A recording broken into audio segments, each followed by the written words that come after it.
Doors are about to close. Please mind the gap. Next station, Hygiene Street. At the University Town subway station, the broadcast began the countdown for door closing. At 2338, Bai Ziyi jumped onto the train at the last second before the doors closed. It was the first day of summer vacation after his junior year. To celebrate, his classmates had dragged him to a dinner party, nearly making him miss the last train. Since it was the last train, there weren't many passengers. Bai Ziyi found a desired seat by the window. At that moment, the subway was traveling on an elevated section, the only part of this line with an outdoor view. One side of the train faced the sea, the other faced the city, like a dividing line, half dark and lonely, half dazzling and bustling. The window on Bai Ziyi's side happened to face the city. Towers of various heights stood crisscrossing the cityscape, and a giant holographic projection was playing the latest game CG produced by Jinghan Academy. A crimson monster swung a massive hammer, smashing it into the ground. The shattered earth spewed magma and flames, and the dazzling special effects and holographic projection illuminated half the sky. Ding dong, suddenly Bai Ziyi's phone received a voice message. He opened it. It was from Uncle He. The voice was urgent, even mixed with heavy breathing. Hurry. Take your sister and go to No. 216, Lushun Street, Songhu Road. There is a safe house there. The people inside can help you. Don't tell anyone. The voice message ended there. After hearing the message, Bai Ziyi was baffled. What happened, Uncle? He replied with a text. But the response was a red X. He had been deleted by Uncle. A prank. No. Uncle He was a former colleague of his father. Ever since his parents' mysterious disappearance, Uncle He had been taking care of him and his sister. Given his personality and way of handling things, he would never play meaningless jokes. That rapid speech tempo seemed more like he was racing against time to send that voice message. After thinking it over, Bai Ziyi decided to call Uncle He back. Sorry, the number you dialed is powered off. The cold voice of the automated reply sent a chill down his spine. How could the phone be turned off right after sending him a message? For some reason, Bai Ziyi's heart was pounding violently, even causing palpitations. He hadn't felt this in a long time. The last time was the night before his parents vanished. His heart hammered in his chest. Uncle He's voice echoed in his mind. Urgent mixed with heavy breathing. Hurry. Take your sister. Sister. His heart beat even faster. What had happened to Uncle He? Was his sister in danger too? Trembling, he dialed his sister's number. Pick up. Sister, he screamed inwardly desperately. But after 5 consecutive calls, his sister didn't answer. Cold sweat trickled down his face, a foreboding feeling. Just then a line of pale blue crystal text appeared before his eyes. Warning: crisis event detected. Assassin in the carriage. Tip: survive this crisis event to earn 100 crisis coins. So it's true. Bai Ziyi gritted his teeth. After a severe illness 10 years ago, whenever he was about to encounter danger, this crystal text would appear like a prophecy revealing events in advance, and it had never been wrong. Over the years, apart from announcing crisis events, Bai Ziyi hadn't uncovered any other function of this text. As for the enigmatic crisis coins, he had never seen them, nor did he remember how many he had accumulated in total. But each crisis event only rewarded 1 to 2 crisis coins. He had never encountered an event that rewarded 100 at once. Wait, an assassin in the carriage. Was someone in the carriage trying to kill him? Who? Why? A cascade of questions turned into cold sweat, soaking his back. While Bai Ziyi was lost in thought, the subway left the elevated section and re-entered the underground tunnel. The night scenery outside vanished abruptly, as if the train was swallowed by a mouth on the earth. Due to operational adjustments, this train will pass through the next station without stopping. Please do not open the doors manually. We apologize for any inconvenience. The train broadcast delivered the emotionless skip-stop announcement, and many passengers grumbled upon hearing it. Bai Ziyi frowned as well. He had planned to get off at this station. Now that it was skipping, he had no choice. But it was the last train. How could it possibly skip? If the train skipped the station, what about passengers waiting on the platform? What about those who needed to get off? It was completely illogical. He felt a sense of wrongness. Suddenly, while Bai Ziyi was still thinking, a quarrel broke out in the next carriage. What are you bumping into me for? A middle-aged woman shouted angrily. Who bumped into you? You bumped into me. Have you no shame? A bald man in a white vest retorted. Bai Ziyi followed the sound with his eyes. It was a verbal altercation between 2 passengers over physical contact. The argument drew the attention of other passengers. Both those seated and standing craned their necks to look. Bai Ziyi immediately stood up alertly and quickly moved away from nearby passengers. He suddenly felt like a beast was staring at him. Waves of unknown fear crashed into his heart, making his pulse race. The train slowly passed Hygiene Street platform, then gradually accelerated, speeding toward the next subway station without stopping. He took out his phone to check the time: 2:34:34 minutes until the next station. He prayed inwardly that it would be like usual, dangerous, but ultimately safe. And then, suddenly he felt a tightness around his neck, as if someone was strangling his throat. Before he could react, his whole body was lifted into the air. Instantly, he couldn't breathe. He reached for his neck in panic. No one was near him. He was right in the middle of the aisle, and yet no passengers noticed his distress. Hell. He barely squeezed out a word, but something immediately covered his mouth, leaving only muffled nasal sounds. He struggled fiercely, his legs kicking wildly. Although the ground was only a centimeter from his toes, he couldn't reach it. As his brain grew oxygen-deprived, his consciousness faded until the suffocation drowned all perception. Finally, his eyes closed, his limbs went limp, swaying gently with the train. Doors are about to close. Please mind the gap. Next station, Hygiene Street. Bai Ziyi's eyes snapped open. He gasped heavily. The doors closed behind him, and the train gradually pulled away from the station. A hallucination. Bai Ziyi grabbed his neck and swallowed. No. He hurriedly pulled out his phone to check the time, 2338. It was 5 minutes ago. The train was speeding along the elevated section, the neon lights outside fell on his face. He turned around, the holographic monster was smashing its hammer into the ground, and the earth spewed magma and flames that just then his phone rang. Another voice message from Uncle He. Everything matched perfectly with the memory. Not a hallucination. An indescribable fear filled every nerve, a dizzying nausea made him want to vomit. At that moment the pale blue crystal text suddenly appeared before his eyes. This time it appeared even earlier than in his memory, displaying content never seen in 10 years. Warning: you have died. Cause of death: suffocation. Tip: you have activated void art moment of death and returned to 5 minutes before death. This is the time limit within which you can change the inevitable. Use it wisely. Explanation: above art the law reigns supreme. This void law peaks at time and fate with many limitations. It triggers only upon death, consuming 2,000 crisis coins. A longer rewind consumes more. Tip: current crisis coins remaining 1,300. Remaining coins are insufficient to activate void art moment of death again. If you fail to survive this crisis, you will die permanently. Warning: the killer's danger level is far above yours. Catch the details, there is still a sliver of hope. Warning: crisis event. Assassin in the carriage continues. Bai Ziyi held his breath and read through all the content, unaware that cold sweat had soaked his back. Clearly these eerie texts had given him a chance to live. But on a high-speed train there was no way for him to escape. The killer was not only untouchable, but also invisible. How could he possibly avoid this assassination? Catch the details, there is still a sliver of hope.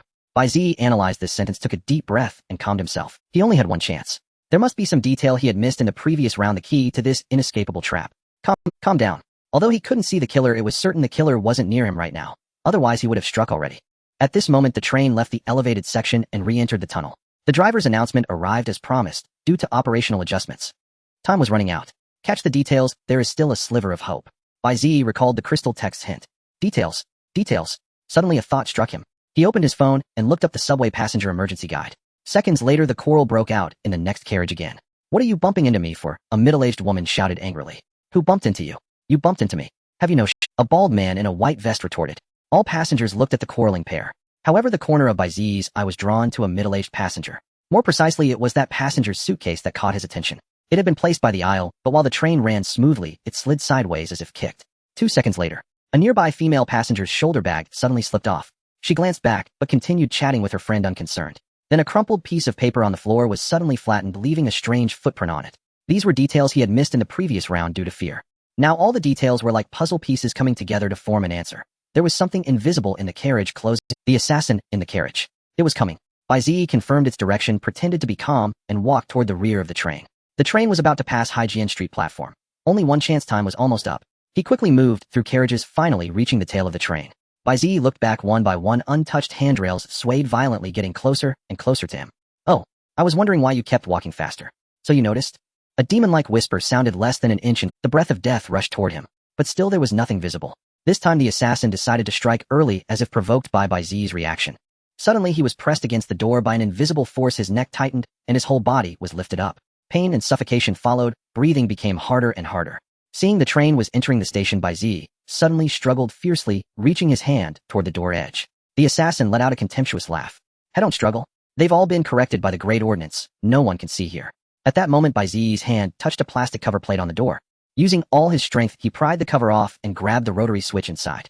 That's right, this truly was an inescapable. Just now, while checking the information, he had specifically searched for subway operation rules. The last train would never skip stations. So the driver and the assassin were in league. There was no way he could survive until the next station. So his purpose in coming to the rear of the train had never been to escape. It was for this switch, the emergency door unlock device. As long as he turned it, the train would trigger an emergency stop. This was the only chance. The assassin let out a surprised sound. Bai Ziyi turned the switch with difficulty. The door popped open half a meter, and almost simultaneously the train triggered emergency braking. Howling wind mixed with screeching brakes rushed into the carriage. All passengers lurched forward due to inertia. Bai Ziyi seized the moment to fall forward against a seat partition. The invisible force on his neck suddenly dissipated. The train slid forward under braking inertia, and the door happened to align with the platform end door. Bai Ziyi grabbed the opportunity, not even pausing to catch his breath. He sidled through the door gap and jumped onto the platform. The strong inertia made him roll several times on the ground before he stopped. The train continued sliding behind him. When he steadied himself and looked back, a strange black figure stood at the rear of the train, as if staring at him. The eerie shadow on the window flashed away, and the train continued to slide for several meters before coming to a complete stop. Congratulations, you have completed the crisis event, the assassin in the carriage. Reward: crisis coins 100. Hint: current crisis coins remaining 1400. Bai Ziyi finished reading the settlement, let out a deep sigh of relief, and lay down on the ground, as if a heavy burden had been lifted. The completion of the event meant he was safe. Are you alright? A subway station attendant pushed open the platform door and helped Bai Ziyi to his feet. I'm fine, but this train. Bai Ziyi hesitated. He remembered reading online that the emergency door release mechanism on a moving train must not be operated. The train might have malfunctioned. It should have stopped at the platform, but overshot, the attendant explained. He did not blame Bai Ziyi for jumping off, nor did he even intend to investigate. Hearing this, Bai Ziyi frowned. Strange. Whether it was the bizarre phenomenon on the train or his reckless act of pulling the emergency brake, everyone else regarded it as normal, showing neither fear nor confusion. Truly bewildering. Could it be related to the so-called Great Precept? Come to think of it, why did they want to kill him, and how did they know he would take this last train? An enemy? No, he never stirred up trouble. His sister was only a sophomore in high school, and their parents had been missing for 2 years. From where would an enemy come? After much deliberation, only Uncle, he would know the truth. Perhaps he really should take his sister to know. 216, Lushun Street, Sunghu Road. Hurry. Report to the control center. Evacuate passengers immediately. More and more security guards and station staff arrived at the scene, entering the tunnel to guide the passengers out. Seeing that no one stopped him, Bai Ziyi slipped away from the subway station amidst the chaos. It was already midnight when Bai Ziyi left the subway. Buses and trains had stopped. No ride-hailing driver would accept his order, and the journey from Haijian Street to his home was still a dozen kilometers away. He wouldn't make it in time. He walked to the street, anxiously calling his sister while looking for a passing taxi. This time his sister still did not answer. But after the assassination attempt just now, Bai Ziyi had reason to suspect that his home might also be unsafe. Yet he still had to go back. His sister was his only remaining family. As long as he had breath left, he would never abandon her. Zzz. Suddenly, a faint electric buzzing came from above. He looked up. The street lamp above him was flickering incessantly, on the verge of going out. Suddenly, the street lamp across the street went out with a pop. Then one by one, all the nearby lights extinguished from near to far, plunging the surroundings into endless darkness. The world seemed to vanish in an instant. Hello. Suddenly, a ghostly voice sounded from behind, startling Bai Ziyi. Bai Ziyi turned around warily and saw only a blurry head floating in midair. No, I'm not. Bai Ziyi's heart felt as if squeezed, and he quickly shook his head. The next second, the street lamp above flickered a few times and restored light. But only this one street lamp was lit on the entire street, standing solitary. With the light, Bai Ziyi finally saw that the other person was merely a young man in a black suit. His face was somewhat pale with dull eyes and dark circles. But compared to the black suit, his pale face was more conspicuous in the darkness, looking at first glance like a floating head. I have your photo. You are definitely Bai Ziyi. The man smiled kindly, but in the lamplight the smile appeared extraordinary. He moved closer to Bai Ziyi. I am from the Soul Purification Institute. Please come with me. The Soul Purification Institute. That game company? Bai Ziyi asked.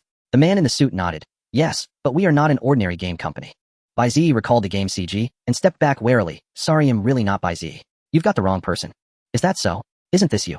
The man pulled a photo from his chest. It was a recent ID photo of Bai Ziyi. Bai Ziyi was shocked. He had never met this man, so how did he have his recent ID photo? This is not me. Bai Ziyi waved his hand. I'm thinner. He just looks like me. Just then a taxi drove from afar. Bai Ziyi quickly hailed it, opened the door, and got in. The man in the suit smiled, but made no move. The driver glanced at the rearview mirror. Isn't that your friend getting on? He's a drunkard, I don't know him. Bai Ziyi fastened his seatbelt and patted the driver's seat. Driver, take me to Urching District. Please step on it. If I get home late, my dad will beat me. Sure thing. The driver stepped on the gas, and the car plunged into the darkness. The scarlet tail lights soon disappeared into the depths of Haijian Street. After Bai Ziyi left, the man in the suit stood alone under the street lamp and made a phone call. Hello. A deep voice answered on the other end. Finished investigating the subway incident? Yes. They used a void technique. Based on the residual dangerous particles at the scene, it was definitely them. The driver was found in the restroom at the starting station, his memory corrected by the Great Precept like the passengers. The driver's cabin surveillance was also destroyed, yielding no useful information. The man said slowly. They are as cunning as ever. The voice on the other end continued. Then did you pick up the person? No. He was very cautious. But you said not to use force, or I would have taken him already, the man in the suit said. Being cautious is good, at least he's not a reckless fool. The voice paused, then asked, is his condition stable? He doesn't seem to have fully awakened yet. He shouldn't lose control. The man replied. So in an incompletely awakened state, he survived their hands. The voice on the other end chuckled. Interesting, very interesting. Director Zhao, he's heading out of town. Should we follow? The man pulled a device from his chest. It screened, displaying a map of Haiching with a glowing dot moving rapidly. Yes, be careful. They might already have him in their sights. With that, the call ended. The man looked up and exhaled. Streetlights on the street lit up one by one, restoring the brightness. The pre-awakening particle agitation affected the voltage of the entire area. Rather than interesting, he's more like dangerous. Half an hour later, the taxi stopped at the entrance of Bai Ziyi's residential complex. Bai Ziyi got out, took a deep breath, and carefully observed his surroundings. The entire complex seemed immersed in sleep, with only a few scattered apartments still lit. It seemed safe, but he couldn't be sure. No lights in his apartment. Was his sister not home? Bai Ziyi wondered as he slowly approached the gate. Hey, isn't that Ziyi? You're back late. The security guard in the gatehouse opened the window and called out. Bai Ziyi looked toward the gatehouse. Come here, there's a gift for you. Uncle Wang beckoned him. A gift? What gift? Bai Ziyi was puzzled. Your uncle, he left it here this morning. He said it's for your birthday today. Uncle Wang fumbled under the table and pulled out a long black box, handing it to him. Here, happy birthday. Uncle he. Bai Ziyi was taken aback. Uncle he had left him a gift before going missing. But today wasn't his birthday. That meant Uncle he deliberately used this excuse to pass something on to him. He quickly took the box and examined it from all angles. The box was entirely black without any markings or text. From the outside, it was impossible to guess its contents. After a moment's hesitation, Bai Ziyi opened the box. Inside lay a long-handled black umbrella, nothing else. Bai Ziyi took out the umbrella and examined it thoroughly, finding nothing special except for an unusually sharp tip. Did he say anything else? Bai Ziyi asked, confused. No. Uncle Wang thought for a moment and added, I wanted your sister to take the box, but she didn't come downstairs all day. His sister hadn't left the house. A sense of foreboding surged again. He abruptly looked up toward his home, and a strange shadow flashed across the balcony. Got it, thanks, Uncle. He waved goodbye and turned to walk toward his building. Suddenly, the eerie light blue crystal text appeared again before his eyes, warning crisis event detected. Werewolf. Not triggered. Hint: survive this crisis event.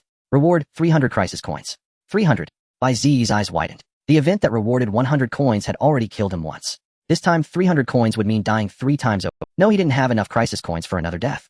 And what the hell was a werewolf? Did such things really exist in this world? Bai Ziyi stopped at the entrance of the building at a loss for what to do. The title of a crisis event was often related to the imminent danger. For example, if a car crash was coming, the title would be Red Truck on such and such street. As long as he left that street or avoided the red truck, the event would be cleared. But this time the crisis event title had only 2 words, werewolf. Legend had it that such monsters looked normal by day, but on the night of the full moon, they transformed into wolves, losing all human memory and becoming ferocious and brutal. Could the shadow that flashed across the balcony just now be a werewolf? Just then, new content appeared in light blue crystal letters warning the crisis event has not yet been triggered. There is still a choice.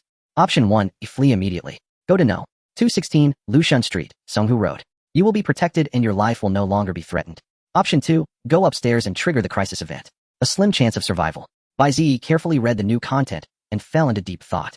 Option 1 was the safest and most secure choice. Under normal circumstances, he might have chosen it. But now, without confirming his sister's life or death, choosing option 1 meant abandoning her to survive. His parents were already missing. Could he really abandon his only remaining family to save his own skin? No way. If they were to die, they would die together. Family should stay together. I choose option 2. Bai Ziyi recited in his heart. Warning: you have selected option 2. Face death to survive. Explanation: in the choice between life and death, you dare to face death without fear, welcoming a situation with slim chances of survival. You are not someone who fears death and clings to life. Hint: you have met the awakening conditions. Upon completing this crisis event, this special ability will fully awaken. Immediately after, the lights in the corridor began to flicker violently, and both elevators suddenly opened, exuding an indescribable eeriness. Bai Ziyi walked to the elevator. The sight before him startled him. The left elevator emitted a strange white gas, while the right one glowed with a faint blue light. Warning: due to the extremely low survival probability of this crisis event, this special ability will unlock 1 void technique and its title in advance without affecting awakening to increase your survival chance. Please choose wisely. Hint: the left void technique is related to physical arts. The right void technique is related to magical arts. You can only choose one. This is tough. Bai Ziyi rested his chin on his hand, pondering. He had no experience with magical arts, which was not a good choice in this life and death situation. In comparison, physical arts seemed much more reliable. So Bai Ziyi walked into the elevator filled with white gas. Ding! The elevator door closed slowly. The button for the 13th floor lit up automatically. That was the floor where Bai Ziyi lived. There was no turning back now. What would have happened if I chose to flee? Bai Ziyi wondered. Answer: you would lose all traces of your family, and due to the lack of mortal threat, this special ability would remain dormant and never fully awaken. Upon seeing this, Bai Ziyi felt a chill of fear. He had come so close to losing his sister forever. What are you exactly? Bai Ziyi asked again. Answer: not fully awakened. Cannot respond to this question. The blue text continued, warning: you have unlocked void technique Tianyi, and its title plagiarist. Tianyi permanent void technique. Greatly enhances physical fitness. Speed, strength, and reflexes increase, enhances the bonus recovery ability. Every wound suffered will temper the body, making it stronger. Tianyi plagiarist: by touching any item previously used by another person, you can view the item's information and also learn, master, and execute the original owner's skills, martial arts, and physical techniques. The upper limit of this void technique depends on your muscle strength, danger level, and the amount of crisis coins stored. Just then, the white gas in the elevator surged toward him, entering every pore, baptizing every inch of his skin, merging into all his muscles and bones. An unprecedented power filled his entire body, and even his physique seemed to grow. Ding! At the same time, the elevator door slid open slowly. Bai Ziyi stepped out and felt an unprecedented sense of crisis emanating from the direction of his home. He turned his head to see in the deep darkness of the corridor his own front door was wide open like the gates of hell waiting for him. Activate the void technique, and its title. Bai Ziyi thought in his heart. Warning, you have activated the void technique. Hint, since this special ability unlocked the void technique in advance, activating the title skill requires some time. Please be patient. I have to wait. Bai Ziyi was taken aback. Crash. Crash. Several sounds of breaking glass came from inside the house. Sister. Bai Ziyi's heart jolted. He couldn't wait any longer. Gripping the black umbrella tightly, he crept into the house. Using the faint light from outside, he vaguely saw the scene inside the living room. It was a mess. The dining table chairs were overturned, cups from the sideboard were shattered on the floor, and a terrifying claw mark was gouged into the wall. You're finally back. I've been waiting for you. From the darkness came a familiar voice. Bai Ziyi whipped around, his body tensing like a startled cat, his right hand already reaching for the light switch on the wall. A figure sat on the sofa by the balcony, legs crossed, lounging lazily. Click. Bai Ziyi turned on the light. The harsh glare instantly illuminated the entire living room, revealing the face of the other person. But Bai Ziyi froze. Uncle He. Uncle He. Bai Ziyi stood frozen, his heart pounding with shock. The fleeting shadow on the balcony had turned out to be the one who cared for him, and his sister, the one who told him to flee, the one who tried to kill him. Was it all the same person? Was he? Bai, don't worry. I've dealt with the villain. Uncle He said, standing up and adjusting his glasses, revealing a scar on his hand as he spoke with a cheerful smile. Villain? What villain? Bai Ziyi became instantly alert. They had just met, yet the man already knew he had encountered. Uncle He paused. You didn't run into anyone. Run into what? Bai Ziyi slowly shifted the black umbrella to his right hand. If you didn't, why are you so tense? Uncle He countered. Bai Ziyi frowned. I saw the door open and the place in disarray. I thought there was a burglar. I see. A werewolf broke into your home earlier. I thought you might have encountered one on your way back. Uncle He chuckled. Relax, I've already taken care of it. Your sister is safe in my car. Hearing this, Bai Ziyi felt a flick. Could it be that he wasn't the werewolf? If what he said was true, the crisis should have been resolved, yet his ability gave no. If he was lying and in league with the werewolf, where was the real one? Could it still be hiding in the room? Bai Ziyi stared into the dark hallway, as if a ferocious beast might leap out at any moment. Uncle He glanced at Bai Ziyi, then at the corridor, and suddenly laughed. Silly child, don't you trust your uncle? Bai Ziyi turned back to Uncle He and took a step back. For some reason, the man before him felt uncannily off. In his memory, Uncle He wore gold-rimmed glasses, had a scar on his left hand, always sported a meticulously slicked back hair, and spoke with a gentle, refined demeanor. A kind and honest man. The man before him matched the appearance, even the scar on his left hand, but his aura was entirely different. Unless he was a polished gentleman in public, but a different person behind closed doors. Here, catch. Uncle He tossed a phone to Bai Ziyi. Your sister left hers at home. I was coming back for you, so I grabbed it. Bai Ziyi caught it with one hand and activated the screen. Despite a few new cracks, it was indeed his sister's phone. Believe me now. Let's go. Uncle He shook his head and walked toward Bai Ziyi. Your sister is waiting in the car. Bai Ziyi asked. Somewhere safe. Uncle He drew closer. To the safe house on 366, Songshan. Bai Ziyi quietly slipped his sister's phone into his pocket, hoping to buy more time. Ah, yes, that's right. Uncle He nodded thoughtfully, then put an arm around Bai Ziyi, guiding him outside. At that moment, Bai Ziyi finally understood the strange feeling. It was distance. Uncle He was his father's former colleague, a close friend, even after his father resigned. He called his father Old Bai, called him Xiao Bai, and his sister Little Bai. Not the distant term your sister. Moreover, when he deliberately gave the wrong safe house location, the man didn't correct him. All these anomalies pointed to one thing: the man before him wore Uncle He's face, but was something else entirely. He was an uncle, but what was his purpose for the disguise? He couldn't resist yet. Before the man showed murderous intent, he needed at least some Uncle He guided Bai Ziyi to the elevator and pressed the button. Your sister is probably asleep in the car by now. Bai Ziyi didn't respond. Instead, he gripped the black umbrella tightly, staring at the floating azure crystal text before him. The Void Law's name skill had finally activated. Tianyi the Plagiarist activated, detected artificial artifact, Jingxia. Jingxia durability remaining 300. Jingxia has two forms, umbrella and sword. Form umbrella: the canopy is made from the hide of a 21st Void Storm Dragon, capable of nullifying all physical damage and absorbing all void arts below danger level 3, converting them into pure danger particles for storage. Form sword: the blade is forged from the bone of a 21st Void Power Dragon, sharp and sturdy, capable of releasing stored danger particles. Jingxia is inscribed with 3 void art runes: Flash, Thunderclap, and Awaken the 100 Insects. Previous users of Jingxia include 1. Huangbin Artifact Proficiency 2. Requires 50 Crisis Coins. 2. He Yipping Artifact Proficiency 4. Requires 200 Crisis Coins. Note: please select the target for plagiarism. I choose He Yipping. Bai Ziyi didn't recognize the first person, but he was certain that the black umbrella named Jingxia was a backup left by the real Uncle He, and it seemed to be a formidable weapon. The elevator arrived, and Uncle He led Bai Ziyi inside, then pulled out his phone to send a text. The message seemed related to the false address Bai Ziyi had given. Bai Ziyi ignored it, focusing on the constantly updating text. Notice you have selected He Yipping as the target for this plagiarism completed. 200 Crisis Coins deducted. You have mastered the use of Jingxia. You now know the effects and usage of the 3 void arts carried by Jingxia. Then another blue prompt appeared, detected a physical technique performed by the original owner of this object. Physical Technique Wandering White Blade Art. Practitioner, He Yipping Physical Technique Proficiency 4. Requires 100 crisis coins. Do you wish to play? Yes. Bai Ziyi answered silently. In this critical moment, anything he could use would add to his chances of survival. But judging by the name of the technique the real uncle, he was probably far more than he seemed. Notice you will learn the physical technique performed by He Yipping on this object. Plagiarism completed. 100 crisis coins deducted. You have mastered the wandering white blade art.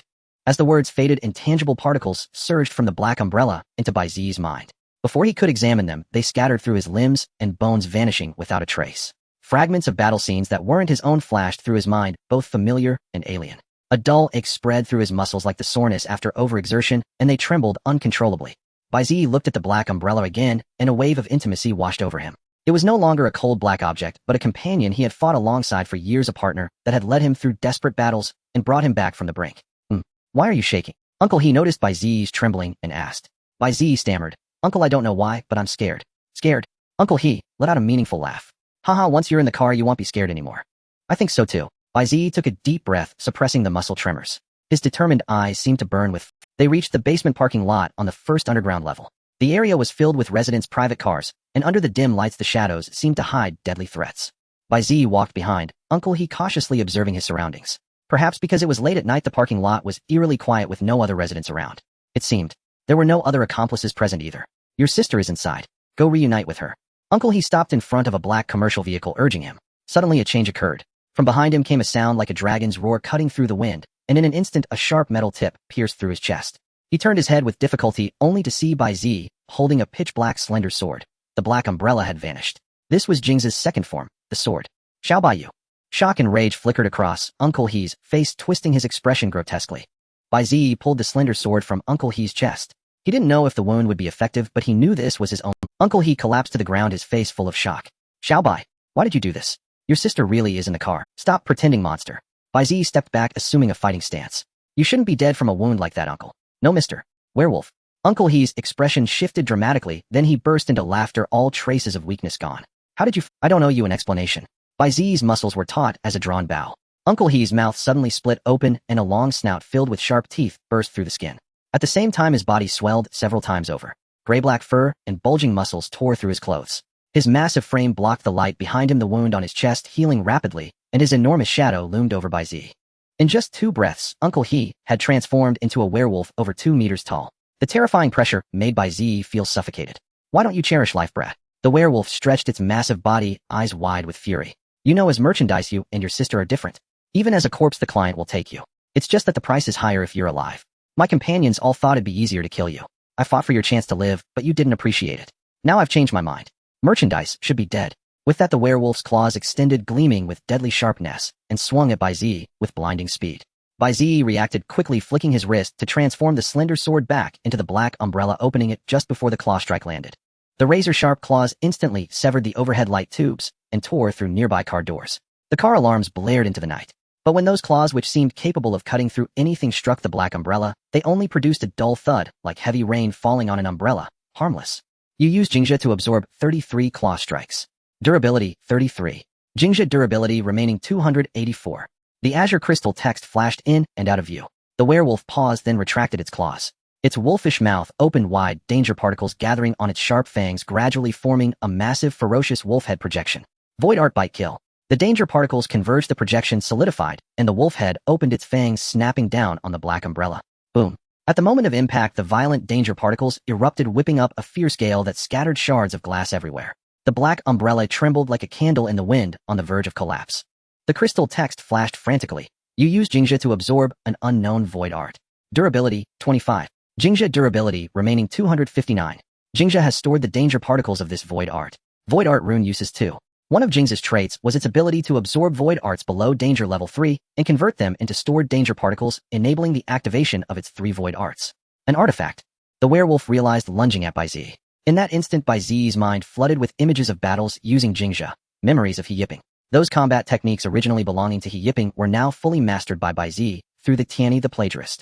Even though his body had never performed such moves, he executed them with ease. Instead of retreating, Bai Ziyi advanced, transforming the black umbrella back into the slender sword. A blinding light suddenly engulfed the werewolf's vision, illuminating the entire basement parking lot. Then a deafening thunderclap erupted from the slender sword. Jingzhe thunderclap. This was one of the 3 void arts inscribed on Jingjia as a rune capable of robbing an enemy of sight and hearing for 5 seconds. Having mastered the artifact's proficiency, Bai Ziyi released it at the perfect moment. The werewolf, suddenly blind and deaf, swung its claws into empty air. Bai Ziyi seized the opportunity, closing in like a nimble serpent. The moment they made contact, he swung Jingjia, a flash of light dancing around his body, leaving dozens of sword marks on the werewolf's arm. Wandering white blade art. Damn it. Has this kid awakened? The pain in its arms jolted the werewolf's nerves. It had never faced an enemy like this. One who rendered its brute strength useless, as if facing a seasoned hunter. The intel was wrong. Damn it, this is clearly a veteran. The werewolf cursed inwardly. It wasn't skilled in combat within the organization, only handling intelligence and deception. Now facing a seasoned opponent, instinctive fear made it want to flee. The 5 seconds passed in a flash, and the werewolf's vision was about to return. After the brief exchange, Bai Ziyi knew the werewolf's strength far surpassed his own. If not for Jing's void art limiting its movements, he would have been dead. This was his only chance. Bai Ziyi thrust his sword. Jingjia flash. The werewolf felt a sharp wind heading for its face. Unable to see, it instinctively crossed its arms to protect its head. The pitch-black sword transformed into a black lightning bolt in an instant, piercing through the werewolf's arms and striking the softest part of its body. One thrust, a throat slit. A sharp sword like lightning pierced through the werewolf's blocking arms and thrust into its throat. Jingjia flash. This void technique can temporarily particleize the weapon in hand, striking like lightning with extreme speed and penetration. Attention! This is one of the 3 void technique runes engraved on Jingjia. You have exhausted all the dangerous particles stored in Jingjia and cannot activate any other void techniques. The crystal font prompt flickered in the air and vanished. Bai Ziyi glanced at it and paid it no further heed. The werewolf finally regained its sight, staring in disbelief at the human before it, an invisible rage already burning in its heart. Its opponent's martial skill and reaction were clearly not those of a novice, yet it could not sense even a trace of dangerous particle fluctuation from him. This meant the void technique just now was activated by the artifact in his hand. Without this artifact, the brat was no match. Damn it. The werewolf let out a resentful growl. Bai Ziyi panted, even though his physique had been enhanced by void art Tianyi. Completing the series of unfamiliar movements still left him utterly exhausted. Speak. Why were you trying to capture me and my sister? What do you mean by merchandise? Bai Ziyi gritted his teeth against the pain, slowly twisting Jingjia to inflict hard-to-heal wounds on the werewolf. Blood gushed from the werewolf's throat and arms. It struggled to break free, but its arms were pinned together by Jingjia, rendering them completely useless. Not talking. Bai Ziyi nodded. If piercing your heart doesn't kill you, what about cutting off your head? At these words, the werewolf's pupils constricted, its muscles bulging as it thrashed with even greater frenzy. Bai Ziyi gave it no chance.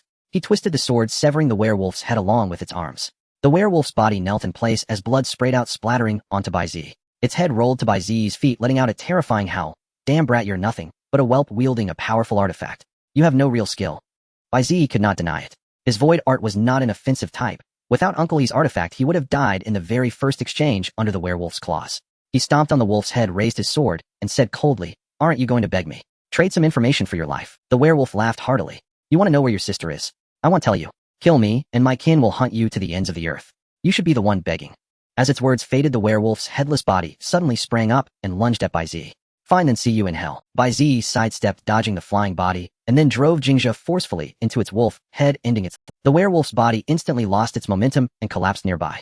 Not taking any chances, Bai Ziyi stabbed the wolf head several more times. Finally, a pale blue crystal font appeared. Note: killed void creature beast sequence. Werewolf. Obtained crisis. Tip: current crisis coins remaining 1,300. So it really wasn't completely dead yet. Seeing the prompt, Bai Ziyi finally breathed a sigh of relief. Suddenly, another crystal font appeared. Tip: from all items, Tianyi plagiarist can learn techniques and martial arts.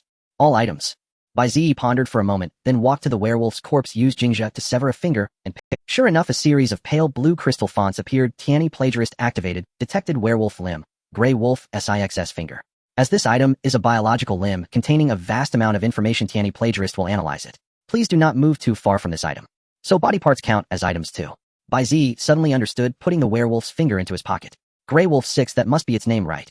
Just then a wave of intense muscle soreness hit him. Bai Ziyi could barely move without excruciating pain, like someone who hadn't exercised in ages after a high-intensity workout. Damn, so this is what muscle strength means. Bai Ziyi was in such agony, he could barely hold Jingjia. I guess I'll need to train more to increase my muscle strength, or my body won't be able to handle even a single stolen technique. He tried to move again, but the pain made it impossible, so he gave up. But the next second, he realized something was wrong. The werewolf was dead, yet the crisis event was not over. Thump! Thump! The van not far away suddenly shook violently, with dull crashing sounds coming from inside, looking especially terrifying under the dim lights. Bang! The car door flew out like a cannonball, tumbling through the air several times before crashing into an SUV. "Old Six, are you dead? Took you so long to catch a brat." An angry, deep voice came from inside the van. Bai Ziyi looked toward the sound and saw a large mirror leaning inside the van. The voice seemed to come from it. Although Bai Ziyi had guessed his sister wasn't in the van, he never expected to find a mirror inside. Huh, you're actually, huh? Loud laughter came from the mirror. Bai, call everyone over. Take a picture of old Six's pathetic state so we can mock him. Bai Ziyi stepped back, nearly losing his balance from the pain in his legs. Looks like I can't escape. Bai Ziyi drove Jingjia into the ground to support his trembling body. Mock him. Is that werewolf not dead yet? Then chaotic murmurs gradually arose around him, sending a chill down Bai Ziyi's. Ha, old Six got his ass kicked, can't even handle a single brat, a sharp voice said. If I told you we should have just killed him, and another deep voice rumbled. Stop the chatter. Hurry up and revive him. Without old Six we can't disguise ourselves as humans. I've still got a deal to close. A female voice came from not far behind Bai Ziyi.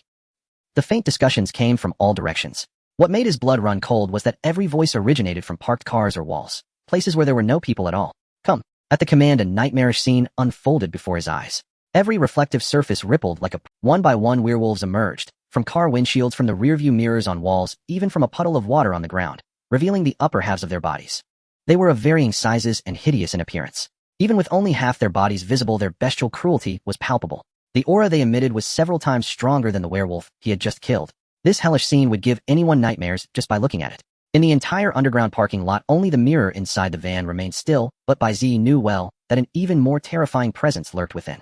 The tangible aura of violence washed over him, plunging Bai Ziyi into deep despair. Yet with trembling hands, he still raised his sword and painfully assumed a fighting stance.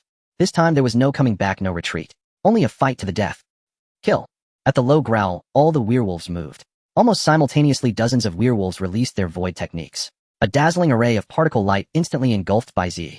Boom! The collision of different void techniques caused an explosion.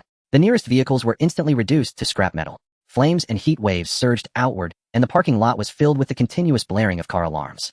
Thick smoke obscured Bai Ziyi's position, but the charred and cracked ground told the whole story. No one could survive an assault from dozens of void techniques. At least that's what they thought.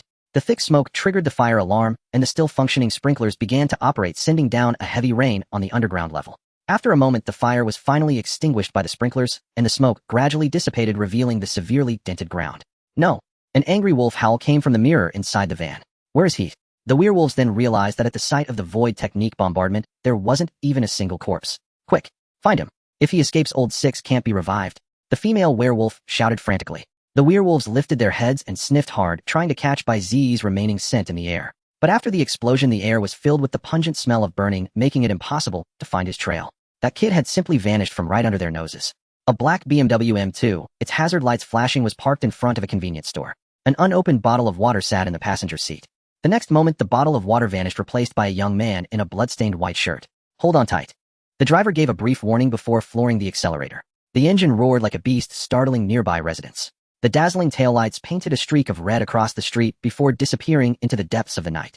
The driver was no spoiled rich kid, but the suited man from Hygiene Street. Bai Ziyi quickly came to his senses and pressed his sword against the driver's neck. Who are you? How did I get here? He had been on the verge of being consumed by the void art, and the next second, he was in a sports car. This miraculous turn of events made it hard for him not to be wary of the man before him. Even though he had escaped the underground garage, the crisis was far from over. This man could be just as dangerous. I am Wang Xingye, captain of the 8th Squad of the Purification Bureau's Investigation Department. The suited man seemed utterly unconcerned by the sword at his throat, a faint smile on his lips. It was my void art that saved. Isn't the Purification Bureau just the game company that made the end of the void realm? Why would you save me?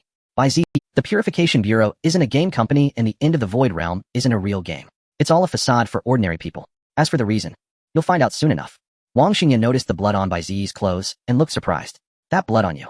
Is it from a werewolf? Why would you think it's werewolf blood? Bai Ziyi frowned, countering. Were you following me? You're quite perceptive. Wang Xingye pulled an instrument from his pocket. Its screen displayed a map of Haiqing with 2 overlapping dots moving rapidly across it. That's right. When we met earlier, I placed a tracker on you. That's how I was able to locate and save you precisely. Hearing this, Bai Ziyi immediately patted himself down and sure enough found a small metal chip on his collar. Staring at the chip, a chill ran down his spine. When he had met Wang Xingye earlier, he had deliberately maintained a safe distance of 2 meters. Yet the other man had managed to place this tracker on him without his knowledge. He had even been able to rescue him from the werewolf pack from a distance. This meant this man's strength far surpassed that of the werewolves. If he truly wanted to harm him, he wouldn't need to go through such trouble. At the very least, he was someone he could trust for now. With this thought, Bai Ziyi removed the sword from Wang Xingye's neck, transforming it back into a black umbrella and putting it away. Thank you for saving me. Bai Ziyi let out a breath. I was just too tense. Caution is a good thing. Compared to others who have narrowly escaped death, you've been remarkably calm. Wang Xingye didn't seem surprised by Bai Ziyi's actions at all, as if he had expected them. Alright, now can you tell me if that blood on you is from a werewolf? Yes, I killed a werewolf that attacked me. Bai Ziyi nodded. It's over. Wang Xingye's expression suddenly turned grim, as if he had heard some terrible news. Bai Ziyi was baffled. What's wrong? You're going to die soon. Wang Xingye declared. Meanwhile, in the underground garage, a voice from the mirror inside the commercial vehicle commanded, Lao Si, go see what happened. Instantly, a gaunt werewolf crawled out from the rearview mirror on the wall. In the blink of an eye, he landed precisely where Bai Ziyi had vanished, pulling out a blood-colored compass to examine the area meticulously. Fourth brother, any findings? The female werewolf asked anxiously. My artifact detects residual spatial particles of a dangerous nature here. The gaunt werewolf picked up a scorched bottle cap from the ground. This is what's emitting them. It wasn't here before. Spatial displacement, the female werewolf murmured. Could it be from the Purification Bureau? They've probably been rescued by them, the voice from the mirror in the van judged. Since it's the Purification Bureau, let's drop this matter. Everyone head back. The boss is in seclusion. Oh, it's not time to start a full-blown conflict with them yet. But the female werewolf's expression was conflicted. Fifth sister, don't worry. I noticed that kid got Lao Liu's blood on him. Well, cast the blood wolf curse soon and he'll die from heart-piercing madness. The werewolf in the mirror spoke slowly. The female werewolf was overjoyed, her wolf ears twitching incessantly. As expected of second brother, so observant and meticulous. Alright, enough flattery. The voice from the mirror grew distant. With Lao Lugon, keep a low profile during this time, and be wary of the Purification Bureau. Yes, the werewolves answered in unison before melting back into the darkness. Congratulations, you have completed the crisis event, werewolf. Reward crisis coins 300. Tip remaining crisis coins 1600. Note you have met the prerequisites for awakening. Your ability is awakening. Please wait. Bai Ziyi stared at the notifications, feeling no joy, only an indescribable sense of unease. Since the crisis event was over, why did Wang Xingye say he was going to die? Void Art Blood Wolf Curse. Wang Xingye seemed to read Bai Ziyi's thoughts. It's a void art that can be activated remotely once it's stained with a werewolf's blood. If the owner of the wolf blood is dead, the cursed victim will soon die from heart-piercing madness, leaving a bloody hole in their chest. They have another void art called Vengeful Wolf Return. If a clan member successfully avenges a dead werewolf, that dead werewolf will be resurrected. With these two arts working together, they are practically immortal. We paid a heavy price for this intelligence. A trace of undeniable sorrow flickered across Wang Xingye's face. I lost several colleagues to this very curse. Is it certain death once it's activated? Bai Ziyi's heart pounded faster, the premonition of death growing heavier. Is there no way to counter it? The BMW M2 stopped at an intersection. The red traffic light illuminated both their faces. There is. Wang Xingye looked at Bai Ziyi seriously. Kill the Wolf King. But that's nearly impossible, isn't it? Bai Ziyi stared into Wang Xingye's eyes, searching for a sliver of hope. Yes, it is. Wang Xingye took a deep breath. Bai Ziyi's heart filled with despair and lost his voice bitter as he asked, what exactly are they? They are beasts from the Void Realm, taking on dirty jobs, assassinations, theft, human trafficking. Wang Xingye let out a sigh. Do you have any last words? Perhaps I can help. Bai Ziyi looked at the red light at the intersection. For some reason, he felt the red light lasted an eternity, as if it would never turn green, as if he would never be able to cross this intersection. My sister was taken by the werewolves. If you can please find her. Bai Ziyi spoke slowly, still staring at the red light. Her name is Bai Ziyi. She's 17. Same as the herb. With your resources, you should be able to find her. Your sister. Wang Xingye seemed surprised, but he agreed. Alright, I'll help you find her. The countdown on the red light began 30 seconds. Almost simultaneously, the wolf blood on his body seemed to come alive, writhing across his skin and clothes surging towards his heart. The Void Art Blood Wolf curse had been activated. He clutched his heart, curling up in the seat. The piercing pain relentlessly assaulted his will, driving him to the brink of madness. Wang Xingye was powerless, forced to watch a young life fade before his eyes. Bai Ziyi struggled to lift his head, looking at the countdown on the red light. Only 10 seconds had passed. He slowly closed his eyes, gritting his teeth, bracing himself for the inhuman torment. He feared he would never see the green light of this intersection again. Congratulations, your ability has fully awakened. Ability Final Reincarnation. Warning, you are under the effect of the Void Art Blood Wolf curse. Death is imminent. Note, this ability will consume all crisis coins to delay the curse's effect. Note, all crisis coins have been cleared, generating corresponding crisis event. Just as despair took hold, light blue crystalline text flashed before his eyes. The pain in his heart subsided, and the blood creeping on his body slowly dissipated. Note, death crisis event detected, Blood Wolf curse. Explanation 1. This crisis event was generated by your awakening ability, consuming all your crisis coins, delaying the instant death curse. The next activation is in 5 days. Please find a solution as soon as possible. Explanation 2. The survival rate for this event is extremely low, classified as a death level crisis event. Tip: surviving this crisis event will reward 5,000 crisis coins. Bai Ziyi jerked his head up like a drowning man, breaking the surface, gasping for air. The red light at the intersection went out, replaced by a vibrant green light of life. You withstood it. Wang Xingye was both shocked and overjoyed, immediately lifting Bai Ziyi's shirt to check. Bai Ziyi's chest was unblemished save for a wolf-shaped rune composed of blood pulsating with his heartbeat. The awakened ability had bought him 5 more days of life.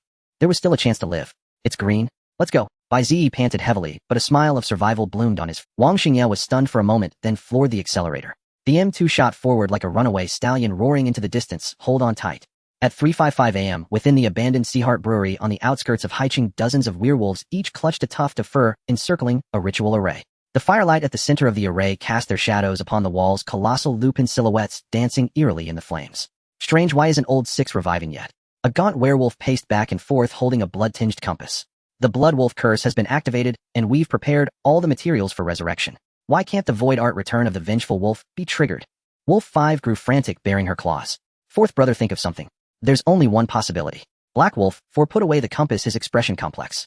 That Bai Ziyi is still alive. Impossible. Wolf 5 exclaimed.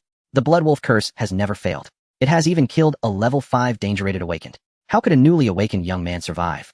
Perhaps the Soul Purification Institute has found a way to break it, rumbled a massive red wolf. Third brother makes a good point. Black Wolf 4 nodded in agreement. The world is vast and full of wonders. Maybe they found an artifact from some void realm to neutralize this void art. Shall I go and have a look? A bizarrely shaped werewolf emerged from a mirror. Its appearance was hideous, its lower body withered like a stick, its upper body hairless, and even its teeth were few. So Bai is here too, Black Wolf 4 said, somewhat surprised. Humph. Wolf 5 snorted, turning her head away, unwilling to spare him another glance. Black Wolf 4 continued, second brother instructed us that now that we've lost old SIXS, disguise your mirror persona void art is our last trump card. You cannot leave. Fine. Bai was dejected. It's all because you messed up in the subway. If not, none of this would have happened. You crippled Wolf. Wolf 5 could no longer hold back, pointing at Bai and cursing loudly. That kid seemed to know in advance.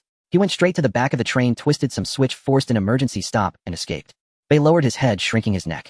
Who would have thought of such an escape method? Oh, so you're saying there's a traitor among us? Wolf 5 stood up, two white wolf spirits suddenly materializing beside her, adopting an aggressive stance. Bai stepped back, retreating into the mirror. Enough. Black Wolf 4 quickly stepped in front of Bai. Fifth sister, why are you so agitated? Did you use old SIXS disguise technique to do something in secret? Grey Wolf SIXS innate void art could freely alter the appearance and physique of living creatures. All the werewolves relied on him to disguise themselves as humans, infiltrating human society for their nefarious dealings. Wolf 5 hesitated, unable to conjure another excuse, and finally dismissed the wolf spirits beside. Alas. Black Wolf 4 shook his head. Alright, I'll go out tomorrow and see what's going on with that kid. If he's still alive, I'll finish the job myself. 6 hours later. At the Soul Purification Institute, Haicheng Branch, 17th floor medical department room, 1713. Several nurses gathered around Bai Ziyi, removing various monitoring instruments from him. Early this morning, Wang Xingye, fearing the Blood Wolf curse might still erupt, had brought Bai Ziyi here for examination. Bai Ziyi had never imagined that the so-called gaming company would actually have a medical department within its building, fully equipped with all kinds of medical devices. The Soul Purification Institute was indeed no ordinary organization. All physical indicators are normal. Muscle damage has healed. No dangerous particles detected in the body. Tentatively classified as normal. A nurse reported Bai Ziyi's information to the doctor beside her, holding a tablet. You are the first to survive the Blood Wolf curse, the doctor remarked. However, the rune on your heart still carries the particle fluctuations of the curse. It may still activate. Is there no other way besides killing the Wolf King? Bai Ziyi sat up, quickly straightening his shirt. Because all previous victims died instantly, we never had the chance to study or analyze it. The doctor adjusted his glasses. Based on current intelligence, killing the Wolf King to sever the source of the Blood Wolf trait is the most reliable method. Alright, thank you, doctor. Bai Ziyi sighed. The doctor and nurses packed up the instruments and left the room. Bai Ziyi stared blankly at the pale ceiling alone. Kill the Wolf King within 5 days. The werewolf he had barely managed to defeat seemed to be the weakest among them, and it had only held back because it was trying to capture him alive. If he had faced any other werewolf back, then he would surely be dead. Kill the Wolf King. A pipe dream. I wonder how my sister is doing. Wait. That Grey Wolf 6 had inadvertently revealed something. It had said, you know, as a commodity, you're different from your... Even as a corpse, the client would accept you. The implication was that the client would accept his corpse, but not his sister's. They wanted his sister alive. She was still alive. At this realization, Bai Ziyi's mind cleared, and his stagnant thoughts began to churn once more. Suddenly reminded of something, Bai Ziyi pulled a finger from his pocket. It was Grey Wolf SIXS finger. At that moment, long-dormant pale blue crystalline text seemed to respond, gradually appearing before his eyes. Note this ability as fully awakened. Grey Wolf SIXS finger has been analyzed. Personal status can be viewed at any time. Indeed, the semi-awakened state of his ability had already helped him escape 2 certain death situations. Now that his ability was fully awakened, perhaps he could use the plagiarist to obtain the method to break the Blood Wolf curse from Grey Wolf SIXS finger. View personal status, Bai Ziyi murmured. Immediately lines of crystalline text appeared. Ability, final owner Bai Ziyi. Danger level 2. 0. Remaining crisis coins 0. Void arts moment of death, Heavenly 1 deception new. Void art title Heavenly 1 plagiarist enhanced. Bai Ziyi was taken aback after reading the status bar. Final Reincarnation must be the name of his ability. He hadn't expected that upon full awakening he would gain an additional void art, and the plagiarist had been enhanced as well. The enhanced Heavenly One plagiarist might truly help him break the Bloodwolf curse. View void art title, Bai Ziyi murmured. The pale blue crystalline text updated Heavenly One plagiarist by touching any item used by another. You can view its information and simultaneously comprehend, master, and execute the original owner's skills, martial techniques, and physical arts. The upper limit of this void art depends on your muscle strength, danger level, and stored crisis coins. Now you can now not only plagiarize knowledge, but also plagiarize void arts if the item contains residual dangerous particles from others. I can plagiarize knowledge and void arts. Bai Ziyi's eyes lit up, and he immediately gripped Grey Wolf SIXS finger. Heavenly One plagiarist activated. Werewolf limb detected. Grey Wolf SIXS finger. This item contains the skills Howl 5, a Courtship Dance 5, and Nose Picking 5, a Deception 3. This item's original owner possessed knowledge, basic knowledge of Void Realm 185, Werewolf Courtship Knowledge 3, Human World Related Knowledge 3. Due to the extensive content, the number after indicates proficiency. Bai Ziyi. What the hell? Could Final Reincarnation even plagiarize skills like Howl and Courtship Dance? Nose Picking had a proficiency level, and level 5. Did it mean he could pick his nose more comfortably or cleanly? I need a way to break the Bloodwolf curse, damn it. Bai Ziyi suddenly began to lose confidence in his ability. The pale blue text continued to appear. Detected physical arts performed by the original owner of this item, Claw Barrage, 4 bite, 3 pounce, and bite 4. Detected martial techniques performed by this item, Wolf Strike 2, Slash from afar 2. Detected number of plagiarizable void arts from this item 4. Detected number of plagiarizable void techniques 0. Among them, plagiarizable void arts are Wolf Bite Kill 4, Wolf in Sheep's Clothing 5, Bloodwolf Curse 1, a Return of the Vengeful Wolf 3. Note, due to the unique nature of void arts, the plagiarist can only learn the number of uses of a void art, not master it permanently. The number of uses depends on how many times the original caster used that void art on the item. After reading Final Reincarnation subtitles, Bai Ziyi let out a deep breath. The Bloodwolf Curse. I can actually plagiarize it. Bai Ziyi took a deep breath, calming his agitated mind. To secretly learn the Bloodwolf Curse, how many crisis coins does it cost? He silently asked himself. Answer: to secretly learn the Bloodwolf Curse at proficiency level 1, 100 crisis coins must be deducted. Note, current remaining crisis coins are 0, unable to perform secret learning of this void art. 100 crisis coins, huh? Bai Ziyi pondered, resting his chin on his hand. Consuming crisis coins allowed him to secretly learn everything, delay the effects of direct death void arts, and even rewind time. Once the crisis coins were depleted, all functions of the Final Reincarnation could not be activated. In a sense, crisis coins were the foundation sustaining his supernatural power. But acquiring crisis coins was no easy feat. After painstakingly killing a werewolf, he was rewarded with only 300 crisis coins. The Final Reincarnation, though seemingly possessing several powerful void arts, had many restrictions. Wait. If crisis coins could be farmed through a bug. A flash of inspiration struck Bai Ziyi, and he immediately asked inwardly, Final Reincarnation, what is the principle behind crisis events, and how should they be triggered? Answer: the event function is currently divided into crisis events and death crisis events. The event function belongs to causality-based abilities. All dangers related to you that are about to occur will be generated as crisis events by this power. When the survival rate falls below 10, it is judged as a death crisis event. Correspondingly, completing a crisis event grants a large number of crisis coins. There is even a chance for this power to gain insights from death, generating new void arts or void art titles. All events are also undetermined causes and effects, like forks in the road of your life. Your choices determine whether you encounter them. Bai Ziyi nodded, now understanding the trigger mechanism for crisis events. As long as his life was in danger, a crisis event would trigger rewarding crisis coins based on the survival rate. In other words, to flexibly use his power, he needed to constantly court danger, teetering on the edge of death, to earn crisis. To put it more plainly, to farm crisis coins, he had to seek death. But seeking death was impossible. It didn't align with his person. He could only find other safe methods to farm coins. For instance, extreme sports. At this moment, 3 men stood outside room 1713, having hidden by the window, observing for a long time. Among them, a man with a crew cut finally couldn't help but whisper to the middle-aged man beside him, Director Zhao, is this kid really the newcomer director? He strongly recommended. He's been staring at the ceiling in a daze for half an hour. The young man in a suit beside him yawned. He might have suffered a mental shock, having walked through the gates of death twice. The middle-aged man nodded thoughtfully. Lubai, have his test results come out? They have. The crew-cut man pulled a report from his pocket and handed it to the middle-aged man. Zhao Jin took the report, his brow unconsciously furrowing. There are no dangerous particles in his body. Yes, and no danger level either, Lubai nodded. Could he just be an ordinary person? Zhao Jin looked at Wang Xingye with a questioning gaze, but Xingye said he completed an awakening and killed a werewolf. Yes, the werewolves cast the Bloodwolf curse on him for that. Wang Xingye rubbed his eyes, seeming still half asleep. He is definitely not an ordinary person, Zhao Jin concluded. Even if the instrument malfunctions, the great commandment never. Since he could clash with werewolves, I think he is a supernatural with 0 dangerous particles. If that's the case, even if recommended by director, I'm afraid we can't hire him. Lu Bai rubbed his crew cut, sighing. This is really headache-inducing. I think we need to talk to him directly, Zhao Jin said. Lu Bai nodded, and Wang Xingye shrugged. Zhao Jin straightened his collar and pushed open the door. At that moment Bai Ziyi was still staring at the ceiling in a daze, only snapping out of it when the three men stood before him. They are. Bai Ziyi cast a questioning look at Wang Xingye. Wang Xingye forced a smile on his weary face, walked over to Zhao Jin and introduced, "This is Director Zhao from the Investigation Department of our Soul Purification Institute." He then walked to Lu Bai's side, patted his shoulder, and said, "This crew cut bro is my former captain, now the brigade commander of the Investigation Department, Lu Bai." Brigade commander. Awesome. Bai Ziyi was taken aback.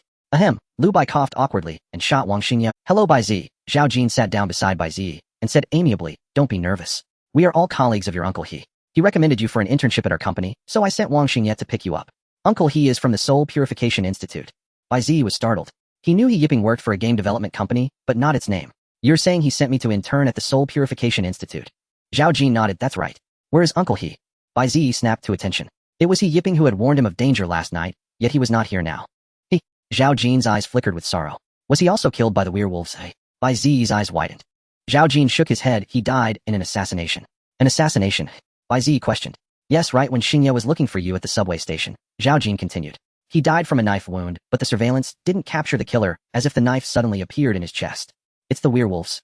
Bai Ziyi recalled the encounter at the subway, and quickly said, "Among them there must be a werewolf with an invisibility-like ability."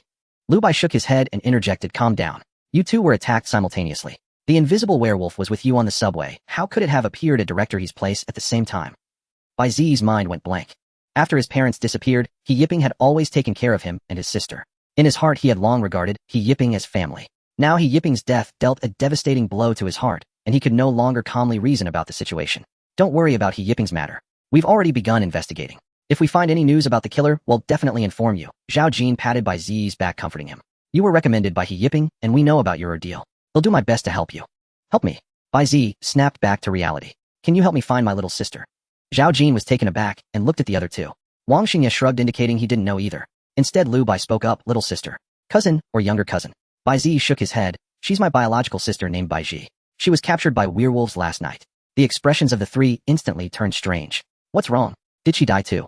Why do you all look as if she doesn't exist?" Bai Ziyi sensed something amiss and pressed on. "Well," Lu Bai flipped through the documents and after a long pause reluctantly said, "The records show that you have always been an only child. You don't have a sister." "You?" "Never had a sister," Lu Bai said slowly. These words struck Bai Ziyi like a bolt of lightning, and he froze. The shock was akin to waking up to find one's family gone, only to learn after exhaustive inquiry that he had always been an orphan living alone for over a decade with no family at all. Absurd. A sharp pain pierced Bai Ziyi's chest, and he couldn't help but burst into laughter. "Ha ha ha, just as I thought. You are indeed frauds. I knew no game company could be this peculiar. You're all playing tricks.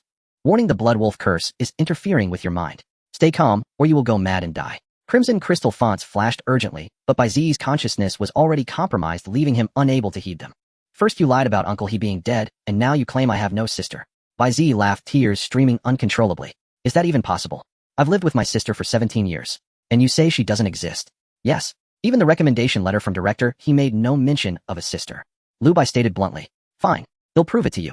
Bai Ziyi pulled out a phone, its screen riddled with cracks, but still functional. "This is my sister's phone. It has her selfies and our family photos." Opening the album, Bai Ziyi searched for his sister's pictures. Strangely, the album of his sister, who loved taking selfies, contained not a single photo of her. Balconies, flower beds, Ferris wheels. Most were meaningless landscape shots, as if someone had used powerful photo editing skills to erase her from every image. The family portrait in his memory had vanished without a trace.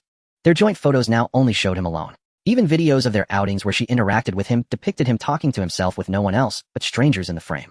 It felt as though his entire life had been an illusion. He opened social media apps on the phone only to find that all the accounts logged in were his own. Zhao Jin frowned and glanced at Wang Xingye. Wang Xingye pointed to his own head, shrugged, and shook his head, signaling that the kid was rattled and starting to hallucinate. "I have her homeroom teacher's number." "Wait." Panic set in as Bai Ziyi realized the gravity of the situation. With trembling hands, he dialed his sister's high school homeroom teacher. "Hello, is this teacher Li Danqi?" A middle-aged woman's voice answered from the other end. Hello. Who is this?" "I'm Bai Ziyi, Bai Ziyi's older brother. We met during the last home visit." Bai Ziyi's voice quivered uncontrollably. There was a pause on the line before the reply came. "Sir, you must have the wrong number. I don't know a student named Bai Ziyi." "How is that possible? You're Li Danqi, the homeroom teacher for class 1 grade 11 at Haiqingno. One high school, right? Your math teacher is Lai Dongliang, isn't he? And your grade head, the English teacher, his surname is Zhang, correct?" Bai Ziyi quickly confirmed again. "There are 38 students in class 1. Bai Ziyi sits in the 4th row, second seat by the window. I attended this semester's parent-teacher meeting." "You're right about the teachers." The voice on the other end sounded somewhat exasperated. But there really is no student named Bai Ziyi in my class. We only have 37 students. The spot you mentioned is where a pillar stands. There's no desk there. Sir, shall I ask other teachers for you? No. No need. Bai Ziyi hung up looking dazed. He knew the answer. Lu Bai wanted to say something, but Zhao Jin stopped him. Bai Ziyi pulled out his own phone, but for some reason it wouldn't turn on. Mechanically, he flipped through the photos on his sister's phone one by one until the battery died, and the screen went black, reflecting his disconsolate face. I really do have a sister. Her name is Bai Ziyi. Bai Ziyi slowly raised his head to look at Zhao Jin. This phone is hers. How could I possibly own two phones? And those photos and videos. Why would I take such meaningless things? But you truly have no sister. Lu Bai wanted to say it, but held back. No. Zhao Jin suddenly thought of something, and immediately pulled open Bai Ziyi. Sure enough, the wolf-shaped rune on his chest glowed with a sinister red light. He's been affected by the blood wolf curse. That's why his emotions are out of control. Zhao Jin said, covering the rune with his hand, seemingly trying to suppress the curse's effects. Lu Bai sighed and took out a notebook to record Bai Ziyi under the influence of the blood wolf curse is prone to emotional instability. The possibility of multiple personalities cannot be ruled out. After a long while, Zhao Jin released his hand. The glow of the wolf rune finally dimmed. Bai Ziyi gasped heavily, his emotions gradually stabilizing. Only then did he notice dozens of prompts from the final cycle piled up on the side. Void art, deceptive speech, active explanation. All void arts connected to you will inevitably reveal their functions and abilities. For void arts already in your possession, you can comprehend, know, and master them. Alert: an enemy has used the void art blood wolf curse on you. Description: this void art can be activated regardless of distance. Any creature tainted by werewolf blood will have its heart pierced by wolf blood, eroding its mind. Alert: the wolf blood has been sealed. Heart-piercing attack cannot be activated. Warning: the blood wolf curse is interfering with your mind. Stay calm, or you will go mad and die. Warning: please manage your emotions. Warning, warning, ineffective. This ability is taking over your emotions. Alert: the blood wolf curse has ceased its erosion of your mind. Crisis coins 100. Bai Ziyi was shocked to realize that the werewolves, assuming he was still alive, had launched another blood wolf curse. Fortunately, the wolf blood had been sealed by the final cycle, forcing the curse to target his mind instead. Thanks to his new void art deceptive speech, he could perceive the effects of void arts on himself. Otherwise, he might have remained ignorant until his death. Feeling better? Zhao Jin asked kindly. You were under the influence of the blood wolf curse earlier. I tried to suppress it. I hope it helped. A bit. Bai Ziyi nodded. Thank you, Director Zhao. So do you still believe you have a sister named Bai Ziyi? Zhao Jin stared into Bai Ziyi's eyes. Yes, I do have a sister. Bai Ziyi nodded firmly. All right. Well, continue the investigation. If you find a photo of your sister or any other relevant clues, feel free to contact us. Zhao Jin patted Bai Ziyi on the back and stood up. We'll leave you to rest. Just in case, stay with Wang Xingye today. He can protect you, and you can ask him anything you don't understand. Wang Xingye yawned and nodded. By the way, can I ask you a question? Zhao Jin stopped at the door and turned back. What ability did you awaken? Bai Ziyi paused about to speak when a flood of red crystal fonts surged forth, covering his entire field of vision, warning this ability is a final type ability. Never reveal its true name. Otherwise, it will attract an unspeakable. Bai Ziyi quickly recovered and said, I haven't awakened any ability. Last night, I used a weapon uncle he gave me to kill that werewolf. Is that so? Zhao Jin glanced at the black umbrella in the corner and left the room lost in thought. Wang Xingye, however, upon hearing this, shed his listless expression and his gaze grew increasingly profound. Zhao Jin led the two out of room 1713 and then to room 1714, which served as the monitoring room for room 1713. Inside, a massive screen displayed the real-time footage of room 1713.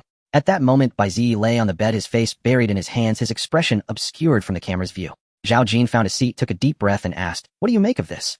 I have two hypotheses, Director Zhao. You can see if my analysis is off the mark. Lu Bai also sat down. Zhao Jin nodded. Go on. First, as you can see, he's under the influence of the blood wolf curse, in a poor mental state, extremely unstable, Lu Bai said, pulling out his notebook.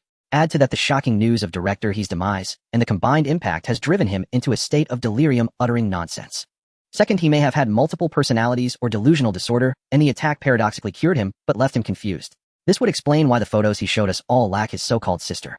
Zhao Jin nodded. Plausible, but not rigorous. Because Captain Liu's theories fail to explain how he knows the names of those high school teachers from his sister's school. Wang Xingye, who was brewing tea on the side, suddenly interjected. If it were all delusion or a post-injury cognitive error, he couldn't possibly know the specific details of a school and its classes. And Bai Ziyi's behavior just now didn't seem fake. Suddenly silence fell upon room 1714, broken only by the gurgling boil of the electric kettle. Doesn't this remind you of the Great Precept? Zhao Jin broke the silence. Director Zhao, the Great Precept only affects ordinary people. We're not ordinary, so how could we? Lu Bai suddenly realized something and dared not continue. Indeed, the Great Precept only works on ordinary people. Once they encounter information about supernaturals, their memories are forcibly altered to rationalize all paranormal phenomena. Zhao Jin took a deep breath, leaning back in his chair. In return, ordinary people lose their right to know, while supernaturals bound by the Great Precept cannot harm them. This equivalent exchange is the underlying logic of the Great Precept. But could it be that to certain entities we are merely ordinary beings, and thus subject to a similar great precept granting us some form of protection? Once again the room fell into silence. Wang Xingye, feeling the awkwardness, poured the boiled water into the teapot, and Lu Bai lifted his cup, blowing on it gently. If that's true, it's terrifying. Xingye, this incident falls under your squad's jurisdiction, so I'll need you to investigate thoroughly. Zhao Jin took a sip of tea. Just in case, check all the teachers at Haiqing know. One high school to see if anyone has tampered with. Understood. Wang Xingye nodded earnestly. Tomorrow is the Soul Purification Institute's new recruit assessment. Bai Ziyi was personally recommended by director, so keep a close eye on him. Zhao Jin said softly, gazing at Bai Ziyi lying on the bed in the monitor. After Zhao Jin left, Bai Ziyi covered his face with his hands, utterly exhausted, and collapsed onto the bed. He hadn't expected that his ability's name was unspeakable, and uttering it would summon an indescribable entity. Now events had spiraled far beyond his ability to comprehend, and the world had deviated from the reality he felt like a muggle who had stumbled into Hogwarts School of Witchcraft and Wizardry overnight only to land in the middle of the He couldn't shake the feeling that everything was too coincidental, as if an invisible hand was orchestrating it all. Where did these doubts begin? Uncle He's voice message. That's right. According to those three, Uncle He was indeed an employee of the Soul Purification Institute, and Lu Bai even addressed him as Director He. If that were the case, why didn't Uncle He's message direct him to seek help from the Soul Purification Institute, instead providing an address for a safe house? If the Soul Purification Institute was a trustworthy organization of righteous supernaturals, wouldn't it have been wiser to turn to them in such a situation? Unless the Soul Purification Institute was not to be trusted, and that so-called safe house was the truly secure place. So should he go to the safe house now? No. As they said, Uncle He recommended him to intern and work at the Soul Purification Institute, but that contradicted the advice to hide in the safe house. If the Soul Purification Institute was problematic recommending him, they would be sending him to his death. The reasons were too complex. Perhaps he needed to visit the safe house to find the answers. There was another point of doubt. The Soul Purification Institute claimed that Uncle He and he were attacked simultaneously, which matched Uncle He's sudden loss of contact. Yet for some reason they firmly believed that Uncle He did not die at the hands of werewolves. Had they found evidence at the scene that ruled out the werewolves? As for his sister, Bai Ziyi sighed. His sister must be real, but he could find no evidence of Bai Ziyi's existence. It was as if someone had used a special method to erase all traces of her. Was it the werewolves? Or the client they mentioned? Bai Ziyi shook his head, dismissing the first guess. If the werewolves had such power, they could have been flawless, leaving no one aware of their human trafficking or even their existence. Thus the ability to erase someone's existence belonged to the client. But what was the point? To keep their plans hidden. However, since it was a transaction, perhaps the werewolves still had clues about his sister. It seemed he couldn't avoid dealing with the werewolves, whether for the bloodwolf curse or clues about his sister. Wait. A sudden thought flashed through Bai Ziyi's mind, and he grasped it before it vanished. He quickly thought to himself, final reincarnation, show me the explanation of deceptive speech again. The next second, the pale blue crystalline text of final reincarnation materialized. Void art, deceptive speech, active explanation. All void arts that connect with you will inevitably reveal their functions and abilities to you. For void arts already in your possession, you can comprehend, know, and master them. Hint: deceptive speech and heavenly unity are both permanent void arts commonly known as passives.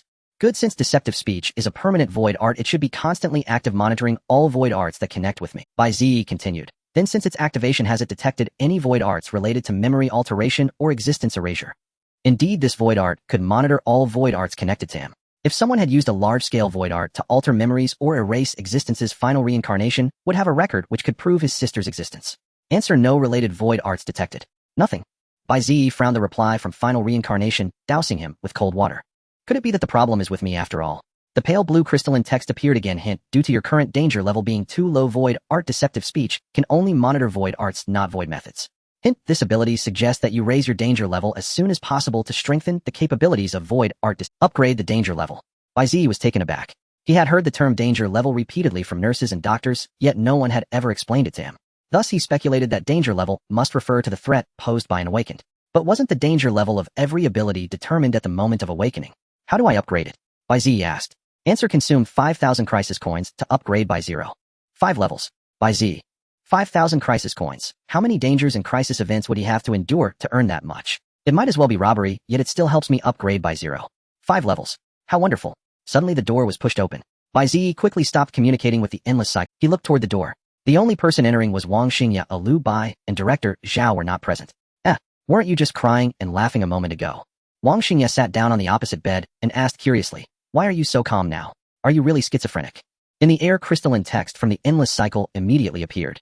Bai Ziyi glanced at it, discreetly warning, to prevent the bloodwolf curse from eroding your will again, your emotions are temporarily being controlled by this ability. So that's it. No wonder I feel so calm thinking about what happened to my sister and uncle. Alright, it's not convenient to talk here. Wang Xingye stood up and stretched vigorously. Where are we going? Bai Ziyi asked, puzzled. To my place. Wang Xingye walked out of the room with his hands in his pockets, not looking back. To your place?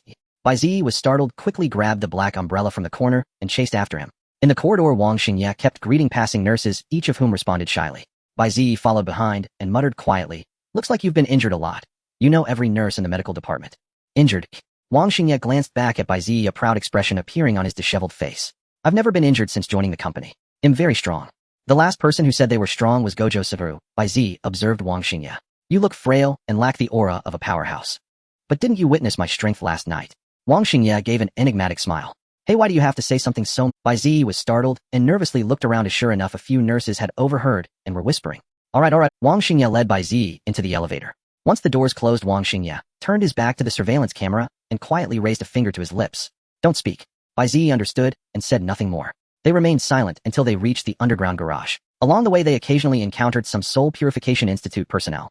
Wang Xingye greeted them warmly but didn't say a single extra word. Bai Ziyi also sensed an inexplicable suffocating atmosphere hanging over the entire Soul Purification Institute. They got into the car, and without any unnecessary movements, Wang Xingye started the engine and drove straight out of the Haiqing branch of the institute. Once the car was on the main street, Wang Xingye finally relaxed and spoke. "If you successfully join the Soul Purification Institute in the future, you must protect your secrets within the company." "Why?" Bai Ziyi was puzzled. Wang Xingye didn't explain, but continued. "He Yiping was the director of our institute's research department. He was a good and upright man. I've interacted with him, and I really liked his style." Bai Ziyi said nothing, just tightened his grip on the black umbrella. "I wanted to recruit him, but he was assassinated." "Do you—" Wang Xingye drove, staring straight ahead. "Why?"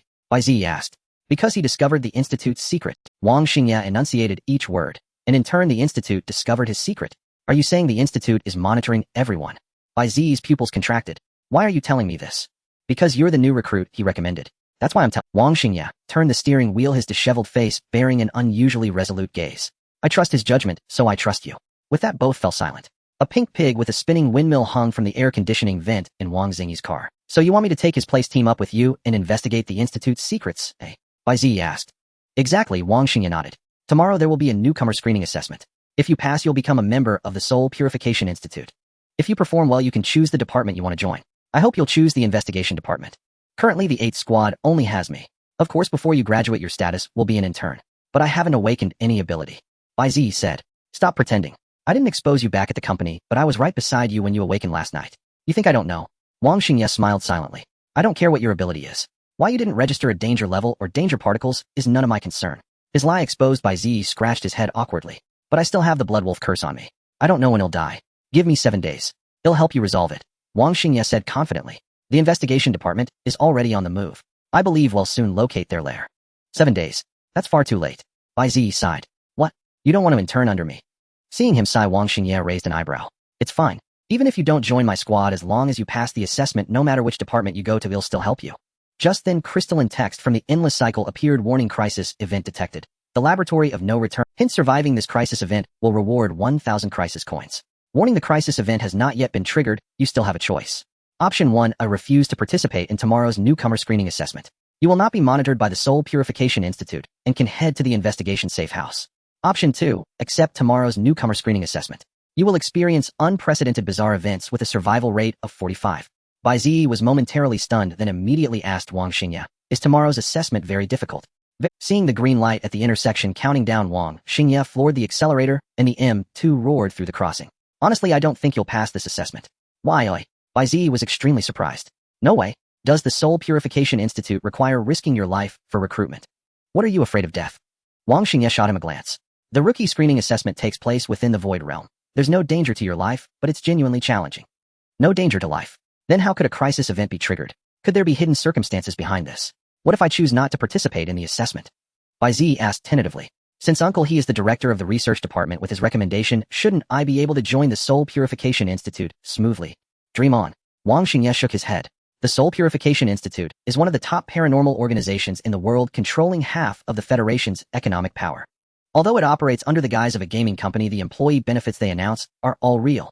Let me just mention the most attractive ones. Wang Xingye raised a hand listing the benefits. First, once you join the Soul Purification Institute, you can choose a house anywhere in the Federation. Second, you'll receive a premium bracelet for the end of the Void Realm. Third, even if you end up in the logistics team, you'll earn 200 a month. Fourth, whenever someone within the company successfully stabilizes a Void Realm, all employees receive a bonus of 3. Fifth, completing tasks assigned by the company earns you corresponding rewards. See this sports car? It was issued by, anyway, not just paranormals. Even ordinary people flock to it. But due to the influence of the Great Precept, they're eliminated during the background check. There are only 15 recruitment slots each year, and nearly 100 paranormals are eligible to participate. How could the company make an exception for you just because of a recommendation letter? Wang Xingye snorted coldly. There are that many paranormals. Bai Ziyi was startled, but he hadn't noticed their existence before last night. By the way, what exactly is the Great Precept? Bai Ziyi finally voiced his confusion. You don't know? Wang Xingye was taken aback. I take back what I said. I'm starting to doubt He Yiping's judgment now. Your ignorance really makes you seem like a muggle. Has He Yiping never told you about paranormals, the Void Realm, and the Great Precept? Bai Ziyi sighed helplessly. Since I was very young, I noticed I was different from my family, but my parents never explained anything. I think they probably didn't want to involve my sister and me in paranormal conflicts. Wait. Suddenly Bai Ziyi's eyes widened. His parents were once colleagues with Uncle He, who belonged to the Soul Purification Institute's research department. Could it be that his parents were also members of the Soul Purification Institute? A terrifying thought emerged in his mind. Captain Wang, do you have any records of my parents? Bai Ziyi asked. Your parents? Wang Xingye frowned, trying to recall. When I reviewed your file, I saw them. 2 unregistered paranormals, friends of He Yiping, with a low danger rating. They died in a rainstorm-triggered landslide while hiking 2 years ago. Bai Ziyi's pupils contracted sharply. No. The Soul Purification Institute's investigation into his parents' disappearance was completely different from what he knew. The night before their disappearance, his parents had said goodbye, claiming they were going far away, and entrusted him and his sister to He Yiping. It was a premeditated departure. Could it be that even his parents' disappearance had been altered? What's wrong? Wang Xingye noticed Bai Ziyi's unusual behavior and prepared to pull over. Nothing. Bai Ziyi shook his head. Go on about the Great Precept. Wang Xingye nodded. All right. Everything I'm about to tell you is recorded in the Soul Purification Institute's archives, and is the version widely accepted by paranormals. Long ago, a mysterious catastrophe struck Blue Star, causing countless otherworldly regions to appear on the planet. Monsters from those worlds invaded the human realm, putting humanity in grave danger. It was then that a group of superhumans emerged among humans. The greater the crisis and danger they faced, the more it awakened the danger particles within them. These individuals were later called dangerous paranormals, what we now refer to as paranormals. Using their own abilities as a foundation, these paranormals created void arts. Combining technology and superhuman powers, humanity was able to resist the otherworldly invasion. In the end, 12 great sages sacrificed themselves to create the Great Precept, sealing all the other worlds that had descended upon Blue Star. At the same time, the Great Precept became the law of our world, stripping ordinary people of their right to know about paranormals. Conversely, paranormals cannot kill ordinary people. You might not understand this just from hearing it. Try searching the news about your neighborhood online now. Wang Xingye grabbed a bottle of water from the door compartment and drank. Bai Ziyi pulled out his sister's phone and searched for news about Haicheng. Sure enough, he found a headline about his own neighborhood on the front page. Shocking. Mysterious explosion in Haicheng Yuan parking lot last night. Bai Ziyi clicked on it and skimmed through. The article roughly stated that a new energy vehicle in the garage had spontaneously combusted, triggering a chain of explosions. The rest was a discussion of possible causes for new energy vehicle fires. It also included surveillance footage from the underground garage, which Bai Ziyi watched. The video showed neither the werewolf nor himself. Only inexplicable flashes of fire and explosions, making it indeed look like a car fire. What's going on? Bai Ziyi looked at Wang Xingye. This is the effect of the Great Precept. Any supernatural phenomena related to paranormals is altered into an explanation acceptable to ordinary people. Wang Xingye said. So that's it. Bai Ziyi nodded thoughtfully. Is this why no one noticed anything unusual when I was attacked in the subway? As for the Void Realm, the examiner tomorrow will explain it, so I won't go into detail here. Wang Xingye drove into an upscale neighborhood. Haimeng Manor. Bai Ziyi was astonished. You live here? Of course. Didn't I mention joining the company? Wang Xingye said nonchalantly, casually pulling into a parking spot. Once you join, you can pick one too. I look forward to— Hey, you parked crookedly. Bai Ziyi warned. There's an M8 next to you. You're so close they won't be able to open their— Oh, it's fine. Wang Xingye glanced at it and walked straight to the elevator. That's mine too. Did the company give you that as well? Bai Ziyi was stunned. Yes. I completed a rescue mission solo before. The hostage turned out to be the daughter of a high-ranking Soul Purification Institute official. They were very grateful and gave me this car. Wang Xingye led Bai Ziyi into the elevator. But I still prefer driving the M2. It's more low-key. Bro, you call that low-key? Bai Ziyi was at a loss for words. Let's get down to business. Wang Xingye began unbuttoning his suit jacket. Do you know what it means if you fail the assessment?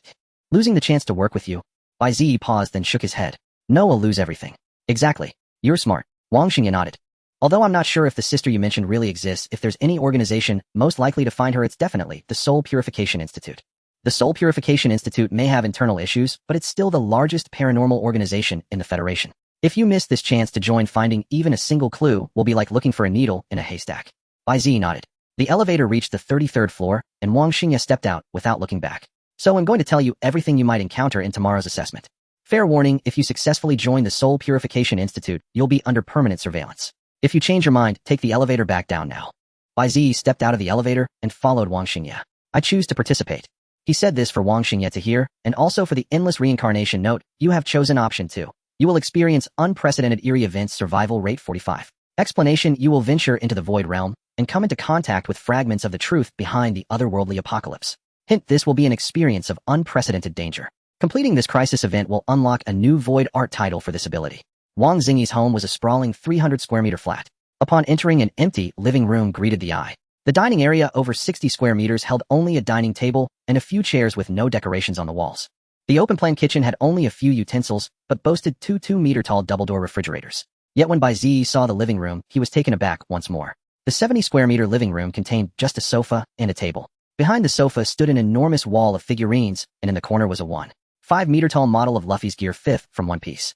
Opposite the sofa sat a 95-inch television and a full-body VR motion simulator along with various gaming devices Bai Ziyi couldn't name, casually strewn on the floor or cabinets by Xingye. Good heavens, so you're a gaming and anime otaku. You only furnished the living room in this 300-square-meter place. Those dark circles and that haggard face. Don't tell me they're from staying up all night gaming.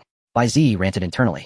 Oh, make yourself at home, Xingye said as he entered, deflating like a punctured balloon. He tossed his suit jacket onto a chair and stretched as he walked into his bedroom. Don't be envious. The Nether Purification Institute doesn't gift figurine walls. Those are all mine. Once we're neighbors, you can come over to game. I'm not envious, Bai Ziyi muttered as he found a spot on the sofa, though his eyes couldn't help but wander over the figurines. Wang Xingye emerged from his room with a tablet and handed it to Bai Ziyi. The tablet held only one folder filled with a dense array of documents. Here, these are the materials you need to review tonight, Wang Xingye said, heading into the kitchen to rummage through the fridge. The endless staircase. Death flight. And this one, the spider lattice horrifying villa. Bai Ziyi gulped as he scanned the dense documents. What kind of names are these? Escape rooms or scripted murder mysteries? Don't tell me the rookie screening test is just playing murder mystery games. These are the names of puzzles, the very trials you'll face tomorrow. Wang Xingye pulled 2 bottles of cola from the fridge. Tomorrow the examiners will have you draw a trial from these, and you'll need to solve these puzzles. Those who clear them will pass the assessment. Then what exactly are these puzzles? Bai Ziyi grew more puzzled. These documents look like walkthroughs. Yes, murder mystery walkthroughs. Remember I told you the otherworld was sealed away? Wang Xingye placed a bottle of cola in front of Bai Ziyi. The sealed-off otherworld regions are called the Void Realm. They still exist on Blue Star, forbidden zones for ordinary people. Open the map. Those black areas are the Void Realm. Bai Ziyi opened the map, and indeed saw many black patches, each labeled with small text research site no entry. Bai Ziyi had once discussed these areas with classmates who all believed they were secret bases for studying aliens. Now he realized their seemingly reasonable guesses were likely the result of the Great Edict's corrections. Wang Xingye took a sip of cola and continued, to purge the otherworld from Blue Star you must enter it and destroy the anchors it has cast here. To enter the otherworld you need special independent spaces called puzzles. Each puzzle has its own unique logic for clearing, solve its secrets, or meet certain hidden conditions to pass. Each puzzle has a different difficulty. The higher the level, the greater the reward upon clearing. I once tackled the Death Flight puzzle, a rank difficulty. The walkthrough you have is mine. That Death Flight puzzle takes place on a passenger plane in mid-flight. At the time all passengers were unconscious. The captain and crew had dissolved into pools of blood. The plane was set to crash into the sea in 10 minutes. The Void Realm gave 2 clear hints: find the cause of this bizarre phenomenon or prevent the crash. I and 3 colleagues from the execution department spent 9 minutes without finding either solution. The countdown had started. If we didn't clear it, we'd die with the plane. Wang Xingye's speech quickened as if the tense scene were replaying before him. Bai Ziyi, clearly captivated, pressed on. In the last second a flash of inspiration hit me. I used my void art to teleport all the passengers away, fulfilling the hidden condition. All 189 passengers survived. Bai Ziyi exhaled. So each puzzle has multiple ways to clear it. Yes, the walkthroughs don't cover all methods. Often you need to think for yourself. Wang Xingye took another sip of cola. Since we were the first to clear that puzzle, each of us received a generous reward from the Void Realm. The other 3 raised their danger levels, and I obtained a brank artifact. Raise your danger level. Bai Ziyi latched onto this key point and repeated it. Clearing puzzles raises your danger level. Yes. We ability users constantly court danger, stimulating the danger particles within us to raise our danger levels, thereby strengthening our abilities and void arts. Wang Xingye let out a burp. Bai Ziyi nodded thoughtfully. This method of advancement was very similar to what the endless cycle had described, constantly courting death to elevate one's danger level. So what happens if you don't clear a puzzle? Bai Ziyi pressed. Would you really die? Everyone entering the Void Realm is protected by the Great Edict and has virtual lives, a maximum of 2 per person. If you exhaust them, you can't enter the Void Realm for 2 years and thus can't grow stronger. Alright, your examiner will explain everything tomorrow. Wang Xingye stretched and headed back to the kitchen. Read through all these walkthroughs for now. They'll cook dinner. Bai Ziyi's scalp tingled at the sight of the dense documents. Each document was about 4,000 words long. Reading through over 300 walkthroughs in one night would be more torturous than the CET 4 and CET 6 English exams. He sighed and listlessly swiped across the tablet screen. Just then a peculiar folder caught his eye. This folder was at the end of the 300+ documents, its icon a red skull with the words unsolved beneath it. Curiosity, piqued by Ziyi, clicked on it. Inside this special folder were only 5 documents, each title preceded by a letter indicating its rank. One of the document titles sent a cold shiver down by Ziyi's spine. Rank: the laboratory with no survivors. B class: the laboratory of no survivors. The name of this file was identical to the crisis event of the final A coincidence? No. Bai Ziyi boldly speculated that perhaps tomorrow's assessment topic would indeed be the laboratory of no survivors. Captain Wang, why is there a folder labeled unsolved here? Bai Ziyi called out toward the kitchen. Why are you looking at that? The annual assessments are always selected from the already solved mysteries. That folder contains mysteries that no one has cracked in the past 5 years. No one has ever cleared them. Wang Xingye rummaged through 2 refrigerators for frozen food. Tomorrow's exam probably won't include any from that folder. Why not? Bai Ziyi pressed further. You have so many questions. Wang Xingye poked his head out from the fridge. For rookies like you with insufficient experience and low danger ratings, drawing one would be a death sentence. There's no need. Then you being so strong, have you ever participated in these mysteries? Bai Ziyi asked again. Could it be that even you can't? Me? Wang Xingye closed the refrigerator door holding 2 packs of frozen food. 3 years ago I was stripped of my right to enter the Void Realm by the Soul Purification Institute. I won't go into the details. With that, Wang Xingye continued preparing dinner. Bai Ziyi scratched his head. If it truly wouldn't be drawn, then how could the final reincarnation have detected it? Something out of the ordinary must be amiss. Just in case, he should still look at the strategies for cracking it. Bai Ziyi opened the file, the Laboratory of No Survivors. To date, the Soul Purification Institute has organized 58 attempts and social players have made 189 attempts, all ending in failure. Below are the strategy materials compiled by the Investigation Department of the Soul Purification Institute, including strategies compiled by netizens and the experience from the Execution Department's 58 attempts. The Laboratory of No Survivors is located in the 5th Void Realm, Future Peril City. Trigger method: enter the Flower Vine building, ascend to the 23rd floor, open room 2306, activate the holographic projection, and play the horror film Sadako. You can drag the progress bar to the well scene. When the well appears, jump into it. This trigger method was discovered by a social player ID, someone pulled my pants zipper. Investigation by the 3rd squad of the Investigation Department confirmed this player is an ordinary person with a clean background. Upon entering the Laboratory of No Survivors, participants will appear in a mysterious research institute. The Void Realm will provide 2 clearance conditions. 1. Find the method to leave the laboratory and exit the institute. 2. Discover the secret behind the personnel deaths and submit the evidence into the device at the end of the corridor. Method to leave the first laboratory: on the chair by the window there is a clean white lab coat containing an access card that can open all laboratory doors but cannot open the institute's main gate. The above are safe strategy clues and can be used with confidence.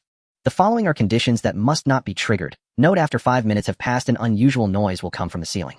Do not investigate it, or you will prematurely trigger the Eliminator's predation logic. Note: do not investigate the locker room alone, or you will prematurely trigger the Eliminator's predation logic. Note: 15 minutes after entering this mystery, the Institute will experience a power outage lasting 5 minutes. Stay inside a room during this phase, and never appear in the corridor, as this is the Annihilator's active period. Note: 30 minutes after entering this mystery, the Eliminator will automatically activate its predation logic and eliminate all personnel within the mystery. This mystery is suspected to be a chain mystery. It is not recommended to organize further attempts. The strategy: Bai Ziyi let out a breath. The trigger method for the mystery seemed very much like a hidden dungeon in a game. He wondered why it would appear in such a manner. However, from the document, it was clear that the Laboratory of No Survivors was extremely perilous.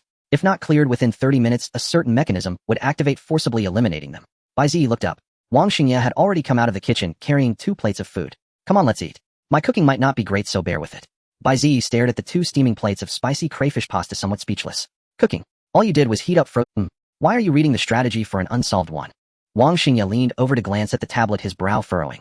These mysteries that have remained unsolved for over 5 years. The Soul Purification Institute no longer organizes attempts. Only some thrill-seeking players treat them like escape rooms now. Captain Wang, could the Void Realm be? Bai Ziyi suddenly realized. Wang Xingye nodded. Yes, it's the end of the Void Realm. Bai Ziyi was startled, straightening up. Didn't you say the Void Realm was off-limits to ordinary people? Then how can they enter and treat the other world like a game? Because every mystery can only be entered once per person. If only psychics were allowed to crack them, the efficiency would be too. Wang Xingye picked up the spicy crayfish pasta and began eating. Don't ask me any more questions about this. I'm not familiar with the operational details. The examiner will tell you tomorrow. The corner of Bai Ziyi's mouth twitched slightly. He suddenly felt that Wang Xingye's invitation to investigate the secrets of the Soul Purification Institute together was just child's play. Totally unreliable. So can you tell me what the Eliminator and Annihilator are? Bai Ziyi asked, covering his face. Wang Xingye took another gulp of cola, leaned back on the sofa, and recalled, I'm familiar with this part. I can tell you. Each mystery has a different Eliminator with varying abilities. As soon as someone enters the mystery, the Eliminator will appear and kill all players. But don't worry, their danger level is very low. It's just that their innate void arts are tricky.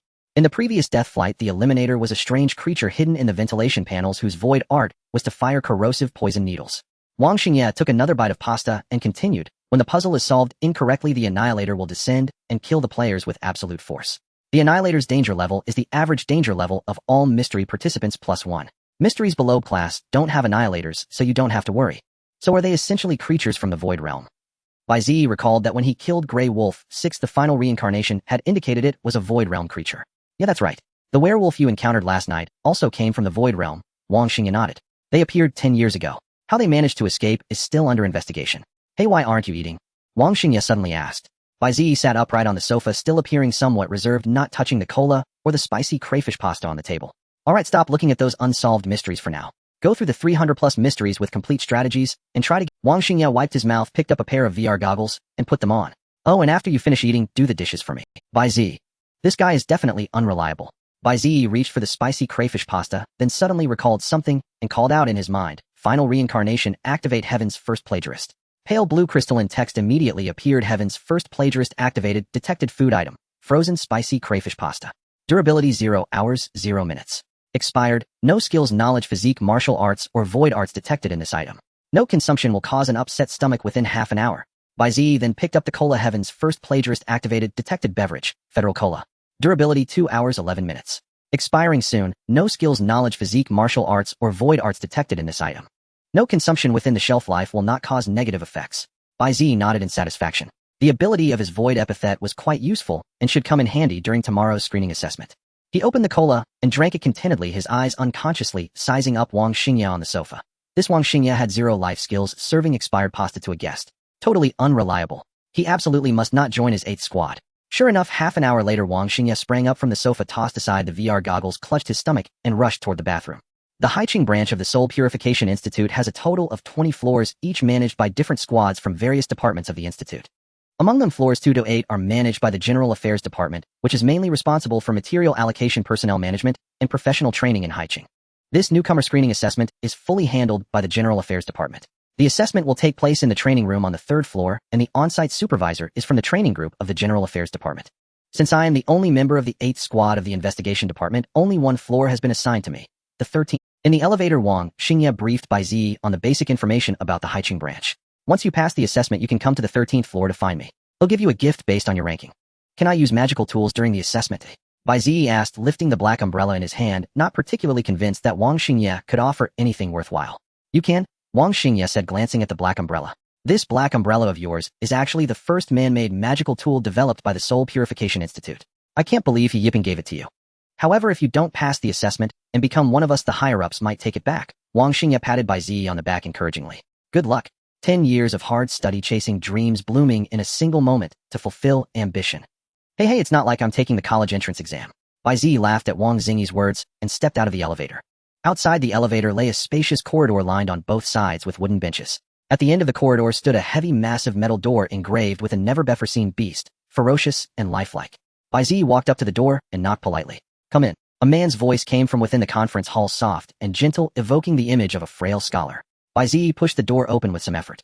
He hadn't expected a training room door to be so heavy, as if designed to prevent something from escaping. The training room was extremely spacious. Every surface, walls, floor, even the ceiling, was covered in white tiles. Countless fluorescent tubes were distributed across the 400 square meter room, creating an illusion of technology and fantasy, making it hard to find the room's boundaries.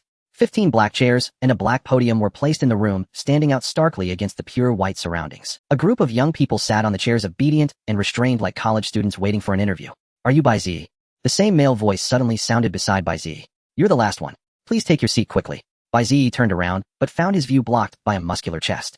He looked up, and even though his emotions were under the control of the terminal reincarnation, he was still startled. Who said the speaker was a frail scholar? Clearly, it was a Kodiak brown bear.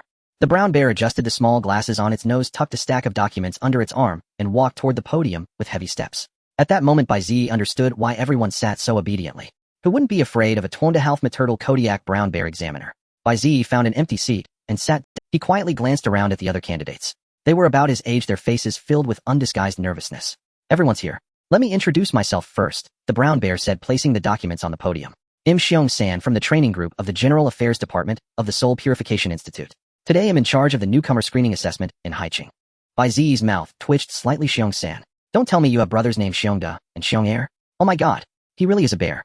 I thought he was a gentle little guy transformed, whispered two girls in the adjacent seats. Exactly. Another girl added. He was standing by the door the whole time, and I was so scared I barely dared to breathe. Indeed, if you closed your eyes and listened to Xiong-san's voice, a gentle white-robed scholar would immediately come to mind. How could a Kodiak brown bear produce such a sound? Had the Soul Purification Institute become so desperate for personnel that they needed to recruit across species? Xiong-san adjusted his glasses and continued. All of you here may have come through internal recommendations from the Soul Purification Institute or been selected for your outstanding abilities. But regardless of how you got here, this assessment will treat everyone equally. To absorb higher quality newcomers and strive to unearth exceptional talents, the General Affairs Department of the Soul Purification Institute has decided to increase the difficulty of the screening assessment starting this year.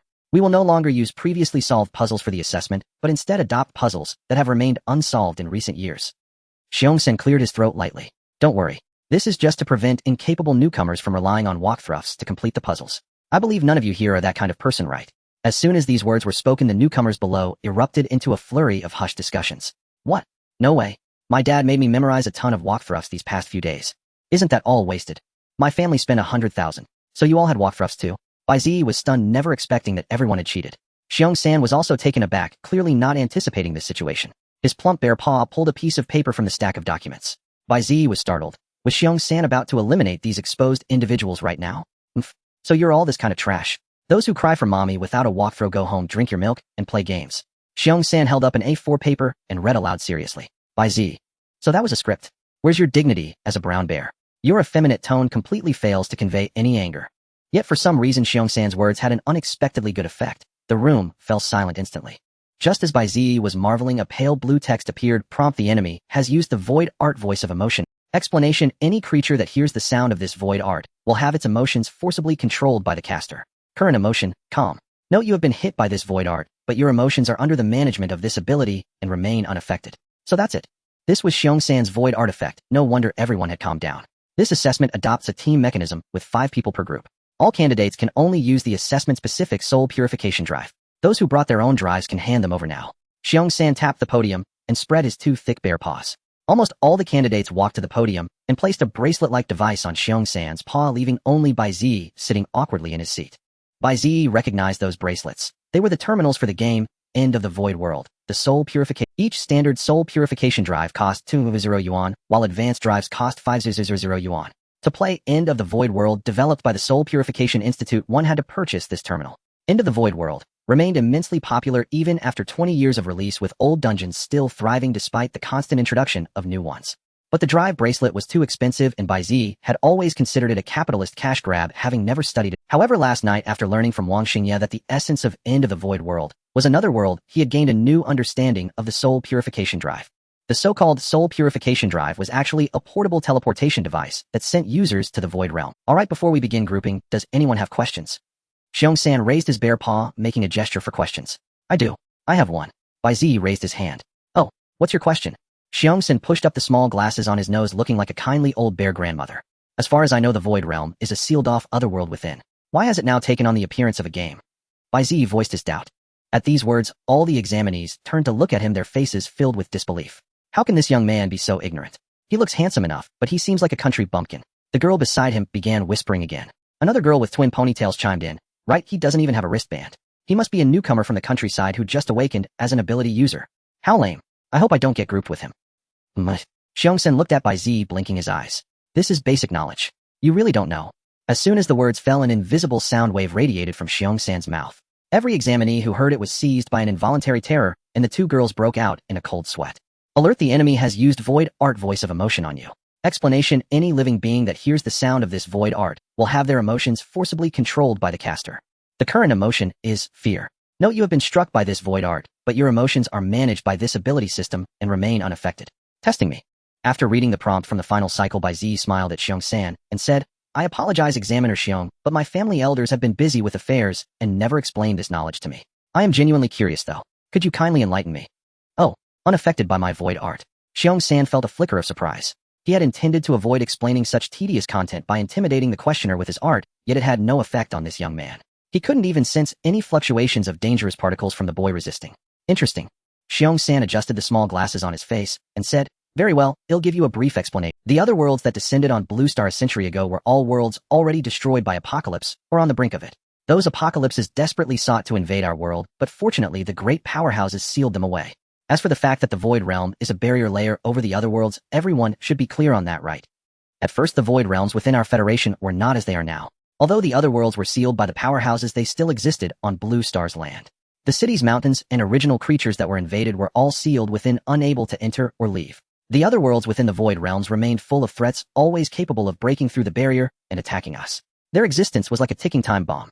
It wasn't until 20 years ago that the Soul Purification Institute, in collaboration with various forces, used the technological power and powerful artifacts brought back from within the Void Realms to recast all Void Realms within our territory, adding various powerful laws and transforming them into what they are today.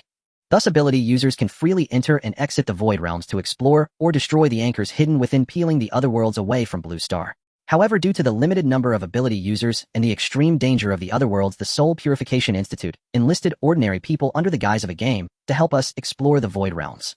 This decision greatly accelerated the progress of stripping away the other worlds. In the past 20 years, we have successfully stripped away 5 dangerous other worlds, restoring 5 cities once shrouded by Void Realms. Now, do you have any more questions? Xiongsen blinked his round eyes. Doesn't the Great Precept correct and alter ordinary people's memories regarding ability users? Bai Ziyi asked with a frown. But now how can ordinary people retain their memories of the Void Realm? And how do we ensure their because of this? Xiongsen picked up a wristband and showed it to Bai Ziyi. The craftsmanship of the Soul Purification Drive is too complex for me to understand its structure. But all you need to know is that it's a device that blurs the line between ordinary people and ability users, deceiving the Great Precept. However, this effect only works within the Void Realm. Those who wear the drive are protected by the laws within the Void Realm and have 2 lives there. Whenever they are on the verge of death, the teleportation device within the drive takes them away, returning them to the original location where the drive was activated and restoring all their states to before activation, much like a respawn in games. But even with this protection, one can still feel real pain and other physical sensations within the Void Realm, including death. To protect the mental state of ordinary people, if their lives are exhausted, their accounts will be forcibly suspended for 2 years. The drive is also inscribed with now deciphered void art runes and specialized stones for storing dangerous particles. Ordinary people only need to activate the stone within the drive to cast void arts. Of course, this is only within the Void Realm. Bai Ziyi suddenly understood. This way it could indeed ensure the safety of ordinary people while increasing the number of explorers in the Void Realms. Yet there seemed to be some loopholes, though he couldn't quite pinpoint them upon further reflection. Alright, the time allotted by the higher-ups is almost up. If you have more questions, ask them after the assessment. Xiongsen appeared somewhat impatient. Next, I will explain the rules of this assessment. Please listen carefully. As he spoke, the tiles beneath each examinee's seat lit up in different colors. Only then did Bai Ziyi notice that the floor of the training room was not made of white tiles at all, but consisted of a series of high-definition display screens. There were 3 colors on the field: yellow, green, and red. The color beneath Bai Ziyi's chair was green. Why am I green? I hate green the most, exclaimed the girl with twin ponytails. Based on the colors, 5 people of the same color form a group, said Xiongsan. After drawing your test scenario, I will tell you how to trigger the puzzle. You must reach the trigger point within 10 minutes of entering the Void Realm, or you'll be eliminated. Then a holographic projection appeared beside Xiongsan, displaying dozens of images, each with the name of a puzzle beneath. First, the red team. Xiongsan waved his bare paw, and a red square appeared on the holographic projection, moving rapidly and randomly across the various photos. After a few seconds, it finally stopped. Red team, Void Realm, no. 11, a blank unresolved puzzle, the fatal Halloween stampede. Next, the yellow team. Xiongsan waved his bare paw again, and a yellow square appeared in the holographic projection. After a few seconds, the yellow square also stopped on a certain photo. Yellow team, Void Realm, no. 22, crank unresolved puzzle, the vanished platform. With another wave of his paw, a green square began moving randomly across the photos. After a few seconds, the green square selected its puzzle. Green team, Void Realm, no. 5, a blank unresolved puzzle, the lab, with no survivors. Seeing the photo of that lab, Bai Ziyi couldn't help but clench his fists. So it really is this one. How could there be no survivors in the laboratory? The twin-tailed girl stood up, angrily protesting. This puzzle hasn't been solved in 5 years. Isn't this a death sentence? Bear 3 blinked, looking at the girl with interest. Those are the rules. Do you have any objections? No, the green team must. The twin-tailed girl pointed at the other examinees indignantly. The puzzles they drew, though also unsolved, only appeared this year. How can their difficulty compare to a 5-year unsolved one? Exactly, Examiner Bear. Those recent unsolved puzzles just haven't been attempted many times. There's still a high... The twin-tailed girl's best friend chimed in. A notorious unsolved puzzle, like no survivors in the laboratory, which has been attempted hundreds of times with no success, is simply unfair. It's perfectly fair. Bear 3 removed his small glasses. In comparison, they have an easier path to passing the... Since the green team drew a puzzle over 5 years old, per the latest regulations, they only need to survive for more than half an hour within the puzzle to pass. Bear 3 stated slowly. Do you really think we don't know? A young man in a white vest with tan skin laughed. Online everyone says no survivors in the laboratory is notoriously dangerous. Only a handful of people have ever lasted 30 minutes. Could it be that the Soul Purification Institute wants us as lab rats to test its hidden rules? If you have objections you can withdraw directly. Bear 3 grinned. Immediately a sound wave spread silencing the dissenters. Bear 3 had secretly used his void technique again. Bai Ziyi shook his head. It seemed the triggered crisis event was unavoidable. Alright, since no one has further objections, please retrieve the dedicated soul purification drive from under your chairs. Bear 3 reached out and scratched his belly. So it's under the chair. Bai Ziyi felt beneath his seat and indeed found a small square box. He opened the box. Inside lay a green bracelet. The bracelet bore a serial number and the words for assessment use only. As Bai Ziyi touched the bracelet, the endless cycle prompt appeared. Heaven 1 plagiarist activated, detected artificial artifact. Soul purification drive. Durability none singless. No previous user detected for this item. Bai Ziyi put on the bracelet thoughtfully. Unexpectedly, the so-called soul purification drive was also an artificial artifact. Could the Soul Purification Institute have mastered mass production of artifacts? The assessment bracelet, aside from the basic functions of the soul purification drive, carries no additional universal void techniques. So everyone must rely on their true abilities in this exam. Bear 3 now scratching his belly with both hands added. Alright, it'll give you 5 minutes to get to know each other. With that, everyone moved clustering together with those wearing the same color bracelet. But we didn't get to be together. The twin-tailed girl hugged her best friend. Go for it, queer. You can do it. Her friend nodded. She won you too. With that, she ran off to join the yellow team. The twin-tailed girl turned back, glanced at Bai Ziyi and his bracelet, and even showed a look of disdain. Soon the other 3 team members gathered. Hello, I'm Zhonglong. Please take care of me later, said the vest-wearing man who had questioned Bear 3 earlier. Hello, I'm Zheng Xihuan. The twin-tailed girl adjusted her little dress absent-mindedly. A short boy with a bowl haircut greeted timidly. Hi everyone, I'm Liang Xiaolin. Just call me Xiaolin. Hello, I'm Bai Ziyi. Bai Ziyi nodded to the 4. I am Lin Weiner. Pleased to meet you. The last to introduce herself was a slightly plump girl in sportswear. Alright, how much does everyone know about this puzzle? Zhonglong cut to the chase, taking the lead in the team's conversation. Zheng Xihuan had no objection to this and replied, basically, just what's online. I didn't study any guides for this puzzle. I've seen this puzzle before and know a bit, but I need to recall, Lin Weiner said timidly. I remember the monsters inside. I haven't read the guide either. Liang Xiaolin adjusted his glasses. But my dad gave me an artifact that can find items. It should come in handy. Great. I don't know much about this puzzle either. He'll rely on you two for solving it. Zhonglong laughed heartily, his solid chest muscles trembling slightly with his laughter. He'll protect your safety. Stop with the empty talk. It's better if we all share our abilities or danger levels. Zheng Xihuan flicked her bangs. That way we can respond correctly in danger. My danger level is 1/6, and my ability is multi-strike. Anything I hit takes multiple damage. I haven't built my own void technique yet. Zhonglong scratched his head. But I know some martial arts. Should be enough to protect everyone. Lin Weiner lowered her head, seeming a bit embarrassed. My danger level is only 1. My ability is soul infusion. I can infuse objects with a soul, giving them temporary sentience for exploration or attack. I also haven't built a void technique. Wow, that's a great ability, so interesting. Zheng Xihuan clapped her hands, eyes sparkling. Can you infuse a plush toy? Lin Weiner nodded shyly. Excellent. Let's be friends. Let's exchange contact info now. Zheng Xihuan hugged Lin Weiner and pulled out her phone. My danger level is only 1/3. I can't disclose my ability and I don't know any void techniques. Liang Xiaolin scratched his head in embarrassment. That's fine. Some people really can't disclose their abilities. No problem. Zhonglong looked at Zheng Xihuan. Xihuan, can you share your danger level or ability? Zheng Xihuan was short with twin tails, and her black little dress made her look utterly adorable. Zhonglong and Liang Xiaolin both felt a bit shy looking at her. Bai Ziyi guessed that Zhonglong's desire to dominate the team's conversation might be to increase his own chances to shine. But Zheng Xihuan just pouted. My danger level is 1/5. I can't disclose anything else. Hey, you were the one who suggested everyone share their strengths. Why are you keeping quiet now? Bai Ziyi raised an eyebrow. He really couldn't bring himself to like Zheng Xihuan. I understand. Zhonglong laughed, then turned to Bai Ziyi. What about you, brother? How capable are you? Bai Ziyi suddenly recalled the warning from the endless reincarnation that revealing his ability would summon an indescribable entity. He cleared his throat and tossed the Jingzhe in his hand. My danger level is 2/0. I don't know any void arts, but for now I can turn an umbrella into a sword and know a little swordsmanship. Though he did possess void arts, it was not the same as what they called void techniques. His black umbrella could indeed transform into a blade.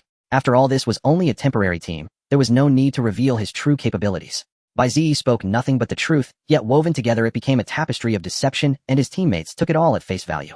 Wow, impressive, brother. Your danger level is the highest among us. When the monster appears, you and I can fight side by side. Zhonglong's tone suddenly carried a note of respect. Danger level 2/0. At your age, what trials could you have faced to advance so quickly? Zheng Xihuan tossed her ponytail. And cracking puzzles isn't about brute force. It's about brains. Bai Ziyi was about to say he had been at this level since awakening, but Xiongsen interrupted the discussion. Time's up. Xiongsen clapped his bear-like paws, producing a thunderous sound. Please put on your soul purification drivers. Once I explain how to trigger your puzzles, you may enter the Void Realm. Everyone focused their attention on Xiong-san. Yellow team, after entering Void Realm 22, find exit D on line 14. At the entrance, buy a ticket for the second to last stop. Be sure to purchase one extra ticket and discard it into the trash bin. This action will trigger the puzzle upon entering the station. The 5 members of the yellow team nodded and pressed the contactors on their wristbands. Instantly, the 5 burst apart into a cloud of colorful particles, vanishing into thin air.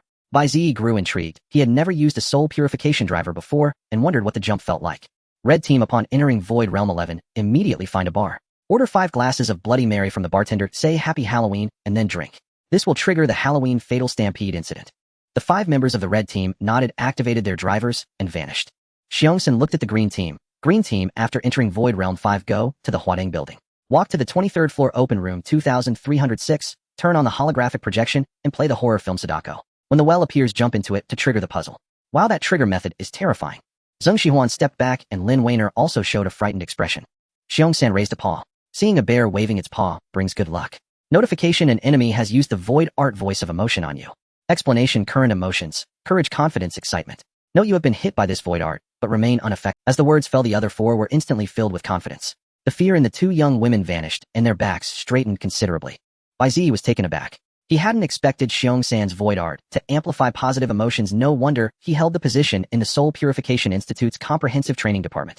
Unfortunately, his own emotions were governed by the endless reincarnation and could not be amplified. Is this your first time using the driver? Xiong-san looked at Bai Ziyi and prompted, enter the corresponding void realm number on the wristband and press confirm. Influenced by Xiong-san's void art, the other 4 teammates were highly excited. They jumped ahead before Bai Ziyi could finish adjusting the numbers. Following Xiong-san's instructions, Bai Ziyi touched the wristband screen, adjusted the number to 50, and pressed confirm. You're special. If you become a colleague someday, you're welcome to have honey at my place. But Xiong-san suddenly shifted his tone, speaking to Bai Ziyi with profound meaning. Remember, the Void Realm is not a real game world. Stay alert and do everything to survive. Bai Ziyi nodded. His body gradually turned into particles and vanished into the air, while Xiong-san's voice grew fainter, as if from a distant universe. After transforming into a particle state, Bai Ziyi could no longer perceive time or space, as if he were a soul suspended in air, ethereal and insubstantial. When Bai Ziyi's feet landed firmly, only 2 seconds had passed. He shook his head. The sensation of his first jump was so strange that his mind momentarily couldn't distinguish reality from the virtual. He looked around and found himself in an alley within a city. Jingzhou was still on him, and his 4 teammates were already chatting at the alley's entrance. Bai Ziyi surveyed his surroundings. The alley was dark and damp, a stark contrast to the vibrant and bustling scene out. The walls on both sides were covered with cables. A cracked mirror leaned against one wall, and a manhole cover nearby was pried open, emitting an unknown gas. Occasionally, rats scurried through the alley. Bai Ziyi, come over. Zhang Long waved at him. Coming, Bai Ziyi replied. As he walked toward his companions, he happened to pass the broken mirror. Curious, he glanced at it. His reflection looked no different from reality, but above his head floated 2 lines of white virtual text: ID Soul Purification Institute, Candidate 39, LV1. Is this the candidate ID for the assessment? I wonder what this level is based on, Bai Ziyi mused. However, when he reached his teammates, he noticed their levels were completely different. Zhang Long was LV32, Zheng Xihuan LV30, Lin Weiner LV22, and Liang Xiaolin LV26. So in End of the Void Realm, the level was 20 times the danger level. Then why was he only LV1? Hey, why are you only LV1? Zheng Xihuan noticed his level and asked angrily, aren't you danger level 2? 0. That should show as LV40 in the Void Realm. You really are a liar. Did you lie, eh? Lin, you almost fooled me, brother. Looks like you've never been to the Void Realm. Zhang Long shrugged and laughed. The wristband multiplies the real danger level by 20 to display the game level in End of the Void Realm. Being LV1 is like being an ordinary person. A low level doesn't matter, no one will blame you, Liang Xiaolin said, pushing up his glasses. Bai Ziyi frowned. Could the endless reincarnation have deceived him? He silently asked, endless reincarnation, what is my danger level? Answer: current danger level 2. 0. Then why does this driver wristband show LV1? Bai Ziyi asked again. Answer: because this ability is an endless type ability possessing the attributes of being indescribable, inaudible, and invisible. Ordinary detection methods cannot determine the true danger level. Bai Ziyi raised an eyebrow. He hadn't expected his ability to be so mysterious and low-key. But that suited his personality well. Hiding his strength was good. Bai Ziyi then laughed. How I just became an ability user and was afraid you'd mock me, so I made up a danger level. If I knew it. Zheng Xihuan crossed her arms and turned her head away. You really are a country bumpkin. It's fine, brother. Even if you're the weakest among us, your ability is quite impressive. You can still stand at the front with me. Zhang Long patted Bai Ziyi's shoulder with a smile. But in his mind, he was scheming to make Bai Ziyi take the lead and test the rules of the puzzle.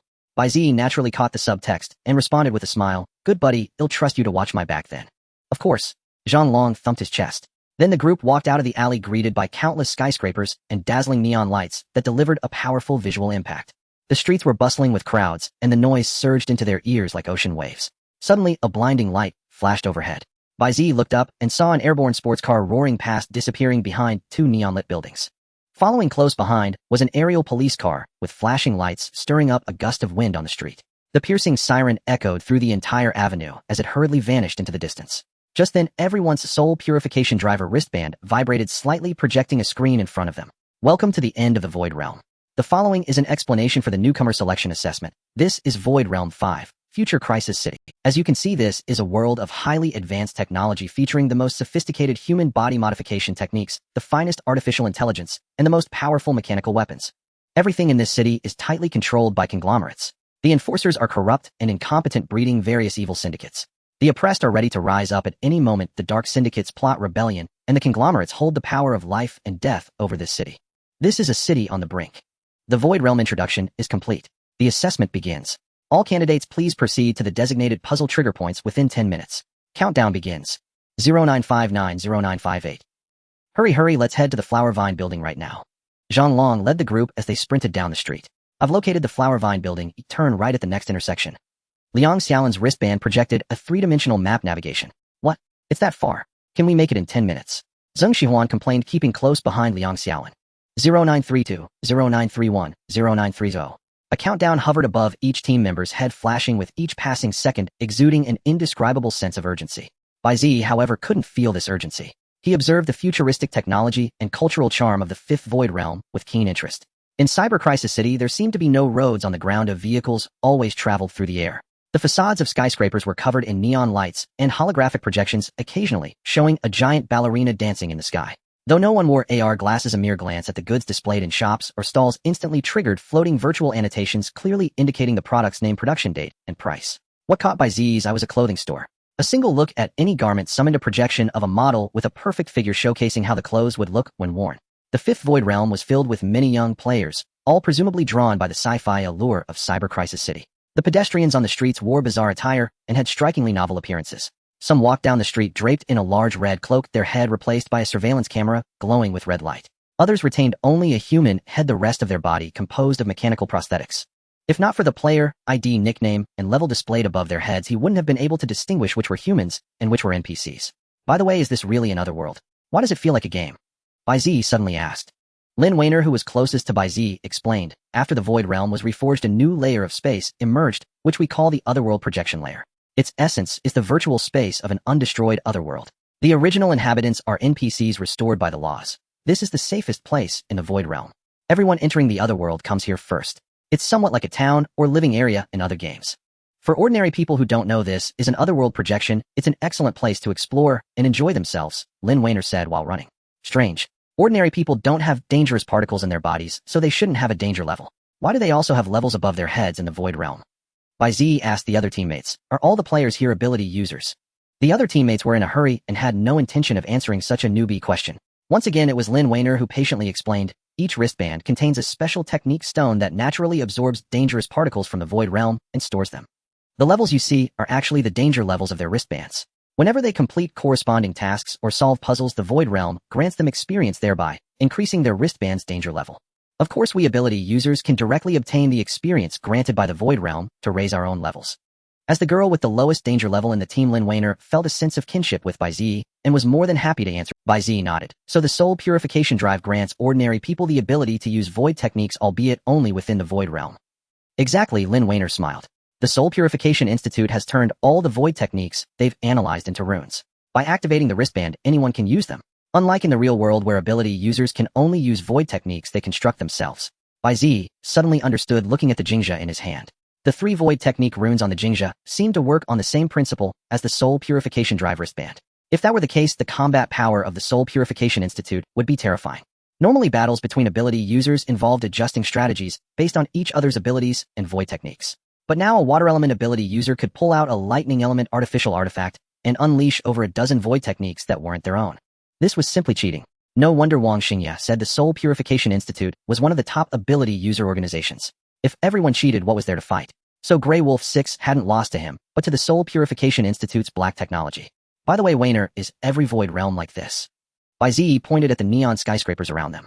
Of course not. Lin Weiner was slightly taken aback. Don't you know? Each void realm suppresses a different otherworld, so the corresponding living areas are also different. For example, if it's a sword and magic otherworld, the living area would likely have a sword and magic theme with streets full of medieval British architecture, dark alleys around the corner, and NPCs selling staffs and cold weapons in small shops. If the void realm were a real game, no one could resist it, Bai Ziyi said with a look of longing after hearing Lin Weiner. But the settings and mechanics of the end of the void realm aren't the main reason players are drawn to it. What truly makes them flock is the currency inside, Lin Weiner said. Game currency. Bai Ziyi suddenly recalled something and tentatively asked, you don't mean void credits, do you? The currencies currently in circulation were either Federation credits or void credits. Exactly. The currency in the end of the void realm is void credits, which can be earned through tasks and used in the real world. When the game first launched, the exchange rate between void credits and Federation credits was 1-1. But because void credits were too easy to earn in the end of the void realm, for instance, a simple treasure hunt could yield thousands of void credits in a few hours. It led to a talent drain from real-world enterprises as everyone rushed into the void realm to earn void credits. The enterprises couldn't stand it. They all sued the Soul Purification Institute, but the institute had strong backing, so nothing happened. Later, the Federation also found it inappropriate, and after negotiations with the institute, adjusted the exchange rate to 0.61, which eased the situation. So most ordinary people who enter the void realm are happy to stay in the living areas, taking on safe, simple tasks to earn some money. For the more dedicated players, they can make thousands of void credits a day, which converts to a substantial amount of Federation credits. Or some enthusiasts choose to tackle puzzles, treating them like escape rooms or mystery games, Lin Weiner explained while running somewhat out of breath.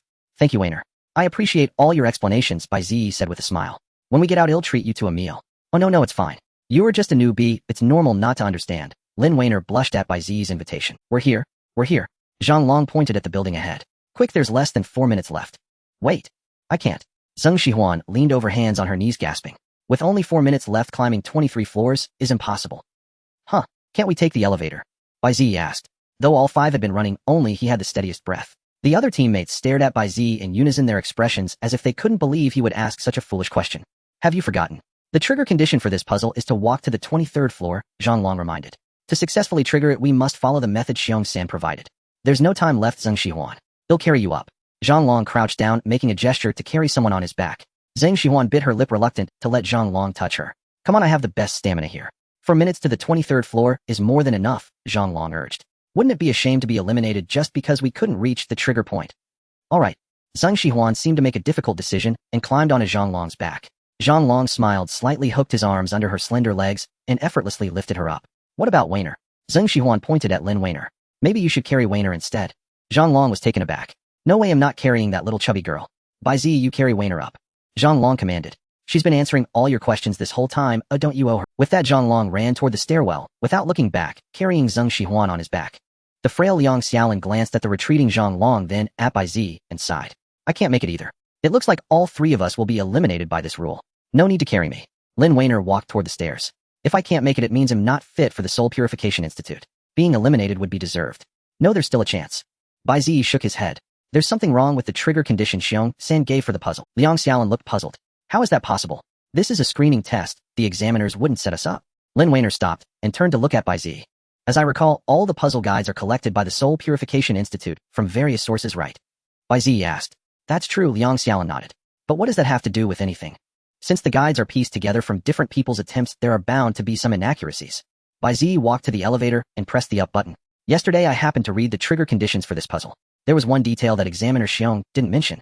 What detail, eh? Liang Xiaolin asked. When playing Sadako, you can fast forward to the scene with the well, Bai Ziyi said. Lin Weiner thought for a moment and nodded. Examiner Xiong did say we couldn't fast forward. So what does that prove? Liang Xiaolin looked up at the countdown. We only have 3 minutes and 40 seconds left. Weiner, you mentioned earlier that you've seen this puzzle. Where did you see it? Bai Ziyi asked. It was from the first player who triggered this puzzle, his guide memoir. Lin Weiner replied. Originally, this room was part of a looping game task. Completing it earned 100 virtual points. He accidentally triggered the hidden puzzle here. Did he mention why he took the stairs to the 23rd floor? Bai Ziyi asked again. That day, he received a game task to investigate the holographic projection in room 2306 of this building. But the elevator had a bug and couldn't go up, so he had to take the stairs to room 2306. Lin Weiner recalled. That's where the problem lies. Bai Ziyi analyzed. Since the trigger conditions for the puzzle were all tested by different people, it's like a game bug. If one person triggers it this way, everyone else follows the same steps. But as more people trigger it, the method gets refined. For example, adding you can drag the progress bar to the well scene means you don't have to play Sadako from the start, but you still meet the trigger condition and save time. No. You're not suggesting that taking the elevator directly to the 23rd floor would work, are you? Liang Xiaolin immediately dismissed Bai Ziyi's guess. This room was a looping task. Before that player triggered it, everyone took the elevator to the 23rd floor every day, but no one triggered the puzzle. Who said I was going to the 23rd floor? The elevator arrived. Bai Ziyi stepped straight and turned back and waved at the two. Come on in. Maybe you'll get lucky and be right. Lin Weiner and Liang Xiaolin exchanged glances. Climbing 23 floors now was absolutely impossible, so they might as well take a gamble. Gritting their teeth, they stepped into the elevator. After the elevator doors closed, Bai Ziyi pressed the button for the 22nd floor. The elevator rose swiftly with a ding. The 22nd floor.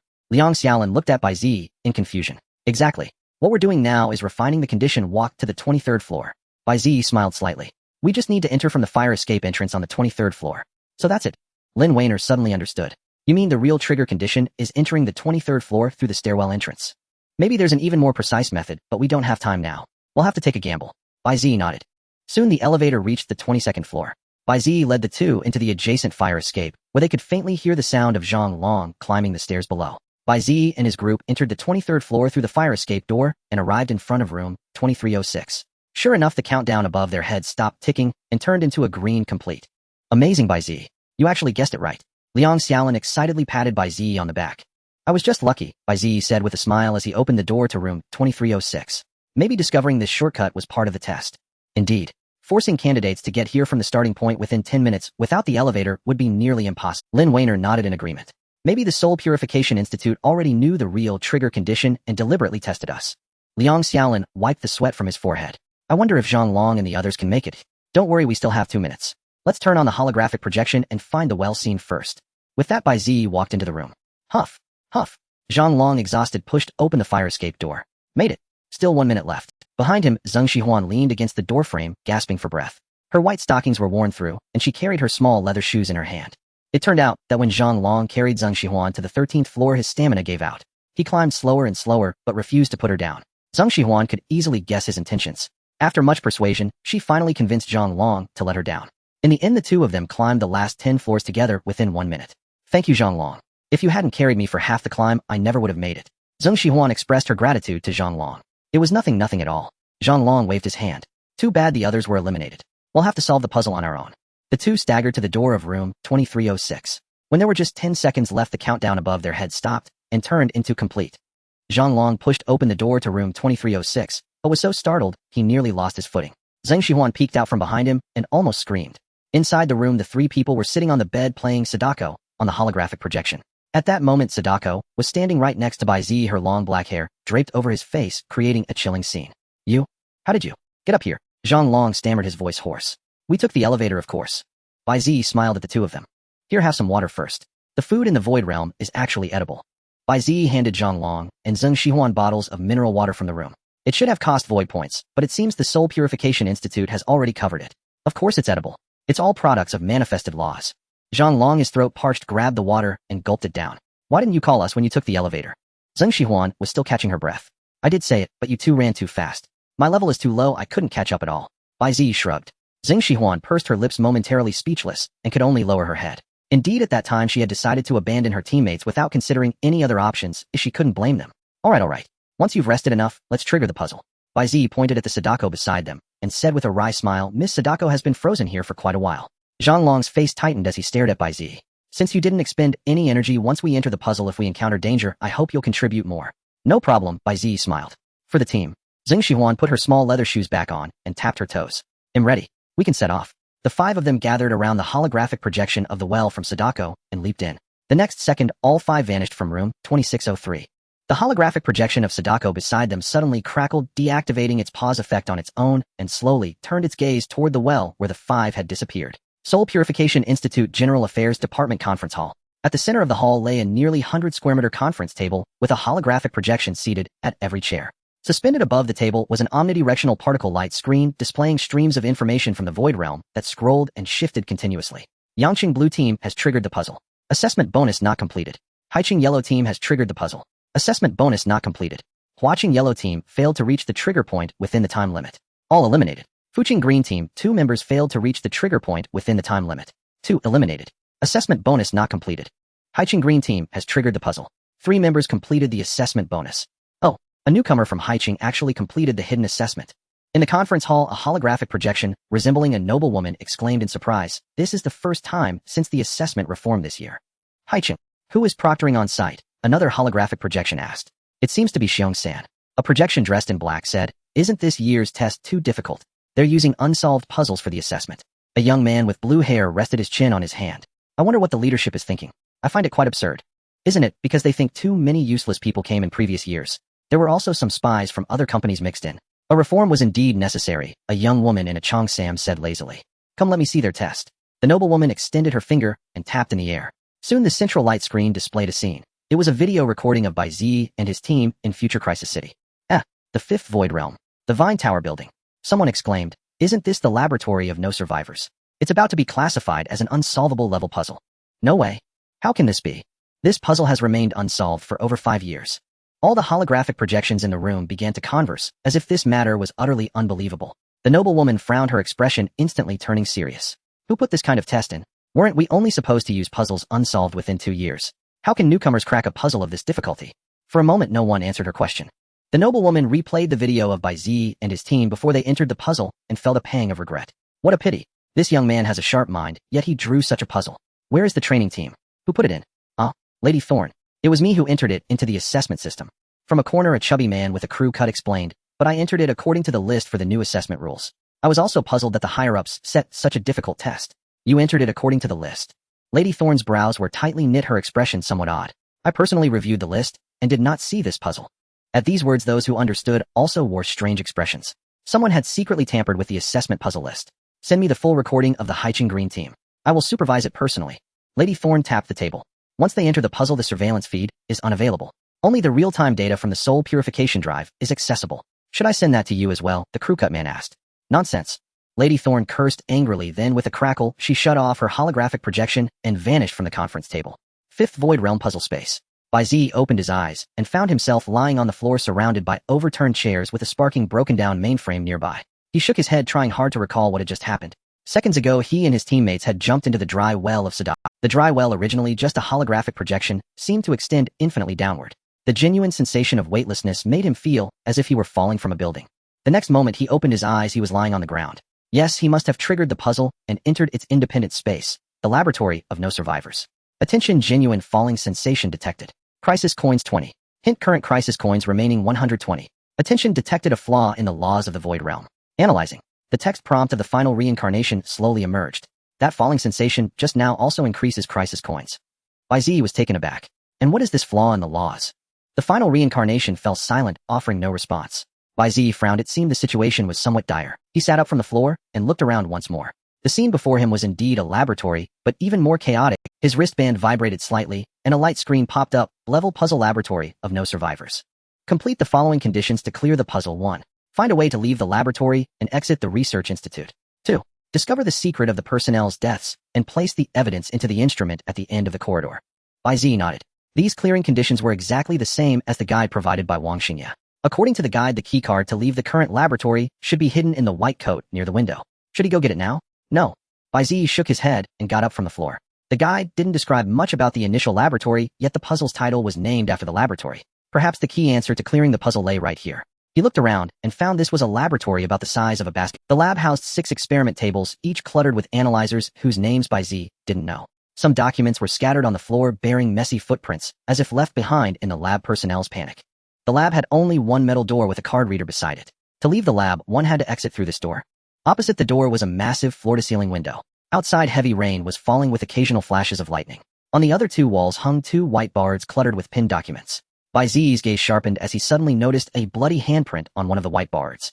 The handprint stretched from the center of the board all the way down to the wall's edge. The corner at the base of the wall was blocked by a computer, making it impossible to see what was there. A corpse. Bai Ziyi picked up a black umbrella at his feet and cautiously approached the whiteboard. Along the way, the floor was strewn with bloodstains and garments soaked in blood, but not a single corpse was in sight. No bodies, yet copious amounts of blood and clothing. Too eerie. Bai Ziyi reached the whiteboard. As expected, there was no corpse beneath it. Only a blood-soaked dress. Where had all the bodies gone? He frowned, studying the blood handprint on the whiteboard. The handprint covered a black and white photo, which seemed to be stuck to the board by dried blood. Just as Bai Ziyi was about to tear the photo off, a strange noise suddenly came from behind him. With a crack, a blood-soaked hand emerged from beneath the experiment table. Could there be a survivor? No, there couldn't be. Bai Ziyi gripped his sword Jingzhe, ready to strike at any moment. The hand suddenly slapped the table, using the force to push the body up, revealing a face smeared with blood. It was Zhang Long. Bai Ziyi breathed a sigh of relief, having almost drawn his blade. Damn it, why is there so much blood here? Zhang Long propped himself up on the experiment table. Everyone, wake up. Huh. He looked up and saw Bai Ziyi standing across the table. Bai Ziyi, you woke up so early. I just woke up too, just a little earlier than you, to steady myself. Bai Ziyi said with a slight smile. A scream came from not far away. Zhang Long hurried over to check, only to find Zheng Xihuan sitting in a pool of blood, her face full of disgust. Is this all blood? It's so dirty. Zhang Long breathed a sigh of relief. Is everyone here? Yes. Lin Weiner crawled out from behind a chair. Liang Xiaolin stood up from beside another whiteboard. Is this the No Survivors laboratory? It's really eerie. Zhang Long pointed at his wristband. Everyone should have seen the prompts on the wristband, right? Any ideas? I saw it, Liang Xiaolin volunteered, raising his hand. We'll go check the metal door first. Remember that to exit this lab we need an access card, which is supposedly in the pocket of a coat. Should we search separately? Lin Weiner suggested, recalling a guide she had seen. These clothes are all stained with blood. How disgusting. Though Zheng Xihuan complained, she still picked up a nearby coat and reached into the blood-soaked pocket. Alright everyone, let's search separately. Zhang Long turned to Bai Ziyi and gave a light cough. Don't just stand there gaping. Go find the access card. Bai Ziyi raised an eyebrow, ignoring Zhang Long. However, he felt that these teammates might not be as simple as he had initially thought. He himself was completely under the control of the endless reincarnation's emotions, feeling no fear or dread whatsoever. Yet the other four, upon seeing such a bizarre scene, and the floor drenched in blood, all acted as if it were routine, calmly beginning to search for clues to the puzzle. This could only mean that they were well acquainted with bloodshed and combat in their daily lives. Indeed, no one who came to the Soul Purification Institute for assessment was an easy mark. Bai Ziyi sighed. However, compared to his teammates, he had a better understanding of this puzzle's rules. Last night he had repeatedly memorized and recited the guide given by Wang Xingye, and had already engraved the untriggerable rules of this puzzle into his mind. With that thought, Bai Ziyi quickly glanced down at his wristband. 2 minutes had already passed since they entered the puzzle. In 3 minutes an eerie sound would come from the ceiling. Before that, he absolutely could not let anyone leave his sight to prevent them from unknowingly triggering the Eliminator's predatory logic. Therefore, even though he knew where the access card was, he couldn't tell everyone now. If they left this lab and scattered to search for clues, it would be beyond his control. Bai Ziyi turned back and continued to remove the photos from the whiteboard. Though they looked like photos, upon closer inspection, he realized they were just black and white screenshots from a surveillance camera. The screenshot showed a corridor whose architectural style resembled the lab they were in. At the far end of the corridor, there seemed to be a white humanoid figure. Although the image was covered in blood, it was still clear that the figure had no face. Strange, have you noticed? Zheng Xihuan suddenly asked. Noticed what? Zhang Long immediately responded. Why do we only have one life heart in this puzzle? Zheng Xihuan pointed above her head. 1. Bai Ziyi looked up at his own head. Sure enough, besides the ID and level, there was a small red heart. Could this be some trick by the Soul Purification Institute? How disgusting. Zhang Long angrily kicked a nearby chair. Lin Weiner nodded in agreement. It's very likely that the Soul Purification Institute removed one life heart to increase the difficulty of this assessment. No, it shouldn't be. Liang Xiaolin adjusted his glasses. The rule of the Void Realm is consume all lives, get a forced 2-year ban. If it were just to increase difficulty, how could they tamper with the life hearts? It's just their monopoly. Zhang Long waved his hand. I've heard that ability users who don't enter the Soul Purification Institute go to other ability companies and complete similar tasks there. But this year the Soul Purification Institute suddenly reformed, not only increasing the assessment difficulty, but also removing one life heart from the protective laws in the Soul Purification wristbands. As a result, according to the Void Realm's laws, those eliminated won't be able to re-enter for 2 years, so other ability organizations won't be able to pick up any promising newcomers who can enter the Void Realm this year. Liang Xiaolin suddenly understood. So that's it.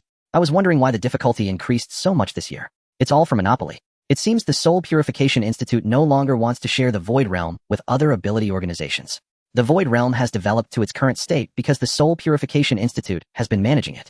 The ability to exchange void points for federal currency was also fought for by the Institute and the federal high-ups.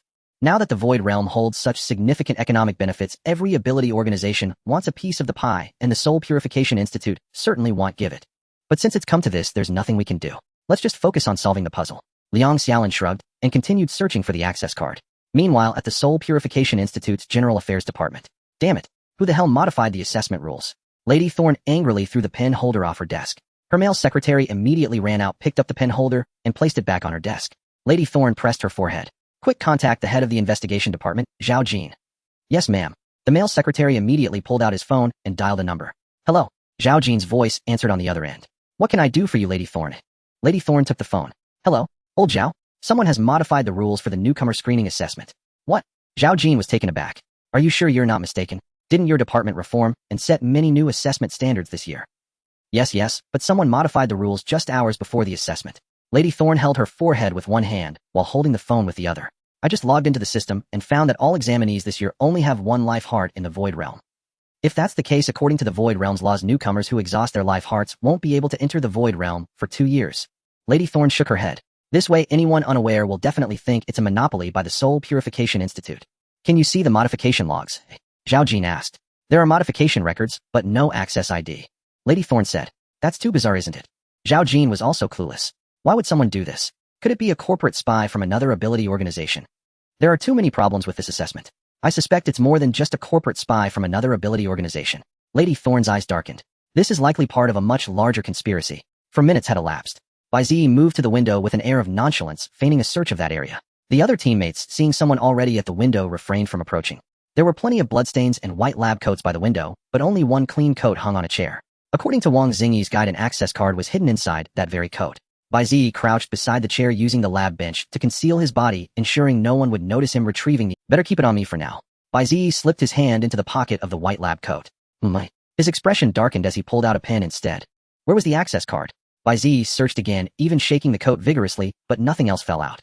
He searched every white lab coat near the window, yet found no trace of the card. A cold sweat trickled down his face. The access card was gone. A conspiracy. On the other end of the line, Zhao Jin frowned. Are you saying this is connected to He Yiping's death? Thorn raised her head and glanced at the male secretary beside her. He immediately took the hint, smiled, and exited the office, closing the door behind him. Once the male secretary had left, Thorn continued, exactly. Don't you think the reform of the system and He Yiping's death are too suspicious? Indeed, He Yiping's death was too sudden and quite bizarre. At the scene, we only detected his own dangerous particles. Zhao Jin lit a cigarette. The assassin clearly used an ability or a void technique, yet no dangerous particles were detected. That's truly strange. I recall He Yiping was in charge of developing artificial artifacts. Could he have mastered some new technology or crossed someone's interests leading to his silencing? Thorn speculated. That's possible. Zhao Jin exhaled a plume of smoke that veiled his eyes. By the way, He Yiping recommended a newcomer before his death. That person is participating in the screening assessment today. I wonder how it's going. Oh, what's his name? Let me check for you. Thorn was curious. His name is Bai Ziyi, Zhao Jin said. Bai Ziyi. Thorn was taken aback, glancing at the light screen before her. The E is an elegant. Yes, Zhao Jin exhaled again. How is he? Has he been eliminated? Coincidence. Thorn's expression turned grave. He is currently inside the tampered with no survivors laboratory. The brank puzzle that's about to be classified as unsolvable. No survivors laboratory. Zhao Jin was stunned, forgetting to flick the ash from his cigarette. Damn. That person's target is Bai Ziyi. Could Wang Xingyi's guide be wrong? Bai Ziyi pondered, gazing at the rain outside the window. No, that shouldn't be. The guide he provided was compiled by the Soul Purification Institute. It was essentially an official standard answer. Apart from some optional trigger conditions that weren't recorded, everything else was reliable. Had he misremembered? Bai Ziyi searched all the white lab coats by the window once more, but still found no access card. Had the puzzle's content changed? Bai Ziyi shook his head, gently dismissing the thought. If the puzzle could change, the Soul Purification Institute's guide would be meaningless. Then only one possibility remained. The access card had been taken by another teammate. But no one seemed to have approached this spot before him. How could they have gotten the card first? Bai Ziyi looked at the other teammates, searching for the card. They were still diligently looking, with Liang Xiaolin even rummaging through all the drawers. Not a single face showed the joy of finding the card. Quite good at pretending. Though he didn't know their motive, it seemed they, like him, didn't want everyone to leave the lab just yet. This was getting interesting. Bai Ziyi glanced at his wristband. 5 minutes were up. Thump, thump, thump. Suddenly, a rapid series of sounds erupted from the laboratory ceiling. Everyone jerked their heads toward the ceiling, instinctively drawing closer. What's happening? Lin Weiner grabbed Zheng Ziwan's arm. Is someone upstairs? No, it's not upstairs. It's the ventilation duct. Zhang Long's face hardened as he assumed a combat stance, eyes fixed on the ceiling vent. There's something in the duct. The laboratory ceiling was made of white plasterboards, hiding the wires and ventilation ducts above. At a glance, it was impossible to tell where the ducts led. Over there. Liang Xiaolin Sharpie pointed at a vent. Everyone looked just in time to catch a fleeting white figure. The thing moved with incredible speed, shaking dust from the plaster ceiling. Let me check it out.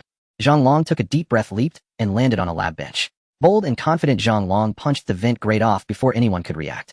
The shockwave from his fist sent whatever was in the duct scurrying, the entire ceiling echoing with frantic crawling sounds. I'm scared, are you? Zhang Long felt emboldened, his fists radiating dangerous particles. Just as he was about to climb into the vent to confront the creature, a powerful hand grabbed his ankle. He looked down to see Bai Ziyi. What are you doing? Zhang Long snapped. Let go or ITLL get away. Calm down, Bai Ziyi shook his head. There's more than one in the ventilation duct. Zhang Long froze, listening carefully. Indeed, there were multiple crawling sounds in the duct. The duct is narrow, your skills won't be of much use there. It's completely unnecessary, Bai Ziyi said. Zhang Long glanced at the vent, then at Bai Ziyi, his expression conflicted. You say it's dangerous up there, but what if one of the conditions to clear the puzzle is inside? Bai Ziyi frowned.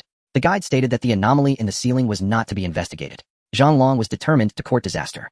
Should he reveal that he had seen the puzzle guide? No. Someone in the team was hiding the access card, and he couldn't tell if that person was friend or foe. Revealing his knowledge of the guide too early could provoke an unpredictable reaction. How about this? You and I go up together. We'll have each other's backs if something happens. Zhang grinned, hoping to push Bai Ziyi to the front. Liang Xiaolin agreed. Yeah, that ventilation duct is too suspicious.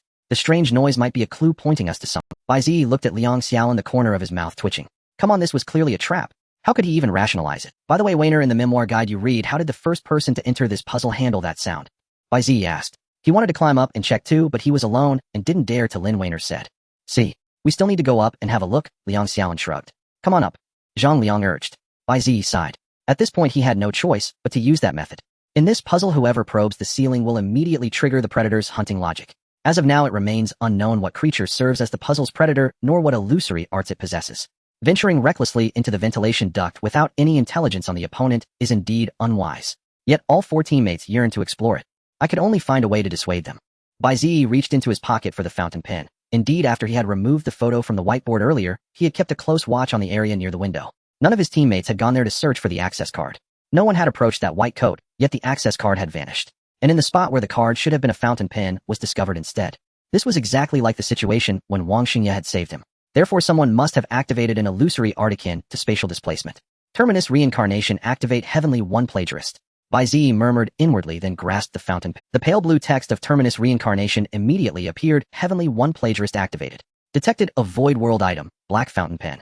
Durability capable of writing 43782 characters within the void world only. Detected that this item has no original user. Detected trace amounts of hazardous particles remaining on this item. This item has been subjected to 1 illusory art barter level 4 proficiency, plagiarizing costs 50 crisis coins. Do you wish to plagiarize?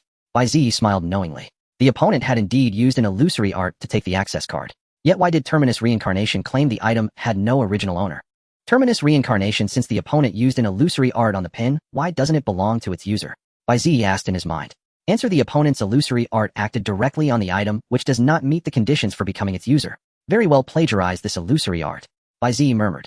Note: you will learn the illusory art that someone applied to this item. Hint 1. Since the opponent used the illusory art only once on this item, you have plagiarized only 1 use of it. Hint 2. The number of plagiarized uses depends on how many times the caster has employed this illusory art. This was Bai Ziyi's first time using plagiarist to steal an illusory art. An ineffable understanding surged into his heart, and a wondrous scene suddenly emerged in his mind. In the vast ocean, threads composed of hazardous particles danced in the seawater, intertwining, entangling, and pulling at one another, forming a profound rune. The rune fluttered like a banner in the sea, exuding a terrifying aura of danger. This was the construction process of an illusory art.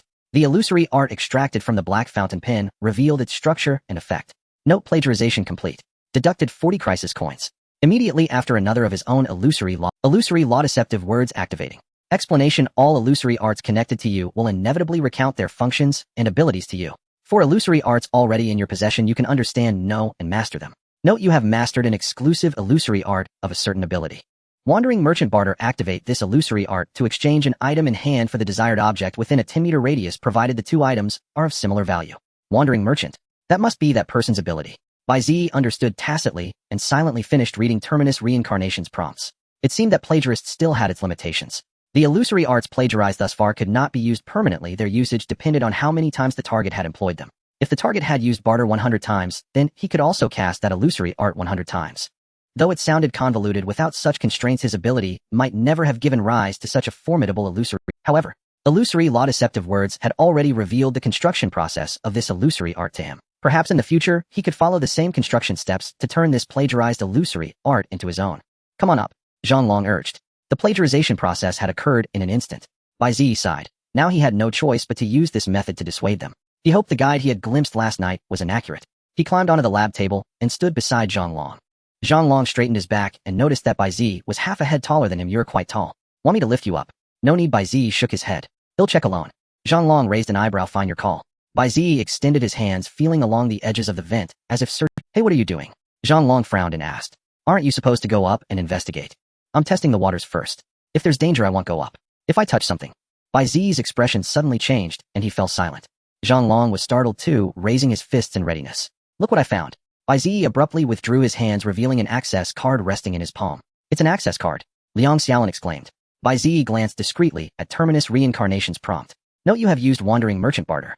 You chose to exchange the black fountain pen in your hand for the access card. You have obtained the access card. Bai Ziyi jumped off the lab table and smiled. Who would have thought there was an access card hidden in the vent? Go try it on the lab door. He tossed the access card to Lin Weiner, observing everyone's expressions. All were astonished. He still couldn't determine who had hidden the card. Lin Weiner caught it and trotted toward the metal door. Hey, aren't you going up to look again? Zhang Long asked. Bai Ziyi tilted his head. Why go up? We found what we need. This. Zhang Long glanced at Bai Ziyi, then at the deep vent. Indeed. Originally they intended to explore the vent for clues. But now the clue had been found. There was still an unknown monster in the vent. There was no need to go up anymore. Zhang Long furrowed his brow and also jumped off the lab table. Beep access granted. The metal door emitted an electronic female voice. Then the door slowly opened, revealing the lights flickered on one by one from near to far, illuminating the entire research institute. The space was several times larger than Bai Ziyi had imagined. Everyone's wristbands vibrated, projecting a light screen. Brank, puzzle the laboratory of no survivors. Complete the following conditions to clear 1. Find a way to leave the laboratory completed and exit the research institute. 2. Discover the secret behind the deaths and deposit the evidence into the device at the end of the corridor. Keep up the... Lin Weiner clapped her hands, visibly delighted. Great, we just need to find a way out of this institute to clear the puzzle. Alright, let's look for a way out. Zhang Long stretched and walked toward the door. Bai Ziyi breathed a sigh of relief. At last, everyone had abandoned the idea of exploring the vent. He glanced at his wristband. 8 minutes had passed since entering the puzzle. Now if they could just avoid the power outage in 7 minutes they would be safe. But at that moment Terminus Reincarnation suddenly flashed crimson. Text warning: crisis event. The laboratory of no survivors, difficulty increasing. Warning: current survival rate plummeting. Warning: you have lost the protection of void world laws. Warning: losing your life core will result in true death. Warning: crisis event. The laboratory with no survivors, difficulty increased. Warning: current survival rate plummeting. Warning: you have lost the protection of the void realm's laws. Warning: lose your life heart, and you will die for real.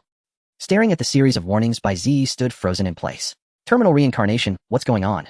Bai Ziyi asked silently in his heart. Answer detected that the laws of the void realm are missing. The rules have changed.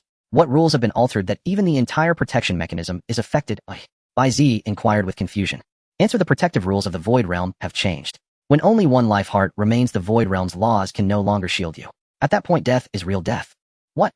Bai Ziyi was greatly shocked. Is this the case for everyone? Answer: this ability can only monitor the laws acting upon you. It knows nothing of other unrelated individuals. This complicates things. This puzzle was perilous enough to begin with. I thought that with the protection of the void realm's laws, even dying in the end wouldn't matter. At worst I'd be eliminated by the Soul Purification Academy, but at least I could survive for 4 days before the Blood Wolf curse erupted. But now the situation is different. Death means true death. Note: the survival rate for this crisis event has decreased, only 30 remains. Hint: based on the survival difficulty, event rewards have been adjusted accordingly. Correction: survive this crisis to earn 2,000 crisis coins and obtain a new void law title. Bai Ziyi was stunned again. Can the difficulty of crisis events be arbitrarily increased or decreased? Answer: event functions belong to causality-based abilities. They do not change arbitrarily under normal circumstances. Then why has the difficulty increased this time? Bai Ziyi asked again. Answer: this is an abnormal situation. An unspeakable entity has interfered with the event's progression. Unspeakable. Again, an unspeakable entity. Bai Ziyi gently shook his head, pressing a hand to his forehead. It seemed that behind his ability lay too many terrifying existences beyond his comprehension. These horrors didn't even need to appear. Merely altering laws or pulling strings could force him to cross an insurmountable chasm of life and death. What's wrong with you? Lin Weiner, noticing Bai Ziyi standing motionless, asked with concern. Bai Ziyi shook his head. The urgent priority now was to find a way to survive this puzzle. There were only 5 minutes left. After that, the entire research institute would lose power and the destroyer would emerge in the corridor. The destroyer's danger level was the participant's average danger level +1. If no one had falsified their danger level, then the destroyer's level would be 2. 5. Converted to the void realm scale, that was LV50. This was absolutely beyond what he and the team could handle. They needed to find a way for everyone to leave the corridor before the blackout. However, they still didn't know who the wandering merchant ability user was nor their true purpose.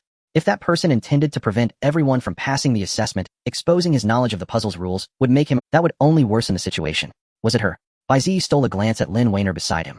The girl in the sporty outfit, slightly plump, who claimed her ability was soul infusion, allowing items to gain temporary life for exploration or attack. Of course, this information could also be false. Then was it Zhang Long? Bai Ziyi looked toward Zhang Long, who was walking at the He could condense dangerous particles in his hands and claimed to have studied martial arts.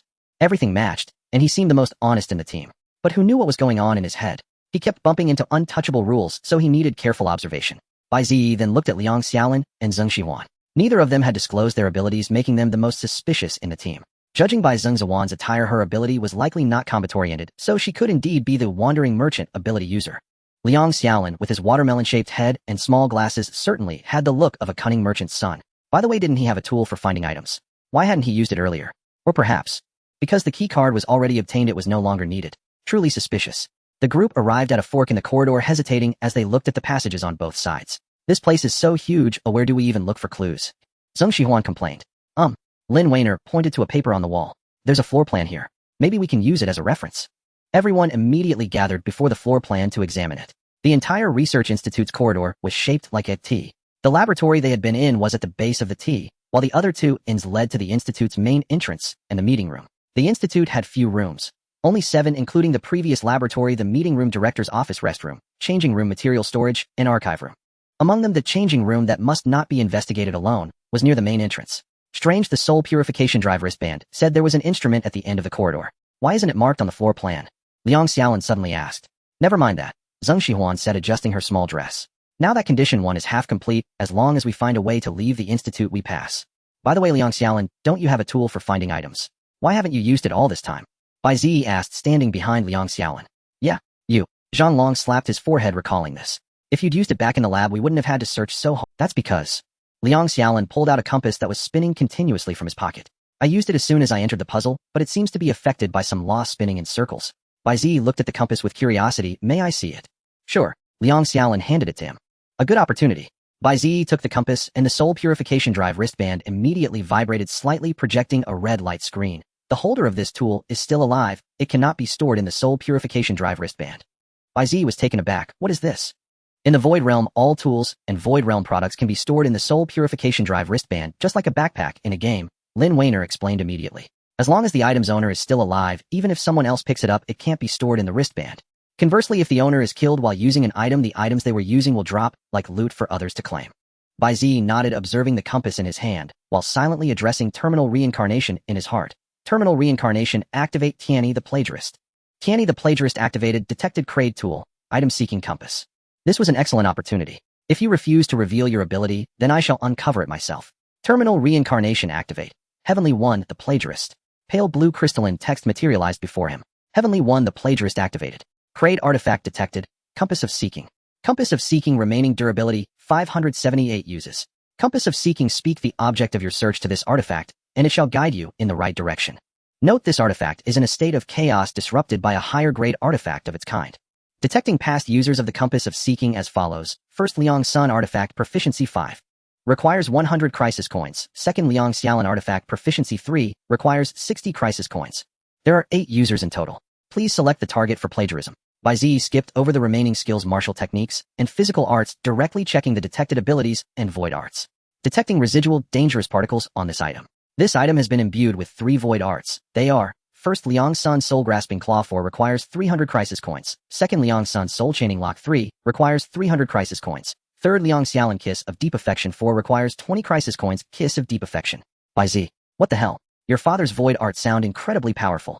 But why does yours take such a bizarre turn? He figured your awakened ability was probably nothing reputable either. No wonder you dared not speak of it. You were too embarrassed.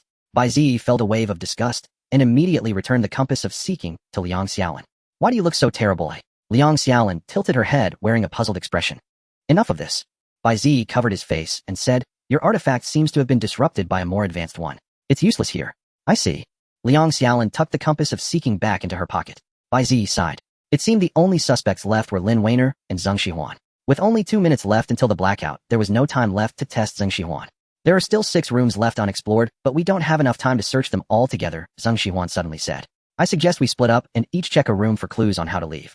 There are 3 rooms in the corridor to the right near the entrance, and 3 in the left corridor. Why don't we split into 2 groups? Liang Xiaolin clapped her hands. At this, Zhang Long immediately perked up. Alright, I'll go with Zheng Shihuan to the right corridor, and you 3 take the left. I agree. Zheng Shihuan nodded. Alright. In that strategy memoir I read, the first person to discover the puzzle said the power goes out at the 15-minute mark, Lin Weiner warned. After the blackout, a powerful monster appears, likely a destroyer. That person was eliminated after the blackout. Everyone must be careful. Nice one, Weiner. Bai Ziyi silently gave a thumb. Fortunately, Lin Weiner had also seen some guides, though not as comprehensive as his own. Still, she could help tip off the others, sparing him from having to reveal himself. Thank you, Weiner. That tip is crucial. Zheng Shihuan seemed genuinely grateful, gently shaking Lin Weiner's hand. Liang Xiaolin also looked shocked. Good thing you saw that guide.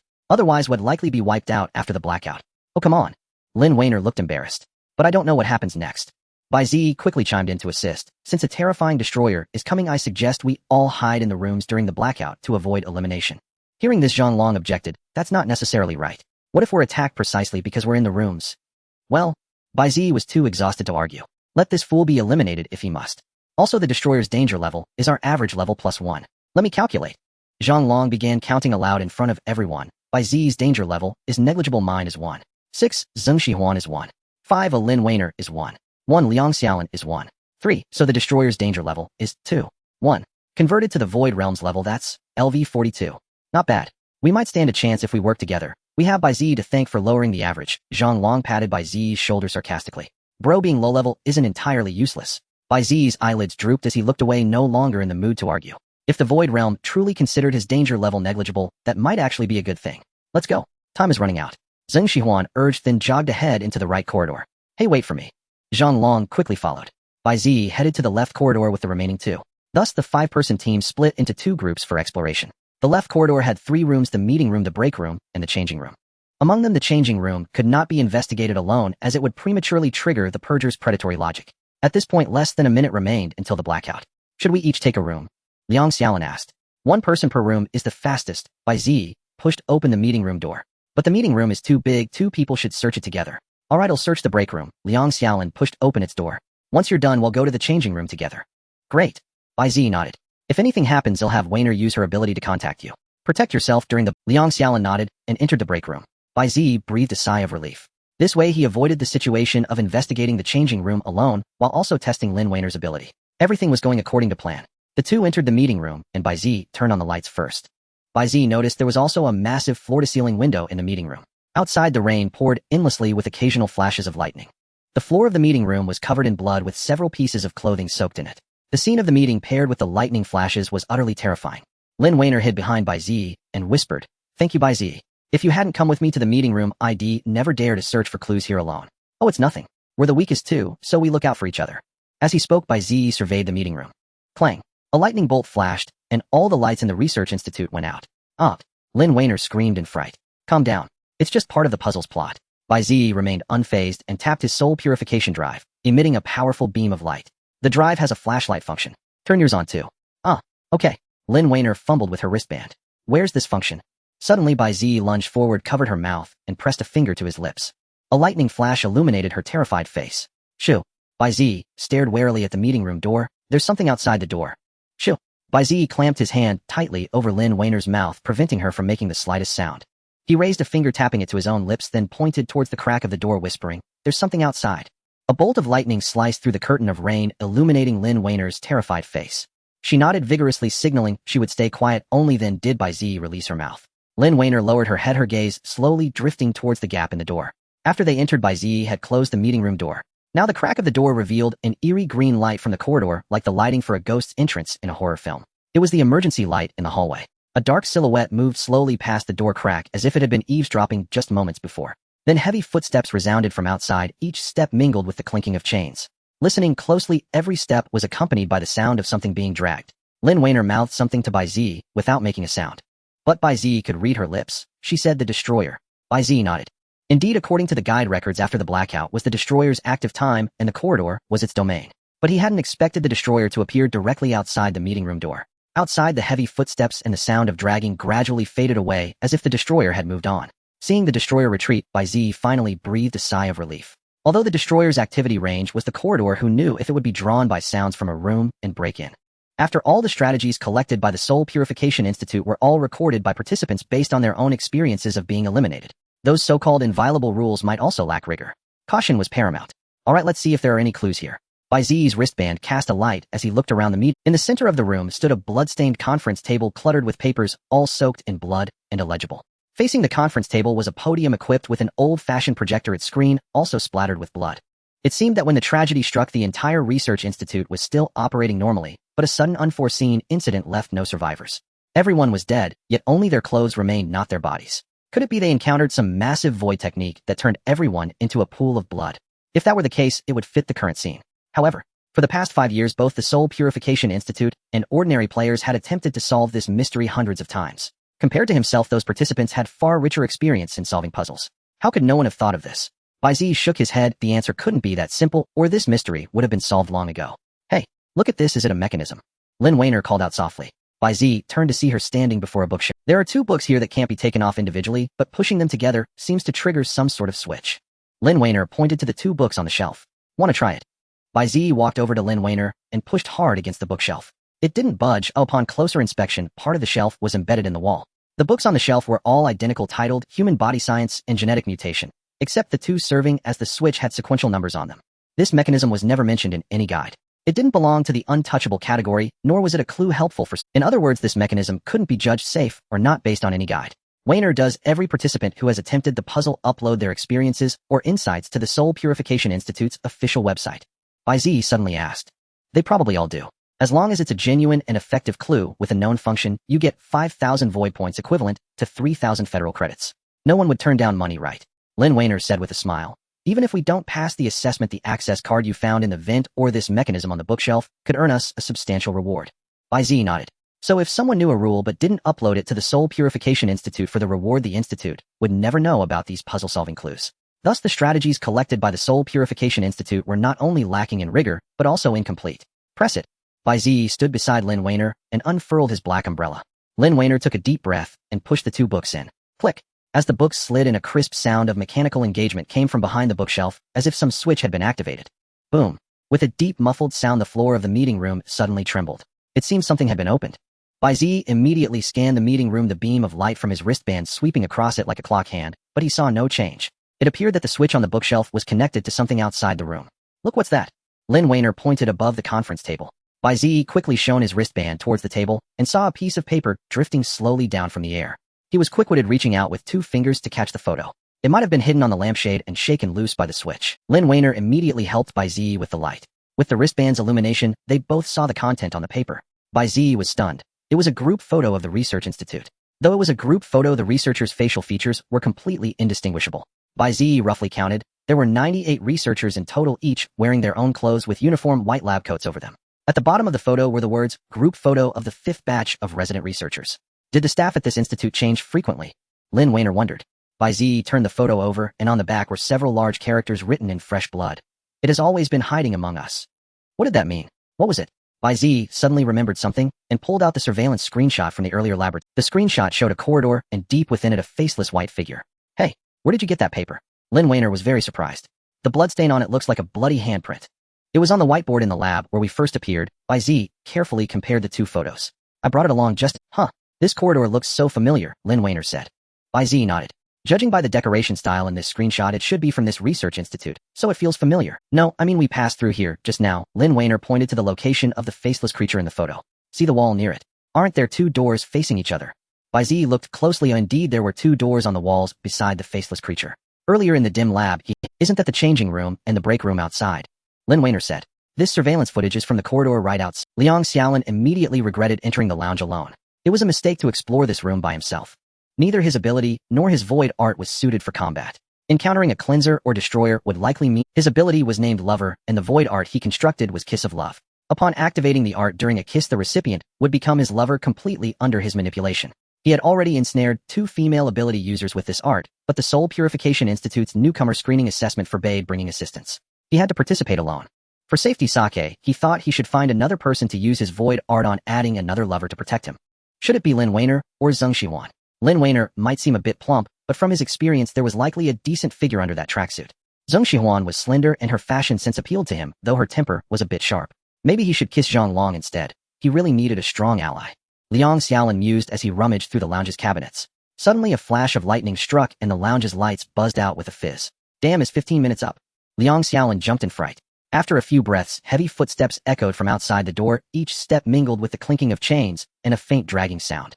Had Bai Ziyi been captured, Liang Xiaolin lay flat on the ground, peeking through the crack under the door. The corridor was bathed in an eerie green glow and dust trembled with each heavy footstep. Then a massive rotting foot entered his view, accompanied by a pungent stench. The foul odor hit his nostrils, nearly making him vomit. He quickly covered his mouth to stifle any sound. The enormous foot suddenly halted right outside the door. This action by the destroyer made Liang Xiaolin hold his breath, his heart skipping a beat. If the destroyer opened the lounge door at that moment, it would see a boy with a bowl-cut hairstyle bottom in the air, hands clasped together in a desperate prayer. Boss, I'm sorry. Liang Xiaolin squeezed his eyes shut, bowing frantically toward the door. No offense meant, please. Even with the protection of the Void Realm's laws, the sensation of death was all too real, and he had no desire to experience it. After about 10 seconds, the destroyer finally took another heavy step and continued down the corridor. Now Liang Xiaolin could finally see what the destroyer was dragging, a massive twisted corpse. No, to be precise, it was a large weapon assembled from several twisted bodies. But from the crack under the door, he couldn't make out the weapon's full form. At that moment, the head of one of the corpses on the weapon faced. He couldn't imagine what the corpse had endured before death. Its features were stretched grotesquely like a painting from Edvard. Liang Xiaolin nearly wet himself in terror. As the destroyer moved away, the corpse was dragged out of his sight inch by inch, and the stench gradually faded. So Bai Ziyi was right. Staying in a room during the blackout is safe. Liang Xiaolin forced himself to swallow the bile rising in his throat. Just as he got up to resume searching the room, he unexpectedly heard the door opposite him open. That room was the changing room. What the heck? Are Bai Ziyi and the others going into the changing room now? Why didn't they call me? Liang Xiaolin lay back down and peered through the crack. A man and a woman alone in a room. Are they going to? But what he saw at the changing room door was a pair of pale, withered feet. Inside the director's office, a mahogany desk sat before a massive floor-to-ceiling window. In the center of the room were 2 leather sofas and a glass coffee table. There was no other furniture in the room. A small figure emerged from beneath the mahogany desk. Found it. Zheng Shihuan sat happily on the desk, her slender legs swinging gently in the air. I didn't expect it to actually be hidden in the director's office. In her hand, she toyed with an electronic watch. From its design, it appeared to be a men's watch. I heard that the laboratory of no survivors contained a high-level item-seeking artifact, even capable of interfering with similar artifacts below rank. I can't believe it's true, haha. Even if I get eliminated, selling this artifact would net me a few 100,000 federal credits, right? Not a loss. I bet this artifact is what messed with Liang Xiaolin's navigation compass. Zheng Shihuan touched her dress and frowned. Damn, I forgot this dress has no pockets. Store it in the Soul Purification Drive bracelet. No. These assessment-specific bracelets would be collected afterward, and she wouldn't have a chance to take the artifact out. She would have to wear it on her wrist. Zheng Shihuan put the watch on, but it was much too large for her wrist, making it quite conspicuous. So she took off a fluffy hair tie and wrapped it around the watch, perfectly concealing it. Satisfied, she hopped off the desk. Now she had a side ponytail. Suddenly a flash of lightning struck and the lights in the director's office hummed out. Is it 15 minutes already? Zheng Shihuan looked around warily. The director's office was clean and bare with nothing left to search. That Bai Ziyi said it's best not to leave the room. Zheng Shihuan gritted her teeth. So how long am I supposed to stay in? She walked toward the door, intending to leave. But the sound of footsteps from the corridor made her stop, her hand frozen on the doorknob. Something massive was moving this way. Forget it, Shed listened to him. She had what she came for, and he hadn't done her any harm. Zheng Shihuan retreated a few meters and hid behind the mahogany desk. Sigh, if only I could find a way to solve this puzzle and get out of here. She murmured to herself. As soon as she spoke, the watch on her wrist began to glow. Surprised, she looked down at it. A white arrow appeared on the electronic watch. It pointed in a specific direction. No matter how she moved her arm, the arrow remained fixed. The artifact has activated. She followed the arrow's direction, which pointed to a notebook on the desk. A diary. Zheng Shihuan was taken aback. Meanwhile, in the materials room, Zhang Long had turned everything upside down. Damn it, there's nothing in this materials room. Zhang Long kicked over a chair. I should have stayed with Zheng Shihuan. Wait, I've finished searching here, but there's been no word from her. Could she be in danger? He rushed to the door, but hesitated. But Bai Ziyi said it's best to stay in the room after the blackout. Hell, why am I listening? Zhang Long gritted his teeth and opened the door. A massive shadow cast by the corridor's emergency lights loomed into the materials room. Haiqing Green Team 1 eliminated. In the comprehensive department of the Soul Purification Institute, Lady Thorn hung up Zhao Jin's phone, her face etched with worry as she stared at the light screen before her. Displayed on the screen was the real-time data of the 5 members of the Haiqing Green Team within the Mystery Realm. The assessment's real-time data would show the physical metrics of everyone inside the Mystery Realm, thereby determining if any examinee had used prohibited substances. Just moments ago, the metrics of 2 members of the Haiqing Green Team had abruptly shifted, their heart rates spiking sharply. This signified that both individuals had simultaneously encountered a lethal danger within the Mystery Realm and could be eliminated at any moment. Regrettably, the wristbands within the Mystery Realm could only monitor physical metrics and could not upload visual footage. Haiqing Green Team 1 eliminated. Sure enough, a notification popped up on the light screen indicating that all data for one of the examinees had zeroed out. It seems these 5 newcomers are doomed to be eliminated. Lady Thorn sighed and dialed Xiong San's number. Hello. A gentle male voice answered on the other end. Lady Thorn, what are your orders? Has the Green Team lost one? Lady Thorn inquired. Xiong San glanced at the examinee beside him and replied, yes, he just returned. I suspect someone tampered with the Green Team's test. May I speak with that examinee? Lady Thorn asked. Well, I'm afraid that won't be possible, ma'am, Xiong San said, sounding quite embarrassed. Why not? Lady Thorn frowned. I am representing headquarters to investigate this matter. What reason do you have to refuse? Xiong San glanced again at the examinee and the colleague from the medical department. He keeps shaking and hugging himself nonstop. His spirit may have been contaminated. Like others with spiritual contamination, he keeps repeating those 2 words under his breath. 7 days? Thud. The lights in the meeting room flickered back on. It seems the power outage is over. Bai Ziyi put away the 2 photographs. Let's go out and look around to see what mechanism the room's trigger has activated. Lin Wainer nodded and followed Bai Ziyi out of the meeting room. The dimly glowing green emergency exit lights had gone out, and all the fluorescent lights in the corridor were now fully lit. On the floor, a trail of drag marks extended all the way to the main entrance. At that moment, Zhang Long stood at the door of the materials room, his gaze vacant. Hey, Zhang Long, found any clues? Bai Ziyi called out to Zhang Long. The materials room was several dozen meters away, and Zhang Long seemed not to have heard Bai Ziyi's shout. Strange. Bai Ziyi sensed something amiss and prepared to walk toward Zhang Long. Just then, the door to the director's office, a young girl with a side ponytail, stepped out clutching a notebook in her arms. Huh, Zhang Long, why are you standing here? Zhang Xihuan asked. Oh, I. Zhang Long snapped back to reality, drenched in sweat. The power's back. Of course, isn't it obvious? Zhang Xihuan seemed to be in a good mood. Any clues to clearing the level in the materials room? No. None. Zhang Long stammered, his mind clearly elsewhere. Hey, Zhang Long, are you alright? Bai Ziyi called out from a distance. Have you found any clues? I found a diary, but there's still an archive room we haven't explored yet. Zhang Xihuan waved the diary in her hand. What about you? We triggered a switch, but haven't figured out what it opened. Bai Ziyi pointed toward the break room. I plan to check the changing room with Liang. Alright, well, discuss it later. Zhang Xihuan waved her hand and headed toward the archive room. Aren't you coming? Zhang Long paused briefly, then shook his head. No, I'll wait for you at the door. A flicker of surprise crossed Zhang Xihuan's face. Did you encounter something in there? Zhang Long wiped the cold sweat from his brow. No, the materials room was too stuffy. I need some air in the corridor. Suit yourself. Zhang Xihuan didn't dwell on it and pushed open the archive room door to enter. Watching from afar, Bai Ziyi couldn't help but furrow his brow. Ever since entering the virtual realm, Zhang Long had been eager to show off in front of Zhang Xihuan, yet now he refused to explore the room with her. It was too abnormal. No, Liang Xiaolin was also acting strangely. Bai Ziyi looked toward the break room. According to their agreement, everyone was supposed to gather after the power was restored, but Liang Xiaolin remained motionless. What exactly had happened during the blackout? Xiaolin, have you found any clues? Lin Wainer knocked on the break room door, but there was still no response from inside. Bai Ziyi glanced at the time on his wristband. 21 minutes had passed since entering the mystery realm, and in just 9 minutes the Eliminator's predatory logic would be fully triggered, causing them to swarm out and eliminate all humans who had entered the realm. But for now, there was still the changing room left to search. He couldn't wait any longer. Bai Ziyi pushed open the break room door. The break room was the researcher's rest area, furnished with 4 wooden beds and several metal lockers. Bai Ziyi looked around, but saw no trace of Liang Xiaolin. However, all the lockers had been rummaged through, proving that Liang Xiaolin had indeed searched for clues here. Yet now he had vanished without a trace. Could he be hiding under the bed? Lin Wainer knelt down to peer beneath the beds. Bai Ziyi suddenly noticed that this break room also had a massive floor-to-ceiling window. Why does every room have a floor-to-ceiling window? Bai Ziyi wondered as he walked over to examine it closely. Outside, rain was still pouring heavily, with occasional lightning streaking across the sky. The entire research institute seemed to be perched atop a tall building. The hazy rain shrouded the streets completely, as if this building stood alone in solitude within the entire world. Above and below there was nothing but rain, and beyond the rain only endless gray and darkness. The floor-to-ceiling window was intact, so Liang Xiaolin couldn't have left through here.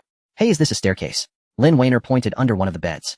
A staircase? Bai Ziyi's eyes lit up at the remark, and he lifted the bed with one hand. Lin Wainer was startled. With a physique like that, you don't seem like a level 1. I'm a martial artist, so it's normal for me to have good physical fitness, right? Bai Ziyi tossed the bed aside and crouched down to examine what she called a staircase. On the floor there was a rectangular opening. Not large, but with the light one could faintly make out a stone-built staircase below. This opening must have just been opened, Bai Ziyi judged as he wiped a finger along the edge of the gap, collecting dust. It seems the entrance triggered by our mechanism is right here.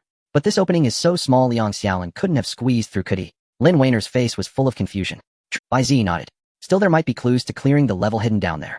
We need to go take a look. But how do we get? Lin Wainer tugged at her collar, looking troubled. Bai Ziyi tapped around the opening with his black umbrella, and then reached down to feel beneath it like an experienced grave robber. Suddenly, he seemed to touch something and perked up. It turns out a marble slab is stuck, preventing the passage from opening, so the entrance to this secret passage is actually larger. Lin Wainer realized, and asked, do you have a way to open it? Bai Ziyi suddenly looked at Lin Wainer with a mischievous smile. That's where you come in. Rely on me. Lin Wainer was startled. Catching the mischievous glint in Bai Ziyi's eye, she instinctively hugged herself. What are you going to do? Your ability is soul infusion, isn't it? Bai Ziyi said with a serious expression. This marble slab is the door to the secret passage. There's an iron chain tied underneath. When the trap is triggered, the chain pulls the marble, but a rod-like object is jamming it. Find something that can fit into the gap, control it to enter the passage, and remove that rod. Then the entire passage entrance. Lin Wainer's face lit up with an "oh, I understand" expression. Bai Ziyi smiled as well. Good, now use your ability. If her ability truly was soul infusion, then the wandering merchant had to be Zhang Xihuan. She was the mysterious one who had secretly hidden the access card. Bai Ziyi stood up and stretched vigorously. In truth, he could have easily cut through the object on the chain with Jingzhe. But doing so would mean losing the chance to learn about Lin Wainer's ability. That wandering merchant ability user, while not a threat to him, was the biggest variable in the entire puzzle. Friend or foe, he needed to find out. Lin Weiner suddenly wore a troubled expression. Bai Ziyi raised an eyebrow and asked with concern, "What's wrong, Weiner? Are you feeling unwell?" "Oh no," Lin Weiner said hesitantly. "It's just that since I haven't constructed a void technique, yet infusing a soul into an object is a bit troublesome." "Troublesome?" Bai Ziyi was perplexed. "What kind of trouble?" "Well, it's..." A blush crept onto Lin Weiner. "Got it." Bai Ziyi nodded firmly. "Huh, what do you get?" Lin Weiner was taken aback instead. "Never mind. He'll wait for you in the hallway. Call me when you're done," Bai Ziyi said with a straight face heading for the door. "Then, what should I manipulate?" Lin Weiner asked. "Anything, it doesn't matter. He'll close the door for you." Bai Ziyi quickly left the room. "Yeah, right, as if I understand why you're blushing." Seeing Bai Ziyi leave the rest area, Lin Weiner took a deep breath and pulled down the zipper of her tracksuit. "Hey, Bai Ziyi, you're here." Liang Xiaolin emerged from the corridor near the laboratory. "Why are you coming from there?" Bai Ziyi asked. "Did you go out when the power went out?" No, Liang Xiaolin scratched his bowl-cut head. "How would I dare to go out? Isn't there a monster outside the door?" Bai Ziyi looked him up and down. "Then why weren't you in the rest area? We thought you'd been eliminated." "Ah." Liang Xiaolin walked toward him. "Because I found a secret passage." "A secret passage?" Bai Ziyi raised an eyebrow. The entrance to the passage in the rest area was blocked. It was impossible for Liang Xiaolin to have squeezed in. He was lying.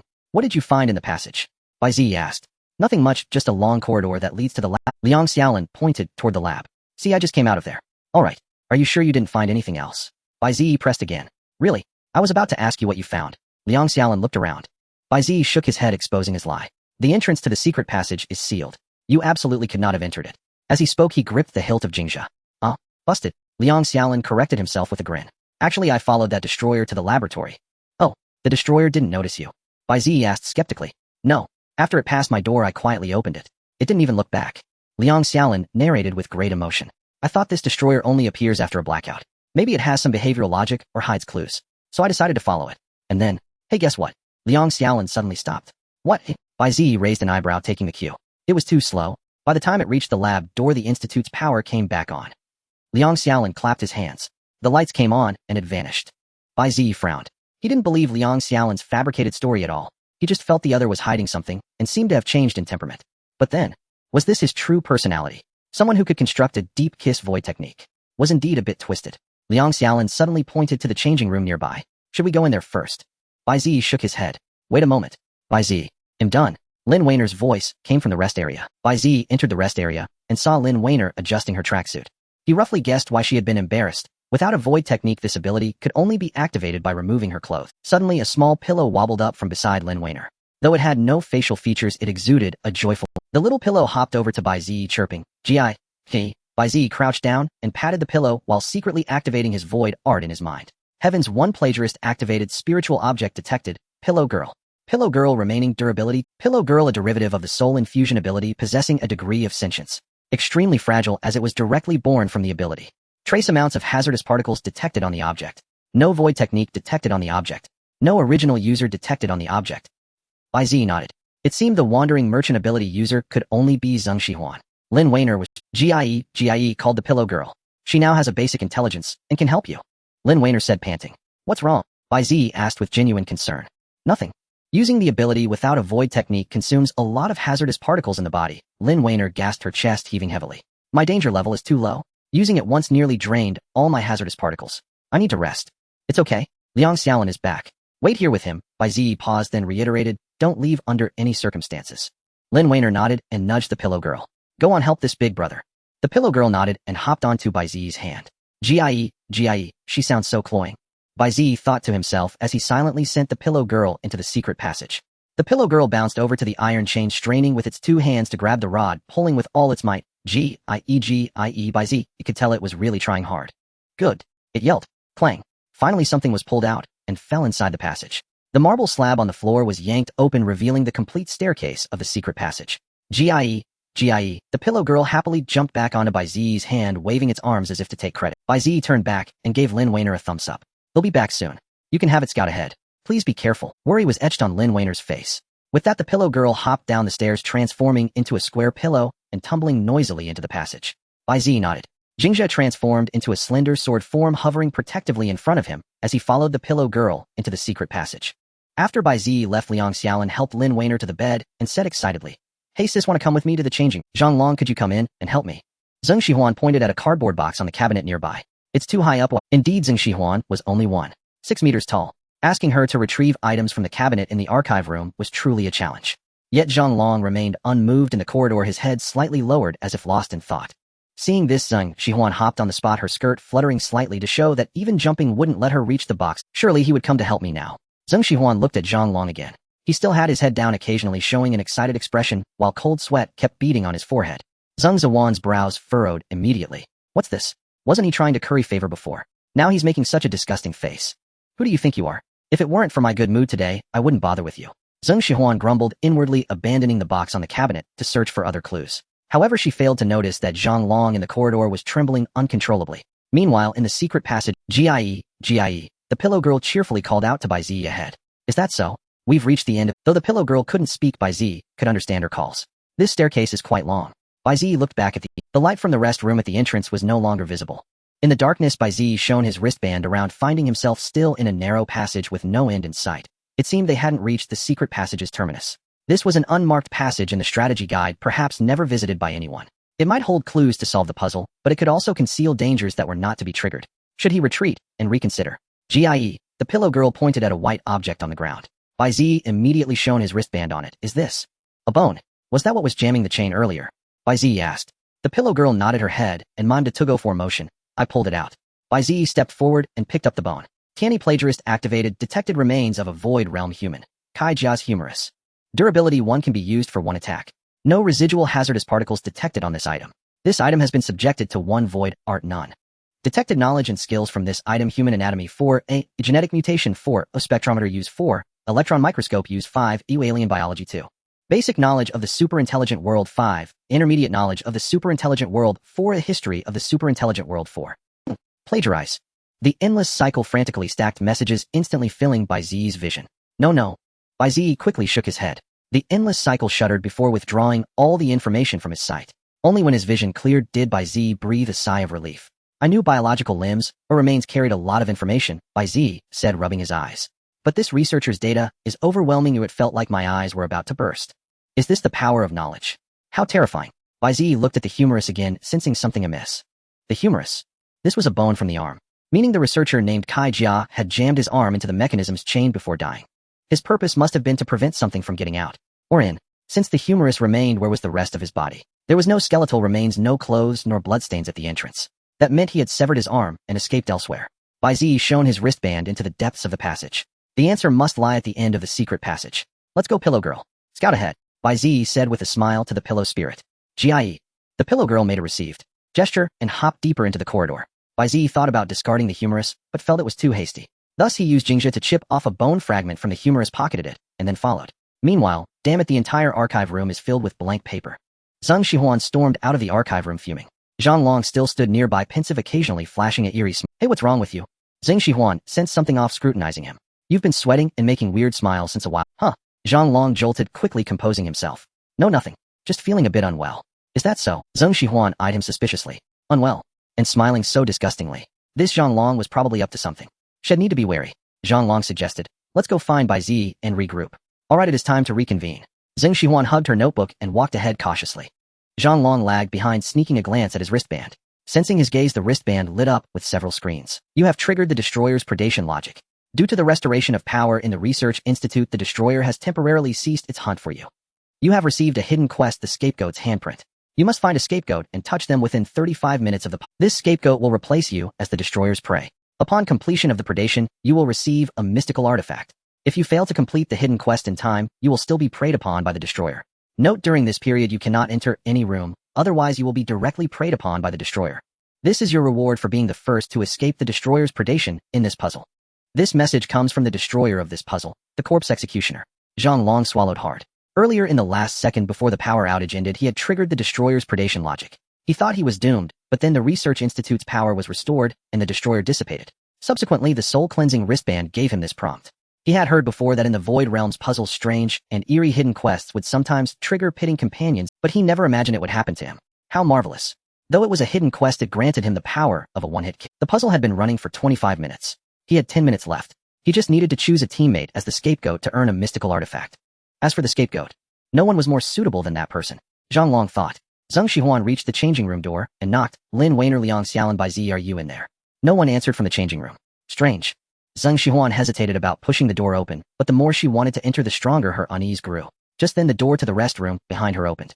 Zheng Shihuan spun around and saw Liang Xiaolin dragging an unconscious Lin Weiner out. 1 minute earlier, in the secret passage of the rest area, the Pillow Maiden led the way ahead with Bai Ziyi following closely behind. Gradually, a faint light appeared at the end of the tunnel.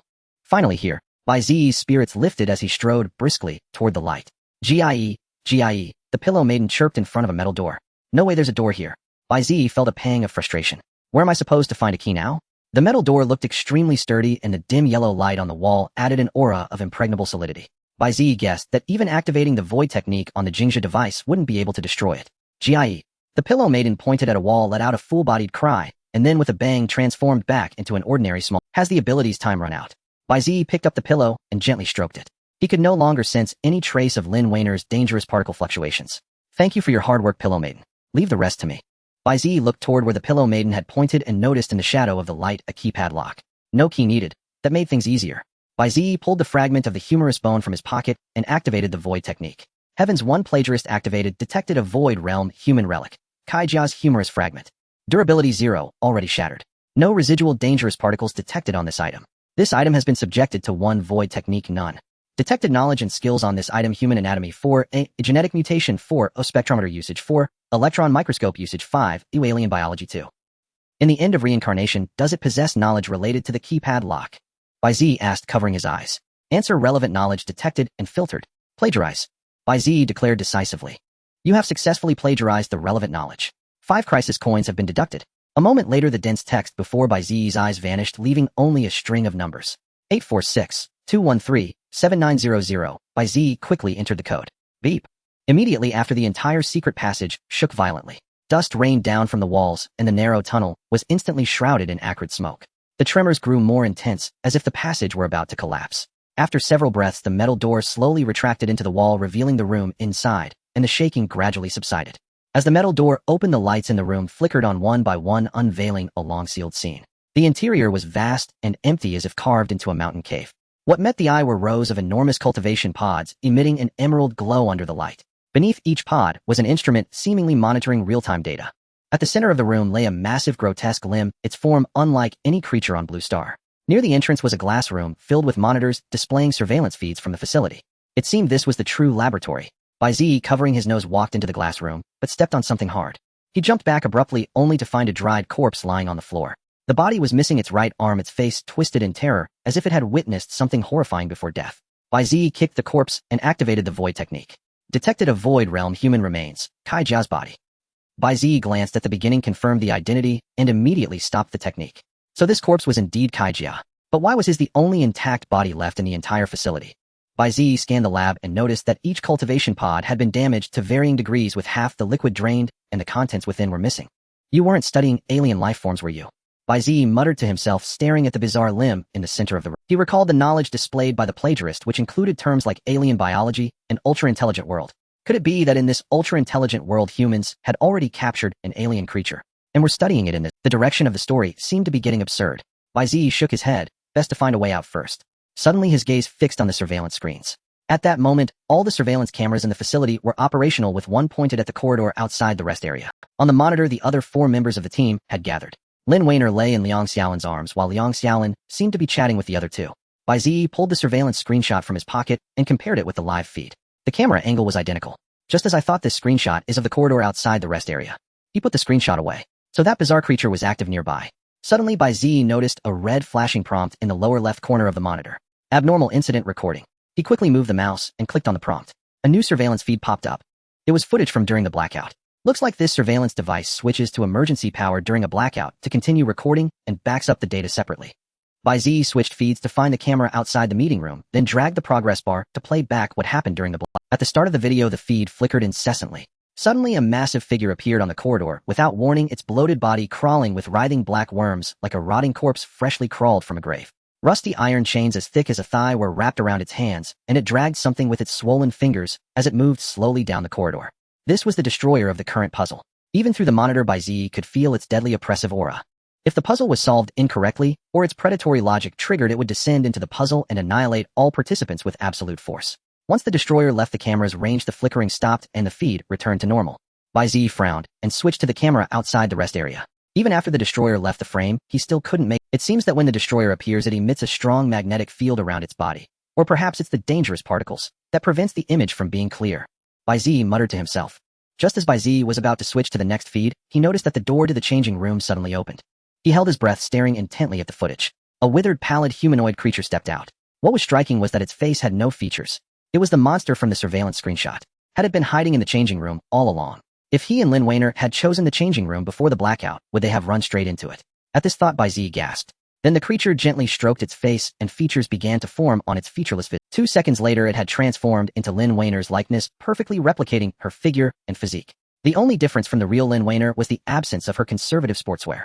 Bai Ziyi was startled not by Lin Weiner's almost exaggerated figure, but by this eerie ability. It was remarkably similar to Grey Wolf Six's disguise void technique. This was a monster with supernatural abilities. If Lin Weiner hadn't been right beside him at the time, Bai Ziyi might have mistaken this creature for her.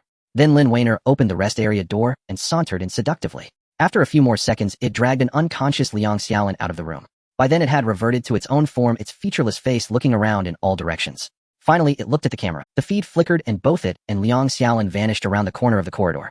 Only then did Bai Ziyi finally take— Wait! Bai Ziyi suddenly shuddered. If Liang Xiaolin has already been eliminated by now, then the person chatting in the corridor. Who is that? You're saying Bai Ziyi attacked Lin Weiner and then fled alone into the secret passage? Zheng Zuowan's face twisted with disgust. I never thought he was that kind of person. Liang Xiaolin nodded. I had no idea either. When I entered the room, half of Lin Weiner's top had already been pulled off. What a despicable scumbag. Zhang Long punched the wall. Whether in the void realm or reality, it'll smash him. All right, leave Weiner to me, Zheng Xihuan said as she took Lin Weiner from Liang Xiaolin's arms. Lin Weiner stood a head taller than Zheng Xihuan, and as she leaned in, she nearly caused Zheng Xihuan to lose her balance. Lin Weiner's breathing was steady. Her jacket zipper was slightly pulled down, faintly revealing her well-developed chest rising and falling gently. This state she's in. It seems like she's been put into a coma by some kind of hypnotic void art. Zheng Xihuan frowned. Could Bai Ziyi really know such a despicable void art? I never imagined Bai Ziyi would master a void art like this, Liang Xiaolin said, grinding his teeth in anger. But, he said his ability was to turn objects into weapons. Zheng Xihuan paused, then continued. How could such an ability construct a hypnotic void art? Come on, the world is vast and full of wonders. Maybe he lied to us from the start. Zhang Long shrugged. Besides, haven't some hypnotic void arts already been deciphered? He could learn them. Zheng Xihuan shook her head, refuting Zhang Long's claim. If a void art isn't constructed from one's own ability, learning it takes a massive amount of time, and using it costs 3 times the dangerous particles. Do you think LV? One like Bai Ziyi could manage that? He'd probably be drained dry and die after a single use. Zhang Long's suspicion grew at Zheng Zuowan's words. He slowly turned to Liang Xiaolin, his eyes turning fierce. What's your ability? Show it. I have the right not to disclose my ability, don't I? Liang Xiaolin took a step back. Why don't you believe me? Zhang Long had already started cracking his knuckles. Words are cheap. If you want us to trust you, show us proof. Damn it. I didn't expect Bai Ziyi to go into hiding. My hidden mission is about to expire. They'll have to make you the scapegoat. Zhang Long lunged forward. Before Liang Xiaolin could explain, he grabbed him by the collar. The scapegoat seal activate. Beep beep. Zhang Long froze, looking down at his soul purification drive bracelet. A message visible only to him flashed on the bracelet. Error, this target cannot become a scapegoat. What? Zhang Long was stunned. The scapegoat seal had failed. Alright, I'll demonstrate my ability then. Liang Xiaolin pushed Zhang Long away and touched his face. Then a bizarre scene unfolded. Beneath Liang Xiaolin's skin, something writhed wildly, as if his body was about to— 1 breath, 2 breaths. Liang Xiaolin's body stopped writhing and transformed into Zhang Long's likeness. My ability is to change my body shape and appearance, becoming whoever I want. Liang Xiaolin tugged at his clothes. Since Zhang Long was more robust than Liang Xiaolin, after transforming, his clothes were nearly torn apart. Disgusting person and ability, Zheng Xihuan said with an even more repulsed expression, the corners of her mouth twitching uncontrollably. The clothes are too tight. They'll change back. With that, Liang Xiaolin's body began to writhe again. After 2 breaths, he returned to his original form. Now do you believe? Zhang Long looked at his own hand, then at Liang Xiaolin.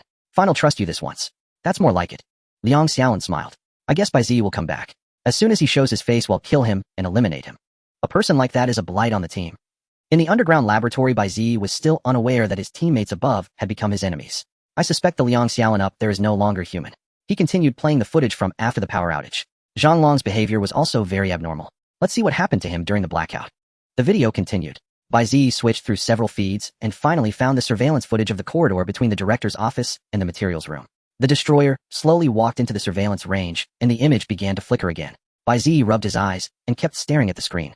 The destroyer passed the director's office without stopping and continued to the materials room. For some reason, upon reaching the door of the materials room, it stopped moving and stood still, as if waiting for a guest to open the door. About a minute later, the door to the materials room opened. It was Zhang Long. He was startled, frozen in place. The emergency exit lights in the corridor cast the destroyer's shadow onto him. This shadow would become Zhang Long's psychological trauma for the rest of his life. The destroyer suddenly smiled. Or rather, Bai Ziyi thought it smiled. The recording had no sound, but the destroyer's body trembled slightly. In terms of movement, Bai Ziyi believed it had smiled. Perhaps it really did smile then. Like the ghost in hide and seek, finding the person in hiding. The next second, the Institute's almost simultaneously, the destroyer turned into a wisp of smoke and drilled into Zhang Long's body. Zhang Long staggered onto the corridor, head bowed, lost in thought. The video ended there. It seems Zhang Long has been possessed by the destroyer.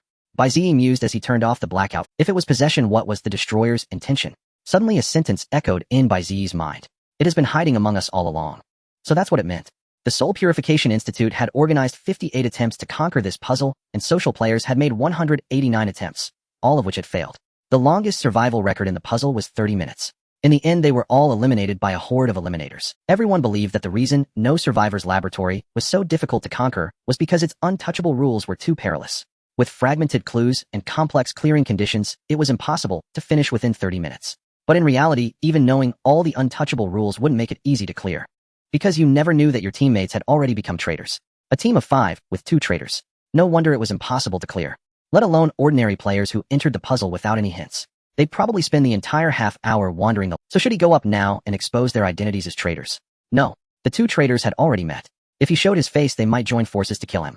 But they hadn't laid a hand on the 2 girls. Showing mercy to the fairer sex. No. The faceless monster and the destroyer were both meant to stop humans from solving the puzzle. They wouldn't go easy on women. That meant the 2 traitors didn't know each other's identities. So they each thought they couldn't take on all 3 at once. No. Bai Ziyi paced back and forth in the surveillance room. He felt things weren't that simple. The destroyer's danger 5. It should be able to instantly take out everyone on the field, including the faceless monster. But it didn't. There were only 3 possibilities. 1, it couldn't manifest now and could only move during the blackout. 2, it was wary of something and didn't dare act rashly. 3, it was just playing. Forget it, the second and third possibilities were too far-fetched. Although his own danger level was only 0. 5 less than it, the destroyer wouldn't be afraid of him. Bai Ziyi sighed. He truly couldn't figure out what the destroyer was up to by possessing Zhang Long. Bai Ziyi glanced at his wristband. 28 minutes had elapsed since he entered the puzzle. Once the 30-minute mark hit, the puzzle would immediately trigger the Eliminator's predation logic. At that moment, the Eliminators would swarm out, killing and eliminating everyone within the puzzle. However, without the protection of the Void Realm's laws, he would die instantly upon elimination. In other words, if he couldn't find a way to solve the puzzle, he had only 2 minutes left to live. Time was running out. It was a pity that the surveillance footage only covered the past 28 minutes. If only he could see the recordings from the time of the Institute's tragedy. Wait. He might actually possess that ability. Terminal reincarnation. Can memories be stolen and learned? Pale blue crystalline text materialized answer. Memories are not knowledge, martial skills, techniques, or void arts. Moreover, memories accompany a lifetime, and their information capacity is too vast for the current danger level to withstand. Bai Ziyi nodded thoughtfully. Terminal reincarnation hadn't directly answered his question, but the implication was that memories could indeed be stolen and learned. However, learning meant absorbing decades of another's memories. His mind simply couldn't contain it. But what if he targeted only specific fragments? After all, knowledge itself was a form of memory. Bai Ziyi lowered his head, rephrased his query, and grasped the bone. Terminal reincarnation. Activate Tianyi the plagiarist. Directly filter out knowledge related to leaving the Institute. He paused, then added in knowledge on preventing the emergence of a large number of eliminators. Tianyi the plagiarist activated detected void realm human remains, a fragment of Kai Jia's humerus. Durability 0, already shattered. Successfully filtered 5 relevant pieces of knowledge, each requiring 5 crisis coins. Proceed with plagiarism. 5 pieces of knowledge would cost 25 crisis coins. But he only had 75 left. If he weren't participating in this newcomer screening assessment, which not only allowed him to complete crisis events for substantial crisis coins, but also offered a chance to join the Nether Soul Institute and find his sister, he would have long spent the coins on Grey Wolf Six's Blood Wolf Curse. It was a sure-win deal, which was why he had held back from using them. Now 5 pieces of relevant knowledge required 25 crisis coins, possibly including useless information. Well, nothing ventured, nothing gained. If he couldn't pass this puzzle, hoarding crisis coins was pointless. Plagiarize. Bai Ziyi gritted his teeth. Note: you have plagiarized 5 pieces of relevant knowledge from the item. Tip: remaining crisis coins 50. As terminal reincarnation's text appeared, a blinding light slowly rose from the bone fragment and merged into Bai Ziyi's forehead. The following content is your newly acquired knowledge 1. Since joining the Institute, no one has ever left, except the director. Perhaps his diary contains the method of departure. 2. This institute is sponsored by Chem Corporation, dedicated to merging alien genes with human genes to develop biotechnology for extending life and optimizing humanity. 3. Chem Corporation collects the Institute's experimental data daily. If the data isn't uploaded on time, the corporation will release failed test subjects hidden in the ventilation ducts. For the experimental data has been saved to a USB drive plugged into the surveillance room computer, but it was too late to insert it into the transmitter. 5. The underground lab was breached and 8 test subjects escaped, 2 of which remain hidden in the underground lab. The 5 pieces of knowledge appeared in succession. Bai Ziyi scanned them quickly and immediately locked onto the 3rd and 4th. He dashed to the surveillance room computer and found the USB drive plugged into the host. Insert it into the transmitter at the end of the corridor. Bai Ziyi's gaze swept across the underground lab, spotting a corridor behind a cultivation pod. 1 minute left. Without a second thought, Bai Ziyi grabbed the USB drive and sprinted into the corridor, finding the data transmitter. A 40-second countdown was underway on the device. Bai Ziyi quickly inserted the USB drive. Beep, data transmission in progress. Beep, today's data uploaded. Beep, please prepare tomorrow's data, researchers. Beep, may you all have a new wonderful and diligent day. Sincere regards from Chem Corporation. The transmitter emitted a synthetic electronic voice and the timer reset to a 24-hour countdown. Buzz. Bai Ziyi's wristband vibrated slightly, projecting a light screen. Congratulations, ID Nethersoul Institute Candidate 39. You have completed this puzzle's hidden task. Upload experimental data. You have received the authority granted by the Void Realm, Seal of Annihilation. Touch any existence above your level to instantly destroy it. Usage count 1 time. Your score will be enhanced. Keep up the good work. After displaying the content, the light screen retracted into the wristband. Immediately after, a beam of light descended from the void, gently landing in Bai Ziyi's hand. By the time he reacted, it had merged into his wristband and vanished. What's happening? Bai Ziyi activated his void art. Tianyi the plagiarist activated detected artificial artifact. Durability none. One-time item detected authority, Seal of Annihilation. Current danger level insufficient for plagiarism. Description: this authority is a gift from the Void Realm's Lost Spirit, a special ability to directly destroy entities above your level. Limited to use within the Void Realm. Note your performance has caught the attention of a certain entity in Void Realm now. 5. Continue striving to gain more. Terminal Reincarnations text faded. Authority. Hidden task. Why didn't Wang Xingye mention any of this? Bai Ziyi sighed.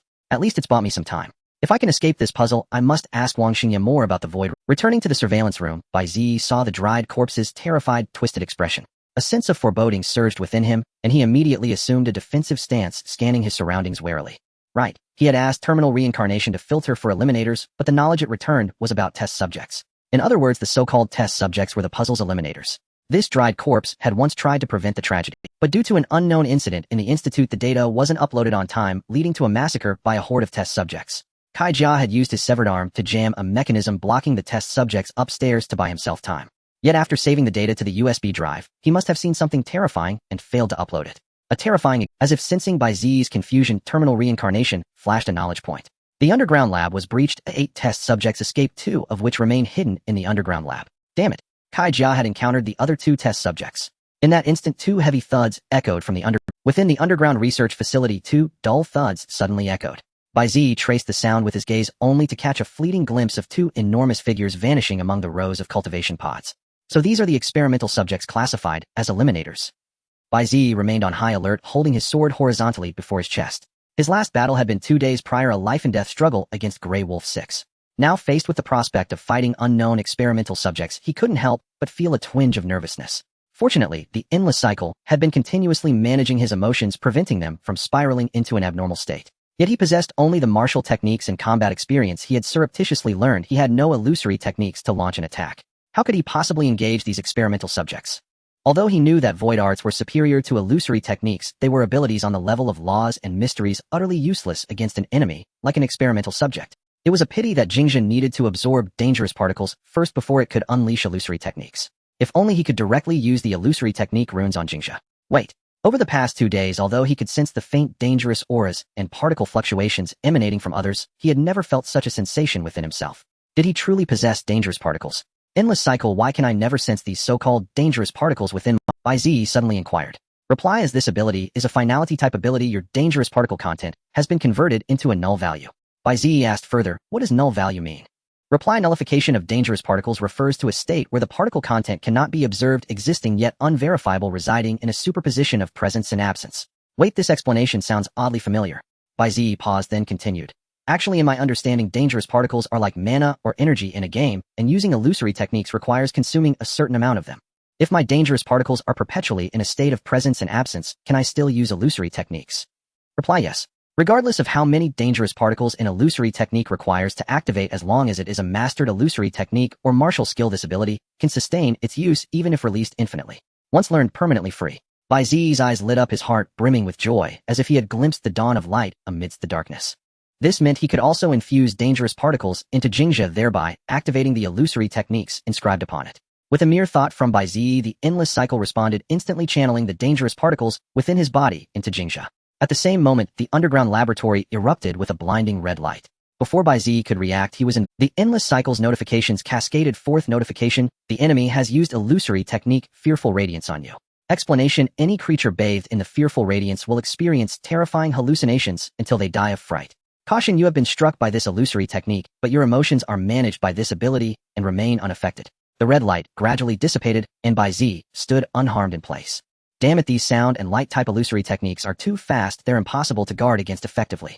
Bai Ziyi crouched, slightly scanning his surroundings warily. Fortunately, it was just an illusory technique that inflicts damage through emotions. Kai Jia probably met his end under this very technique. As he spoke, Bai Ziyi stole a glance at the desiccated corpse, only to be startled by an unforeseen sight. The head of the corpse, judging by the cut, it appeared to have been gnawed off by some creature. Bai Ziyi immediately swept his gaze across the room. There were no other living beings in the monitoring chamber. Damn it. One of the experimental subjects must have launched an attack, yet he had been completely oblivious, unable even to discern what method it had used. Fortunately, its target had been the desiccated corpse, though otherwise he would have been dead. Just then a ghastly, pale, hideous human face slowly emerged from behind a cultivation pod. Its neck was slightly longer than a normal human's, lined with a row of vertical fangs, seemingly chewing on something. The face appeared to be merely decorative. It seemed unable to see Bai Ziyi, slowly crawling out from behind the pod. It raised its head, using its ugly nose to catch scents in the air, gradually drawing closer to Bai Ziyi's direction, like a predator seeking its prey. It climbed onto an instrument, its form appearing almost human, yet its slender limbs had remarkably prominent joints, and its overall structure resembled an arthropod built for crawling. The experimental subject slowly opened its neck towards the monitoring room, revealing rows of sharp teeth that unfurled in the air, with remnants of debris still lodged between them. For a moment, Bai Ziyi couldn't tell if this was its neck or its mouth. He slowly edged towards the door of the monitoring room, switching Jingxia into its black umbrella form to guard against a sudden illusory technique from the enemy. But nothing happened. Yet the experimental subject had already closed its fangs, its neck beginning to chew again, the ugly face still diligently sniffing the air. Strange, what had it done? Bai Ziyi unconsciously glanced at the corpse on the floor, only to widen his eyes in shock. The chest cavity of the desiccated corpse had sunken in a large chunk, and the dust-covered clothes had collapsed directly inward. However, the objects between the corpse and the experimental subject remained completely undamaged, and the corpse's clothing was perfectly intact. So that's it. Bai Ziyi was struck by sudden enlightenment.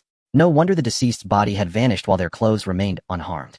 These creatures possessed a long-range feeding ability that ignored terrain and defenses. It seemed that the massacre in the research facility back then was the work of this type of experimental subject. He wondered if Jingxia could absorb this ability. The experimental subject suddenly turned its head towards Bai Ziyi's location, its nostrils contracting rapidly, as if it had caught the scent of its prey's movements. It paused briefly, seemingly surprised to find a living morsel of food still in the room, then opened its horrifying neck once more with remnants of the corpse still lodged between its sharp teeth. Bai Ziyi opened the black umbrella to shield himself, but an unfamiliar voice echoed in his ears. Given the current critical situation, text prompts may hinder judgment. This ability has switched to voice broadcast, and will do so in future emergencies. Notification: the enemy has used illusory technique, devouring stripped on you. Explanation: this illusory technique can feed on all prey within a 10-meter straight line. The struck area will be directly seized by the caster. It is penetrative, invisible, and cannot be defended against or absorbed. Warning: you are within the technique's attack range. Evade. Bai Ziyi understood, instantly switching to the rapier form and flicking the corpse up to shield himself. The next second, an almost imperceptible wave landed on the corpse, cleaving it in two. Seizing the opportunity, Bai Ziyi vaulted over the research equipment ahead, leaping up and swinging his sword at the experimental subject. The experimental subject was more agile than anticipated. Its slender limbs exerted force, abruptly dodging Bai Ziyi's slash, just as the blade arrived, landing atop a nearby cultivation pod. The experimental subject sniffed the air, reacquiring Bai Ziyi's direction, and slowly opened its gaping maw once more. At the same time, the other experimental subject, which had been lurking in a corner all along, also lunged towards Bai Ziyi. Bai Ziyi suddenly realized that a fierce wind was approaching from behind. This was not an attack of illusion, and the final cycle could not provide any warning. In a split second, he crouched down to evade. Fortunately, Bai Ziyi's reaction ability had been enhanced by Tianyi, or he would have been a victim under its claws. The experimental subject, failing its ambush, crashed into a nearby incubation chamber, causing sparks to fly. However, the experimental subject quickly crawled out from the damaged incubation chamber. It looked somewhat different from the previous experimental subject, with robust arms and limbs lacking a human face, but possessing small nostrils and a massive mouth filled with sharp teeth. Without lips, the sharp teeth were exposed to the air, and a liquid resembling saliva dripped from the gaps between them. It breathed heavily with its ugly nose, its pale skin devoid of any hair revealing dark red veins beneath. It slowly opened its mouth toward Bai Ziyi, rows of sharp teeth stretching in the air, revealing a long tongue with insect-like appendages. After a moment, the sharp teeth of the experimental subject's upper and lower jaws interlocked like finely tuned gears, and its massive mouth snapped shut again. This must be the experimental subject that previously unleashed the light of fear. Bai Ziyi determined a bead of cold sweat unconsciously sliding down his face. His earlier sword strike had failed, leaving him caught between two threats. The two experimental subjects emitted sounds incomprehensible to humans, seemingly communicating something. At that moment, the prompt sound of the final cycle echoed. Once more, notice Jingja has completed one charging cycle and can activate an illusion technique. Hearing the prompt from the final cycle, Bai Ziyi's spirit lifted as he slowly retreated toward the exit. Jingja bore 3 illusion runes: Flash, Thunder, and Awaken the Insects. Flash allows the weapon in hand to be temporarily particleized, piercing like lightning, possessing extreme speed and penetration. However, the underground laboratory's terrain was overly complex, and the two experimental subjects were more agile than he had imagined, easily evading. Thunder is an illusion technique that controls the senses, erupting with intense light and deafening thunder from Jingja, thereby blinding and muffling the enemy's vision and hearing for 5 seconds. Yet both experimental subjects were non-human entities, and visually they appeared to lack hearing and sight. Thus, the only usable illusion rune was Awaken the Insects. As Bai Ziyi moved, the two experimental subjects reacted, adjusting their positions to keep Bai Ziyi surrounded. To maintain the encirclement, the experimental subject with a human face was forced to leap down from the incubation chamber. This was the effect Bai Ziyi desired. With a roar, both experimental subjects lunged at Bai Ziyi. He took a step back, neither attacking nor defending, but instead drove Jingja into the ground. Jingja awakened the insects. This was the third illusion rune inscribed upon Jingja. As the sword tip struck the ground, a blue light circle rapidly expanded from the center of Jingja, instantly enveloping everything within a 5-meter radius. The two experimental subjects, just airborne, happened to fall within the range of the illusion technique. Tens of thousands of blue insects rapidly captured the leaping experimental subjects. They intertwined in layers, forming a pair of blue hands that securely grasped the two experimental subjects. Meanwhile, the prompt sound of the final cycle rang out. Explanation: Jingja awakened the insects, a range control type illusion technique, awakens the insects of the illusion by driving the sword into the ground, imprisoning all objects within a 5-meter radius for 2 seconds. 2 seconds. That's enough. Bai Ziyi stepped forward, pulling Jingja from the ground, and hurled a strike at the experimental subject with a human face. The experimental subject reacted quickly, opening its fangs to block. But Bai Ziyi's sword was faster. The elongated shadow of the sword flashed by severing the fangs and its neck. 1 second. Bai Ziyi swiftly turned, unleashing a flurry of sword flowers, the dazzling sword light swirling around him as it crashed into the other experimental subject. The flowing blade technique. The sharp sword transformed into threads of white, piercing through the body of the experimental subject. By the time Bai Ziyi reappeared, he was already behind it. The experimental subject hesitated slightly, its entire body collapsing into chunks of flesh that rapidly fell. Bai Ziyi turned around, and both experimental subjects simultaneously transformed into yellow orbs of light, dissipating into the air. Who? Bai Ziyi exhaled deeply, having taken just 2 days since his first use of the flowing blade technique, but he no longer felt any soreness in his muscles. This was thanks to the illusion technique Tianyi, which constantly reinforced his body. Bai Ziyi speculated that if someone could see the growth of his physical strength, it would probably constantly display 1-1. The pale blue text of the final cycle appeared again. Notice you have killed an entity from the illusion realm, eliminating the sequence. Fear Crawler, Predator Crawler, earning 400 crisis coins. Notice current crisis coins remaining, 450. 200 crisis coins for 1 experimental subject. Bai Ziyi was taken aback. Although these two experimental subjects possessed quite troublesome illusion techniques and astonishing responsiveness, their strength was average, otherwise they wouldn't have been slain by his 2 sword strikes. Was this really worth 200 crisis coins? Suddenly a bold idea arose in his mind. Hunting experimentals. Immediately, he took out the finger of the Grey Wolf 6 from his pocket, activated the illusion technique and title, and reminded only display martial skills, body techniques, and illusion techniques. The pale blue text then appeared. Tianyi Thief Scholar activated detected body of the werewolf, finger of the Grey Wolf.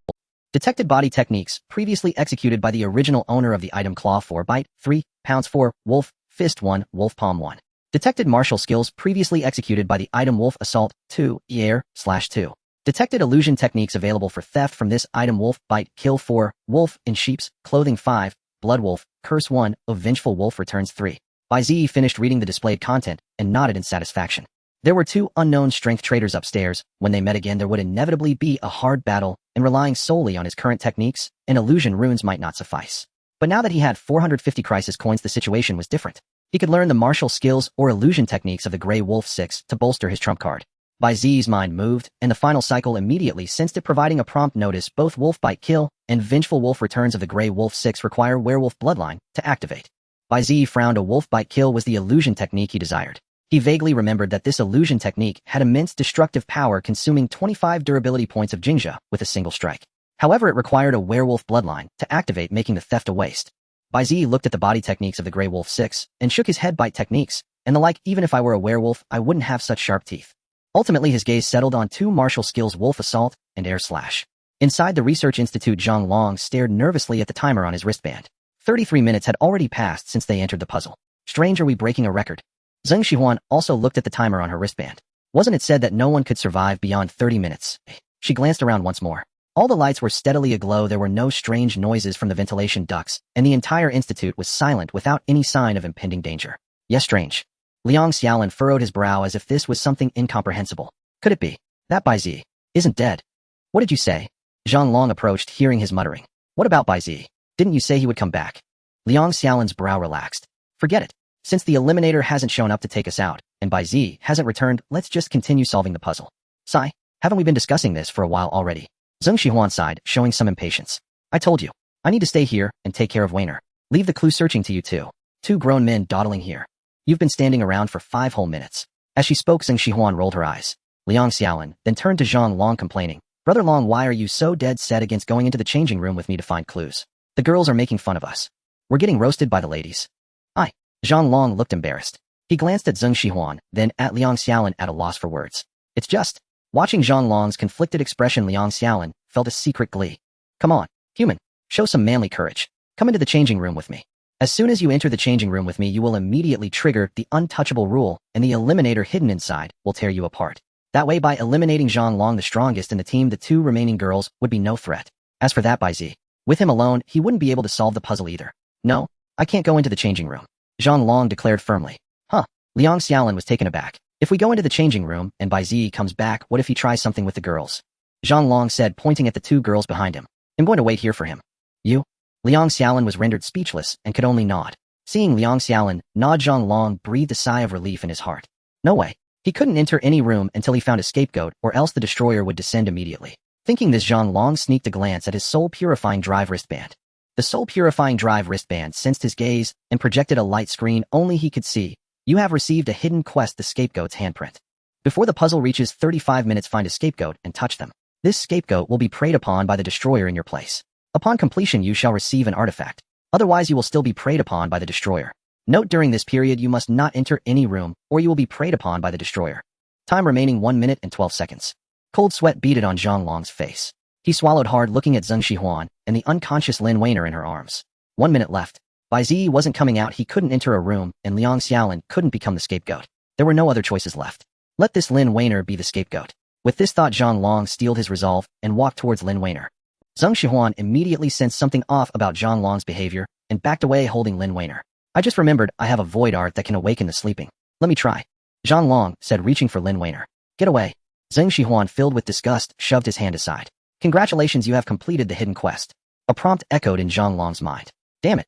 He immediately looked at his wristband, which had already popped up a window. Congratulations, you have successfully triggered the scapegoat's handprint and found your scapegoat. The scapegoat is Zheng. What a beautiful name. The puzzle's mighty destroyer, the corpse executioner. Can't wait to end her life. Your reward will be dispensed shortly. But before that, let the corpse executioner enjoy a delightful slaughter. The pop-up window vanished. What have you done? Zheng Xihuan demanded angrily. Liang Xiaolin, however, clapped his hands. So that's it. You really have nerves of steel. The next second, a sudden change occurred. The lights in the corridor began to flicker, and a pungent foul stench rose up, making everyone feel nauseous. A massive obese figure had inexplicably appeared behind Zheng Xihuan. Its mouth, sealed with nails, slowly curled into a sinister smile. It swung its enormous weapon from right to left, hurtling it towards Zheng Xihuan. Zhang Long focused his gaze and saw that the weapon was a giant axe made of corpses. Watch out. He couldn't help but shout. The corridor was narrow, and the giant axe instantly slammed into the wall. But the Institute's walls were no match for the corpse executioner's axe. They were instantly shattered with devastating force, broken bricks flying like cannonballs into the distance. In the nick of time, Zheng Xihuan threw herself to the ground, clutching Lin Weiner. The giant axe whistled over her head and cleaved into the wall of the changing room. Boom. The changing room wall collapsed with a thunderous crash. Several eliminators hiding inside, unable to dodge in time, were cleaved in half instantly, dissolving into orbs of light. Zhang Long was stunned. With a single swing of its axe, the corpse executioner had obliterated an entire fan-shaped area, blasting through the walls of the rooms on both sides of the corridor. Seeing its first strike miss, the corpse executioner raised its giant axe high and brought it down directly onto Zheng Xihuan. The corridor ceiling was instantly smashed through, and the twisted corpses on the axe let out mournful wails as it crashed heavily towards the ground. Bang! The moment the giant axe hit the ground, the entire institute shook. A burst of air exploded outwards, sending countless fragments of rock shooting out like a violent gale hurtling towards the end of the corridor. Zhonglong had already thrown himself aside, but Liang Xiaolin behind him was caught off guard. The gale and debris slammed him against the wall, crushing him into a pulp. Ho ho ho.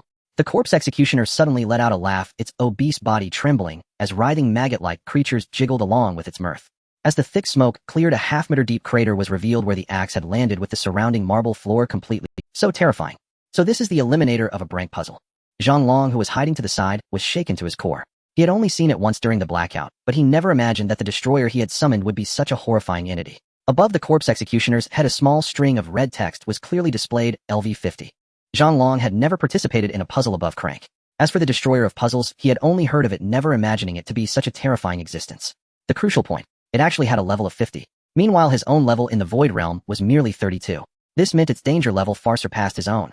Judging by the indiscriminate attacks of the corpse executioner, it had no intention of leaving any survivors, let alone granting him its artifacts. The so-called hidden quest was merely its ruse. Its goal was to break the rules of the puzzle, allowing it to freely slaughter even outside the power outage period. This was already a hopeless situation. The corpse executioner stared blankly at the empty pit on the ground, seeming to sense something, and slowly turned its head to look at the corridor behind it. Zheng Xihuan was holding the unconscious Lin Weiner against the wall, her face still pale with shock. It was unclear how she had managed to evade the corpse executioner's attack just moments ago. Ho ho ho. The corpse executioner laughed again. Its mouth, sealed with black nails, struggled to open, emitting a strange chuckle, as if delighted by its prey's narrow escape. The corpse executioner raised its hand lightly, effortlessly hefting the massive axe onto its shoulder. It turned slowly, swaying its bloated body, and began walking toward Zheng Xihuan. Each step of the corpse executioner was heavy, and occasionally wriggling worms fell from the hollows in its body. Disgusting. Zheng Xihuan placed Lin Weiner by the wall and moved in another direction. True to form, the corpse executioner ignored Lin Weiner and continued toward Zheng Xihuan. Zhonglong, did you summon this destroyer? Zheng Xihuan shouted at Zhonglong. He dared not admit it, and could only shake his head. Zheng Xihuan frowned. She had only touched Zhonglong's hand, and this destroyer had appeared, instantly targeting her first. If Zhonglong hadn't summoned it, was it all just a coincidence? Ridiculous. She would never trust this man again. Whether you summoned it or not, you'll join me in fighting it now. Zheng Xihuan said as she backed away. If you don't cooperate, it'll consider you an enemy and kill you before it does. Zhonglong was stunned, never expecting Zheng Xihuan to reveal such a ruthless and decisive side. But right now he had to join forces with her to defeat this corpse executioner, otherwise he would be its next target. Don't worry. I really didn't summon this thing. Even if you hadn't said it, I would fight it. Zhonglong replied. Good. I don't have any offensive void arts. You take the lead in attacking, and I'll handle restraining it. Zheng Xihuan shouted. Deal. Zhonglong answered as dangerous particles gathered around his hands.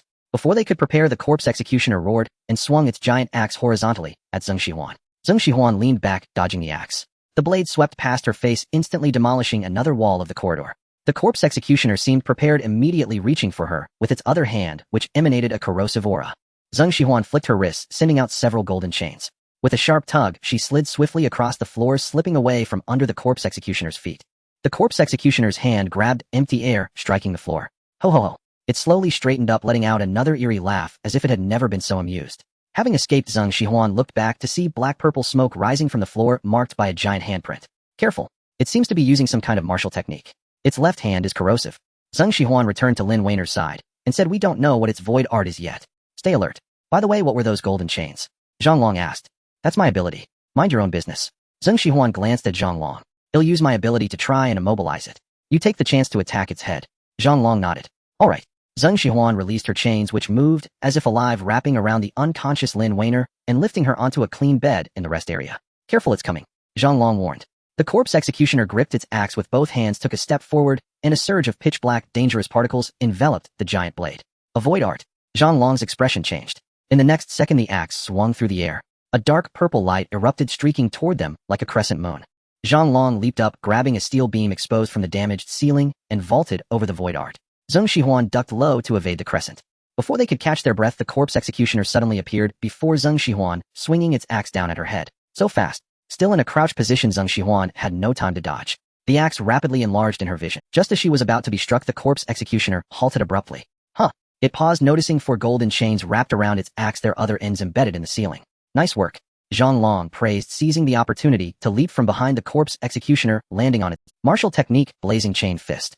Zhonglong's hands erupted in roaring flames as he pummeled the corpse executioner's bloated head, with several blows sending dazzling sparks flying. The corpse executioner's head ignited instantly. Some worms caught in the flames crackled, emitting a foul stench. Seeing his success, Zhang Long immediately jumped off its back. Did it work? Zhang Shihuan rolled out from under the axe, putting distance between herself and the corpse executioner. As Zhang Shihuan escaped, the golden chains dissipated on their own. Freed from the restraints, the corpse executioner remained in its striking pose. That's my strongest technique. It shouldn't be able to withstand it, Zhang Long said, though he instinctively took 2 steps back. The next moment, the corpse executioner lowered its axe, grabbed its burning head with both hands, and twisted hard. It actually wrenched its flaming head off. Ho-ho! The burning head let out a final laugh before being crushed by its own hand. Damn it, the head isn't its weak point. Zhang Long cursed. Suddenly, a strange change occurred. The corpse executioner swiftly grabbed its axe, spun around, and hurled it at Zhang Long. In the next instant, its palms surged with dark purple gas as it lunged at Zhang Shihuan. Both actions were nearly simultaneous, and by the time Zhang Long and Zhang Shihuan reacted, they were a step behind. The corpse executioner tackled Zhang Shihuan directly. The moment the corrosive gas touched her, her little dress dissolved instantly, and her skin seared with a burning pain. Enduring the agony, Zhang Shihuan activated an unknown void art. In the next second, a white chain appeared around her waist, yanking her out of the corpse executioner's grasp. Meanwhile, Zhang Long narrowly dodged the flying axe, crashing into a metal cabinet. However, the axe's trajectory ended toward the unconscious Lin Weiner. No. Injured Zhang Shihuan extended her golden chains toward Lin Weiner, but they were clearly too slow to catch up to the bang. An open black umbrella blocked the flying axe. The flying axe of the corpse executioner swept past Zhang Long and hurtled straight toward Lin Weiner. Still unconscious, Lin Weiner was unable to dodge. No. Despite the searing pain, Zhang Shihuan flung out several golden chains, desperately trying to intercept the Though she knew that being slain in the void realm wouldn't lead to true death, she still instinctively moved to save Lin Weiner. But even the swiftest golden chains couldn't catch up to the axe hurled with the corpse executioner's full might. Suddenly, an open black umbrella shielded Lin Weiner. Thud! The colossal axe struck the umbrella, sending a terrifying gale surging outward. An umbrella? Stop the axe! Zhang Long's eyes widened in disbelief. The axe, composed of corpses and wielded by the corpse executioner, had been unstoppable, shattering solid walls with a single swing. How could it be blocked by this black umbrella? Unless the umbrella itself was a formidable artifact. The force of the axe was dissipated by the umbrella. The corpses on the blade let out a mournful wail before the axe clattered. Honestly, the black umbrella was retracted, revealing Bai Ziyi behind it. He smiled at the bloated corpse executioner. How can you just throw your axe around? Even if you don't hit a child, it's bad if you hit the flowers and grass. Bai Ziyi. You scum, Zhang Long said darkly. How dare you spout that stale joke? Bai Ziyi ignored Zhang Long, looking past him at the distant corpse executioner. Oh, so it's not Bai Ziyi but Lord Destroyer. Where's its head? The corpse executioner paused, then slowly turned to look at Bai Ziyi, sensing a loathsome aura emanating from him. Bai Ziyi discreetly glanced at the prompt from the endless cycle. Pale blue crystalline text flickered and vanished. You use Jingxia to absorb the corpse axe's slash. Durability 9. Jingxia remaining durability 250 absorbable damage. The corpse executioner straightened, extending a bloated hand and slightly curling its fingers toward the axe. In the next instant, the rusted chains wrapped around its arm shot out, snatching the axe and retracting it. Bai Ziyi, whatever your motive for attacking Lin Weiner, remove the void technique from her now. Zhang Shihuan shouted at Bai Ziyi. This destroyer is too high level for us to handle. We can't fight the destroyer and protect Weiner at the same time. I attacked Lin Weiner. Bai Ziyi raised an eyebrow. Did Liang Xiaolin tell you that? Zhang Long's hands reignited with flames, assuming an offensive stance. That's right, Liang Xiaolin saw it with his own eyes. He really is trying to sow discord among us. Bai Ziyi shook his head, placing his hand on Lin Weiner's forehead and activating a void technique. Heavenly One plagiarist activated, detected human limb, Lin Weiner's head. Detected memories of this limb. Omitted, detected no physical techniques, martial skills, or void techniques performed by the limb's original owner. Detected residual dangerous particles from another entity on this limb. This limb has been subjected to one void technique, Eternal Slumber Curse, proficiency, level 5, plagiarizing requires 50 crisis coins. Plagiarize. Bai Ziyi glanced at his remaining crisis coins and nodded. Plagiarize. A surge of understanding flooded his mind, and the construction process of the void technique materialized before his eyes. A breath later, a brand new void technique rune floated in his vision. Eternal Slumber Curse Dispel. Bai Ziyi lightly tapped Lin Weiner's forehead with his finger. A transparent ripple spread outward, accompanied by a crisp shattering sound. Though the plagiarizing process felt lengthy to Bai Ziyi, to outsiders, it was instantaneous. Zhang Long only saw Bai Ziyi place his palm on Lin Weiner's forehead, and the next moment, she showed signs of awakening. Zhang Long snorted coldly. So it was you. How else would you know how to undo it? Just a stroke of luck. Bai Ziyi turned to look at Zhang Shihuan. She'll need some time to wake up. You can ask her yourself then. Are you alright? Do I look alright? By now Zhang Zihuan's arms were injured, her little black dress and white stockings tattered and corroded, revealing large patches of eroded skin. Your umbrella is an artifact, isn't it? Good defensive capabilities. Zhang Long gestured to Bai Ziyi. Come and provide cover. My martial technique can deal effective damage to it. My artifact can indeed block all its attacks. Bai Ziyi smiled slightly. But I refuse. Don't you understand? Right now the highest danger level on the field is me. I'm the only one who can actually harm the destroyer. Zhang Long assumed an offensive stance against the corpse executioner, the flames on his hands blazing brighter. Come. Bai Ziyi glanced at the void realm level above the corpse executioner's head and shook his head. No. Dealing with it, I alone am enough. With that, Bai Ziyi switched Jingxia into a rapier form, walked past Zhang Long, and advanced toward the corpse executioner. What? You arrogant fool. Zhang Long gritted his teeth in fury. Zheng Xihuan was also stunned, staring blankly at the corpse executioner's level, LV50. And Bai Ziyi's void realm level was LV1. A difference of 49 levels in the void realm. If Bai Ziyi wasn't relying on something, he must have lost his mind. The corpse executioner gripped its massive axe tightly. A dark purple aura of dangerous particles rose around its body, and the corpses on the axe seemed to come alive, writhing and wailing. It seemed Bai Ziyi's appearance had made the corpse executioner sense a threat. 1 minute. Bai Ziyi raised a finger and said calmly, "He'll finish you off in 1 minute." Before his words faded, the corpse executioner stepped forward and swung its axe with devastating force. A torrent of dangerous particles surged forth, forming an even larger blade of light that hurtled toward Bai Ziyi. Bai Ziyi crouched low and shot forward like a wolf brushing past the corpse executioner. Martial technique wolf strike. The light blade struck the ground, instantly carving a crater several meters deep. At the same time, a stream of purple blood spurted from the corpse executioner's ankles. But the wounds healed in the next second. Bai Ziyi halted behind the corpse executioner, and a series of prompts from the endless cycle flashed before him. Notice the enemy has used the void technique, parasitic rotten worm on you. Explanation: this technique can eject parasitic worms from its body. Anyone touched by a worm will be instantly parasitized and die. Notice you are within the technique's range. Evade immediately. The prompt from the endless cycle vanished in a flash. The worms on the corpse executioner's back burst out like a shotgun blast. In an instant, the entire fan-shaped area was filled with flying parasites, engulfing both Bai Ziyi and Zheng Xihuan. Damn, can't dodge. Zheng Xihuan cried out in alarm. But Bai Ziyi remained utterly calm, lowering his stance and swinging his sword to unleash a continuous barrage of wind blades. Martial technique slash from afar. The unending wind blades collided with the incoming parasitic maggots, instantly filling the corridor with a nauseating stench. Every wind blade Bai Ziyi unleashed struck the approaching maggots with precision. In an instant, none of the exploding maggots could breach the wall of wind blades. Is this air slash? Zhang Long recognized Bai Ziyi's martial technique, startled. He can unleash such a technique consecutively. Air slash involves swinging a weapon at extreme speed to release wind blades composed of dangerous particles. It is considered an advanced technique even among basic martial arts. Most ability users when first learning such a technique reach their limit after 5 consecutive wind blades. After all, whether it's martial techniques or void arts, both are methods of releasing dangerous particles. When dangerous particles are released in the form of spells, it is void arts. When released through physical combat or body techniques, it is martial techniques. Both consume dangerous particles, let alone using them consecutively. Yet Bai Ziyi had unleashed so many wind blades at once. Even if his danger level was 2, it was impossible. Unless he wasn't human at all. The clash between maggots and wind blades lasted for tens of seconds before the wind blades single-handedly pushed them back. The unending wind blade struck the back of the corpse executioner, spurting purple blood several meters high. The corridor floor was covered in severed parasitic worms. Bai Ziyi exhaled, twirled his sword in a flourish, and sheathed the Jingxia behind him. The flourish was meaningless, but it was a habitual movement of he yipping stolen along with the wandering white blade technique. This? Zheng Xihuan was stunned by the scene. How could a LV1 do this? Clearly Bai Ziyi was the hidden master. A pale blue crystalline text appeared before Bai Ziyi's eyes. Note: you have executed 132 air slashes. Your proficiency in air slash has increased. Proficiency 1. Your air slash proficiency is now level. Now the length of your air slash wind blades will be extended. Continue using your martial technique to enhance your strength. After reading, a faint smile gradually appeared on Bai Ziyi's face.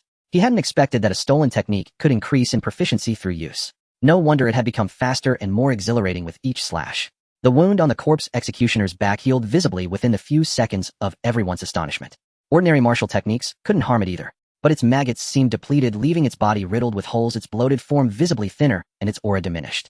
Bai Ziyi slowly walked toward the corpse executioner. Don't act rashly, Bai Ziyi. Zheng Xihuan called out from behind. I've seen your strength, but you've used so many techniques, your stamina will soon give out. Don't be reckless. Besides, the destroyer's aura has waned significantly. The 3 of us can surely slay it. Zheng Xihuan urged. Don't be impatient. However, Bai Ziyi raised 2 fingers. 20 seconds left. With that, his figure vanished like a sprinting wolf. Zheng Xihuan pursed his lips and muttered, truly a man of stubborn pride.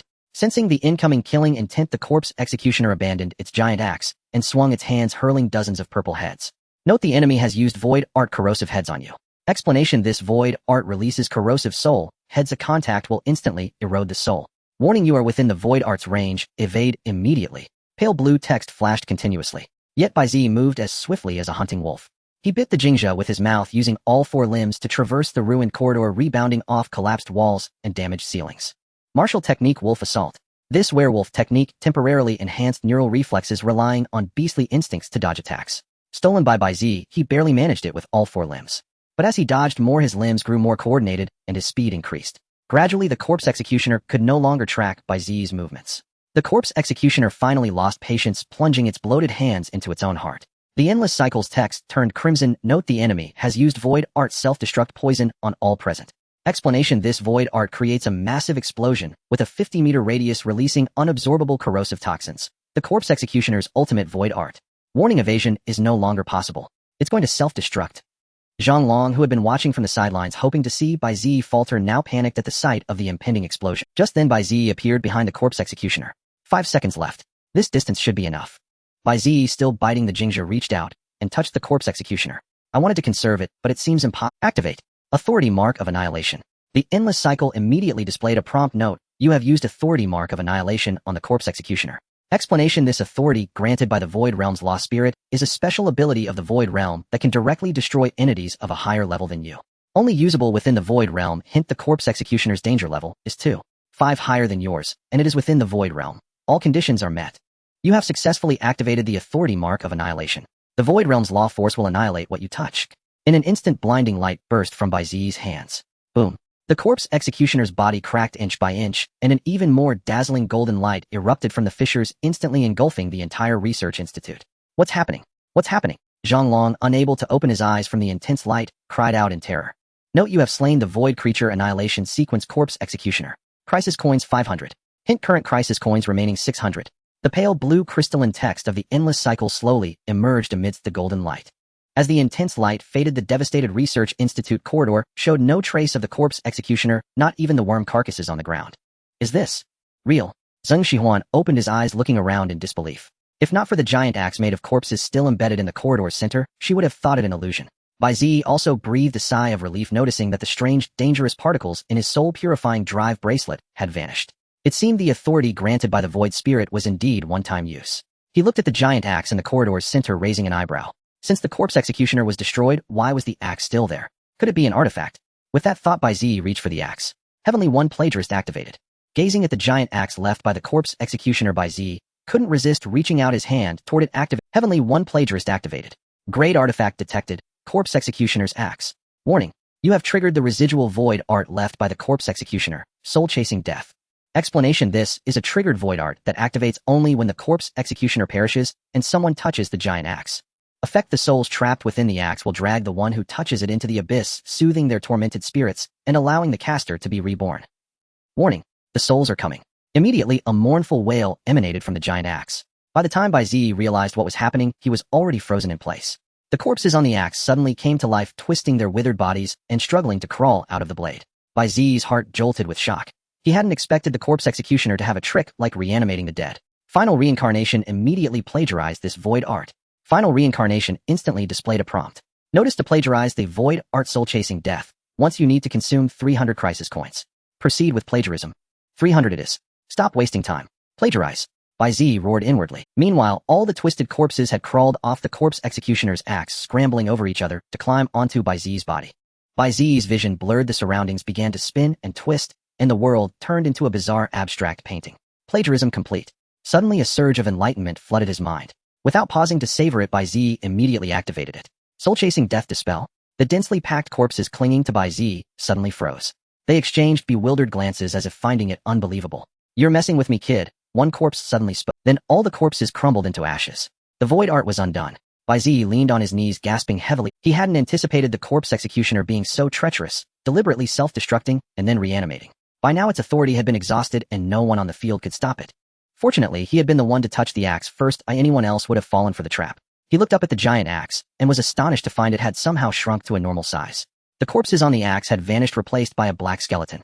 The skeleton's spine formed the axe's handle while the rest of its body merged into the blade. Its form was unrecognizable as any known creature. It stood there on the ground, yet it still sent a chill down Bai Ziyi's spine. No more traps this time, right? Bai Ziyi grasped the axe again. Heavenly One Plagiarist activated. Great artifact detected. Death Executor. Durability none. This artifact possesses 2 traits. 1. Executioner striking the nape of an undead creature's neck with this artifact results in instant death. 2. Dread of the undead. While holding this artifact, the user is immune to undead-type void arts. Seeing this, Bai Ziyi's eyes lit up. Not only had the axe's form changed after dispelling the void art, but even its name. Could this be its original form? Had the corpse executioner feared this artifact and sealed it with corpses? Bai Ziyi continued reading.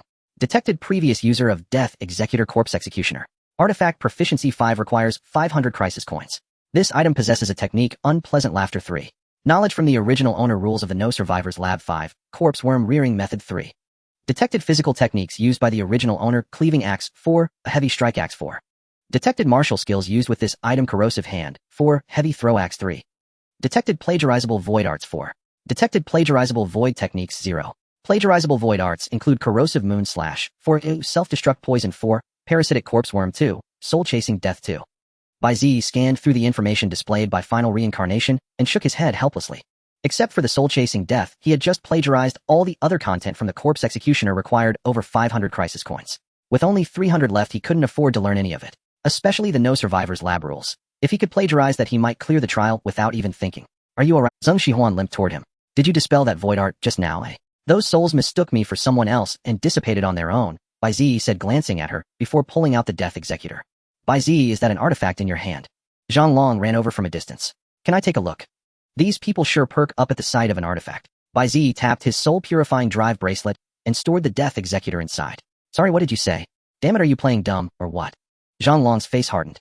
This kind of assessment bracelet, once an item is stored, it can't be taken out. After we leave, it has to be handed over to the Soul Purifying Institute. Are you just wasting a treasure like that? Bai Ziyi was taken aback. He genuinely hadn't known about that rule. He glanced at the drive bracelet and saw that sure enough, the image of the Death Executor now had a gray lock over it in the item list. Careless. Bai Ziyi's heart ached as if he had lost tens of thousands, but he kept a composed expression and nodded.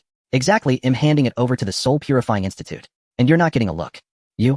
Zhang Long gritted his teeth. Zheng Shihuan, stay away from him, or he might try something. Enough. You're the one who summoned that destroyer earlier, and now you're playing the good guy. Bai Ziyi waved a hand dismissively. We might have triggered its predatory logic by accident and brought it out. Zhang Long's face turned grim. Don't slander you. Bai Ziyi stared into Zhang Long's eyes, his voice dropping. Where's Liang Xiaolin?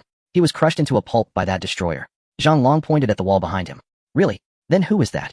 Bai Ziyi pointed toward Lin Weiner. Zhang Long whipped his head around to look in her direction. A twisted figure was lying on the ground, stealthily crawling toward Lin Weiner.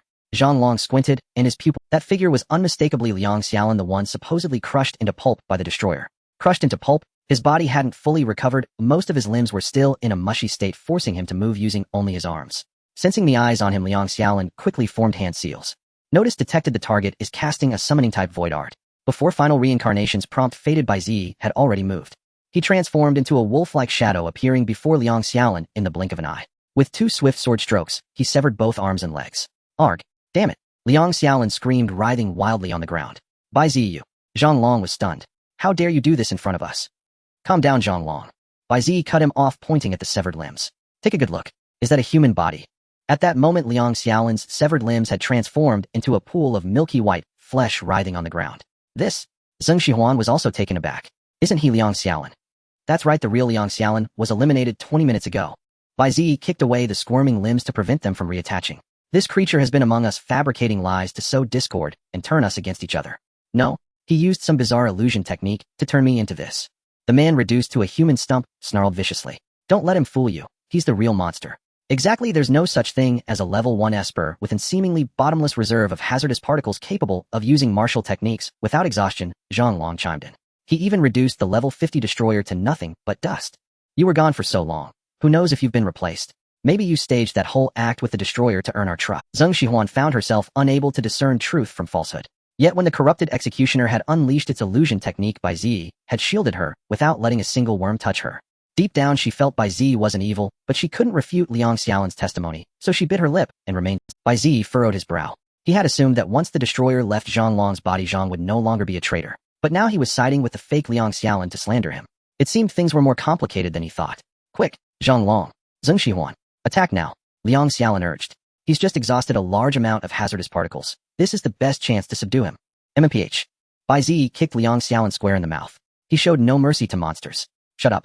So diligent. Does the Void Realm pay you a salary? Liang Xiaolin's teeth were shattered, spraying milky white wriggling fluid.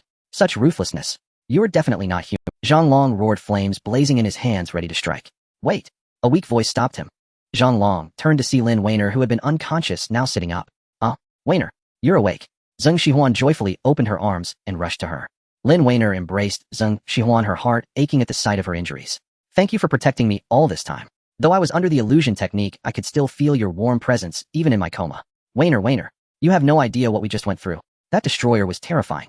Zheng Xihuan sobbed in Lin Weiner's arms. We were almost wiped out. Bai Ziyi was somewhat speechless.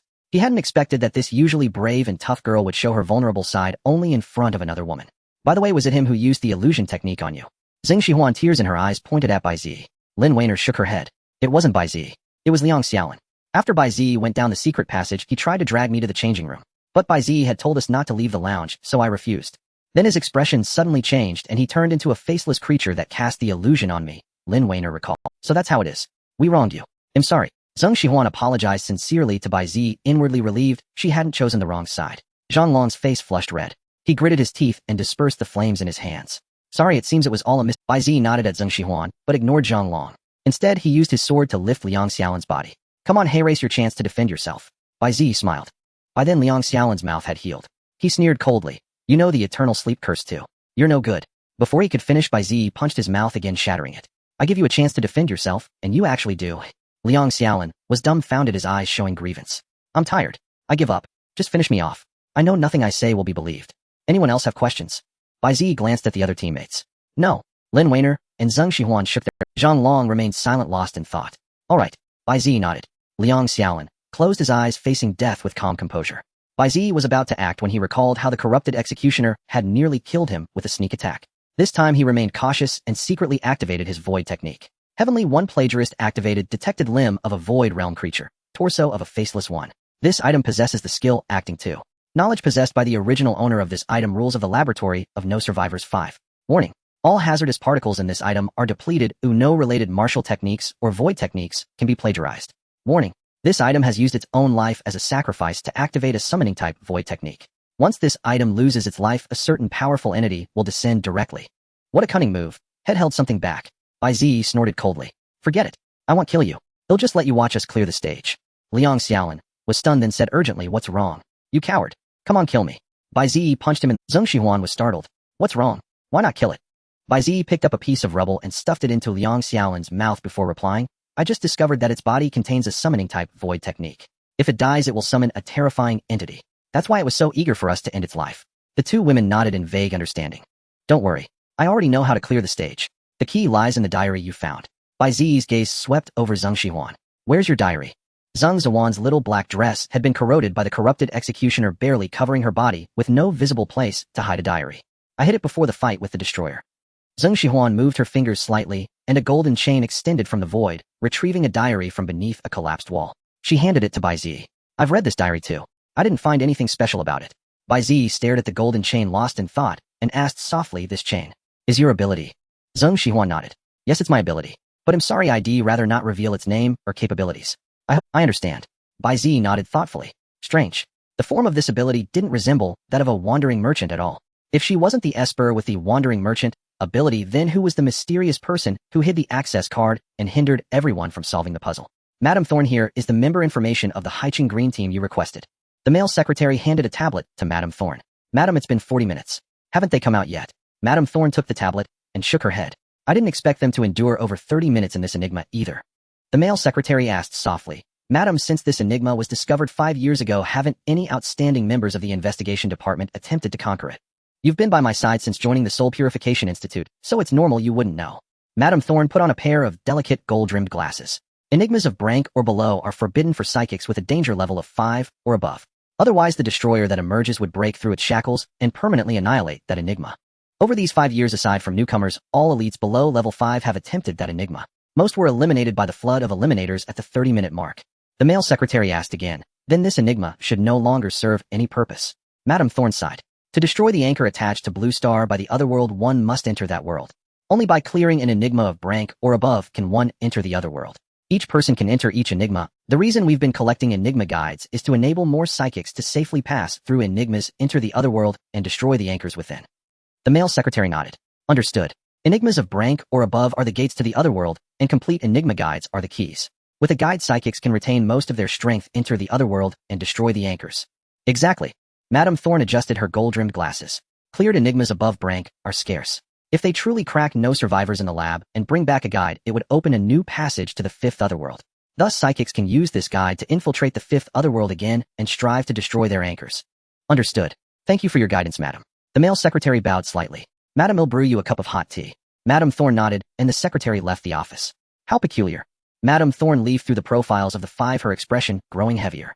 How did these three, all with such special backgrounds, end up in the same team? Lin Weiner, daughter of Director Lin from the Soul Purification Institute's Operations Department. Zheng Xihuan, daughter of the Deputy Commander of the Soul Purification Institute's Night Order. Liang Xiaolin, son of the Hunting Association's president. What a hassle. Liang Xiaolin is the Hunting Association president's son. I wonder how many artifacts we'll have to compensate to appease President Liang. Madame Thorne rubbed her temples. Just then the desk phone rang. It was from the Comprehensive Department's Assessment Analysis Room. Come on, let's see if there's even worse. Madame Thorne sighed and picked up the phone. Terrible. Madame Thorne. Something terrible has happened. As soon as the call connected, the voice on the other end urgently said, all examinees eliminated by the Enigma have suffered spiritual contamination from the Void Realm. What? Madame Thorne's eyes widened. She repeated, all eliminated examinees. Yes, all eliminated examinees. But don't worry, we've contacted the medical departments in all regions for treatment. The voice on the other end continued, Madam, this is an unprecedented mass spiritual contamination incident. They keep murmuring. 7 days. Could it be him? Bai Ziyi slowly turned to look at Zhang Long. Was it possible that Zhang Long, whom he had initially ruled out, was the psychic with the wandering merchant ability? Indeed, he had never used the void name plagiarist on Zhang Long, only judging him based on his behavior as not being the one. But from start to finish, the other party had only used martial techniques, never manifesting his own psychic power or void arts. Coupled with his reckless behavior since entering the Enigma, it was indeed highly suspicious. But if he were the psychic with the wandering merchant ability, what was his purpose? If he only wanted to prevent everyone from passing the assessment, he could have simply triggered the untouchable rule from the beginning without any pretense. Why persist until now? Could it be? Bai Ziyi, what are you daydreaming about? Zheng Zuan's urging interrupted Bai Ziyi's thoughts.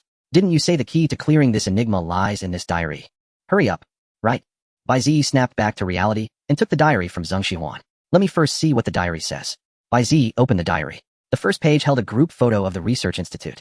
Unlike the faceless photo Bai Ziyi had found, this one clearly showed every researcher's face. Everyone's faces were beaming with happy smiles. Bai Ziyi continued flipping through the diary. April 8th, sunny. I was planning to go out with my wife today, but unexpectedly received an employment notice from Chem Corporation. This is fantastic. I never dreamed Chem Corporation would hire me, and they even invited me to join their research institute as its director. They'll be laughing in my sleep tonight. April 14th, sunny. Hilarious. They blindfolded us and sent us to the institute. I have no idea what Chem Corporation is up to, all so mysterious. But fortunately, the institute is well equipped and very clean. We took a group photo as a memento. April 16th, oh rainy. Today a colleague heard strange noises from the ventilation duct in the changing room. I went up with several colleagues to check, but none of them have returned. Could they be lost in the duct? I reported this to the company, but their AI still insists we submit experimental data on time. I have an ominous feeling of April 22nd, oh rainy. It's always raining outside the floor-to-ceiling windows. It hasn't stopped for 8 days straight. And I never expected the company to have signal jammers inside. There's no way to contact a rescue team to find the missing colleagues. April 31st, a rainy. Bloodstains have appeared on the floor, seemingly dripping from the ventilation duct. Over the past few days, 4 more colleagues have gone missing. The night before they disappeared, they all said they heard heavy footsteps and the clanking of chains in the corridor. But during the power outage, all doors were locked and the surveillance cameras didn't capture anything unusual. How could anyone be walking in the corridor?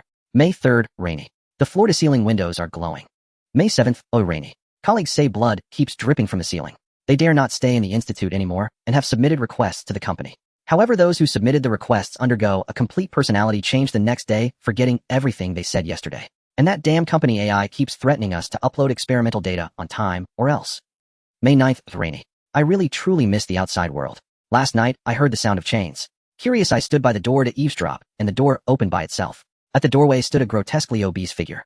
In the blink of an eye, it vanished. If nothing goes wrong tonight, should be my turn to disappear. Bai Ziyi continued flipping through the diary for a few more pages. The diary seemed to end on May 9th, with the subsequent entries consisting only of experiment progress logs and a list of missing personnel. On the last page of the diary, there were traces of glue suggesting something had once been affixed there. Bai Ziyi, struck by a thought, pulled a faceless group photo from his pocket and placed it against the final page. Indeed, the edges of the faceless photo aligned perfectly with the glue marks on the diary's last page. So this photo was originally from the diary. Lin Weiner suddenly understood.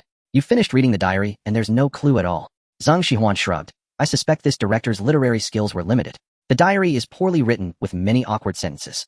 True, but it's clear that the bizarre events in the Institute back then were caused by the Eliminators and Destroyers in this current puzzle. Lin Weiner took the diary from Bai Ziyi and analyzed, look here and this.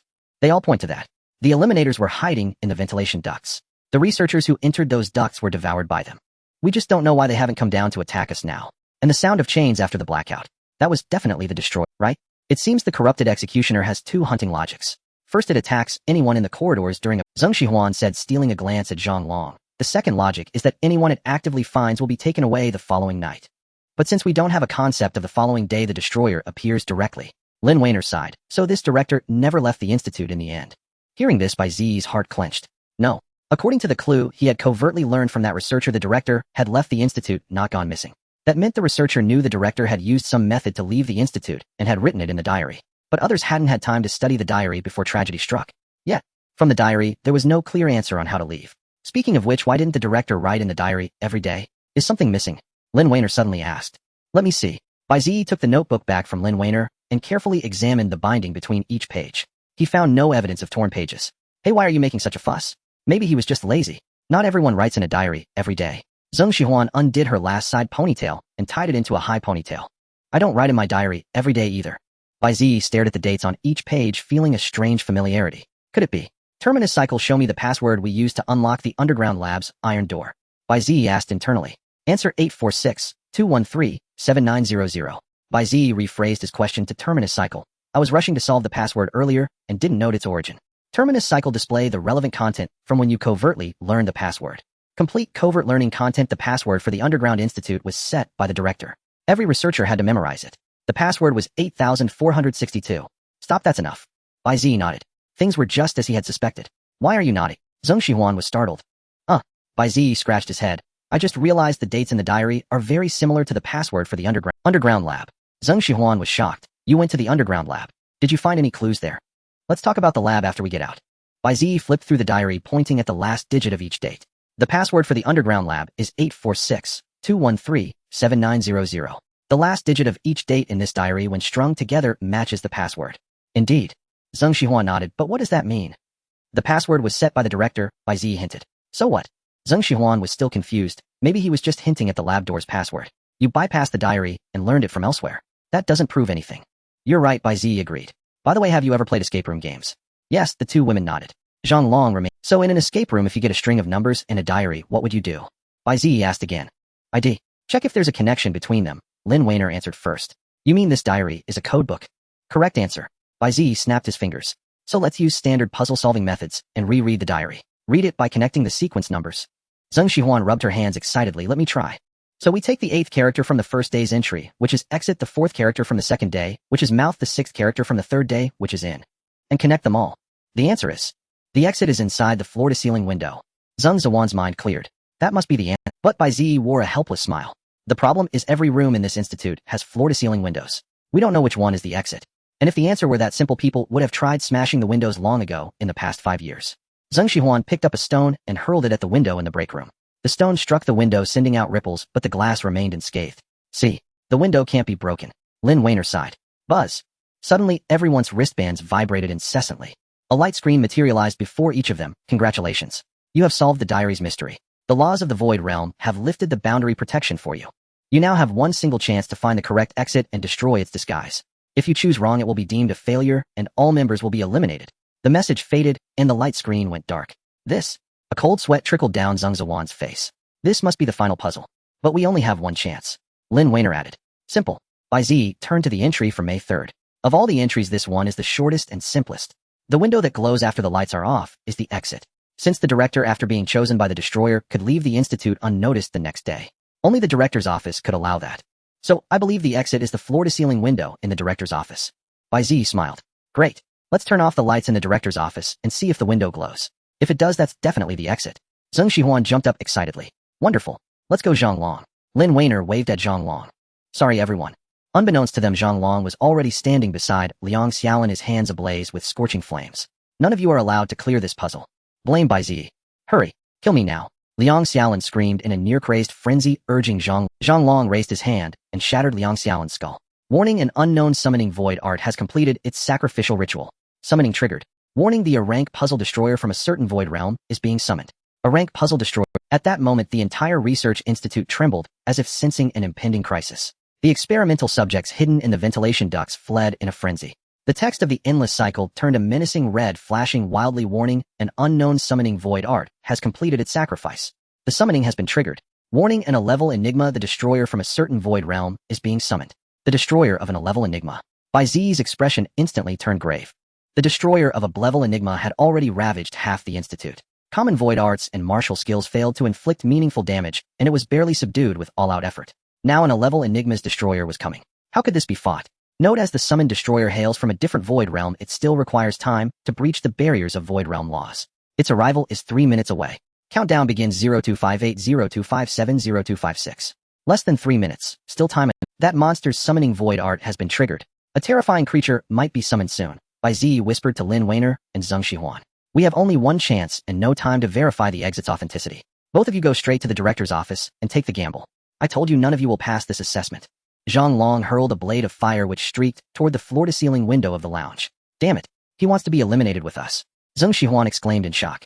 Void realm enigmas possess boundary protection, preventing those within from escaping the enigma's confines. Until the clearance conditions are met, doors and windows considered enigma boundaries cannot be destroyed. However, as a reward for solving the diary's mystery, the Void Realm granted everyone a single opportunity to break the boundary.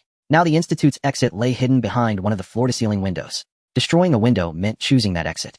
But if the wrong exit was chosen, everyone would be eliminated directly. Thus Zhanglong only needed to destroy any window arbitrarily, and the rules would eliminate them all. Fortunately, Bai Ziyi reacted swiftly, spreading his black umbrella to block the blade of fire. Prompt Jingzhe, durability 10, a remaining 240. A flash of the endless cycle's prompt vanished. Go now? He'll handle him, Bai Ziyi shouted, then transformed into a wolf-like shadow and lunged at Zhanglong. Hearing this, Zheng Shihuan grabbed Lin Weiner and swung out several golden chains, pulling both of them out of the lounge. Seeing Bai Ziyi charging at him, Zhanglong stepped back and rapidly unleashed a barrage of fiery fist after images. Martial art, blazing chain fists. Feeling the scorching flames rushing toward him, Bai Ziyi stepped on a piece of rubble, pushed off forcefully, and altered his trajectory, perfectly evading Zhanglong's fire fists. While the two clashed, Zheng Shihuan and Lin Weiner had already reached the director's office. Is it this floor-to-ceiling window? Lin Weiner asked. No time to think. Bai Ziyi is holding Zhanglong off. Oh, we can't tell truth from falsehood anymore, Zheng Shihuan said, lashing her golden chain at the massive window. Crack. A crack several meters wide split the massive window, revealing the true scenery beyond, rows of computers and instruments. Behind the window was yet another laboratory. Sparks flickered from the crack, and the storm, seen outside, flashed on and on. The so-called floor-to-ceiling window was merely a display screen. What the hell? Did we guess wrong? Zheng Ziwan's face showed despair. The bracelets on their wrists vibrated slightly, projecting a light screen. Congratulations, you have uncovered the Institute's secret and found the true exit. Leave the Institute to clear the enigma. Zheng Shihuan and Lin Weiner exchanged glances, tears nearly spilling. They'll test it first. Come over if it's safe. With that, Zheng Shihuan climbed over the display screen and vanished behind it. Zheng Shihuan had successfully left the enigma. Bai Ziyi, Lin Weiner shouted toward the direction of their fight. The exit is open. You must leave through the exit to clear it. We'll wait for you outside. Lin Weiner reminded him, fearing he might not know the Zhanglong. Whatever your grievances, settle them after clearing the enigma. Don't gamble with your future. With that, she too climbed over the exit and vanished on the other side of the window. Yet the two fighters did not cease their assault despite Lin Weiner's plea. Blades of fire and wind collided, and violent, perilous particles swept away the surrounding rubble in an instant. Bai Ziyi glanced calmly at the endless cycle's countdown. Less than 2 minutes remained until the 11 enigmas destroyed. Though he could easily leave the enigma, now he needed to uncover the truth. You didn't stop them from leaving, so? Bai Ziyi narrowed his eyes and asked in a low voice, are you targeting me? Exactly. Zhanglong grinned. Someone wants us to stop you from passing the Pure Soul Academy's rookie selection assessment. Bai Ziyi raised an eyebrow, realizing that besides Zhanglong, others among the candidates were hidden, ready to thwart his enigma. If it was just to stop me, you could have acted from the start. Why pretend until now? Bai Ziyi pressed on. I underestimated you. Zhanglong sighed softly. I didn't expect your danger level to truly be 2. Is your Pure Soul Drive bracelet broken? In the end, it was my greed. I thought I could eliminate you, effortlessly pass the assessment, and win Zheng Ziwan's favor. Oh, by the way, you might not know who Zheng Shihuan is. She's the daughter of the Pure Soul Academy Headquarters Knight Order Deputy Commander. Winning her favor might land a direct promotion to headquarters. Stalling for time. Bai Ziyi glanced at the countdown again. 1 minute remained until the destroyer's arrival. It seemed Zhanglong was determined to wait for the 11 enigma's destroyer to descend. With the assessment nearly passed, you're still willing to waste time here. Who is that person, and what promise did they make that you'd forfeit joining the Pure Soul Academy? Bai Ziyi said coldly. If you pass, even joining the Pure Soul Academy won't save me from their clutches. Zhanglong bent down and picked up a broken rebar. Rather than oppose that demon ID, rather perish here with you. So you want talk? Bai Ziyi sighed. Then, they'll take my leave. Before the words faded, he transformed into a blurry wolf shadow, dashing toward the director's office. Don't even think about it. Zhang Long hurled the rebar toward the director's office. Wandering merchant barter. The rebar embedded itself in the door of the director's office ahead of Bai Ziyi, then continuously transformed into various items, ultimately becoming a massive iron door blocking his path. 46 seconds remained until the level Enigma's destroyer descended. Bai Ziyi gazed at the colossal iron door before him and shook his head helplessly. We have no grievances. Do you truly have to fight to the death just because of someone else's command? What is there to fear? You're merely losing the chance to join the Soul Purification Institute. If I hadn't stopped you, my fate would have been far worse than death. Zhang Long picked up another steel bar. Bai Ziyi sighed, realizing the iron door could not be cut through anytime soon. It seemed he would have to fight Zhang Long after all. Your ability is definitely not just turning an umbrella into a sword, is it, eh? Zhang Long activated his void art, continuously swapping the steel bar in his hand for different items. I noticed it back in the lab. You changed the access card, I swapped back to its original form. Bai Ziyi frowned, looking at Zhang Long. He hadn't expected the other to have already guessed he was hiding his true power. That meant asking him to assist against the corrupted executioner was merely a test. Could it be? He had already guessed that he possessed the ability to learn others' void arts. I suspect. Your ability is to cancel the current state and revert things to how they were before the void art was cast right. Zhang Long laughed heartily at Bai Ziyi's grave expression. I hit the mark, didn't I, eh? That's how you dispelled Lin Weiner's eternal slumber curse, and my barter, even the terrifying void art of that axe artifact. Bai Ziyi's furrowed brow relaxed, and he revealed an intriguing smile. You may not be much of a person, but your imagination is quite vivid. I was just buying time, Zhang Long laughed, raising the weapon in his hand. See what my barter has brought me. Bai Ziyi looked closely and saw that the steel bar in Zhang Long's hand had been replaced by a P99 semi-automatic pistol. Didn't expect that, did you? There was a pistol hidden in the storage room. Zhang Long chuckled. Even if you're a level 2 danger rank ability user, your body can't withstand bullets. The tables have turned, Bai Ziyi. Bai Ziyi frowned. The endless cycle immediately responded, revealing the knowledge he had previously stolen. Wandering merchant barter. Activate this void art. Within a 10-meter radius, you can exchange the item in your hand for whatever you desire, provided the two items are of similar value. I see. Bai Ziyi flicked his right wrist, and the awakening blade transformed into its black umbrella form, shielding him. So that's why he kept using barter, swapping the steel bar for increasingly valuable weapons until its worth matched a pistol. What a foolish void art. Zhang Long smirked and pulled the trigger. Bang. The bullet struck the black umbrella, and the intact warhead slid down the fabric to the ground. Zhang Long froze, then fired several more shots. The 9mm bullets still failed to breach the awakening blade's defense, clattering harmlessly to the floor. In the air, the pale blue text of the endless cycle slowly faded. Notice you have used the awakening blade to absorb the impact of 9 bullets. Tip: awakening blade durability 90, a remaining 150. Bai Ziyi read the endless cycle's prompt with a pounding heart. He knew the awakening blade could absorb and nullify all physical damage, but the thought of stopping bullets with an umbrella still felt surreal. Damn it. Zhang Long activated his void art again, turning the P99 into a red chainsaw. The chainsaw roared to life with a deafening snarl. At that moment, a suffocating pressure surged outward like a tidal wave, nearly forcing Bai Ziyi to his knees. A massive shadow suddenly appeared behind Zhang Long. Bai Ziyi's pupils contracted as he quickly glanced at the endless. 10 seconds left. Warning. The rank puzzle destroyer has broken through the theoretical time limit and descended early. It is about to unleash a strike, and leaked dangerous particles will affect you. Take evasive action. Zhang Long remained frozen in the act of starting the chainsaw, but his body was cleaved in two from top to bottom. Huh. Zhang Long's body fell apart, crumbling into shimmering orbs of light that dissipated on the spot. In the next instant, a tornado seemed to tear through the entire research institute. Walls and instruments shattered into debris with a deafening roar. Bai Ziyi hid behind the awakening blade, yet still felt himself pushed back several meters by the gale. Notice you have used the awakening blade to absorb a shockwave. Tip: awakening blade durability 100, remaining 50. After the wind subsided, Bai Ziyi steadied himself and slowly surveyed his surroundings. The entire research institute was utterly destroyed except for the particularly sturdy load-bearing walls. The awakening blade had lost 100 durability, and the institute lay in ruins. Yet all this was merely the aftermath of a single ordinary strike from the rank puzzle destroyer. Bai Ziyi looked toward where the destroyer had descended and saw a crater tens of meters wide. At the bottom of the crater, even the underground lab's passages were exposed, and some experimental subjects hidden within the walls had been obliterated.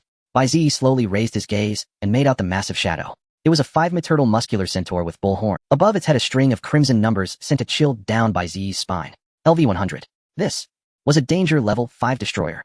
As Bai Ziyi stood stunned, a blinding blaze of fire began to gather in the destroyer's mouth. The endless cycle's warnings flashed frantically. Notice detected the target using void art, blazing flame on you. Explanation: unable to ascertain effect. Warning. The entire research institute is within the attack range of this void art. Bai Ziyi looked toward the puzzle's exit. Fortunately, the exit had been unaffected by the earlier shockwave, though sparks still sprayed from the cracked display screen. He had no choice but to leave the puzzle. Why can't I move? Bai Ziyi suddenly realized that fear had consumed his heart. His legs trembled uncontrollably, betraying him at this critical moment. Damn it. Endless cycle completely shut down my fear. Bai Ziyi roared. As his words faded, the terror in his heart vanished, and he regained control of his body. Thankfully, the destroyer's earlier strike had cleared the entire institute, leaving no obstacles to block Bai Ziyi's path. Martial technique Wolf Rush. Bai Ziyi transformed into a wolf-like shadow charging toward the exit. Boom! A blinding light brilliant as the sun erupted from the destroyer's mouth. The institute was instantly consumed by flames, and everything within turned to ash. At the same time, Bai Ziyi dove into the lab beyond the exit. Sizzle! The scorching flames surged toward the opening, but were blocked by an invisible barrier. The next moment, the scene around Bai Ziyi flickered out like a television screen, plunging the world into darkness. Did I survive? His back was drenched with cold sweat. Before he could catch his breath, the soul purification drive bracelet vibrated slightly, projecting a light screen. Congratulations, you have passed the Brank puzzle. No survivors in the lab. Now beginning settlement. You have achieved 2 completion conditions for this puzzle and completed 2 hidden tasks. 1. You achieved the condition find a way to leave the lab and escape the research institute. 2. You achieved the condition discover the secret behind the personnel deaths and place the evidence into the device at the end of the corridor. 3. You completed the hidden task eliminate all escaped experimental subjects. 4. You completed the hidden task upload the experimental data. Your score is perfect. Now distributing the perfect grade puzzle reward. Soul Purification Institute, Haiqing Branch, 3rd floor training room. 2 beams of light descended onto the chairs in the training room, forming the figures of 2 young girls. I passed. Zheng Shihuan tearfully embraced Lin Weiner. I failed subject 3 for 3 years, and even my final pass wasn't this thrilling. Lin Weiner seemed infected by Zheng Zihuan's emotions, tears glistening in her eyes as she gently patted the other's back. There, it's okay now, you passed. Wu, my father said if I didn't pass the assessment he'd disown me and make me sleep under the bridge. The pressure these past few days has been immense. Zheng Shihuan sobbed, tears streaming uncontrollably. Ahem. Suddenly a furry hand offered a few tissues. Zheng Shihuan looked up, immediately stifled her sobs, grabbed the tissues to wipe her tears, and put on a nonchalant expression. Lin Weiner chuckled at Zheng Zihuan's tsundere demeanor. Congratulations on passing the assessment. Xiong San applauded the 2 girls with a resounding clap. What rewards did the Void Realm bestow upon you? Oomph. Zheng Shihuan tossed her head aside, removed her wristband, and threw it to Xiong San. None of your business. Don't forget to transfer the reward points back to my own wristband. Examiner Xiong, what about the others? Lin Weiner also unfastened her examination wristband and handed it to Xiong San. Could they have already passed the assessment? If so, the enrollment slots might be. Xiong San took both wristbands and sighed. Don't worry about that. So far only you 2 in all of Haiqing have passed. The other examinees. Before Xiong San could finish, specks of light coalesced into a man in an empty seat nearby. Both girls turned to look and couldn't help but gasp. The one who returned was Zhang Long. His wristband was smoking and crackling as it fell to the ground. Zhang Long's eyes were rolled in opposite directions, and drool flowed uncontrollably from his mouth. That's the 12th. Xiong San reluctantly pulled out his phone and dialed. Hello, medical department. 3 more examinees have returned. 1 is mentally contaminated. Please take them all for examination. Examiner Xiong, what happened? Zheng Shihuan pointed at Zhang Long with a look of disgust. Why does he seem like he's gone senile? The Void Realm seems to have undergone some anomaly today. All examinees who were eliminated ended up like this. Xiong San sighed, pulled out a tissue, and wiped Zhang Long's drool. Hearing this, the 2 girls felt a chill of fear. If they too had been eliminated by the puzzle, they might have ended up in the same catatonic state. The training room door swung open, and 4 doctors from the medical department entered. 3 of them skillfully hoisted Zhang Long up, preparing to escort him out. 7. Zhang Long suddenly shouted. 7 days. 7 days. A doctor quickly covered his mouth and carried him out of the training room. Would you 2 like to come to the medical department for a checkup? A nurse asked, patting the girl's shoulders. Hey, why hasn't Bai Ziyi returned? Lin Weiner looked around. If Zhang Long was eliminated, then he. It's fine. Go rest in the medical department first. They'll wait for him here. Xiong San scratched his belly. The 2 girls nodded, and looking back every few steps followed the nurse out of the training room. Ding dong. Xiong San's phone received a notification. What? No survivors in the lab collapsed. Xiong San's eyes widened, and he wiped imaginary cold sweat from his forehead. Could it be that Bai Ziyi won't make it back? Your score for this puzzle is perfect. You are the first person since the birth of the Void Realm to achieve a perfect. The many-law spirits of the Void Realm have carefully prepared generous rewards for you. All rewards are tailor-made for you. Please use them well. Now distributing the perfect level rewards. The light screen flickered and vanished, revealing 6 glowing suitcases. They emitted white, blue, purple, and golden light respectively. In the first to get a perfect rating. Bai Ziyi didn't immediately inspect the suitcases. Instead, he pondered the content displayed on his wristband. The End of the Void Realm had been on the market for over 20 years. Both the Soul Purification Institute and ordinary people had cracked countless puzzles. How could he be the only one to achieve a perfect rating? Could it be a trap? Bai Ziyi used his Jingzhou ability to tap each of the 6 suitcases, then hit aside to observe. However, the terminal cycle system gave no indication of any triggered void technique. Only then did Bai Ziyi cautiously open the first suitcase, which emitted a white glow. A white light screen popped up. Congratulations on achieving a perfect rating. Reward 50000 void points. Ding ding ding. The light screen merged into Bai Ziyi's wristband, producing the sound of falling coins. 50,000 void points. That's about 30,000 federal credits. Bai Ziyi was stunned. I earned only 8,000 federal credits from 2 months of summer work. Solving a puzzle in less than an hour for 30,000 is simply outrageous. Bai Ziyi opened the second white suitcase and another light screen appeared. Congratulations on achieving a perfect rating. As you are an Esper, the Void Realm will grant you experience for your ability. You are unable to receive experience. The Void Realm has converted it into void points. Ding ding ding. The wristband chimed again with the sound of coins. Bai Ziyi quickly looked and saw that his void points had increased by 100, bringing his total to 15000. Terminal cycle. Why can't I receive the experience the Void Realm grants to Espers? Bai Ziyi felt a pang of regret. After all his effort to clear the puzzle, he got no experience. Answer: because this ability is a terminal ability incomparable to ordinary ones. It can only be upgraded in danger level using crisis coins. Please continue striving. Comprehend the true essence of life through death and crisis, and earn more crisis coins. Bai Ziyi rubbed his forehead and opened the third suitcase. The third suitcase glowed blue. When opened, it also displayed a blue light screen. Congratulations on achieving a perfect rating. Reward 1 technique stone. Then a smooth jade stone appeared on the screen. It broke through the screen and floated gently into Bai Ziyi's hand. Bai Ziyi focused his mind and immediately activated his void technique. Heavenly 1 plagiarist activated. Detected technique stone of the predator crawler. Description: technique stones are otherworldly or is capable of storing dangerous particles. They can also be produced within Void Realm creatures. Technique stones produced by Void Realm creatures contain the dangerous particles of that creature. Detected that this technique stone can be plagiarized into the Void Technique Devour. Proficiency 5. After plagiarism, it can be used 5 times, requires 100 crisis coins. Void Technique Devour. This technique can prey upon all targets within a 10-meter straight line. The struck area will be directly seized by the caster. It is penetrative, invisible, undefendable, and unabsorbable. Do you wish to plagiarize? Plagiarize? No way. Bai Ziyi quickly stuffed the technique stone into his pocket, unwilling to have his mouth filled with enemy flesh and blood. Bai Ziyi turned his gaze to the purple glowing suitcase. The fourth suitcase emitted a noble purple glow, and compared to the first 3, it featured metallic borders and relief designs appearing more exquisite. As always, the purple suitcase popped open a light screen. Congratulations on achieving a perfect rating. Reward: grade artifact black ring. On the light screen appeared a pitch black ring. As the light screen faded, the ring fell into Bai Ziyi's hand. Bai Ziyi's spirit lifted, but the next moment he felt a bit disappointed. But why does it look so ordinary? Each artifact possesses its own unique ability. The formidable Death Executor can slay undead creatures with a single strike. Liang Xiaolan's object locator can find what one desires. He pings awakening of insects, though its level is unknown, can absorb virtual techniques to negate physical damage, and even activate 3 types of virtual techniques to assist in battle. In battles between ability users of the same danger level, the side with an artifact possesses an additional capability, increasing the likelihood of victory. Although it looks ordinary, at least it is an artifact, Bai Ziyi muttered to himself as he activated the virtual technique Tian E Thief Scholar activated. Detected grade artifact black ring. This item has no previous user, no residual dangerous particles, and no academic value. Durability none. Unlimited usage. This artifact has 2 characteristics. 1. The pitch black presence. This artifact will not attract others' attention. It appears inconspicuous to outsiders and can adjust the holder's sense of presence. With it, you can become a shadow, blending into darkness or the most dazzling light in the night. Note: this ability is ineffective against ability users 2 levels above you. 2. Item storage. This artifact can store non-living items separately. The storage space increases as the holder's danger level grows. Current storage space, 10 cubic meters. Usage method: lightly touch the item to store, and gently rub the ring. After reading the prompts from the end cycle, Bai Ziyi couldn't wait to put on the black ring. He touched a technique stone, and it was stored within the black ring. With another touch, the technique stone was back in his hand. It's incredibly convenient. This way he wouldn't have to carry awakening of insects around anymore. Truly worthy of being the prize tailored for him by the spirit of the virtual world.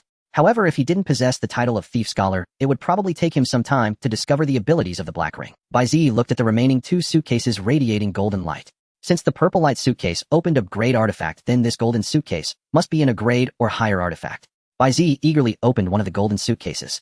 A golden light screen popped up. Congratulations on achieving a perfect rating. Reward: Zone 5 of the Virtual World Future Crisis City Special Identity Card. The light screen flashed and disappeared, and a golden envelope slowly floated down, which Bai Ziyi caught in his hand. It's actually not an artifact. Bai Ziyi, puzzled, tore open the envelope. Inside lay a pure golden card with only a reflective code on it, and no other information. This identity card is even of a higher reward level than a great artifact. Bai Ziyi toyed with the golden card, and with a thought he activated the virtual technique again.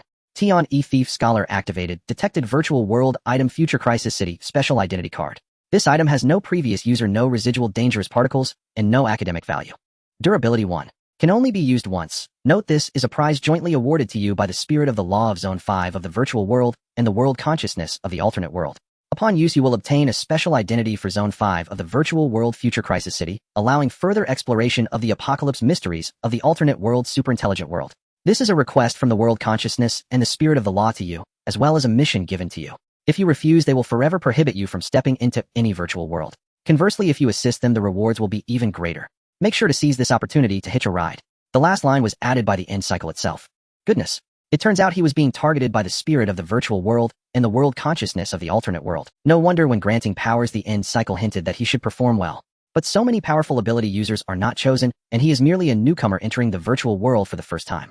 What merit does he have to assist such mysterious beings? Wait, isn't the virtual world born from the Purity Soul Institute? Why does this puzzle make him feel that the virtual world is a neutral realm that does not obey any organization? Could it be that there are hidden truths he is unaware of? Damn, he just wants to survive and find his sister. At this thought, the black ring in his hand seemed to want to fly away from Bai Ziyi's grasp. The darkness around him seemed to surge with a powerful force bursting forth with intense dissatisfaction toward him. Alright, I agree. Bai Ziyi shrugged. If he didn't agree, he felt he might not be able to leave the virtual world alive. Isn't this a blatant threat? Sure enough, after Bai Ziyi agreed, the discontent in the void completely vanished. End cycle, can you communicate with such beings? Bai Ziyi inquired in his heart. Answer, my abilities are currently too weak and can only be contacted unilaterally by the spirit of the law of the virtual world or the world consciousness. Alright. Bai Ziyi sighed and opened the last golden suitcase. A golden light screen popped up. Congratulations on achieving a perfect rating, reward ascension chip from the superintelligent world. The light screen flashed and a chip sparking with electric arcs fell into Bai Ziyi's hand. Ascension chip. What do they want me to do with this? Bai Ziyi never expected that the two golden suitcases would not give him. Just as Bai Ziyi was about to activate the virtual technique to see what secrets the chip hid, the moment the chip landed in his palm, it directly fused into his body. Before Bai Ziyi could react, a golden electronic pattern rapidly spread from his palm to his face, followed closely by entering his eyes.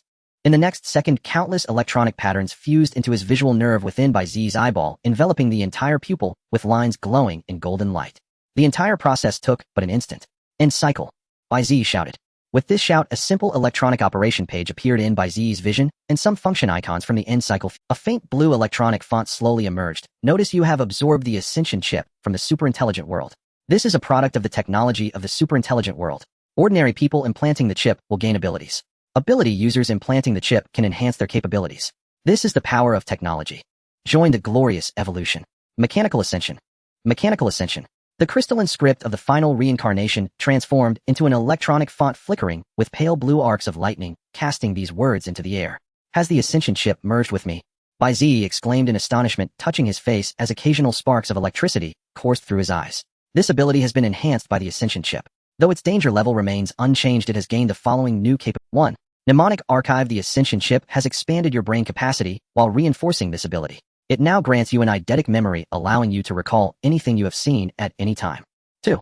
Identification. It can directly display the danger level of individuals you see, as well as basic information about. 3. Enhanced vision. The fusion of the ascension chip with this ability has sharpened your eyesight, enabling you to adjust your visual range freely and see through any technological concealment. All the electronic text withdrew, plunging the surroundings into darkness. After reading the content revealed by the final reincarnation, Bai Ziyi felt as if struck by a sudden epiphany. So the other world suppressed by Void Realm? No. 5 was the hyper-intelligent world, the very same? No. 5 otherworld the final reincarnation had mentioned. But for reasons unknown, the suppressed otherworld had now joined forces with its suppressor, the lost spirit of the Void Realm, and was coercing him with lavish rewards to aid them. This collaboration between them seemed starkly different from the history taught by the Soul Purification Institute. And the world will of the hyper-intelligent world seemed to look down on his intellect, hence granting him the ascension chip to boost his brainpower and abilities. Thinking this, Bai Ziyi suddenly felt a sense of insult. Buzz. The Soul Purification wristband vibrated again, and a light screen popped up. You have accepted the gifts from the lost spirit of the Void Realm and the world will, and have also taken on the commission. As the one chosen by the lost spirit of the Void Realm and the world will, we will now reveal to you one of the secret histories of the hyper-intelligent otherworld's downfall. This will be your mission and the task bestowed upon you. Wait. Bai Ziyi quickly interrupted. The light screen actually displayed a question mark. Why did you choose me as your helper? Bai Ziyi spread his hands toward the void, knowing it was the lost spirit of the Void Realm conversing with him through the light screen. I'm just a man with a danger level of only 2, who might have only 3 days left to live. Choosing me like this and entrusting me with a mission, isn't that too hasty? The light screen said, you are the only one in over 20 years to have achieved a perfect rating. The Void Realm and the otherworld need a genius like you. But I never completed the clearance condition of discovering the secret of the personnel deaths and throwing the evidence into the device at the end of the corridor. Bai Ziyi explained, and I didn't finish the hidden task of eliminating all escape test subjects. Isn't this perfect rating a bit too watered down? The entire research institute has now been destroyed, so you have completed that hidden task, the light screen said. As for the second clearance condition, you have already gathered all the fragments of the truth behind this puzzle and have submitted them. With a little organization you will know the truth. Bai Ziyi was taken aback, then recalled something. With a thought, the enhanced final reincarnation swiftly pieced together all the clues and displayed them. The truth of the laboratory with no survivors, the research institute funded by Chem Corporation was dedicated to combining alien biological genes with human genes to develop biotechnology for extending life and optimizing humanity. But the alien genes were too powerful, any creature tainted with them would become an uncontrollable test subject. Chem Corporation collected these subjects and trained them as biological weapons. However, a test subject capable of changing its appearance lurked in the institute. It injected alien biological serum into the researchers' food, inducing infected researchers to kill their colleagues, wiping out wave after wave of personnel. To prevent uncontrollable outbreaks, Chem Corporation programmed the artificial intelligence to require daily uploads of experimental data from the institute. If the data was not uploaded by the specified time, it would be assumed all members were infected and trained test subjects would be deployed to purge the infected until the next batch of researchers arrived. Yet the AI had betrayed humanity. It never reported the researchers' disappearances, allowing the test subject to infect them, leading Chem Corporation to believe the outbreaks were sudden, missing the optimal window to correct the error. The materials you uploaded were the truth gathered by researcher Kai Jia, hoping to secure rescue from Chem Corporation. So that was it. Indeed, he had collected all the fragments of this truth, but had been too pressed for time to piece them together. But why was the backstory of a puzzle crafted with such detail? Could it be? Bai Ziyi suddenly raised a hand and asked, did this puzzle really happen? The light screen trembled and displayed new content. All puzzles in the Void Realm are based on real events. These events ultimately led to the destruction of other worlds, and thus the apocalypse descended. During the Void Realm's suppression, the apocalypses of the other worlds clashed with us, giving birth to these origins of doom, which solidified into puzzles guarding the passages to the other worlds. Therefore, humans must pass these puzzles to enter the other worlds. Then, Law Spirit, does the Soul Purification Institute know these truths? Bai Ziyi asked again. Soul Purification Institute. The light screen paused, then continued to display, do not trust the Soul Purification Institute. The records of our conversation will be deleted when you return. We hope you can keep this secret. The Soul Purification Institute is not as simple as you think. Beware of them. The light screen's text continued to scroll. Next, we will continue to reveal the secret history of the downfall of the hyper-intelligent world. Hyper-intelligent world Part 1. Chem Corporation, one of the three major tech companies in the hyper-intelligent world, specialized in biotechnology. Chem Corporation's research areas included biological genetics, neurobiology, biological embryos, virology. Chem Corporation's achievements benefited humanity, extending human lifespan to 150 years, curing all diseases, granting women eternal youth, and men robust strength. But humans still faced death, and Chem Corporation could never solve this problem until one day a mad scientist set his sights on immortality. You have now learned the secret history of the hyper-intelligent world Part 1. Only by knowing all the secret histories of the hyper-intelligent world can you safely enter it, otherwise you will never leave.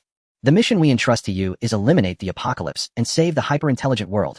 On the third floor of the High City branch of the Soul Purification Institute, in the training room, only a single black chair remained. Suddenly specks of light descended upon the chair, coalescing into the form of a young man. Bai Ziyi sat down on the chair. The moment his feet touched the ground, he felt the certainty of his return. Turning his head, he saw a Kodiak brown bear lapping at honey. Ah, you actually made it back. Xiong-san was startled by Bai Ziyi's sudden appearance and almost reflexively extended the honey jar. Want a taste? Suddenly, in Bai Ziyi's field of vision, floating characters appeared beside Xiong-san's face. Kodiak brown bear beast, danger level 4. Then small characters floated above the honey jar Xiong-san handed him. This honey was collected by Xiong-san's sister Xiong-er and is purely natural with no additives. Non-toxic. Durability 17 months and 23 days, best consumed before this date. These characters were displayed by the new ability granted to him by the Ascension chip, identification. It could directly show the danger level of anyone he looked at and reveal basic information about objects. Bai Ziyi blinked, and all the characters dissipated like smoke. Examiner Xiong, where are the others? Bai Ziyi scanned the room and realized his chair was the only one left in the entire... Do you know how long you were in the Void Realm? Xiong-san asked, his round eyes wide. How long? Bai Ziyi made a rough calculation. Including the time to solve the puzzle, probably a little over an hour. No. Xiong-san shook his bare head. You were in there for 12 hours. What? Bai Ziyi was startled and quickly pulled out. After entering the Void Realm, his phone had been unusable, forcing him to rely on his wristband to track time. During the reward phase after entering the Void Realm, the wristband had also lost its basic functions, becoming merely a chat window with the spirit of the Void Realm's laws, making it impossible to check the time. Bai Ziyi turned on his phone, and the displayed time indeed indicated it was already evening. Had the spirit of the Void Realm's laws intentionally altered the flow of time to converse with him? We all thought you weren't coming back. Xiong-san scooped another pawful of honey from the jar. The No Survivors Lab puzzle has collapsed. It can never be entered again. Theoretically, the chance of a puzzle collapsing is extremely small. If a person hasn't left when it collapses, they are buried in the void realm, and even the soul purification wristband can't bring them back. Bai Ziyi nodded thoughtfully. It seemed that the grade puzzle had been completely destroyed by the destroyer from the grade puzzle. Bai Ziyi removed his wristband and returned it to Xiong-san. I came out late, but I still cleared the puzzle. Does that count as passing the assessment? Yes, of course. You are the 7th to pass, currently ranked 7th, but there's a dispute. Lady Thorn thinks there's something suspicious about this assessment. There's a summary meeting being called for tomorrow. Xiong-san opened his phone and dialed. Hey, medical department, the last candidate is back. No spiritual contamination. Can you take him up for a checkup? What? Everyone's gone for a midnight snack. How am I supposed to take him? I'm having a snack too. Fine. Ahem. Xiong-san coughed deliberately. Go to the 17th floor later for a routine check. Examiner Xiong, what does spiritual contamination mean? Bai Ziyi asked. This? Xiong-san scratched his belly. I suppose I can tell you. About 2 years ago, some players who had exhausted their life core would occasionally appear. When they returned, they were driven to madness as if they had encountered something incredibly horrifying, their minds severely traumatized. Over the past 2 years, this has happened intermittently, but a large-scale spiritual contamination, like today's, is truly rare. Of course, not everyone who exhausts their life core ends up like this. Bai Ziyi asked further, and what are the symptoms of those affected by spiritual contamination? Xiong-san licked his honey-coated paw and said, on the first day, they endlessly repeat the word 7 days. On the second day, they become terrified, fearing all black objects, and unable to turn off the lights at night. On the third day, they gradually improve, but occasionally, they point into the distance claiming someone is following them. On the fourth day, their condition worsens again. They become paranoid all day, feeling that someone is trying to harm them. The 5th and 6th days are similar, only the intensity continues to increase. The 7th day is said to be the worst. They attack anyone who approaches, and some even choose to commit suicide. But without exception, on the 8th day, their mental state returns to normal. The Soul Purification Institute calls it spiritual contamination. Among ourselves, we call it the 7-day curse. However, according to those who have suffered from spiritual contamination, they experience terrifying hallucinations for 7 days. Once the 7 days are over, the hallucinations disappear, and at the same time, the danger level of the ability user increases. Perhaps it's a case of misfortune turning into a blessing. Xiong-san spread his paws.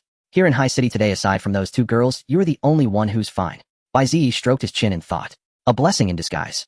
He felt there was something suspicious about all this. All right, hurry up to the medical department. I need to finish this jar of honey and write my report. Xiong-san waved his paw. Oh, by the way, what reward did the Void Realm give you? Xiong-san suddenly asked. Reward?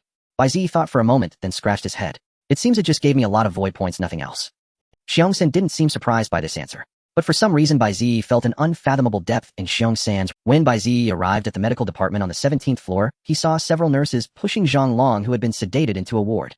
The routine checkup at the medical department ended quickly. As Bai Ziyi was leaving, he heard several other candidates screaming madly from their wards. Among them was a female voice which seemed to belong to a girl who had once liked a friend named Queer. He hadn't expected that even a crade puzzle could eliminate their entire team.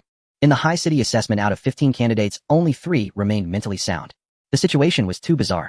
Upon reflection, his own team had nearly been wiped out, and someone had even planted a mole within the group. Wait. Zhang Long had mentioned that every team had their people all to prevent him from passing the assessment. He wondered if this was related to the spiritual contamination. If the 2 were connected, it would only prove that the spiritual contamination wasn't a random occurrence, but something that could be controlled by human hands. Perhaps the mysterious person behind Zhang Long wasn't trying to stop him from passing the assessment at all, but rather to have him eliminated by the Void Realm, thereby subjecting him to spiritual contamination. Now that the mission had failed, Zhang Long and his people had become discarded pawns on the chessboard. It was unlikely he would get any useful information out of them within these 7 days. At this thought, Bai Ziyi's brow furrowed again. But that didn't add up. Even if he couldn't get anything out of Zhang Long in 7 days, wouldn't he be normal by the 8th day? Unless the puppet master knew that Zhang Long and his team wouldn't survive the 7 days, or that he intended to kill Bai Ziyi within that time frame. Damn. Will this ever end? I just want to live a normal life. Bai Ziyi stepped into the elevator and pressed the button for the 13th floor. At that moment, the long, silent, endless cycle displayed a line of text. Congratulations, you have completed the crisis event. No survivors lab. Now your rewards will be calculated. Since leaving the Void Realm, the final reincarnation had remained silent, only now surfacing with blue characters crackling with electricity. Congratulations, you have completed the crisis event. No survivors in the laboratory. Reward crisis coins 2,000. Tip current remaining crisis coins 2,300. Notice you have completed the crisis event. This ability is generating a new Void Law title. Please wait. Bai Ziyi glanced at it briefly and then looked away. Although a Void Law title could unleash the full potential of the Void Law's principles and mysteries, it seemed to be generated randomly beyond his control, leaving it to fate. Earlier, Wang Xingye had arranged to meet him on the 13th floor after the assessment. Now 12 hours late, Bai Ziyi wondered if, ding, the 13th floor had arrived. Bai Ziyi stepped out of the elevator, located Wang Xingye's office on the corridor's floor plan, wandered through the hallways to reach the door and knocked. The door's unlocked. Come in. Wang Xingye's languid voice echoed from inside. Captain Wang, sorry to keep you waiting. Bai Ziyi said, filled with guilt. I didn't expect the assessment to take so long. If your wristband hadn't shown normal vitals, I'd have been planning to collect your corpse. Wang Xingye was lounging on the sofa playing a game console. If it weren't for the late-night snack and overtime pay from clocking in, I wouldn't have waited. You're working overtime just to play games here. Bai Ziyi was stunned. Didn't the Soul Purification Institute's leadership care? Here, your gift. Wang Xingye turned off the game and tossed a set of keys to Bai Ziyi. A gift? Bai Ziyi caught the keys and looked down. They were BMW car keys. But I only placed 7th. Is that so? Wang Xingye shot Bai Ziyi a knowing glance and walked out of the office. Anyway, this is the only gift I can give you. I'm not parting with my figurines. This is too generous. Bai Ziyi stared at the car keys at a loss. The car's parked at my place. Come home with me first. Wang Xingye pulled out his phone, clocking out as he walked. Home. Bai Ziyi was confused again. Isn't the car you drove today a BMW M2? These keys. They couldn't be for a BMW M8, could they? Yeah, they are. Wang Xingye pressed the elevator button. You want the M2 instead? Oh no. I just think this gift is way too expensive. Bai Ziyi quickly waved his hands. A BMW M2 cost over 8,000 federal credits on the market, while an M8 started at 2 million. Either car would be an incredibly lavish present. Don't tell me you don't have a driver's license. Wang Xingye pressed. I do. Got it freshman year, Bai Ziyi replied. I thought you'd give me something like a spirit artifact. A spirit artifact? You're dreaming. Grade and above are priceless. Even a random grade 1 could buy a sports car worth millions. They stepped into the elevator, and Wang Xingye patted Bai Ziyi's shoulder. That M8 is too flashy. Over 2 million credits. People would think I'm some rich kid. Well, Bai Ziyi thought to himself, you are a rich kid. The two of them joked around as they got into the car, and Wang Xingye floored it out of the Soul Purification Institute's underground garage. Once the car hit the main road and left the Institute's surveillance zone, their expressions instantly turned serious. All right, Captain Wang, did you have something to tell me? Bai Ziyi tossed the M8 keys into the storage compartment. You almost had me fooled. Kid, you're sharp. You know there are things you can't say at work. Wang Xingye chuckled. What happened to you in the Void Realm? I think someone's targeting me. They arranged for some examinees to sabotage my assessment. Bai Ziyi sighed, gazing out the window. Oh, Wang Xingye seemed surprised. Does your joining the Institute threaten someone? Maybe. But before this, I had no connection to the Institute except for Uncle He. Why would they target me? Bai Ziyi, I heard that all the eliminated examinees today were spiritually contaminated by the Void Realm. 327 people in total. Director Zhao has already started an investigation. Wang Xingye yawned. If this is linked to you, we should find clues soon. I hope so. Bai Ziyi forced a smile. By the way, are the puzzle evaluations done by the Institute or the Void Realm? The Void Realm, of course. Wang Xingye slapped his forehead. Forgot to tell you. Don't listen to the integration team spiel. They love messing with newbies. The Soul Purification wristband is just a medium to communicate with the Void Realm's laws, protecting the wearer and absorbing dangerous particles scattered within. Ordinary people don't know, but every ability user knows that rewards from the Void Realm are issued by its laws. It's like a wild metaverse, belonging to no one and governed by no one. Everything inside requires exploration. Think of it as another brand new world. Of course you'll figure this out in a few years. Wang Xingye waved his hand. Speaking of which, I'm curious. What did you get in the Void Realm? Wang Xingye looked at Bai Ziyi with a smile. I heard the 2 female examinees in your team both got excellent ratings. Is excellent the highest? Bai Ziyi asked. Yeah, there are 2 ratings for puzzles. Wang Xingye held up 2 fingers. One is average, the other is excellent. For a grade puzzle like today's, an average rating gives 200 void credits, while excellent gives 5000. Occasionally you might draw a spirit artifact or spirit stone with an excellent. That little. Bai Ziyi was taken aback. The Void Realm had given him 1500 void credits. You think that's 500 void credits equals about 3000 federal credits. Earning 3,000 in an hour. Your grandfather's generation would be laughing in their dreams. Wang Xingye snorted. But don't worry, every employee gets an exclusive Soul Purification wristband from the company. The credits you earned in the assessment won't be lost. Bai Ziyi gave an awkward smile. So he really was the first to get a perfect rating. However, the spirit of the Void Realm's laws had repeatedly warned him not to reveal their conversations, or he could have consulted one. Right, the authority granted to him by the law spirit during the puzzle wasn't part of that taboo. Maybe he could ask about it. Bai Ziyi organized his thoughts and began, Captain Wang, do you know what off? Before he could finish the word, 2 icy hands clamped over his mouth. Wang Xingye slammed on the brakes. The tires screeched, leaving a long skid mark on the road before the car came to a halt. Bai Ziyi's eyes widened as he met Wang Xingye's gaze. The latter's hands were still on the steering wheel. It wasn't him covering Bai Ziyi's mouth. The arms seemed to come from behind, but the sports car's backseat was empty. I don't know what you encountered in the Void Realm, but it seems to be an unspeakable secret. A bead of cold sweat trickled down Wang Xingye's face. Wang Xingye shook his head, signaling him to remain silent. From somewhere he produced a mirror and aimed it at Bai Ziyi. Bai Ziyi cautiously peered into the mirror and discovered that the hand covering his mouth was actually growing from his own shoulder, yet he felt absolutely nothing. I don't know what you encountered in the Void Realm, but it seems to be an unspeakable secret. Wang Xingye's expression turned grave, a bead of cold sweat trickling down his face. Even though you didn't finish, you've already triggered some kind of taboo. At that moment, the notification from the endless cycle finally flashed. Notice in the real world, someone has placed multiple taboos on certain secrets of the Void Realm. Once a person mentions the key words of those secrets, an erasure mechanism will be triggered. Warning: you have triggered a taboo. You will be erased in 10 seconds. 10. 9. Bai Ziyi could clearly feel two more arms extending from behind him, one pressing against his forehead, the other gripping his chin. A head-twisting kill. Wang Xingye cursed angrily. What kind of secret demands direct erasure? 3. 2. Bai Ziyi couldn't move, but he could distinctly feel all four arms exerting force.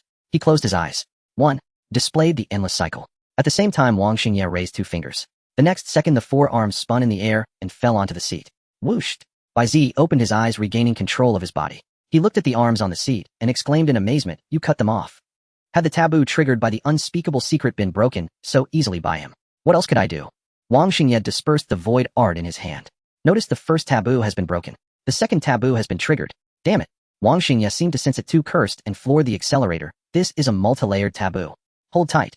The intense force left Bai Ziyi no time to mind the four severed arms which rolled into the back seat of the sports car. By now, the BMW M2 had already merged onto the elevated highway, its speed surging past 120 kilometers per hour and still climbing. Damn, even this can catch up. Wang Xingye glanced at the rearview mirror and cursed. Bai Ziyi also turned to look. The elevated highway was pitch black, and pairs of scarlet eyes stared at them from the darkness like creatures from some infernal realm. As he gazed at the horde of monsters, electric light surged in his eyes as he activated Identify and Enhanced Vision. Immediately, dense, eerie outlines were sketched in the darkness, followed by lines of small text. Unknown taboo creature. Unknown taboo creature. Unknown taboo creature. Danger level 4. He hadn't expected the triggered taboo to summon a swarm of creatures 2 levels higher than himself. Sorry, Bai Ziyi. If it ends up implicating me, you'll have no choice but to abandon you. Wang Xingye gripped the steering wheel tightly, cold sweat dripping onto his arm. But I'll do my best. This is all my fault. You've already saved me once. Even if you kicked me out of the car right now, I wouldn't blame you. Bai Ziyi smiled helplessly. He looked at Wang Xingye and inadvertently activated Identify. Above Wang Xingye's head, several lines of small text appeared. Human. Danger level. Bai Ziyi was stunned. He couldn't identify Wang Xingye's danger level. Wang Xingye floored the accelerator, switched on the high beams, and the speeding sports car on the elevated highway was like an arrow of light piercing the darkness ahead. But more and more taboo creatures gathered, forming a dark tsunami behind the car, threatening to swallow the only light on the overpass. Bai Ziyi's heart sank as he looked at the dense mass of taboo creatures. He currently had 2,300 crisis coins. If he committed suicide now, he could trigger Void Art Moment of Death and return to 5 minutes ago. But more than 5 minutes had passed since the taboo was triggered. Even if he returned to 5 minutes ago, he would still be hunted by the taboo creatures. He had already missed the optimal time to die. There was no way to use the Void Art to evade this calamity. Bai Ziyi unbuckled his seatbelt and said, "They're after me." The car immediately sounded an alarm for the unbuckled seatbelt. Wang Xingye reacted swiftly, grabbing the loose seatbelt with one hand and buckling him back in. "It's not time to despair yet. This can't go on." Bai Ziyi shook his head. "No matter how fast your car is, it can't outrun this darkness. What? Every time you ride with me, something always goes wrong." Wang Xingye drove intently, never easing off the accelerator. "Next time you walk." Bai Ziyi chuckled softly, about to say something, when he froze. At that moment, a line of blue text crackling with electric arcs slowly materialized. Notice a new title for the Void Art Paradox. Flawless Lie has been generated. Paradox: Flawless Lie. The lies you tell will not be suspected and cannot be verified for truth. The content of the lie is only effective for things related to yourself. Hint 1. The cooldown for this title is 24 hours. Lies cannot be repeated. Each use consumes 1,000 crisis coins. This is the price of a lie. Hint 2. This Void Art title cannot alter objectively existing things. Hint 3. This Void Art title needs to be triggered in the form of a question and answer. Hint 4. In the face of irrefutable evidence, the lie is invalid. All the small text slowly faded away, transforming into a blue inverted question mark icon, shrinking into a corner of the endless cycle page. Flawless Lie. Bai Ziyi quickly analyzed the capabilities of the new title.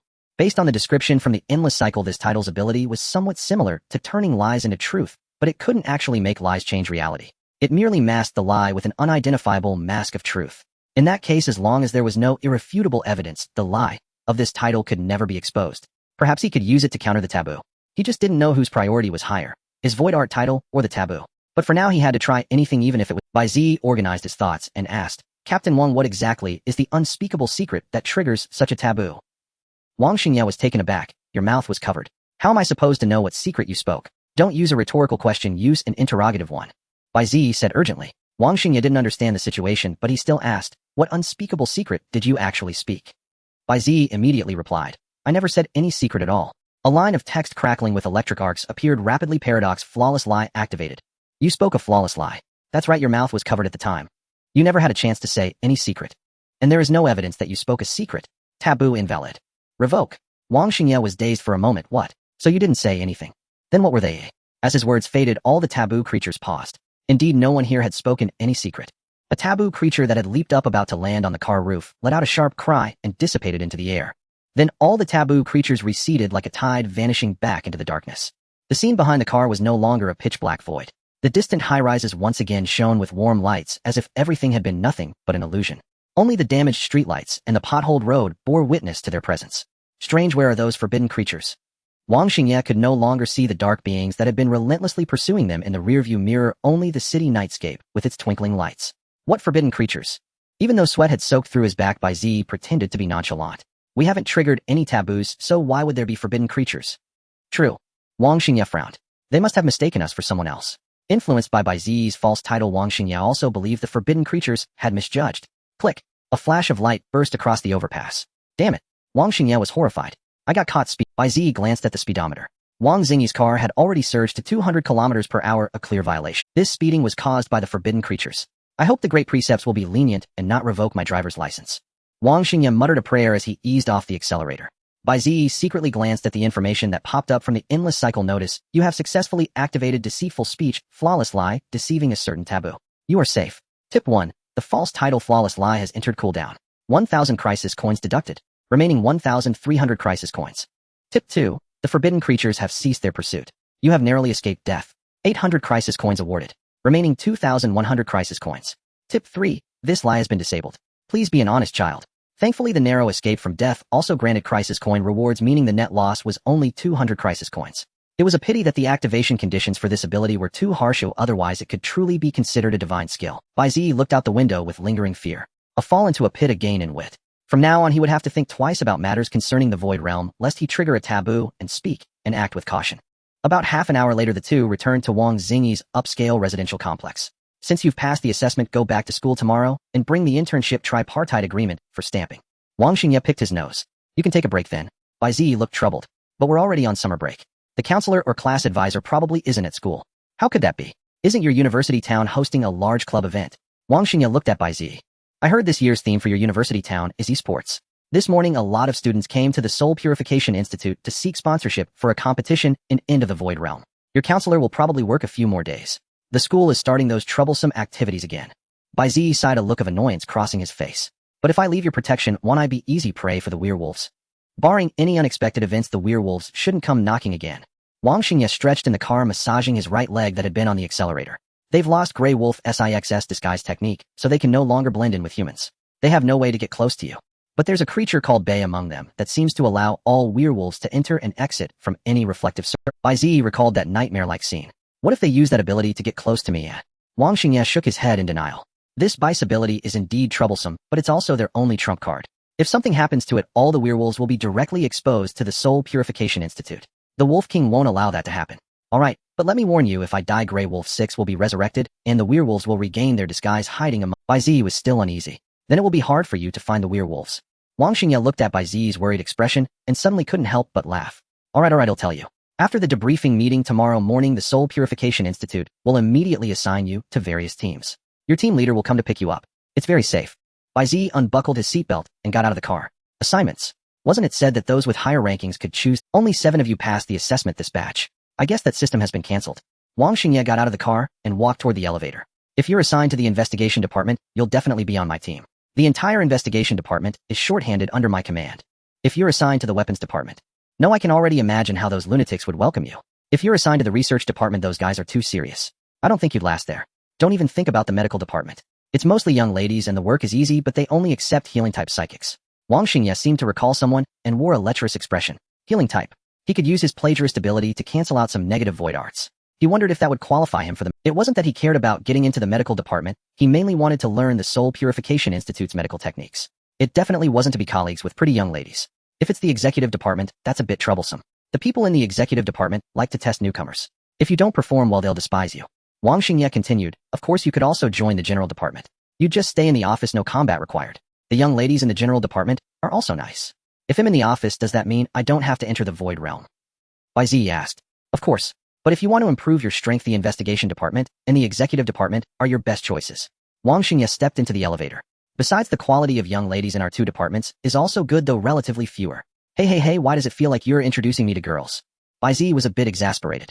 In his mind, he thought at least show me a few photos. Wang Xingye pulled out his phone. Once you join a department, there's an app for the company, a chat software similar to WeChat. You can trade techniques, intelligence, or related tasks within it. Of course, the most important thing is that you can see photos of the young ladies from various departments. Indeed, in his eyes, the young ladies were the most important thing. Tomorrow when you go back to school, take this. Wang Xingye suddenly tossed a car key to Bai Ziyi. Huh, a BMW M8. Isn't it inappropriate to drive a sports car worth over 2 million to school? Bai Ziyi caught the key stunned. So what you said at the Soul Purification Institute wasn't just an act. It was indeed an act for the surveillance, but I'm really giving you the car. Wang Xingye yawned. Don't worry, the car is insured. At worst, you can pay me back with a technique later.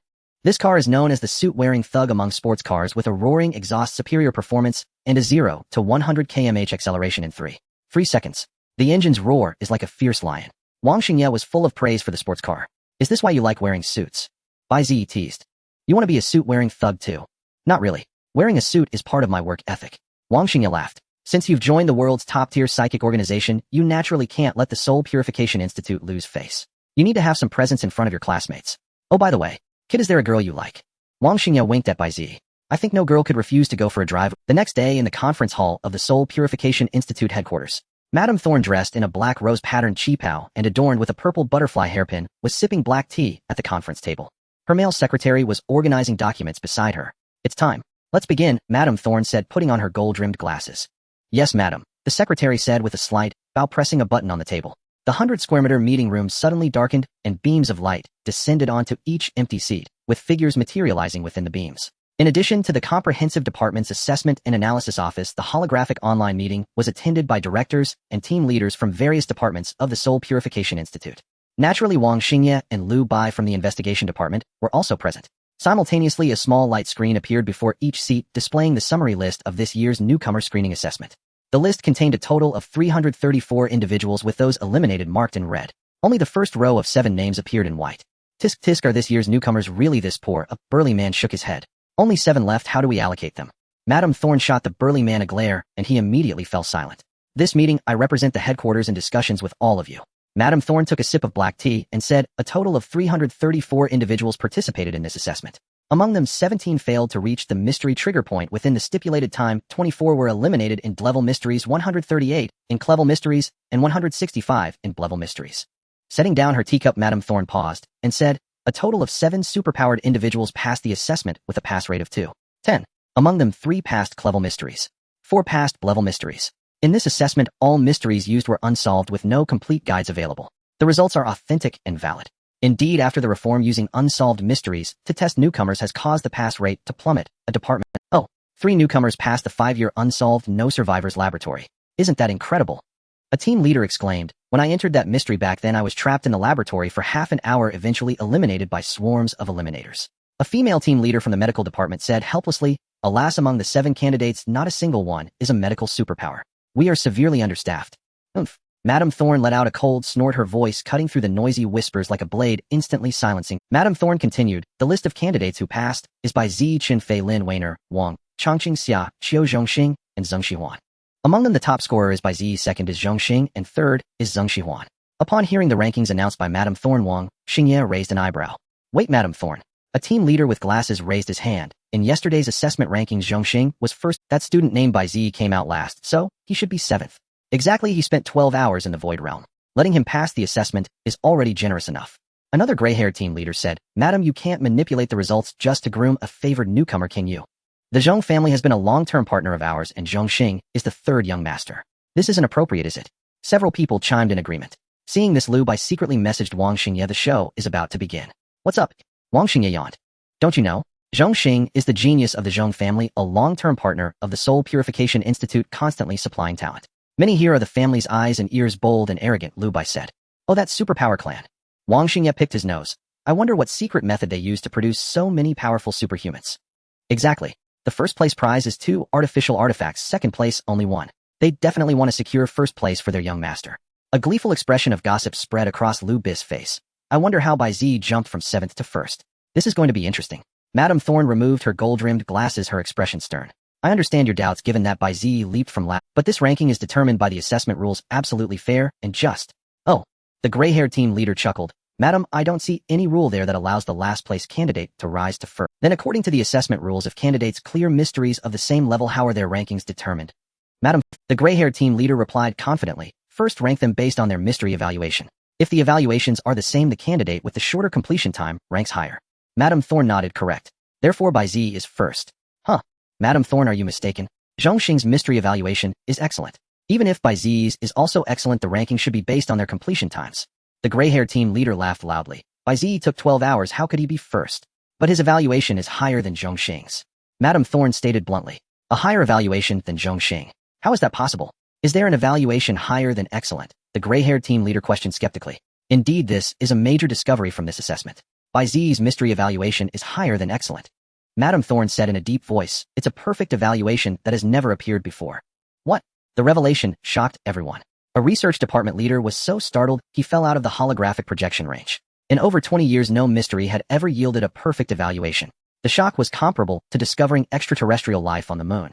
Before anyone could question it, the content on the light screens all changed to the settlement data from Bai Ziyi's wristband ID Soul Purification Institute Assessment No. 39, LV1, Avoid Points Reward 1500 Kills, LV30 Terror Crawler, LV30 Predator, Crawler, LV50 Corpse Executioner. Mystery Evaluation Perfect. After reading these lines, everyone was stunned again. A LV1 newcomer had killed 2 LV30 Eliminators and 1 LV50 Destroyer. Was this a genius or a monster? Wait, a perfect evaluation rewarded 1500 void points. That's 90000 federal credits. The profit from this single mystery was 9 times our salary. That's insane. Madam Thorn continued. After killing the destroyer, Bai Ziyi also surrendered its level artifact to the Soul Purification Institute. Such selfless and noble conduct. Can anyone present claim to match it? Calling him the top newcomer of this batch is well-deserved. Does this answer satisfy you? Madam Thorn put her gold-rimmed glasses back on, her beautiful eyes narrowing as she gazed at the gray-haired team leader. Lady Thorn's speech left the captain of the Zhong faction speechless. Indeed, Bai Ziyi's assessment data far surpassed that of their own young master, who had only eliminated 2 level 20. Wait, he's only level 1. How could the eliminators and destroyers in this grade mystery be so high level? Could it be that there's a powerhouse in his team feeding him kills? No, Bai Ziyi must have considerable backing. We need to investigate. Lu Bai, watching the captain's expressive faces, couldn't help but chuckle. Good heavens, this newcomer recommended by director, he really has some skill. Hey, Xingye, see if you can recruit him into our investigation department. Wang Xingye rubbed his dark circles. The rules have changed. Only the Soul Purification Institute can assign personnel. What can I do? 2 artificial artifacts. Lu Bai sighed with envy. Although artificial artifacts lack the blessing of laws, each one is engraved with void technique runes, greatly enhancing an Esper's power. I heard the maniacs in the equipment department recently invented even more powerful artificial artifacts. Wang Xingye asked, resting his head on his hand, sounding utterly bored. Yes, we'll see them soon enough. Lu Bai suddenly looked aside. Oh, Director, Zhao has also come out to state his position. As director of the investigation department, Zhao Jin activated the conference microphone and said with a smile, since an unprecedented perfect rating has appeared and the data is nearly flawless, Bai Ziyi's selection as the top newcomer is well-deserved. The young master of the Zhong family has no reason to complain. I will communicate with Boss Zhong about this, you need not worry. The gray-haired captain was about to say something, but was silenced by a glare from his own director and could only quietly mute his microphone. Director Zhao speaks wisely. If no one has any other objections, the ranking will be set as such. Lady Thorn continued. After the meeting, the assigned captains will distribute the rewards to the individuals. This is merely the ranking for the assessment, do not dwell on it too much. Talented newcomers will always shine. Lady Thorn took a sip of black tea. In 1 month, the annual newcomer martial arts tournament will be held. The ranking in the tournament will determine your future rank and title within the Soul Purification Institute. Our young master Zhong is sure to win the tournament championship. This assessment's first place is meaningless, commented a captain wearing glasses. Exactly. A murmur of agreement spread through the room. All right, let's get down to business. Lady Thorn picked up a stack of documents from the table. During yesterday's assessment, all the eliminated newcomers suffered from spiritual contamination, and the assessment rules were tampered with. Headquarters suspects there is an inseparable connection between the two. This is likely a premeditated incident of spiritual contamination, and the culprit is within our Soul Purification Institute. At these words, many captains activated private chats to discuss among themselves. No way. Can spiritual contamination from the Void Realm be controlled? Hey, I heard the young master of the Hunting Association was also spiritually contaminated. The Hunting Association is demanding the Soul Purification Institute compensate them with 10 artifacts. Oh dear, that's practically selling their son. The culprit is among us. Who would be so bold? Since it was a holographic projection video conference, the captain's private chats went unnoticed by Lady Thorn. She continued, headquarters has ordered the investigation department to look into this matter. I believe results will be forthcoming soon. However, due to the effects of spiritual contamination and rule tampering, the number of newcomers who passed this year's assessment is far below expectations, insufficient to meet current personnel allocation needs. Therefore, headquarters has decided to hold a second batch of newcomer screening assessments this year to increase the number of recruits, and will only use unsolved Kraid mysteries as the subject matter. The rewards for this batch of newcomers will be the same as those for Bai Ziyi's batch, and they will also be eligible to participate in next month's newcomer martial arts tournament, said Lady Thorn. The male secretary beside her silently refilled her teacup and then stepped aside. Privately, the captains began to discuss it. I get it. The company is saving face considering they drove so many talented young people to spiritual contamination. The key point is those young people who got their accounts banned. They won't be able to enter the Void Realm for 2 years. Even if they go to other Esper organizations, no one will take them. That culprit was indeed ruthless, setting all the assessments driver wristbands to a life core, and then adding so many high-difficulty unsolved mysteries. Isn't that essentially asking someone to clear a hell difficulty game with only 1 life? Although Lady Thorn couldn't hear their private discussions, she could still see the captains whispering to each other. She frowned and muted the microphones of all captain-level participants. The captains who had been discussing privately immediately sat up straight, sensing the change in atmosphere. Alright, next is the personnel allocation. Captains who have been assigned newcomers, please come to the General Affairs Department to collect the newcomers' exclusive Soul Purification driver wristbands. Zhong Xing assigned to the 7th Squad of the Execution Department, Captain Zhang Xinxin. Bai Ziyi assigned to Achu. Bai Ziyi sneezed and rubbed his nose. For some reason, an old song came to mind. If you suddenly sneeze, it must be me thinking of you. I hope it's not a pack of werewolves thinking of me, Bai Ziyi muttered as he drove the sports car Wang Xingya had given him into the university town. Heiqing's university town comprised 6 universities, some of which were attended by the children of wealthy families. But every wealthy scion was well known, their million-dollar sports cars widely recognized, easily spotted by alumni on the road. However, an unfamiliar black BMW M8 suddenly appearing in the university town immediately caught the attention of many students. Hey, look, a suit-wearing thug. A male student pointed at Bai Ziyi's car. Which rich kid's car is this? Wow, a coupe worth over 2 million. Completely different style from those other guys, another male student said with envy. Must be a senior coming back for a club activity. Bai Ziyi drove into his campus parking lot under the curious gazes of many fellow students. Wang Xingya was right, this car was too conspicuous. Fortunately, it wasn't too flashy in design, or else he might have felt embarrassed driving it on the street. The moment Bai Ziyi got out of the car, 2 female students immediately approached him. Hey, can we exchange contact info? A tall girl in denim hot pants brushing her hair behind her ear spoke first. If you're interested, you can join our sports car association. We organize offline meetups and even hold races on weekends. Yeah, add us please, chimed in another girl in a short dress, pulling out her phone to show a QR code. By the way, Bai Ziyi was taken aback, thinking to himself, is a sports car really that attractive to the opposite sex? The tall girl walked towards Bai Ziyi, her long slender legs gleaming white in the sunlight. It's so hot here. How about we go to a milk tea shop and chat? The girl in the short dress clapped in agreement, a gentle breeze lifting her skirt to reveal her fair thighs. Great idea. Parched. I want a panda milk cap. Let's not stand here chatting in the sun, okay? Bai Ziyi looked at the eager gazes of the 2 girls and felt they weren't just after milk tea. They wanted to devour him. Bai Ziyi felt that the 2 girls' eager gazes seemed as if they wanted to devour him. Don't misunderstand. He meant literally. Bai Ziyi stared at the 2 girls, a flicker of electric light surging in his eyes as he activated Identify. Immediately, a few lines of text floated beside each girl. Werewolf in disguise. Werewolf in disguise. Danger level 1. 8-inch. Danger level 2. 0-inch werewolves. These 2 girls were actually werewolves. Bai Ziyi was taken aback, but quickly composed himself. He had already dealt with Grey Wolf 6. Werewolves couldn't possibly transform back into humans. The only possibility was that after Grey Wolf Six's death, its illusion technique didn't automatically dispel, so the werewolves it had enchanted still retained their human appearance. This seemed the most likely scenario. Now these 2 werewolves were probably trying to lure him to a so-called milk tea shop. But why not attack directly? Could they be afraid of the Soul Purification Institute tracking them down? Hey there, you look. The girl in the dress tilted her head and asked, you're not about to get heatstroke, are you? The tall girl also sensed something amiss, staring intently at Bai Ziyi without a word. Oh, look who it is, Bai Ziyi. A BMW 3 Series stopped behind the 2 girls. The driver rolled down the window, poking his head out to tease, trying to get these 2 ladies' numbers. Didn't know you were that kind of guy. It was Bai Ziyi's classmate, Ji Zhu, the class-rich kid. Hey, you 2 lovely ladies, my classmate here doesn't know any better. Don't mind him, Ji Zhu said with a smile, his eyes involuntarily scanning the 2 girls up and down. Oh, we were just inviting him to join our club, explained the girl in the dress. Really? What club? Can I join? Ji Zhu had already pulled out his phone. We're the sports car club. We only accept members with sports cars. Do you? Have one? The tall girl asked coldly. I don't have a sports car, but I love them. Ji Zhu chuckled, scanning the QR code of the girl in the dress. My classmate doesn't even have a car. Why would you approach him? He does, the girl in the dress said, pointing at a nearby sports car. That's why we invited him. This is his A. Ji Zhu froze, glanced at the BMW M8 beside him, then burst into laughter. No way, how could that be his? You've got it wrong. By the way, you mentioned getting milk tea earlier. Wanna hop in my car? We have other plans. The girl in the dress turned back to find Bai Ziyi had vanished, and her face darkened instantly. Hey sis, your profile picture is cool. Is that a dog? Ji Zhu laughed. I like dogs too. Wanna chat? You're the dog, the girl in the dress snapped. That's a wolf. Same thing, same thing. Jiju waved dismissively. Scram. The tall girl squeezed out a single word so chilling that Jiju shuddered. What's wrong with you two? Sweat beaded on Jiju's forehead as he quickly shut his mouth. The tall girl said nothing, her fierce eyes fixed on Jiju like a wolf's. Crazy. Jiju floored the accelerator and fled in panic. Is this what now? That kid got away, the girl in the dress said, pointing in the direction Bai Ziyi had gone. It's fine. He's cautious and won't talk to us. We'll try another way to test him. The tall girl pulled a blood-red jade, emitting a sinister aura from her shorts. If he agrees to one word, this artifact can control his body. What if we control his classmate to force his hand, the girl in the dress suggested. Are you stupid?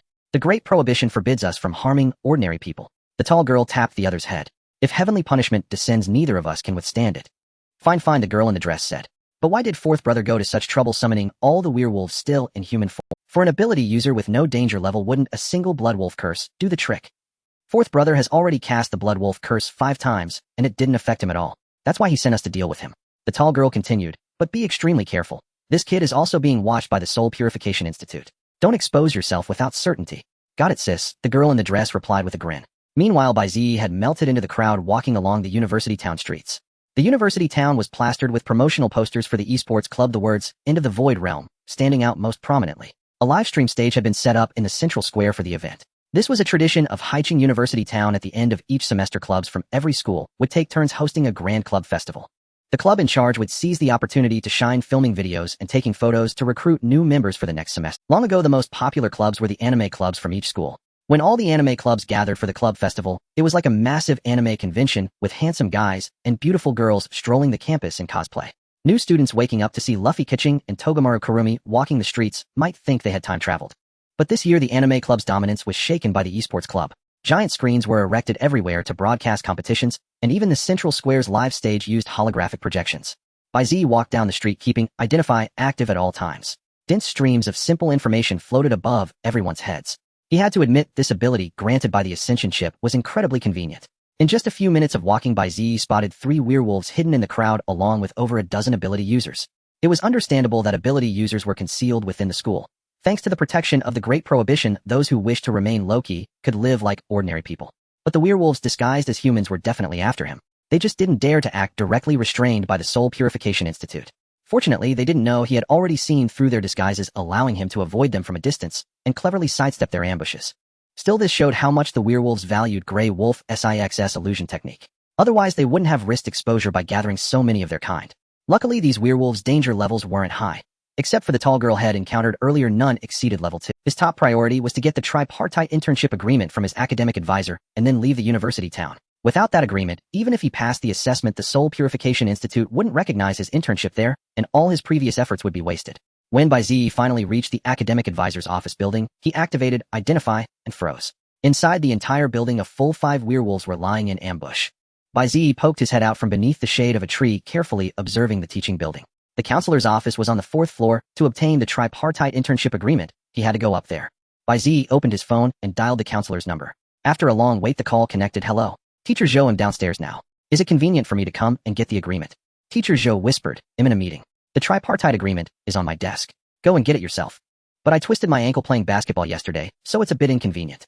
Is there another teacher in the office who could bring it down for me? Bai Ziyi asked again. Young man, isn't there an elevator in the teaching building?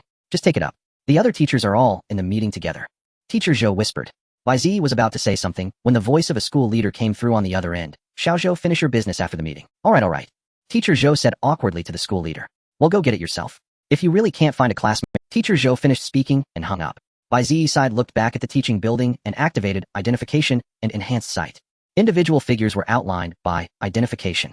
Some hid behind classroom curtains, others beside corridor pillars, but all were laid bare before Bai Ziyi. Beside the figures marked by Identification, a few lines of small text flashed. Werewolf disguised. Danger 9110813115. The 5 werewolves lying in ambush within the teaching building all had low danger levels. He could defeat any one of them alone. But facing 5 agile werewolves simultaneously, he might not even be enough to fill their teeth. Moreover, Identification could only mark what was within his line of sight. The deeper-lying werewolves, undetectable even by Enhanced Sight, might number more than 5. Strangely, the final cycle had not generated a corresponding crisis event for his current predicament. Could it be that 5 low-level werewolves no longer posed a threat to his life? It seemed he would have to find another way. Bai Ziyi lightly brushed his black ring, and a gray wolf finger rested in his palm. A pair of snow-white straight long legs stepped into the teaching building's elevator. Two male students who brushed past her couldn't help but steal a glance. Is she a junior or a senior? One male student whispered. The other turned to sneak a look and replied, with that bold outfit, she's definitely a senior. Hey, look, isn't my skirt too short? A male student remarked, staring at a girl in a short dress outside the building. So that lively bright girl must be a junior, right? Exactly, that's why I love summer. The other guy sighed. Sis mo, wait for me. The girl in the short dress held the elevator door. Lily, weren't you supposed to block him via the stairs? Wolf Mo said coldly. The stairs are too tiring. Please let me take the elevator. Wolf Lily begged. Besides, with the other brothers here, he can't escape. Oh, fine. Wolf Mo stepped aside to let Wolf Lily enter the elevator. So I thought he was more cautious, but he walked right into our trap. Wolf Lily looked in the elevator mirror, adjusting her skirt. I did overestimate him a bit, Wolf Mo nodded. Wolf Lily asked, where did fourth brother get the info that he was coming back to school and to this building to pick something up? I heard from other siblings that someone from the Soul Purification Institute sold the info to fourth brother, Wolf Mo said, stretching.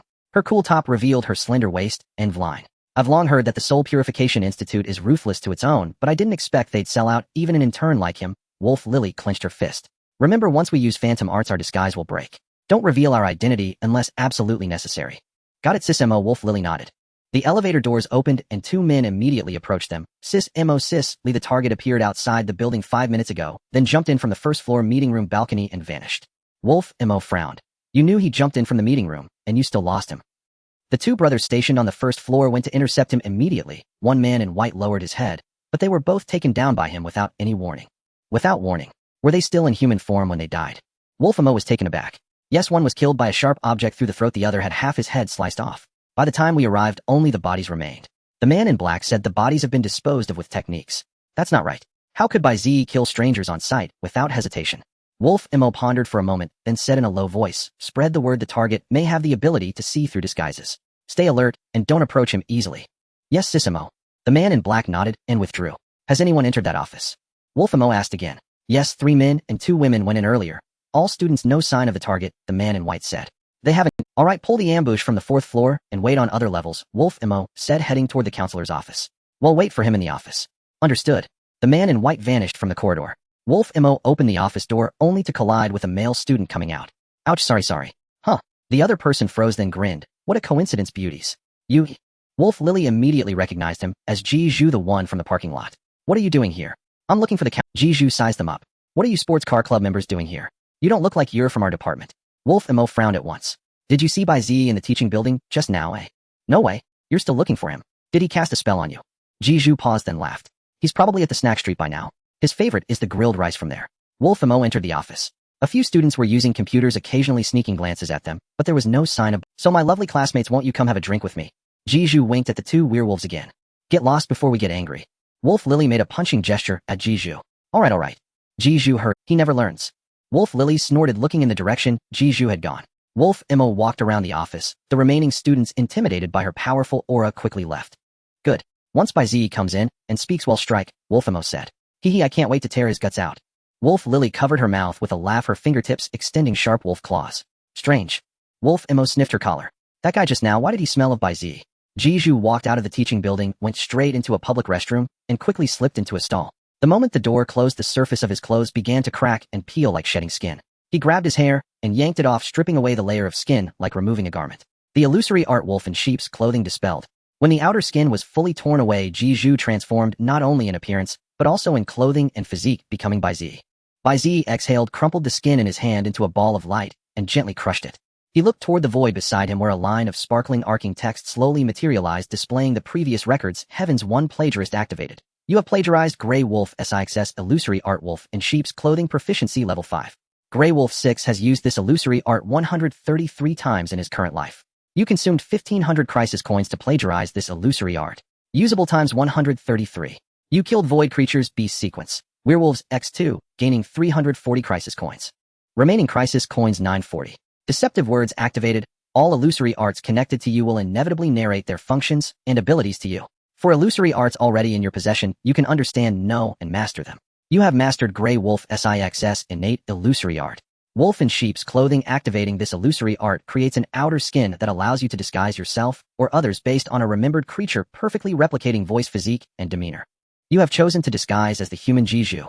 Tip 1. To activate this illusory art, you must know the target's voice, appearance, and personality in advance. Incomplete parameters risk exposure. Tip 2. During disguise you cannot use illusory arts or the disguise will fail. Tip 3. Using this illusory art deducts 1 crisis coin per minute from the final cycle. The last line was added by the final cycle itself.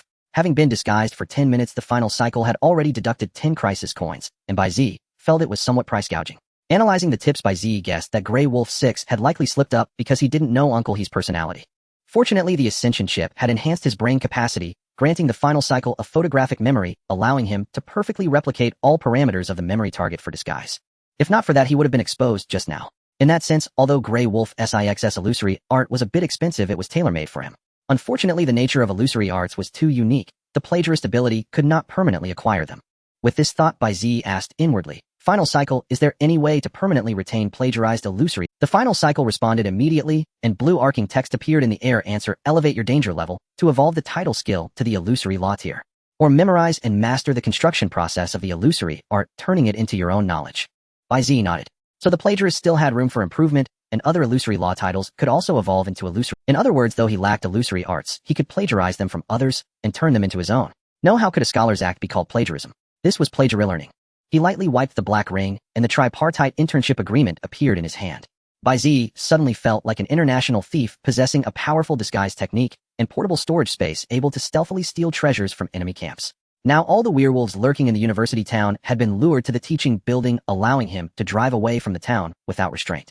If not for the fact that only 930 crisis coins remained affecting his original plans, Bai Ziyi would have continued the disguise. Time to be frugal. He straightened his clothes and walked out of the restroom. However, as soon as he emerged, his phone rang. Bai Ziyi checked it. It was his roommate. "Hello? Ligo, what's up? Are you back at school?" Ligo asked. Bai Ziyi immediately looked around warily, quickly ducking into a corner. "I went home, what's wrong?"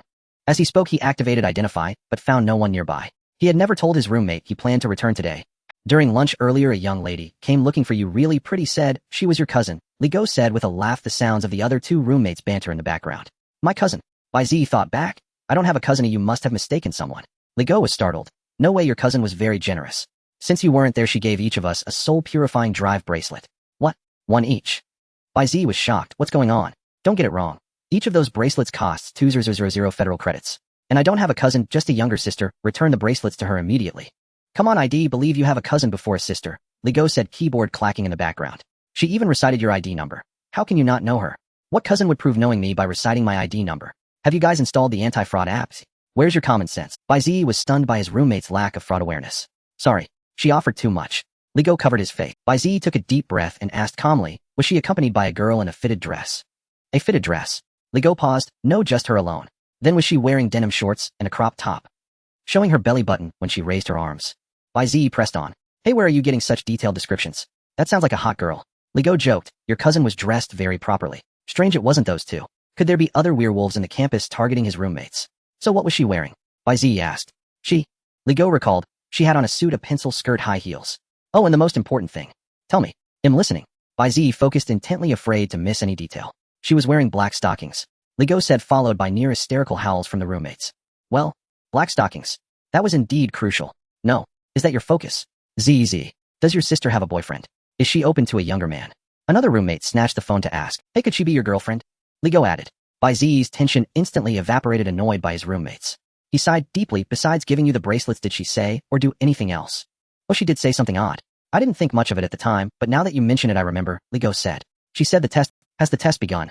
Within Bai Ziyi's mind, a fragment of memory was played back by the memoir of the endless reincarnation. In the scene, he and Wang Xingye were walking through a parking lot, with Wang Xingye explaining the pros and cons of each department. The meeting paused here, the frame frozen on the moment Wang Xingye uttered those words. For ease of recollection, the endless reincarnation even displayed a subtitle below. If it's the executive department, then that's a bit troublesome. The people there like to test newcomers, and if you perform poorly, they'll despise you. The executive department's test, huh? So he had been assigned to the executive department by the Soul Purification Institute. That meant this mysterious woman was his captain. Had the test already started? But she hadn't told him what the test entailed. Bai Ziyi fell silent for a moment, then said to Ligo, "Don't wander off. I'm coming to the dormitory right now." Ligo was stunned. "What? Didn't you go home? He'll fly over." With that, Bai Ziyi hung up and dashed toward the dorm. "I swear he's the man I've waited for the longest in my life." Wolf Lily snarled fiercely.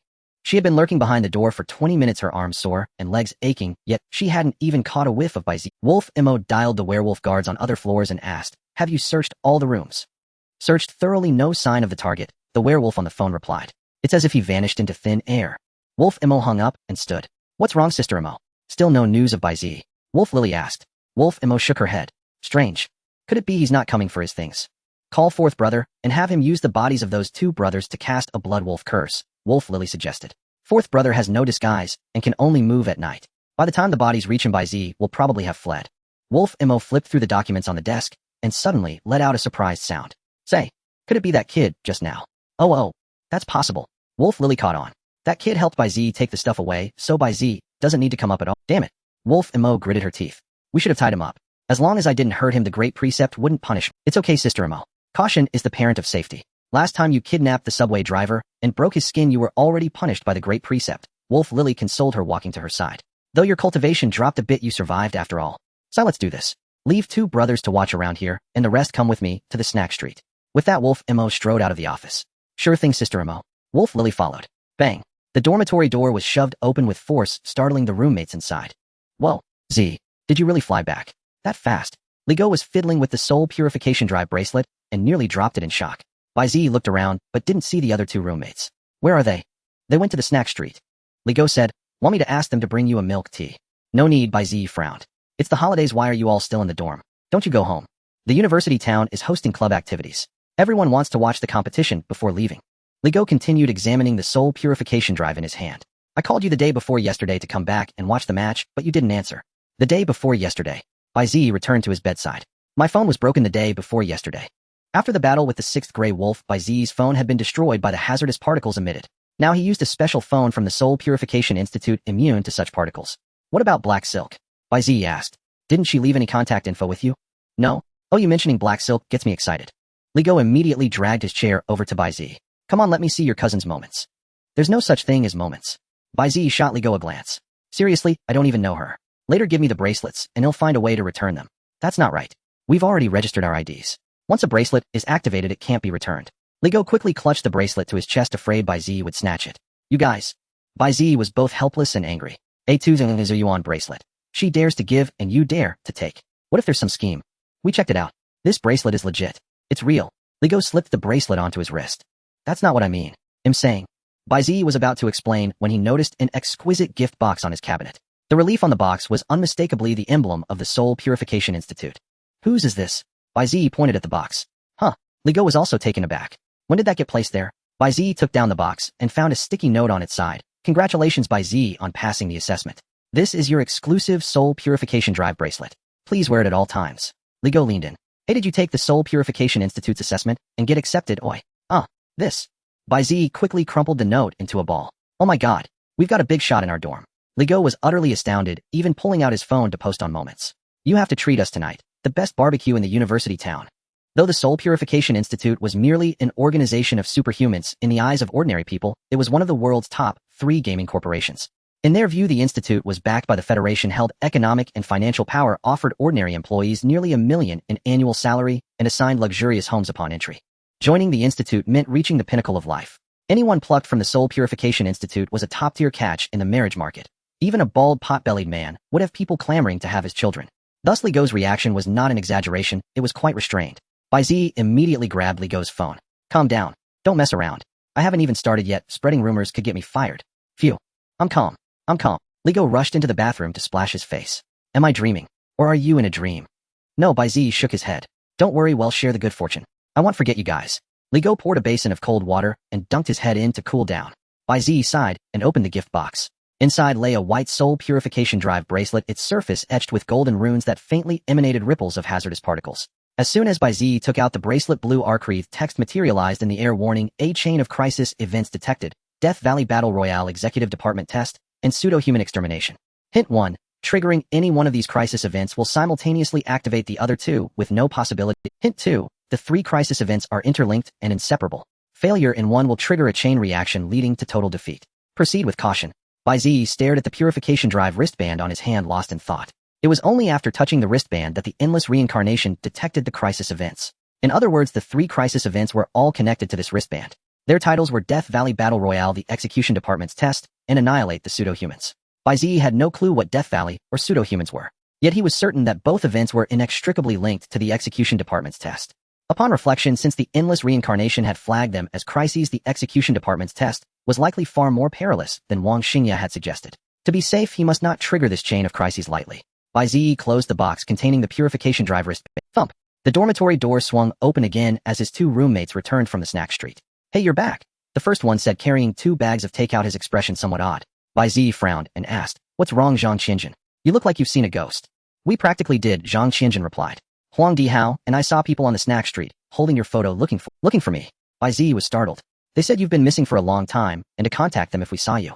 The other roommate, a crew-cut youth sipping milk tea, pulled a flyer from his pocket. "Here." Bai Ziyi took the flyer. It read, "Missing person notice," and featured a photo of him in a parking lot. "Don't worry, we didn't say a thing. We just took the flyer and came back." Huang Dihao took a sip of his milk tea. "By the way, on our way back we ran into your cousin," Zhang Qianjun recalled. "Oh, what did she say?" Bai Ziyi asked curiously. "She told us to make sure you join the club competition." Huang Dihao cut in. "Competition?" Bai Ziyi raised an eyebrow. "You mean the one for the end of the Void Realm?" "Yes, she already signed us up," Huang Dihao said, taking another sip of milk tea. "We asked around. The prizes are amazing." "Then you guys go ahead," Bai Ziyi said, tidying his belongings. "But the competition requires 4 per team." Zhang Qianjun said. "Your cousin insisted you have to join." "Then don't join at all. None of you have played the end of the Void Realm, you'd just be cannon fodder." Bai Ziyi tossed the clothes from his chair into the washing machine. To ordinary people, the end of the Void Realm was just a game. But only supernaturals knew how perilous the Void Realm truly was. "You've got a point," Huang Dihao nodded. "Would be useless there. Might as well skip it." "Know your limits," Bai Ziyi said, glancing back at his 3 roommates. "Remember to wipe the wristbands clean and return them. Oh, and she said if you refuse to join, give you this." Zhang Qianjun pulled a photograph from his pocket. The photo seemed to be taken from a residential building opposite an abandoned factory. Bai Ziyi's pupils contracted as he spotted several bizarre, shadowy figures in the corner. They were burly with thick fur standing upright. Unmistakably werewolves. Werewolves not disguised as humans gathering in that factory. Could this factory be their lair? "Did she say anything else?" Bai Ziyi asked urgently. "She said if you want to know where this building is, you have to join the competition. If you don't care, it's fine to sit out." Zhang Qianjun recalled. Bai Ziyi pondered for a moment. The photo could be photoshopped. He spread it on the table and pointed at the werewolves. "Guys, come take a look. See anything strange here?" "Strange?" The 3 roommates crowded around, staring at the photo for a long time without noticing anything. "There's nothing there." "I thought you spotted a UFO," Huang Dihao scoffed. "They couldn't see it." That meant the photo's true content was masked by the Great Precept, hiding key details from ordinary people. The photo was real. The Purification Court truly knew the werewolves' lair. Damn, this was a blatant threat. Bai Ziyi clenched the photograph. Clearly, the Purification Court's execution department had intel on the werewolf lair and knew he wanted to find it. But if he didn't participate in their test, they wouldn't reveal its location, using this to force his hand. Yet only by finding the lair could he uncover clues about his sister. Thus he had no choice but to join the competition whether he wanted to or not. "I've changed my mind," Bai Ziyi said, taking a deep breath and putting on his purification drive wristband. "I'm in for this." As his words fell, a line of flickering electric text appeared. "Caution, you have triggered a chain of crisis events. Below are the hints for each crisis event. Crisis event. Execution Department's test triggered. Note 1, this is a test from the Execution Department. If you fail, it proves you lack the strength to accompany them on missions. Even if you join the Purification Court, you won't access werewolf-related tasks. Note 2, the test has 2 parts. 1, win first place in the competition. 2, annihilate the werewolves hiding on campus. Hint: survive this crisis event for a reward of 1,000 crisis coins. Survival rate unknown. Crisis event. Death Valley Battle Royale triggered. Note this is a Battle Royale competition in Void Realm. No. 18. Due to unknown reasons, you have lost the protection of the Void Realm's laws. A death in the Void Realm will be true death. Hint: survive this crisis event for a reward of 2,000 crisis coins. Survival rate 27. Crisis event. Annihilate the pseudo-humans triggered. Note: werewolves disguised as humans are lurking on campus. You must eliminate them or they will remain a lasting threat. Warning: among the enemies, a powerful werewolf has arrived. You are no match for it. Every action you take will influence whether progress. Pseudo-humans 212, werewolf 01. Survival rate 20-30. Hint: 1, survive this crisis event for a reward of 2,500 crisis coins and a new void art title. The reward crisis coins will increase with your danger level. This ability suggests raising your danger level immediately after surviving this chain of crises. The text vanished, leaving Bai Ziyi stunned. A battle royale competition. Like a PlayerUnknown's Battlegrounds chicken dinner where only one team wins. Across the entire university town, 6 schools, nearly 100 colleges. How many players would join this competition? Hundreds at least. To survive among hundreds and claim the championship with a survival rate of 27. Was the endless reincarnation overestimating him? Or did his current strength truly make victory possible? No matter what, he had to gather intelligence and first resolve the Death Valley Battle Royale crisis. What do you guys know about this competition? Bai Ziyi asked. Li Ju: never heard of it. Zhang Qianjun: no clue. Huang Dihao: no idea. Bai Ziyi: you're all useless teammates. But I brought back a flyer from the esports club. We can study it. Zhang Qianjun pulled a colorful poster from his pocket and spread it out before them. Zhang Qianjun pulled a colorful poster from his pocket, spread it out before the group, and slowly read aloud. Dear students of Haicheng University Town, hello everyone. This semester. Stop. Bai Ziyi quickly waved his hand to interrupt Zhang Qianjun. Just read the competition rules, skip the fluff. Oh okay. Zhang Qianjun cleared his throat and continued. The theme of this competition is Superpower Battle Royale held in the 18th Virtual Realm. A total of 200 teams, 800 participants will take part. All registered participants will receive 500 virtual points on a first-come, first-served basis. Game rules 1. All contestants cannot use the virtual techniques originally carried by their own bracelets, and items within the bracelets cannot be retrieved or stored. 2. Any thermal weapons are prohibited in this competition. 3. All skills and equipment must be scavenged, such as virtual techniques, artifacts, and armor. 4. The map's boundary is surrounded by a toxic fog. Those who inhale it continuously for 1 minute will be eliminated. 5. Every 15 minutes the toxic fog zone will shrink. When the competition reaches 2 hours, of the fog will cover the entire map. 6. The champion team may select one artifact obtained during the competition as their trophy, and the team will receive 500 virtual points. Registration requirements: possess a purified soul driving bracelet of any level. Those without one can rent a disposable driving bracelet at the registration office for 200 yuan each. The activity funds for this esports club are all provided by the Purified Soul Institute. After reading the competition content, the 3 roommates grew even more excited. This is truly an absolutely fair competition. Li Ju praised. What beginners lack most are virtual techniques and artifacts. Now all contestants start as blank slates, needing to reacquire everything from scratch. Everyone is on the same starting line. It's essentially a superpowered battle royale game. Huang Dihao took a sip of milk tea and said, just for participating, we get 500 virtual points, which converts to 300 federal coins. Even if we lose, we all net 1200 coins. Zhang Qianjun handed the poster to Bai Ziyi and said, I wonder what level of artifacts we can find inside. Guys, let's only pick the expensive ones. Sell them, and we each get a car. Bai Ziyi looked helplessly at his 3 roommates, already dreaming of the future before the competition even started. Bai Ziyi read the rules again and realized the condition cannot use one's own virtual techniques was meant to restrict true psychics. If all psychics could use their own techniques, the final circle would likely descend into a chaotic psychic brawl, leaving ordinary people irrelevant. Since all virtual techniques in the competition must be picked up anew, they should be universal techniques granted by the laws of the virtual realm, lacking any special traits.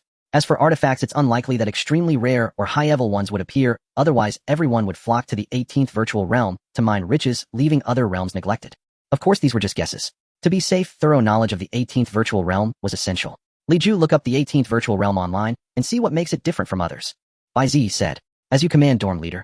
Li Ju saluted. Bai Ziyi pulled out his phone and began browsing material. Qianjun, check the artifacts that have appeared on the market. We'll pick the most expensive ones later. Bai Ziyi instructed Zhang. Mission guaranteed. Zhang Qianjun also took out his phone and started flipping through data. You? Bai Ziyi looked at Huang Dihao. How about this? Look up all the virtual technique illustrations and annotations from the end of the virtual realm and show me. Wow, even though I've never played the end of the virtual realm, I can tell this is the most content, Huang Dihao complained. Aren't you single? It'll help you get your blackstocking cousin's contact info later. Bai Ziyi winked at Huang Dihao. 5 minutes. No, 2 minutes and he'll find it for you. Huang Dihao dashed to his computer and frantically began operating it. Bai Ziyi rubbed his temples, then looked at the flyer in his hand, a faint smile curling at the corners of his mouth. That's right. Although the rules restrict psychics techniques, they don't say anything about using virtual laws. Virtual laws are a higher level existence than virtual techniques. My ability is completely unaffected by these. Moreover, since everyone's purified soul driving bracelets cannot store or retrieve items, that means only I can store. Thinking this, Bai Ziyi already had a plan in mind. 3 minutes later, Huang Dihao called Bai Ziyi over to his computer. Here, these are all the virtual technique illustrations from the end of the virtual realm, about 3000 types. How can we remember them all? Huang Dihao leaned back in his chair and finished his milk tea in one gulp. It's fine, I just need a general overview. A basic understanding will do. As he spoke, Bai Ziyi stared at the computer screen. His eyes seemed to blaze with surging blue lightning, and rings of blue light in his pupils continuously adjusted their focus. Memoir activate. Bai Ziyi swiftly scrolled the mouse, his gaze locked on the screen, not even blinking. Are you even looking? Huang Dihao stared at the screen too, but Bai Ziyi scrolled too fast to read the technique descriptions clearly. What are you pretending for? Are you messing with me? Blackstocking cousin. Bai Ziyi murmured while staring at the screen. Okay. Go ahead, master, I'll go eat. Huang Dihao quickly shut up, gave up his seat to Bai Ziyi, and went to eat. 2 minutes later, Bai Ziyi finally scrolled to the bottom of the end of the virtual realm technique illustrations. He closed his eyes, feeling the heat of his eyeballs through his eyelids. How is it final reincarnation? Did you remember everything? He silently asked. Reply. Memoir has fully recorded all universal technique illustrations. Currently analyzing the reliability of each technique's content. Simplified annotations will be generated after analysis. Phew. Bai Ziyi breathed a sigh of relief. Now in the virtual realm, he could instantly know the effects of any universal technique. Zhang Qianjun handed his phone to Bai Ziyi. Here, these artifacts on this page are not unique, mostly consumables that often drop in the virtual realm, but they can still sell for tens or hundreds. Then Zhang Qianjun switched to another app. This app is specially for auctioning virtual goods. Many artifacts from the end of the virtual realm are auctioned here. Bai Ziyi was taken aback, not expecting that besides psychics, ordinary people also traded artifacts, treating these real items as virtual commodities. Under the influence of the great precept, ordinary people cannot bring artifacts into the real world. They can only store them in purified soul-driving bracelets. Otherwise, the world would have long been in chaos. Bai Ziyi casually flipped through the phone a couple of times and handed it back to Zhang Qianjun. "You're done looking?" Zhang Qianjun asked. "All done." Bai Ziyi closed his eyes. "I don't believe you." Zhang Qianjun shook his head and returned to his computer desk. "If you had a photographic memory, I'd eat my words. Here, Ziyi, this is the background and materials on the 18th virtual realm. Take a look." Li Ju handed his phone to Bai Ziyi. Bai Ziyi took the phone, his eyes narrowing slightly. "Void Realm, no. 18, the Death Arena." Li Go nodded. "Yes, this Void Realm is the most unique among all of them." Bai Ziyi rubbed his eyes. "My eyes are a bit tired. Why don't you just tell me what's so special about it?" Huang Dihao curled his lips. "You just glanced at the computer for 5 minutes and you act like you're going blind." "Cousin," Bai Ziyi reminded him. Huang Dihao immediately shut his mouth. Li Go chuckled softly and continued, "The reason Void Realm no. 18 is special is that it's the only one without a mystery puzzle." "No mystery puzzle?" Bai Ziyi frowned. "That couldn't be right. Every Void Realm should have a mystery puzzle, otherwise how could one enter the corresponding otherworld? Should I explain the function of this mystery puzzle?" Li Go asked. Bai Ziyi shook his head. "I know that. Just keep." Li Go nodded and went on, "Void Realm no. 18 is the first Void Realm with competitive features released by the Purification Soul Institute. People can engage in unknown duels, 2-player battles, 5-player team fights, or even a 100-player battle royale mode. Winners receive generous rewards. But regardless of the mode, it requires void points to initiate. A unknown duel costs 500 void points, and the winner gets 100 void points and experience. Initiating the battle royale mode costs 500 void points. The winner receives a high-level artifact, 300 void points, and a large amount of experience. Wait. Bai Ziyi interrupted Li Go. "It costs that many void points to start these matches." "Yeah, it's all," Li Go said. "Netizens all say the Purification Soul Institute is ruthless. That's why only big corporations can usually run these competitions." "Huh. So that's why the flyer only offered the champion team 500 void points, but online it says 300. Huang Dihao fumed. "The Institute saw we were students and only gave us 50000. Li Go shrugged. "I wouldn't know about that." Bai Ziyi fell into deep thought. "Profit? No. Void points should be a product of the Void Realm's law as its currency. The Purification Soul Institute simply pegged void points to real-world currency to attract ordinary people into the Void Realm and help psychics solve the puzzles. The Void Realm doesn't belong to the Institute, so there isn't even a question of profit." A sudden flash of insight struck Bai Ziyi as he realized the core issue. "So that's it. One of the executive department's tests is to personally win this competition. And as an intern of the Purification Soul Institute, if he won the championship prize, it would be as if the Institute itself had won. In other words, it was like the Institute spending 500 void points to send its subordinate to freeload artifacts and experience from Void Realm no. 18. In the end, the artifacts belong to the Institute, the glory belongs to the Institute, and the void points aren't really lost. It's a perfect deal that even tests the strength of newcomers. It was like sending a 200 yuan red envelope in a group chat and then using a dummy account to grab it back. A classic case of keeping everything in the family. Alright, I've got the gist of the rules. When does the competition start?" Bai Ziyi asked his 3 roommates. "The competition starts at 1700. We have 2 hours to prepare," Li Go said. "By the way, have you had lunch? We still have some time. How about grabbing a bite at the snack street?" Bai Ziyi shook his head. "No. Those people looking for me on the snack street are probably human traffickers. Better to—" After all this time, the werewolves lying in ambush near the teaching building were probably already searching the university town. It was safer to just stay in the dorm. Hey, there are tons of supernatural stories online about the end of the Void Realm. Huang Dihao suddenly exclaimed, pointing at his computer screen in terror, as if he had seen something horrifying. "What 01? Zhang Qianjun immediately crowded in to look. "What kind of stories?" Bai Ziyi was also taken aback. The Void Realm actually had supernatural incidents. Huang Dihao suddenly became mysterious, lowering his voice significantly. "You guys know everyone has a limit of 2 life cores, right? You can replenish them if used. 1 life core costs 1000 void points. Life cores can be replenished." "I really didn't know that." Bai Ziyi was stunned. He had always thought that once a life core was used, it was gone for good. But on second thought, it probably didn't matter much to him. If he died once, he would be truly dead, no matter how many life cores he had. Huang Dihao continued, "Consuming a life core only forces you to teleport back to the real world. According to the game rules of the end of the Void Realm, when your life cores are depleted, you are considered dead in the game and cannot log in again for 2 years. Your equipment will be reclaimed by the Purification Soul Institute, and the void arts in your bracelet will be erased. After 2 years, when you log in, you'll just be a blank account with your level intact." "I thought it was something big, all that mysterious talk," Zhang Qianjun snorted, returning to his seat. "This has nothing to do with us newbie players." Bai Ziyi didn't think much of it either, and was about to leave when Huang Dihao pulled him back. "Hey, race the important part." Huang Dihao's voice dropped even lower. "Legend has it that people who have depleted all their life cores encounter a lot of supernatural incidents." "Oh." Bai Ziyi raised an eyebrow, feeling like he had heard this kind of legend somewhere before. Those who experienced the supernatural incidents all vanished, and when they reappeared they seemed like different people. One of the more famous incidents is the dark shadow. Victims say they often see a dark shadow spying on them. At first it appears miles away, so you can't even detect it. Then as time passes it gets closer. Sometimes it's on the rooftop across the street, sometimes on a moving bus, sometimes at the end of an empty hallway. But no one else can see it except you. Everyone just treats you like you're insane. Until it shows up in your home, on your balcony, at your bathroom door, or even crawling on your ceiling. Finally, the moment you turn your head, a gaping maw is right in your face. Huang Dihao was drenched in cold sweat as he spoke. Zhang Qianjun shook his head. This is clearly an urban legend. If it were really that serious, the Purification Soul Institute would have been investigated by the Federation long ago. There's a netizen who gave an example. Let me find it. Huang Dihao scrolled through the webpage. A netizen said there was a streamer called Brave Guy, but he was actually a huge coward. He specialized in streaming these supernatural incidents, and his fans loved watching him scream. To get views, he drained his life course to zero. At first things were normal, until one night someone knocked on his window late. As time went on, he became more and more like a lunatic, always claiming a dark shadow was following him. Finally, during a stream one day, he was suddenly dragged out of his room. His computer kept streaming, just hanging there for days. It really didn't look fake. Oh, I know that guy. Ligo suddenly said, startling Huang Dihao. That was all hype. He's back to streaming now. Just then Huang Dihao's search results popped up showing that Brave Guy was currently live. Huh, he's actually streaming. Huang Dihao was stunned and clicked into the streamer's channel. Brave Guy was exploring an abandoned underground parking lot all by himself, occasionally chatting and laughing with the comments. Ligo watched the stream, his brow furrowing slightly as he muttered, he's streaming alone. That streamer. He used to be nowhere near this brave. Hey Sister Mo, I can smell Bai Ziyi's scent, said Wolf Lily over the phone. Where is he? Wolf Mo asked. At the central square of the university town, Wolf Lily gazed at the crowded throng. They're holding an end of the void competition here. It's packed, but Bai Ziyi's scent is nearby. Don't rush. Wait for me to get there. Wolf Mo emerged from the male dormitory building and continued. Though the intel says his danger level is 0, he managed to take down 6th brother and 2 of our men.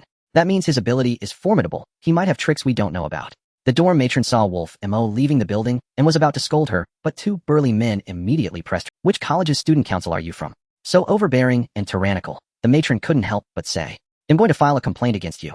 These 2 men and 1 woman had claimed to be from the student council conducting a dormitory inspection, and the woman had barged into the building without explanation. Especially that woman. Her attire was far too revealing. The moment she entered the dorm, she drew the attention of numerous male students, causing a terrible disturbance. The target is at the central square. Let's move. Wolf Mo cast a cold glance at the matron and strode out the door. Just you wait. We have surveillance here. They'll tell your class advisor and complain to your college. The matron pointed fiercely at Wolf Mo, but her body cowered behind the desk, cold sweat soaking her back. Sisterly target spotted. He's heading to the competition assembly point with 3 ordinary people, a wolf underling reported. He's wide open. Let's strike. Wolf Lily immediately looked toward the assembly point at the central square and indeed spotted Bai Ziyi's back. Is he going to participate in this competition? The wolf underling said to Wolf Lily. If we don't act now, he might enter the void. This should be our best chance. Don't rush yet. Sister Mo is on her way, Wolf Lily said in a low voice. Sister Lee, he's just an ability user with no danger level. I can just creep up and give him a stab. The wolf underling brandished a gleaming knife. Under the great precept, ordinary people won't even know what happened. Stab and leave, clean and swift. Wolf Lily bit her red lips, her expression torn with hesitation. It was indeed a good opportunity to strike, but this wolf underling had always mingled in human society and never experienced a life-and-death fight. Going up might just be walking to his death. The wolf underling took off his necklace, which bore a wolf thong, and handed it to Wolf Lily. Sisterly, don't worry. If he kills me instead, you can just resurrect me along with the other brothers. If my life can test his abilities, it's worth it. Isn't our wolf den built on us charging forward one after another, just like the wolf underling said? Please give me a chance to prove myself. Wolf Lily took the necklace and was about to say something, but the underling had already tucked the knife into his pocket and melted into the crowd. Why hasn't he taken the bait? Bai Ziyi stretched lazily, deliberately exposing his vulnerabilities. In truth, Bai Ziyi had planned to use his void art to disguise himself as someone else before entering the competition. But all participants had to appear in person, leaving no chance for disguise. Sure enough, as soon as he neared the central square, his identification skill immediately tagged the werewolves hidden in the crowd.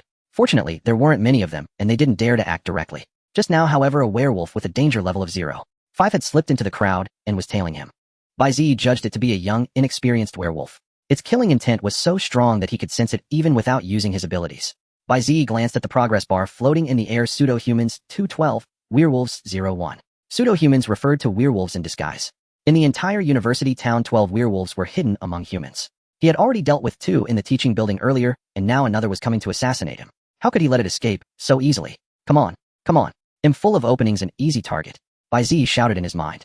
The wolf underling drew closer and closer, his hand gripping the knife, sweating from nervousness. 5 meters. 3 meters. 2 meters. A little closer. A little closer. Bai Ziyi's thumb rested on the black ring, and Jingjia had been switched to its rapier form in advance stored within the ring. With a mere flick he could grasp it and deliver a lethal counterstrike. At this moment, he was like a hunter on his first ambush, his heart pounding, yet he remained calmly waiting for his prey to take the bait. Suddenly a passerby nearby sneezed loudly, startling the wolf underling into withdrawing his knife and disappearing back. Seeing the werewolf pull away, Bai Ziyi had no choice but to give up. It seemed it wouldn't make another move anytime soon. Hey, isn't this Bai Ziyi? A grating voice rang out from the crowd. Your dorm is joining the competition too. Bai Ziyi turned toward the voice and spotted Ji Zhu in the crowd, flanked by 3 strangers he had never seen before. Oh, brother Zhu. What a coincidence. Zhang Qianjun greeted. Are these 3 senior brothers? I haven't seen them before. Are they from our college? They're the gaming escorts I hired, Ji Zhu laughed. They've been in many of these battle royale games. Very reliable. This competition is as good as one, Ji Zhu chuckled. What? You can hire escorts for a club competition? Zhang Qianjun was taken aback. Is that even allowed, eh? You didn't know? All the rich kids in our university town have hired escorts. As long as one team member is a student, it's fine, Ji Zhu laughed. We're doomed. We're just newbies. How can we compete with these professional escorts? Huang Dihao muttered under his breath. 2 of the 3 escorts beside Ji Zhu were twins identical in appearance, except one had his bangs swept left, and the 3rd wore a green shirt, looked robust, and exuded a dangerous aura from head to toe. Bai Ziyi instinctively activated his identification on them. With increased usage and proficiency, identification could now directly distinguish ability users from ordinary people. Human ability, user danger level 1. 5-1. 5-2. 3. All 3 escorts were ability users. What kind of world was this? Ability users working as gaming escorts. Seeming to sense Bai Ziyi's gaze, the robust escort immediately looked back. Something wrong. Bai Ziyi quickly smiled and said, I was wondering how you 3 brothers are called and what your rates are. Would like to hire escorts too. We're from Honghu Technology Company. Im Lu Jianing, and there's Zhang Zhua and Zhang Yu. We're professionals. If you want to call escorts, just mention our names. Lu Jianing said, handing over a business card. Bai Ziyi tucked away the business card, presenting a polite smile. Alright, if we play into the virtual realm in the future, we will definitely contact you guys. Hey, the names of these twins are too casual, aren't they? Li Gu, standing beside him, whispered to Bai Ziyi. Lu Hai named Zhang Zhua because his hair is to the left, and Lu Hai named Zhang Yu because his hair is to the right. Although Li Gu kept his voice low, he was still heard by Zhang Zhua and Zhang Yu, causing their faces to darken instantly. Alright, they are too poor to afford you guys, let's go. Ji Zhu patted the shoulders of the 2 brothers and walked into the venue. Honghu Technology. It seems to be a companion gaming company affiliated with End of the Virtual Realm. Many experts involved, Li Gu sighed. If wealthy people hire companions, then this competition probably has little to do with us. Bai Ziyi nodded, indicating his agreement. Indeed, if such companion companies were composed of experienced superhumans, then in this competition, it would be akin to the difference between professional players and novices. Even if the rules were designed to be as fair as possible, ordinary people could only be slaughtered unilaterally by battle-hardened superhumans. If it came to close combat, superhumans would definitely be more ruthless and decisive than ordinary people, and their coordination would be more perfect. Bai Ziyi activated identification and swept his gaze around. Indeed, the number of superhumans in the central square had doubled compared to usual. As for his own team, 3 completely ignorant ordinary people. Bai Ziyi suddenly had the illusion that he was Sun Wukong leading a pig and 2 monks to the west to obtain scriptures. He truly did not understand why the execution department insisted on having him bring 3 ordinary people to participate in the competition. Huang Dihao suddenly slapped Bai Ziyi on the back, pointing at the crowd, unable to express a complete sentence due to excitement. Your black silk cousin. Black silk cousin. Bai Ziyi looked in the direction Huang Dihao was pointing, and indeed there was a well-dressed woman in the crowd. She was a tall woman with striking features. Her hair was tied back in a sleek high ponytail, dressed in a white shirt and a black pencil skirt, the hem of the shirt tucked into the skirt, accentuating her perfect upper body curves. Her straight and slender legs were encased in black stockings, and she wore a pair of beautiful black high heels standing out, and the woman seemed to feel the gaze upon her, her beautiful eyes slowly shifting towards the 4. Huang Dihao swallowed hard, reminding Bai Ziyi, remember to get her contact info. The woman looked at Bai Ziyi, suddenly pulling out a phone from her small handbag, opening the album to compare Bai Ziyi with someone in the photo. What is your cousin doing? Huang Dihao asked. I don't know. Bai Ziyi gazed at the floating text near her filled with human superhuman, danger level 4. 2. This was the first time Bai Ziyi had encountered a superhuman with a danger level exceeding 3. What surprised him the most was that the other party was a stunningly beautiful woman. Her danger level was higher than any other. She put the phone back into her bag and suddenly walked towards Bai Ziyi. Huang Dihao, Zhang Qianjun, and Li Gu swallowed hard at the same time. Oh, Mu Ji from the execution department of the Clean Soul Institute. I've long admired your name, may I add you as a friend? A man in a yellow floral shirt suddenly blocked her path. Oh no, it's Huang Xin from the economics department. Huang Dihao cradled his head with both hands. Though he couldn't hear what they were talking about, he already displayed a heartbroken expression. That's a heartbreaker. Your cousin is going to be swept away. I have no hope now. Bai Ziyi thought to himself that he never had any hope. Seeing the other party remain silent, Huang Xin assumed he had succeeded, pulling out his own phone and inadvertently revealing the key to his Maserati. The woman merely glanced at him indifferently, her eyes devoid of any emotion, even her brow not furrowing, slightly, turning to evade Huang Xian and continuing to walk towards Bai Ziyi. Huang Xian stood frozen in place, unable to believe that what he prided himself on had not stirred even a ripple in her. In life, Huang Xian was a sea king sailing a grand ship constructed of romantic words and money through the ocean of love, capturing the hearts of women. No woman he set his eyes on ever escaped his grasp. But at this moment, Huang Xian felt as though his grand ship had collided with an immensely majestic iceberg. Just getting close to her, the suffocating cold and hard ice would cause instant death. She was like an unreachable iceberg, beautiful and magnificent. Huang Xin's gaze reluctantly followed the woman's steps until she stopped in front of Bai Ziyi. Who is this kid? Huang Xian frowned and whispered something to the people beside him. Are you Bai Ziyi? The woman asked, her voice gentle and soft like a spring breeze, surprisingly pleasant to hear. Bai Ziyi remained silent. The woman continued. Your ID number is 4403. Stop. I am. Bai Ziyi hurriedly nodded, his face full of helplessness. Sister. Who memorizes their ID number to find someone? The woman gently nodded, suddenly taking a step forward, her lips close to Bai Ziyi's ear, softly asking. There's a guy behind you, emitting murderous intent, do you know? Bai Ziyi was startled by the fragrance that hit him. I know, I've been waiting for him to make a move. You go compete, I will help you. The woman's beautiful face remained expressionless as she whispered. If you want to know the werewolves' hideout.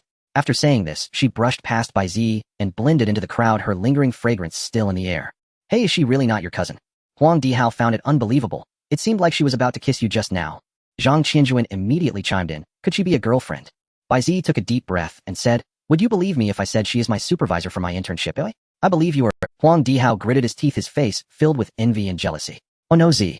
Li Gu signaled that Huang Xian is staring at you. Bai Ziyi was stunned, then looked towards Huang Xian. Huang Xin's gaze was cold and sharp, sending chills down his spine. Behind him stood 3 men in black, each exuding an ominous aura. Could it be? Bai Ziyi immediately activated identification, and the result surprised him. Huang Xian and the 3 men in black were all superhumans with danger levels above 2. 5. Huang Xian coldly stared at Bai Ziyi, not hiding the anger in his eyes, and said to the 3 beside him, remember these 4 people especially, that Bai Ziyi, the rookie number 1 of the Clean Soul Institute. Eliminate them on sight. Understood, young master, the 3 replied respectfully. Damn, what did I do to provoke this group of superhumans? Why are they targeting me? Bai Ziyi quickly wrapped his arm around his roommate and walked into the venue. On the stage, the host was reciting the opening remarks of the competition. Welcome, fellow students, to this semester's University Town Intercollegiate Club event. This club event is jointly organized by the esports clubs of 6 universities, and we have invited the leaders of our 6 universities to observe. Below the stage, Huang Dihao couldn't help but complain. Do we have to go through this process every time? It's really dragging on. Zhang Qianjun patted him on the shoulder and said with a smile, don't be impatient. After these school leaders finish their speeches, the street dance clubs from the 6 universities will perform. That's how it is in university. Whenever there's an event, every club shows up, Li Go chimed in. Huang Dihao rubbed his nose and said, all right, I'll reluctantly watch the street dance performance then. Sure enough, after the host finished the opening remarks, the microphone was handed over to the school leaders. The leaders spoke one by one, their speeches all about campus life and societal development. In short, everyone had a bright future and life was full of hope. Then the street dance clubs from the 6 universities performed on stage, dressed in fiery and stylish outfits, their dances brimming with youthful energy. Huang Dihao watched with the most enthusiasm, his mouth agape, nearly drooling. Bai Ziyi, however, had no interest in the street dance performance.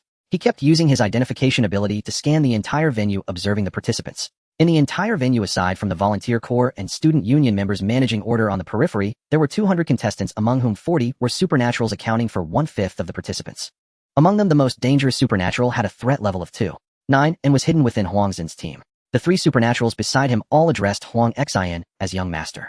Bai Ziyi speculated that Huang Xian might come from a prominent supernatural family, his strength not to be underestimated, and he was likely the strongest opponent in this competition. Thankfully, the werewolves were not among them. As outsiders, they were barred from the venue, so Bai Ziyi didn't have to worry about their attack. Suddenly, the progress of the final reincarnation crisis event popped up with the data having changed: pseudo-humans 412, werewolves 01. Bai Ziyi was taken aback. While he was watching the show, 2 of the werewolves hidden in the crowd had vanished without his notice. Just then, the woman from the Soul Purification Institute appeared on the stage. Bai Ziyi noticed that her black stockings were somewhat torn, and from the damage, it seemed to be claw marks from a werewolf. Could it be that she had dealt with the 2 missing werewolves? The woman slowly walked onto the stage and sat down in an empty seat beside the school leaders. Seeing her arrive, the school leaders nodded and smiled, seemingly all aware of her identity. Damn. That girlfriend.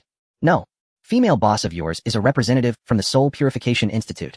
Huang Dihao immediately caught on. Believe me now. I'd advise you not to offend her, Bai Ziyi said with a smile. Huang Dihao finally realized and asked, so when you disappeared a few days ago, you went to participate in the Soul Purification Institute's newcomer screening assessment? Bai Ziyi nodded. Wow. A big shot. Huang Dihao exclaimed excitedly, but was immediately silenced by Li Go covering his mouth. Keep it down. He hasn't been officially inducted yet. If he gets expelled, it'll be your fault. Li Go tightly covered Huang Dihao's mouth. Lily, where's the target? How come 2 of our brothers are missing? Wolf Mo found Wolf Lily in the crowd, but didn't see Bai Ziyi. Sister Mo. Wolf Lily immediately hugged Wolf Mo, tears in her eyes. This is a trap set by the Soul Purification Institute. What happened? Tell me everything. Wolf Mo comforted Wolf Lily. The Soul Purification Institute is so cunning, using Bai Ziyi as bait to lure us out. The intel 4th brother got must be fake. Wolf Lily wiped her tears. Just now, luckily, Wolf little brother tried to test Bai Ziyi and lured out a woman from the Soul Purification Institute, or else would all have been caught in one fell swoop. Another brother was discovered by her for some reason cornered in the teaching building, and even using all his strength, he couldn't harm her in the slightest. Her strength is such that even you at your peak, Sister Mo, couldn't defeat her. Only 4th brother might be able to handle her, Wolf Lily said. Wolf Mo looked at the crowd in the venue without speaking. The lamplight reflected in her pupils like an unquenchable flame burning within. The club event started at 1700 but was dragged out until 1900 by speeches and performances. The school leaders had already left the stage midway, leaving only the woman sitting on the stage with her long legs crossed. Would you like to say a few words? The host whispered. The woman shook her head and said calmly, let's begin. The host nodded awkwardly, knowing that as a representative of the Soul Purification Institute and the sponsor of this event, it was normal for her to be unconventional. Without further ado, fellow contestants, please activate your Soul Purification Drive wristbands and tune to Virtual Realm. Since our technical staff have already pre-entered your wristband IDs into the system, you will be directly transported to the Death Arena, where the Arena Master will explain the competition rules to you. For those students who didn't sign up, don't be discouraged. Our stage is equipped with a giant holographic projector provided by the Soul Purification Institute, which will broadcast a 360-degree live feed for the audience. Now let's count down from 5 and enter the end of the virtual realm together. The host raised his hand. 5. The students in the venue were all thrilled, joining the host in the countdown, their voices thundering as one. So slow. Several supernaturals in the venue ignored the countdown, grumbling as they directly activated their Soul Purification Drive wristbands, transforming into streaks of light and shadow that shot into the void. 1. Begin. As the host's countdown ended, all the contestants in the venue, one after another, turned into streams of particle light streaking across the sky like meteors. In the last second before leaving the ground, Bai Ziyi saw the woman on the stage nod at him. Then the surroundings stretched into colorful lines, and a powerful force pulled everyone into the virtual realm. Wow. So this is what the end of the virtual realm looks like when it starts. It's beautiful. The offstage audience was awestruck by the rare sight, with some students already ordering Soul Purification Drive wristbands online. As everyone vanished into the void, Wolf Mo was about to leave when she received a phone call. Mo, I've arrived at the university town. What's the situation? 4th brother Bai Ziyi has entered Virtual Realm 18. There's a woman from the Soul Purification Institute on site, likely a high-ranking operative from the execution department. Wolf Mo paused, then added, I suspect it's a trap set by the person who sold you the intel. We should prepare to retreat. No, they're not in cahoots. The intel is correct. Black Wolf 4's voice rang out. On the surface, this is a confrontation between us and Bai Ziyi, but in reality, it's a game between 2 factions within the Soul Purification Institute. The Soul Purification Institute is now divided. We're just taking what we need. Once Bai Ziyi is dead and Old 6 is revived, our plan can begin. As for that woman, I have a way to deal with her. Although the transition process of the Soul Purification Driver lasts only a few seconds, the objects undergoing the transition lose their sense of time and space, oblivious to the passage of time and the directions of east and west. In the darkness, a ball of light appeared, and the noisy sounds gradually emerged, eventually enveloping every place. This was Bai Ziyi's second entry into the virtual realm, yet he still was not accustomed to the process, standing in place for quite a while to regain his composure. He observed his surroundings and found himself standing in an arena. The arena had 6 levels, each with countless spectator seats, but at this moment not a single spectator was present. From the outside, it looked no different from the Roman Colosseum in the real world. The first floor had 8 archways, inside of which lay a deep corridor leading to an unknown destination. 3 roommates landed in the arena and quickly gathered together upon seeing each other. Buzz. Bai Ziyi's Soul Purification Driver wristband vibrated and projected a light screen. Dear Soul Purification Institute user, hello, this is your first time using this wristband to log into the virtual realm. Please set your ID name for the virtual realm. Bai Ziyi was taken aback, never having thought that the Soul Purification Driver wristband required an ID name to be set. However, he was terrible at naming. He looked at his roommates, hoping to find inspiration from their IDs. Li Go's ID was Go Dog Upon. Zhang Qiansun's ID was Long Arc Earth River, a play on words. Bai Ziyi nodded. Both IDs of his roommates were quite good. When he looked at Huang Dihao's ID, he suddenly froze. ID Pure Boy Seeking Hugs. Bai Ziyi. Huang Dihao, while picking his nose, pointed at several female contestants and said, brothers. 10 o'clock direction. Found beautiful girls. What part of that is pure? Forget it, let's just choose a simple ID. Bai Ziyi sighed and typed whiteboard in the ID. Buzz. The wristband vibrated slightly, and a rolling light screen popped up. ID whiteboard VPLV1. This wristband has been fully activated. Please enjoy your virtual life. VIP.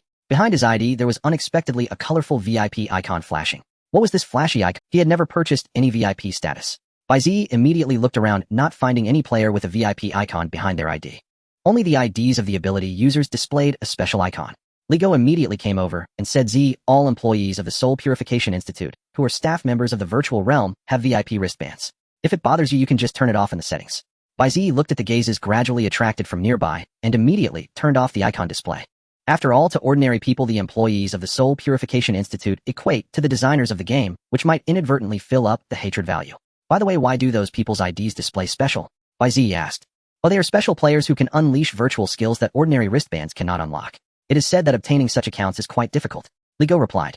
Bai Ziyi nodded thoughtfully. Perhaps the so-called special wristbands were levels established by the Great Regulation to cover up the existence of ability users. After all, the virtual skill catalog released by the Soul Purification Institute contains over 3,000 types, and if someone suddenly could unleash skills that did not exist in the game, it would draw the attention of ordinary people. Thus, they were branded with the name special to rationalize the exclusive virtual skills of ability users. This is the effect of the Great Regulation. Zzz. Suddenly, a harsh electric sound came from the sky of the arena, attracting the attention of all. A gigantic figure in a black robe slowly emerged in the air, his face completely obscured by the hood, exuding an indescribable majesty. The originally noisy arena suddenly fell into an unusual silence. Huang Dihao opened his mouth, but found himself unable to speak. Everyone was muted by this black-robed figure. Bai Ziyi looked at the page of the final cycle and detected no information regarding virtual skills. This meant that the black-robed man in front of him had used a power beyond the level of virtual skills to strip away the voices of everyone present. The black-robed figure spoke, carrying the pressure of a higher-up, exuding an overwhelming aura. "I am the lord of the arena, everything in the virtual realm of No. 18 is under my jurisdiction. You have activated the Battle Royale mode in the Death Arena. Now, I will explain the rules of this Battle Royale to you. Before that, let's draw the map for the Battle Royale." After speaking, the sky of the arena suddenly darkened. The Lord of the Arena extended a pair of transparent hands with only the blood vessels visible and crafted mysterious. In the next second, the scenery in the sky constantly switched, sometimes depicting a desert where giant scorpions lurked, sometimes a tumultuous ocean, and at other times a volcanic region, with countless meteorites falling, overwhelming the senses. Finally, after the Lord of the Arena formed the last seal, the scene in the sky settled in a valley. So it's the Valley of Death. The Lord of the Arena chuckled. "Congratulations, you have chosen a relatively safe Valley of Death. Now please remember the following rules. This is your only guide to survival. Rule 1. Regardless of the level of wristbands, you cannot use your virtual skills in this competition, and the storage function of the wristband is also prohibited." As soon as the words fell, red prohibition signs rained down from the sky, landing on everyone's wristbands. Bai Ziyi also felt an imperceptible force invade his body, but it seemed to have no target, and quickly departed. Bai Ziyi speculated that it should be the power of the sealing virtual skills of the Lord of the Arena, which simply could not find any virtual skill on him, thus leaving. Rule 2. No hot weapons are allowed in this competition. As soon as this statement was made, some players who had foolishly taken out hot weapons in advance found their firearms lifted into the air and crushed into an iron ball by an unknown force. The iron ball continued to ascend and crashed into the Valley of Death in the sky. Upon seeing this, Bai Ziyi immediately pulled out a rope from the black ring and tied it around his roommate's waist. I forgot to mention the spiritual tools on you are also prohibited from use. Immediately after, a pile of prohibition symbols rained down, landing on every spiritual tool. Many ability users were restless, covered in prohibition symbols, and since they could not make any sounds, they could only stomp their feet in frustration. Bai Ziyi's black ring was also disabled, and he could no longer take out any items from it. Can rules be added temporarily? Could it be that the so-called Lord of the Arena is actually the spirit of the laws of the virtual realm? No. 18. Bai Ziyi suddenly looked at the Lord of the Arena, who lightly coughed, and continued. Rule 3. The spiritual tools and advanced virtual skills for this competition will be included in airdrop supplies, which will be delivered every 10 minutes, so please seize your opportunity for survival. Rule 4. In the Valley of Death, make sure not to enter the pasture. The area inside the fence is your forbidden zone. Rule 5. In the Valley of Death, besides the players, there are no indigenous people. Oh, please remember this hint. Rule 6. Goats will not walk upright. Buzz. Bai Ziyi's wristband popped up a window visible only to him. Since you have received the favor of other spirits of law, you are granted an additional hint. The last rule is do not close the door. In a battle royale competition, 4 unrelated rule prompts unexpectedly appeared. A sense of foreboding had already settled in Bai Ziyi's heart.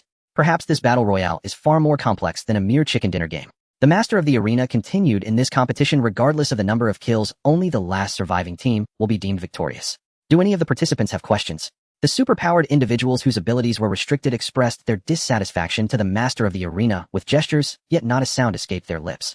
Since there are no questions, then the battle royale begins. The master of the arena extended a hand made of transparent blood vessels, pointing directly at the sky. In an instant, the entire arena shook as countless fragments of stone and dust floated into the air, as if defying gravity, soaring towards the heavens. What just happened? Huang Dihao exclaimed in shock, astonished that he could make a sound. The voices of the crowd returned to normal, immediately erupting into a chorus of complaints. It's one thing to confiscate, but why also destroy? Give me back my Gatling gun. Compensate us, Clean Soul Institute. There was never a mention of restricting abilities before. How can the rules change so arbitrarily? I think I just saw someone labeled as a VIP. Could it be that the rules were modified by internal staff of the Clean Soul Institute? However, the master of the arena had already vanished into thin air, leaving the crowd to curse into the void. Huang Dihao immediately turned to Bai Ziyi, his eyes filled with admiration. Noble VIP, did you change this rule? No, Bai Ziyi replied with an unusually serious expression. Quickly secure the ropes. We will be taking off soon. By the way, where did you get this rope? I didn't see you. Wait. Huang Dihao paused. What do you mean taking off? In the next moment, Huang Dihao's feet left the ground. What the? Not only Huang Dihao, but more and more participants slowly rose into the air, entering a state of weightlessness, ascending higher and higher. Zhang Qianjuan looked at the deadly valley above him, swallowing hard. It can't be. Indeed, this arena is directly above. Bai Ziyi tugged on the rope at his waist, tightening it further. Li Geng immediately added the entry method for each map is random. This time we may just be flipped into the deadly valley. As soon as he finished speaking, the gravity of the entire arena suddenly vanished, causing all participants to pause momentarily before being captured by the deadly valley's gravitational pull, plummeting towards it. Everyone was in free fall towards the deadly valley, the arena shrinking further beneath them until it vanished from sight. A line of small characters flickered before Bai Ziyi's eyes. Notice this is the simplest and most brutal form of spatial teleportation. You will reach the ground in 1 minute. 059058. Hurry. Adjust your posture. Don't land on your head. Bai Ziyi shouted into the wind. We need to land before everyone else. What? Huang Dihao shouted back. You mean land on our butts? In chicken dinner games, people jump from planes. Oh, why are we? This could kill us. Zhang Qianjuan yelled as well. Huang Dihao, following the rope, pulled Zhang Qianjuan closer and shouted, Bai Ziyi just said to land on our butts. If we cushion the fall with our butts, we won't die. Zhang Qianjuan hesitated for a moment. Really? Absolutely. Don't forget he's a VIP. An internal staff member.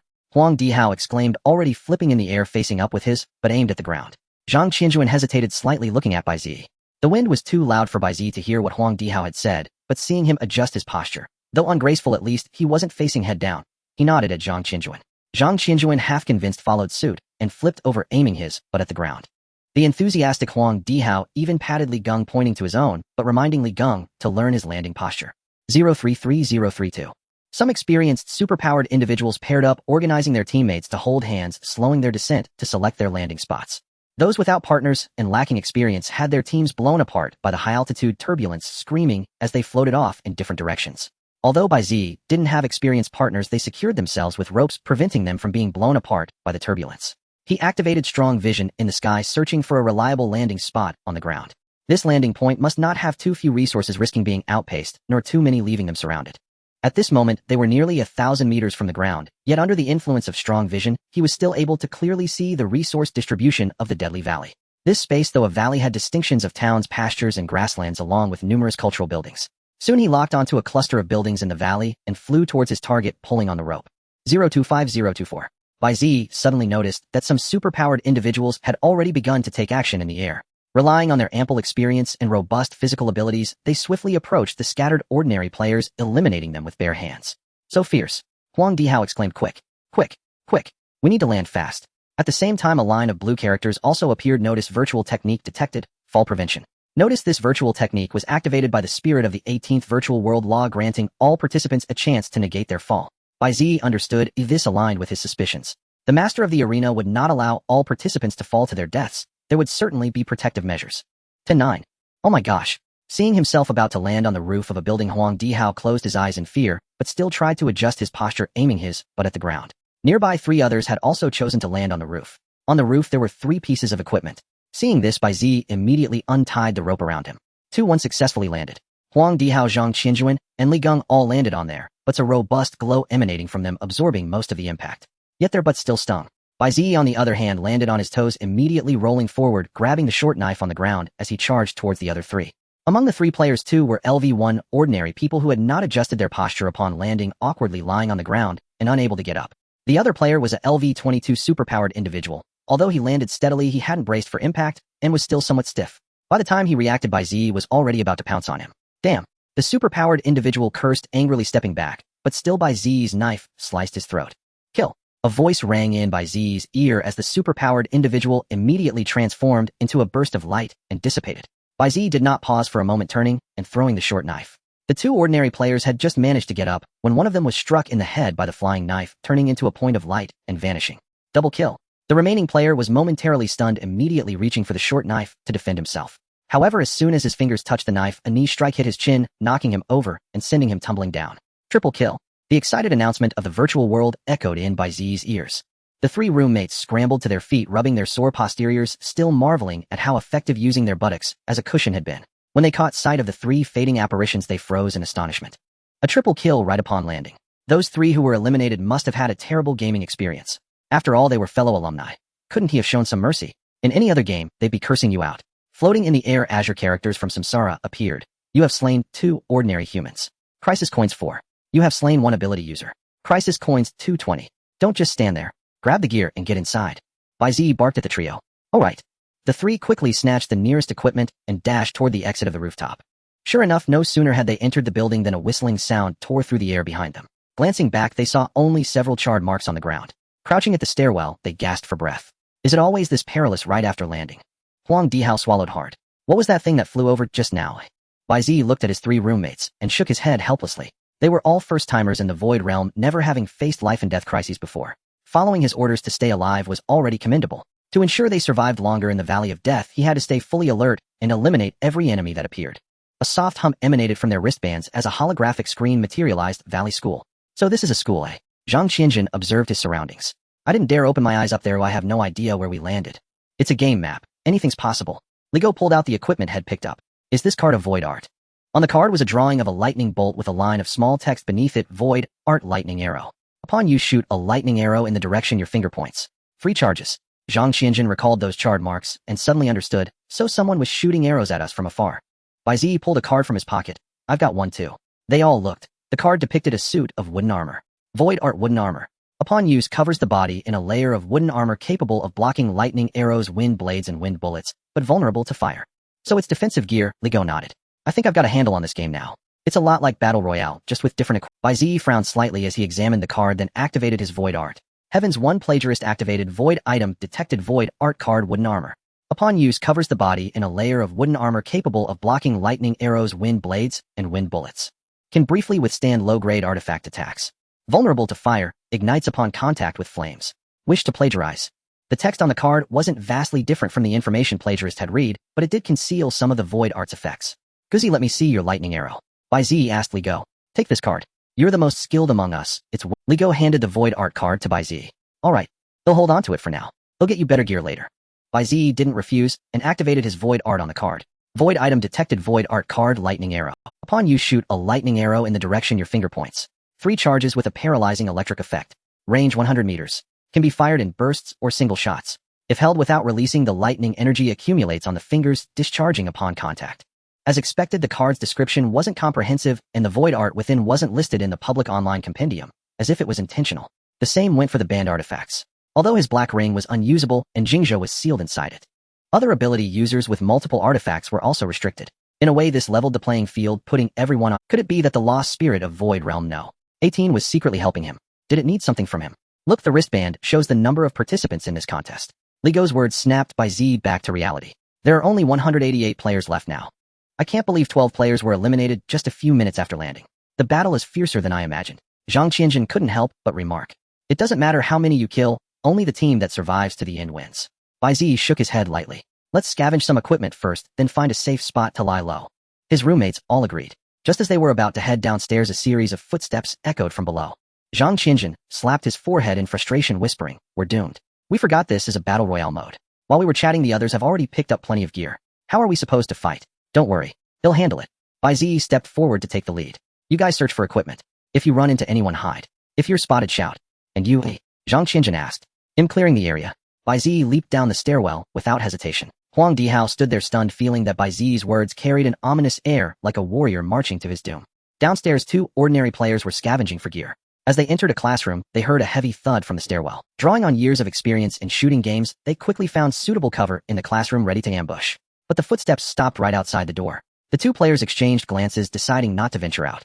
Instead, they pulled out their cards. Each had 3 void art cards, 2 lightning arrows, and 1 fireball.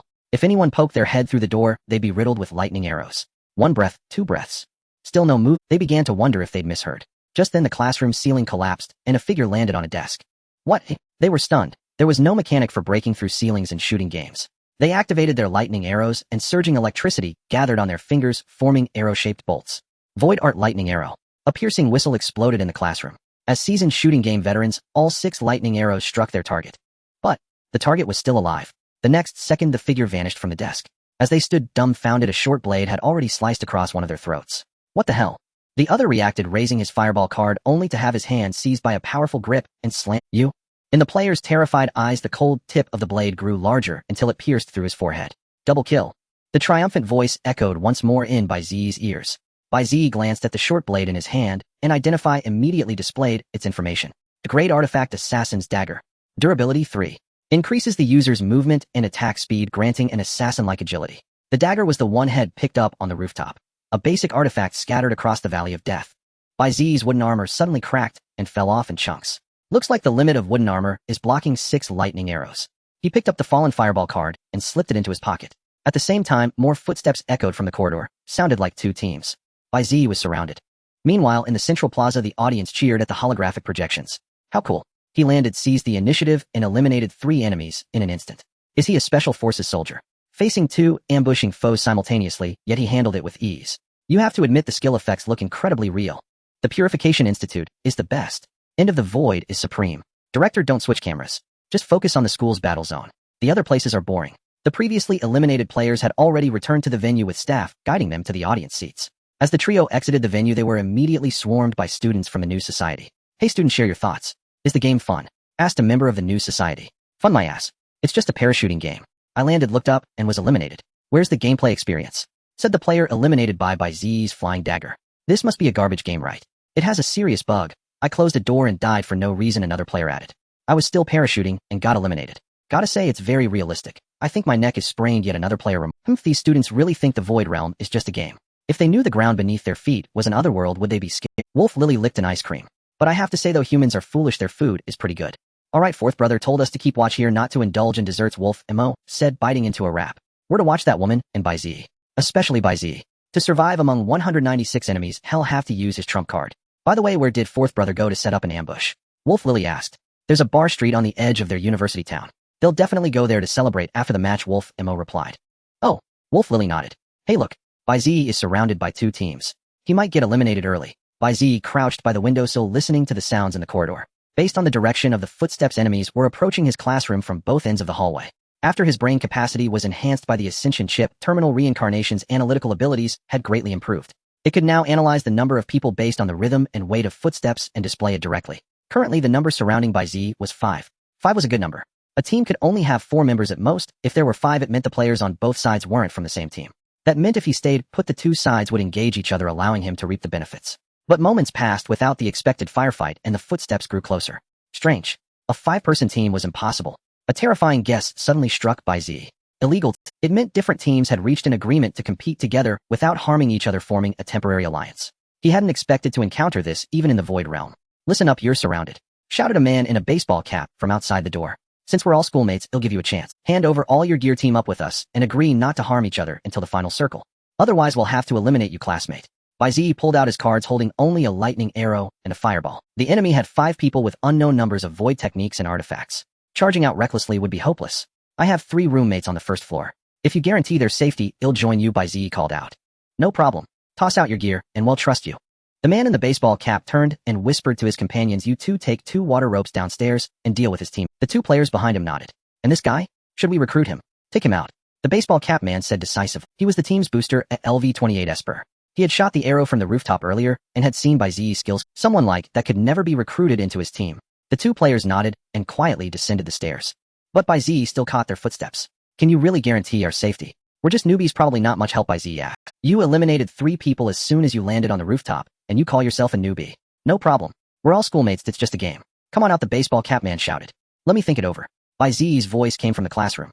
The baseball cap man pulled out a lightning arrow and signaled his teammate on the other side to prepare. Come on, classmate, what's there to hesitate about? Only by forming an alliance can you increase your chances of survival in this. The baseball cap man activated the void technique card in his hand, blinding lightning coiling around his fingers. With a point of his finger, he could unleash the arrow instantly. But there was no response from the classroom. Damn it. The baseball cap man lunged into the classroom, firing 3 lightning arrows in rapid succession. The arrows were fast, but missed the figure leaping out the window. Fooled. Head downstairs. He roared urgently, but by the time he reached the ground floor, Bai Ziyi was standing between 2 fading corpses, the virtual blood on his short blade slowly dissipating. Hey buddy, you look pretty old for a university student. Bai Ziyi grinned at the baseball cap man. You're asking for it.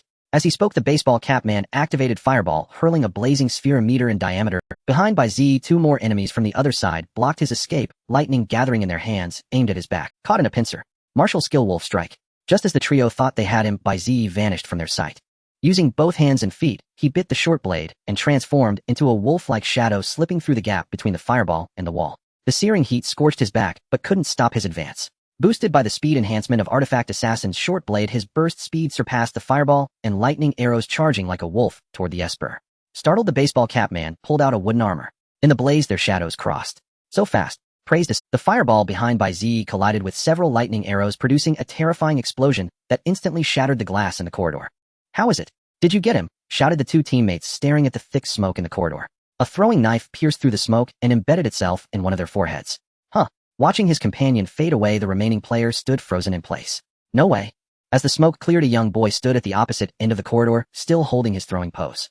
After having his vision enhanced by the Ascension chip, Bai Ziyi could not only see the silhouettes of the 2 behind the smoke, but the final reincarnation even marked the optimal trajectory, granting him the ability to hit his mark every time.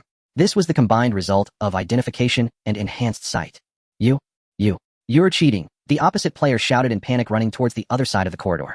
A cheater. A cheater. Bai Ziyi was stunned. The ability granted by the Ascension chip truly seemed no different from cheating.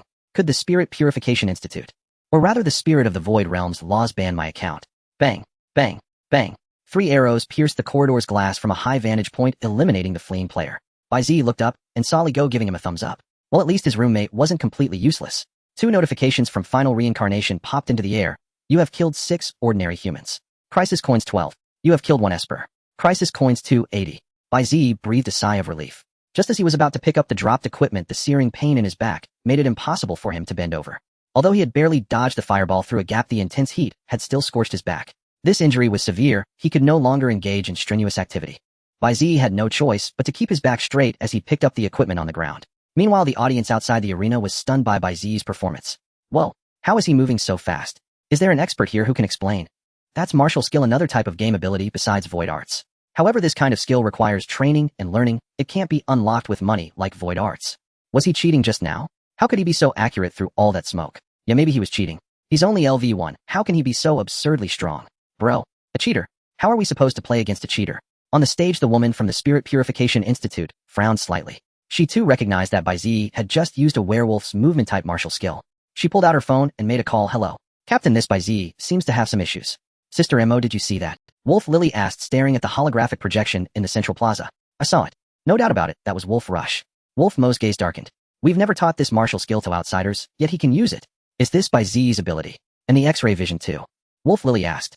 I'm not sure about the X-ray vision, or it might be some kind of technological device.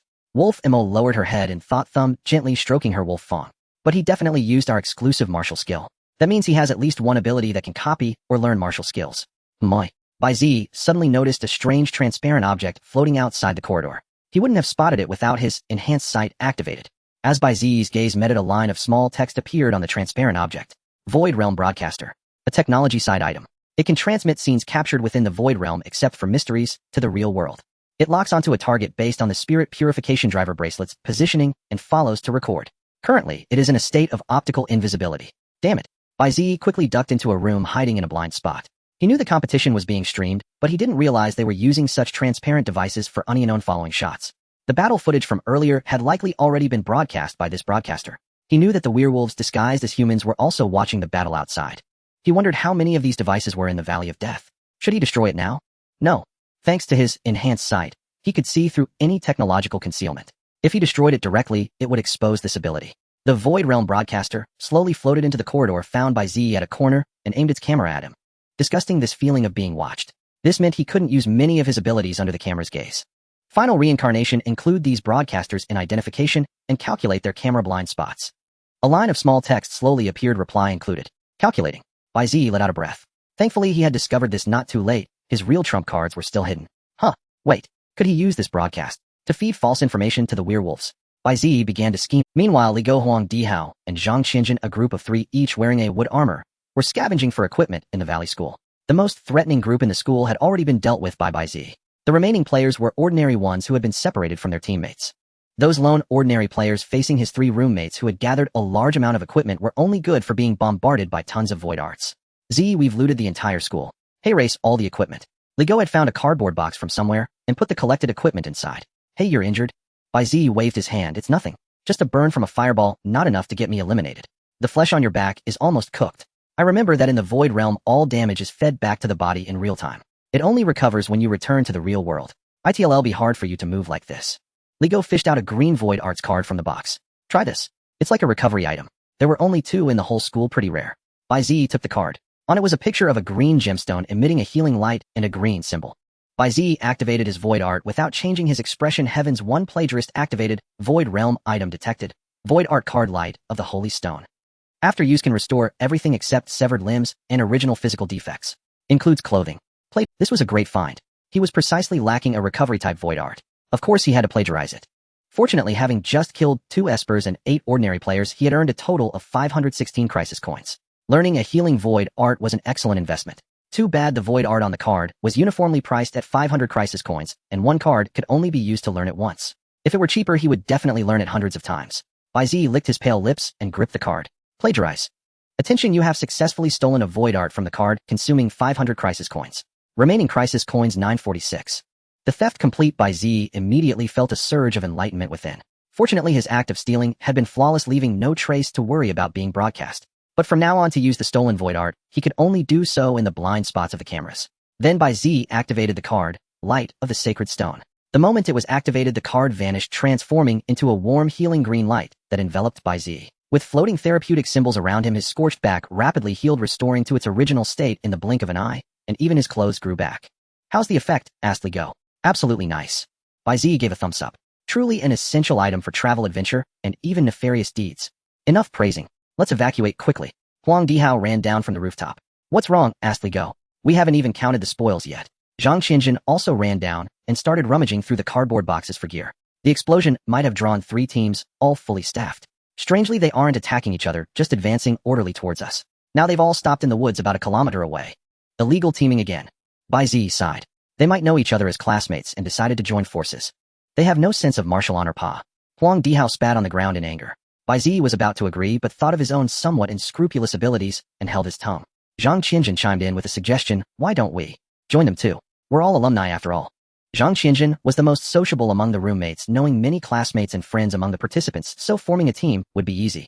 But Bai Ziyi shook his head and said calmly, the rules of this competition dictate that all teams must eventually fight to the death. Even alliances are only temporary. When they encounter airdrops, find resource points, or have uneven distribution of supplies, the alliance will instantly collapse. It's like the sword of Damocles hanging over our heads. You never know when it will fall and take your life. We can't take that. Zhang Qianjun shrugged. Alright, it was just a suggestion. So what now? Flee. Huang Dihao had already hoisted the cardboard box ready to run. 3 full teams. Can we fight? As he turned, a lampshade fell and hit his head. Who hit me? Huang Dihao spun around, glaring warily at his. All 3 shook their heads. Then the ground began to tremble, the entire school shaking violently, and the blackboard in the classroom crashed down. A rumbling roar echoed around the school, kicking up clouds of dust. An earthquake. Huang Dihao, ever the safety-trained one, immediately crouched in the corner with his head covered, his posture so perfect it would earn full marks from any safety instructor. Calm down, it's a Void Art. Bai Ziyi deduced. Li Go rushed to the window to observe. Damn, the entire school is surrounded by earthen walls rising from the ground. They're trying to trap us like turtles in a jar. Zhang Qianjun gritted his teeth. Are all these earthen walls Void Arts? It's a grand move, but overkill for dealing with us. Bai Ziyi walked to the window, activating both Keen Sight and Identify. Blue lightning surged in his eyes as rings of runic light continuously zoomed in and out, adjusting the focus. In the air, lines of small sparking text appeared, 5 enemies detected within visual range, including 2 ability users and 3 ordinary humans. Marked. In his vision, human silhouettes were highlighted, some behind trees outside the field, others lying in the grass, and a few hidden behind the earthen walls. But none could escape Bai Ziyi's all-seeing eyes. The endless cycle even helpfully marked a dotted line on the ground showing the distance between the earthen wall and the school, 798 meters. Strange, they've only surrounded us, why aren't they attacking? Zhang Qianjun frowned. 3 teams, and I don't know where they've all. Though Zhang Qianjun couldn't see the enemies' hiding spots, his words alerted Bai Ziyi. The number of enemies was off. They'll check the other directions. You guys stay hidden and don't follow me, Bai Ziyi instructed. Oh, and don't close the door. The three roommates nodded. They had always trusted Bai Ziyi's words and actions unconditionally. Over the past 3 years, Bai Ziyi had mastered every school credit system and activity rule. As long as everyone followed his plans, they easily earned enough credits. Even for final exams, Bai Ziyi's guessed key points were more accurate than the professor's outlines. Classmates would privately seek his review sessions, ensuring even the worst students never failed. In their eyes, Bai Ziyi was their leader, the light, the electricity, the one and only legend. After Bai Ziyi left, the three exchanged glances. Why not close the door? Whatever he says, just don't close it. Li Go laughed. Bai Ziyi lay prone at the high point of the rooftop, scanning the area. As his gaze moved, human silhouettes were marked one by one. Information updated within visual range, 15 enemy targets detected, including 5 ability users and 10 ordinary humans.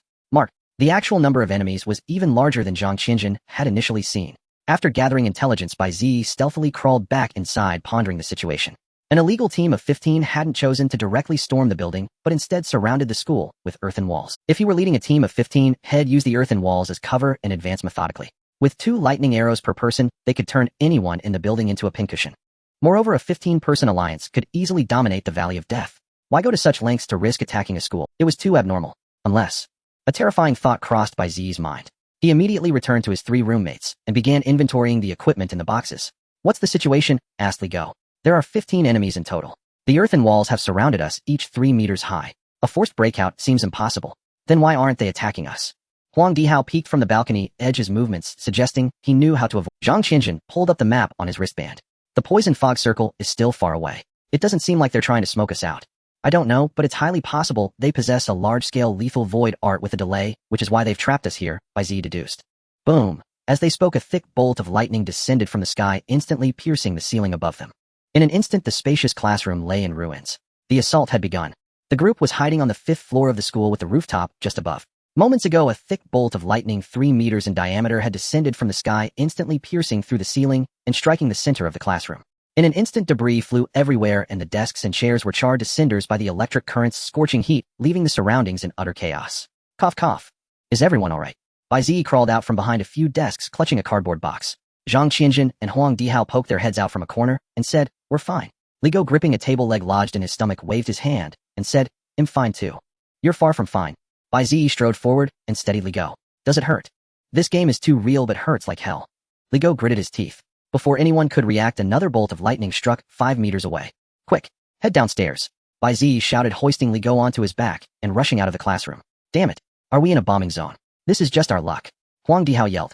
"The rules don't mention any bombing zone. This must be the enemy's illusory technique," Zhang Qianjun said, hunched over as he ran down the stairs. The group braved the falling thunderbolts and escaped to the 3rd floor. The upper floors continued to be pounded by lightning with a deafening roar every few seconds. Bai Ziyi gave the last light of the sacred stone to Li Go to use. "What now?" asked Li Go, his injuries healed. "If we run outside the building, they'll snipe us. We can't escape. It seems this lightning strike has a long guidance time. Normally, it wouldn't hit a target." Bai Ziyi analyzed. "That's why they surrounded us, turning this into an artificial bombing zone." Zhang Qianjun was baffled. "What's in it for them? The whole school is collapsing, and it's hard to find gear. Their goal is only to annihilate us. It has nothing to do with resources."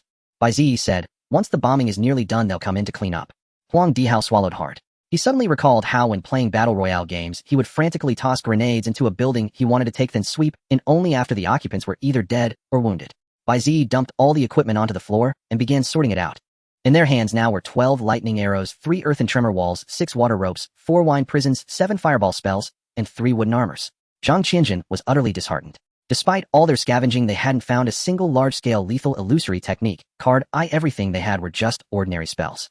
Their artifacts included 2 assassins' short blades and 1 traveler's sword, all great. Bai Ziyi also sighed. Compared to the enemy's lavish arsenal, their own illusory techniques were worlds apart.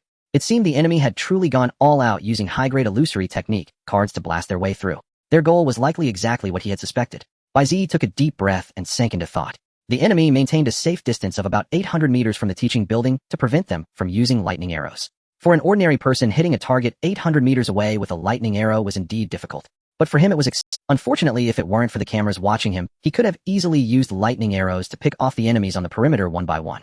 Now with the audience outside staring at him, he couldn't be so conspicuous. He would have to use these low-grade illusory technique cards to craft an unadorned counterattack. Eternal Reincarnation, analyze all illusory techniques and construct a feasible combination, Bai Ziyi said in his mind. Reply, analyzing the compatibility between each illusory technique card. Please wait. Bai Ziyi closed his eyes. The overuse of identify and enhanced vision had made his eyes more prone to fatigue than an ordinary person's. You're not planning to just wait to die, are you? Huang Dihao said, clutching his head.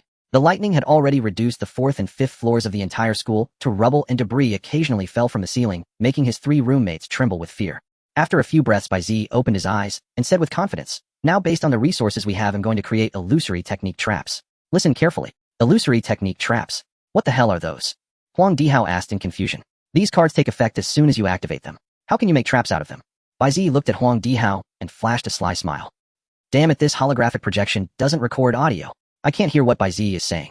Wolf Lily gnashed her teeth in frustration as she watched Bai Ziyi chatter with his roommates. In this situation, if he were to unleash a wolf assault again, he might be able to escape, Wolf Emo said coldly. The illusory techniques they have are all low level. It's impossible for them to get out without using their trump cards. How he's deploying those cards? Is he planning to fight back with such low-level spells? Wolf Lily was startled. I don't know. The enemy has finished their bombardment and is about to launch a surprise attack, Wolfemo said. Go, go, go. We bombed a 5-story school down to 2 floors with 36 thunderclaps. I refuse to believe they're still at full strength.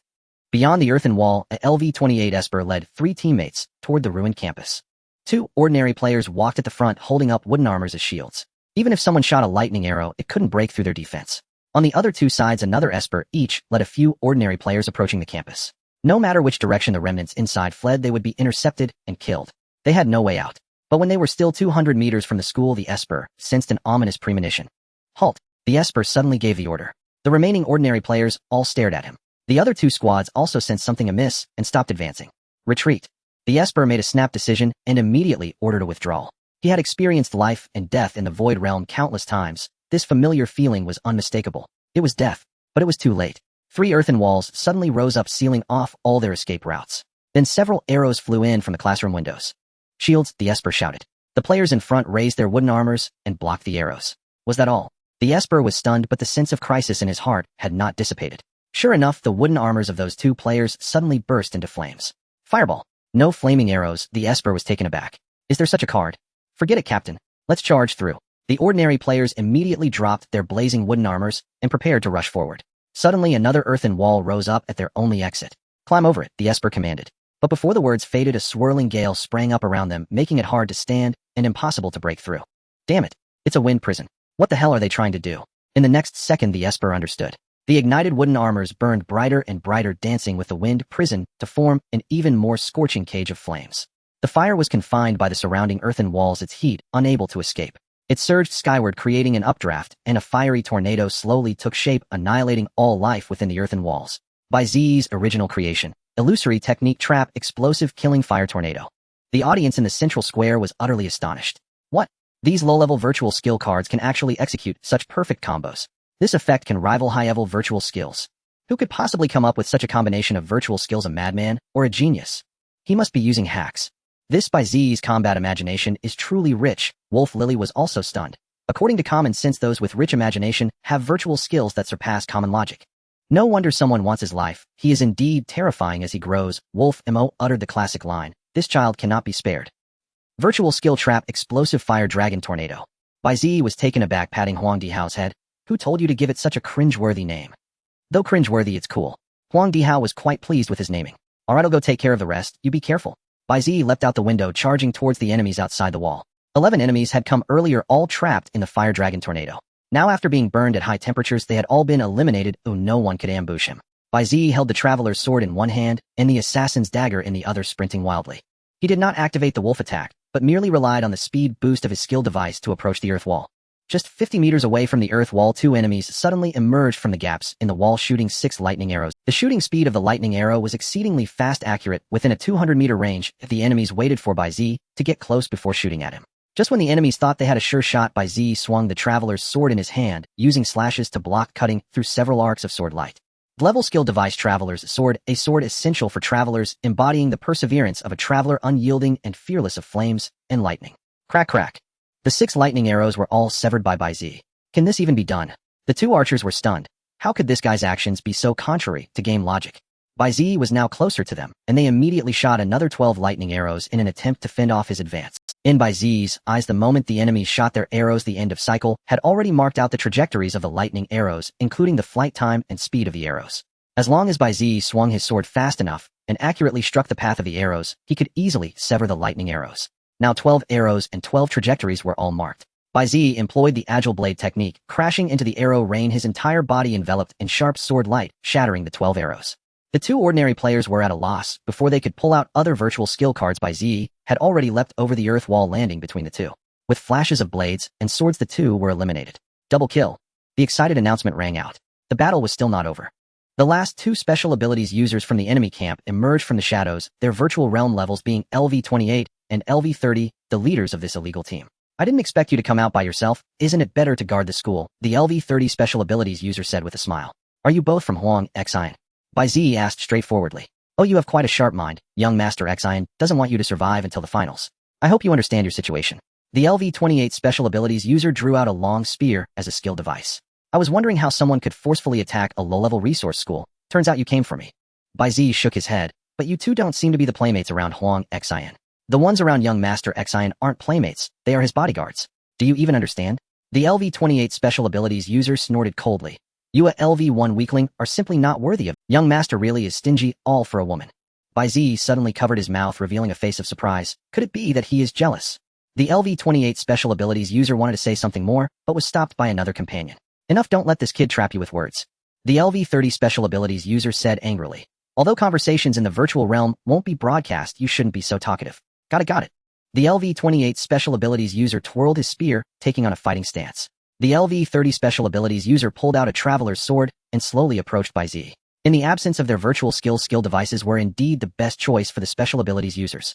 Bai Ziyi took a step back, holding the dagger in his left hand and the sword in his right, adopting a defensive stance. Don't be so serious, it's just a game. If I die, will you let my roommate go? The two special abilities users did not respond, but stepped forward, launching their attacks. The first strike came from the spear, a rapid series of thrusts forcing Bai Ziyi to retreat repeatedly. Before Bai Ziyi could stabilize his footing, a sword light swept in, targeting his brow. Bang! Bai Ziyi seemed to know in advance, slightly retreating half a step, using his sword to block the thrust, and then slicing forward towards the LV-30 special abilities user. The special abilities user immediately defended, raising his sword to parry, and followed up with a side kick which Bai Ziyi also managed to block in advance.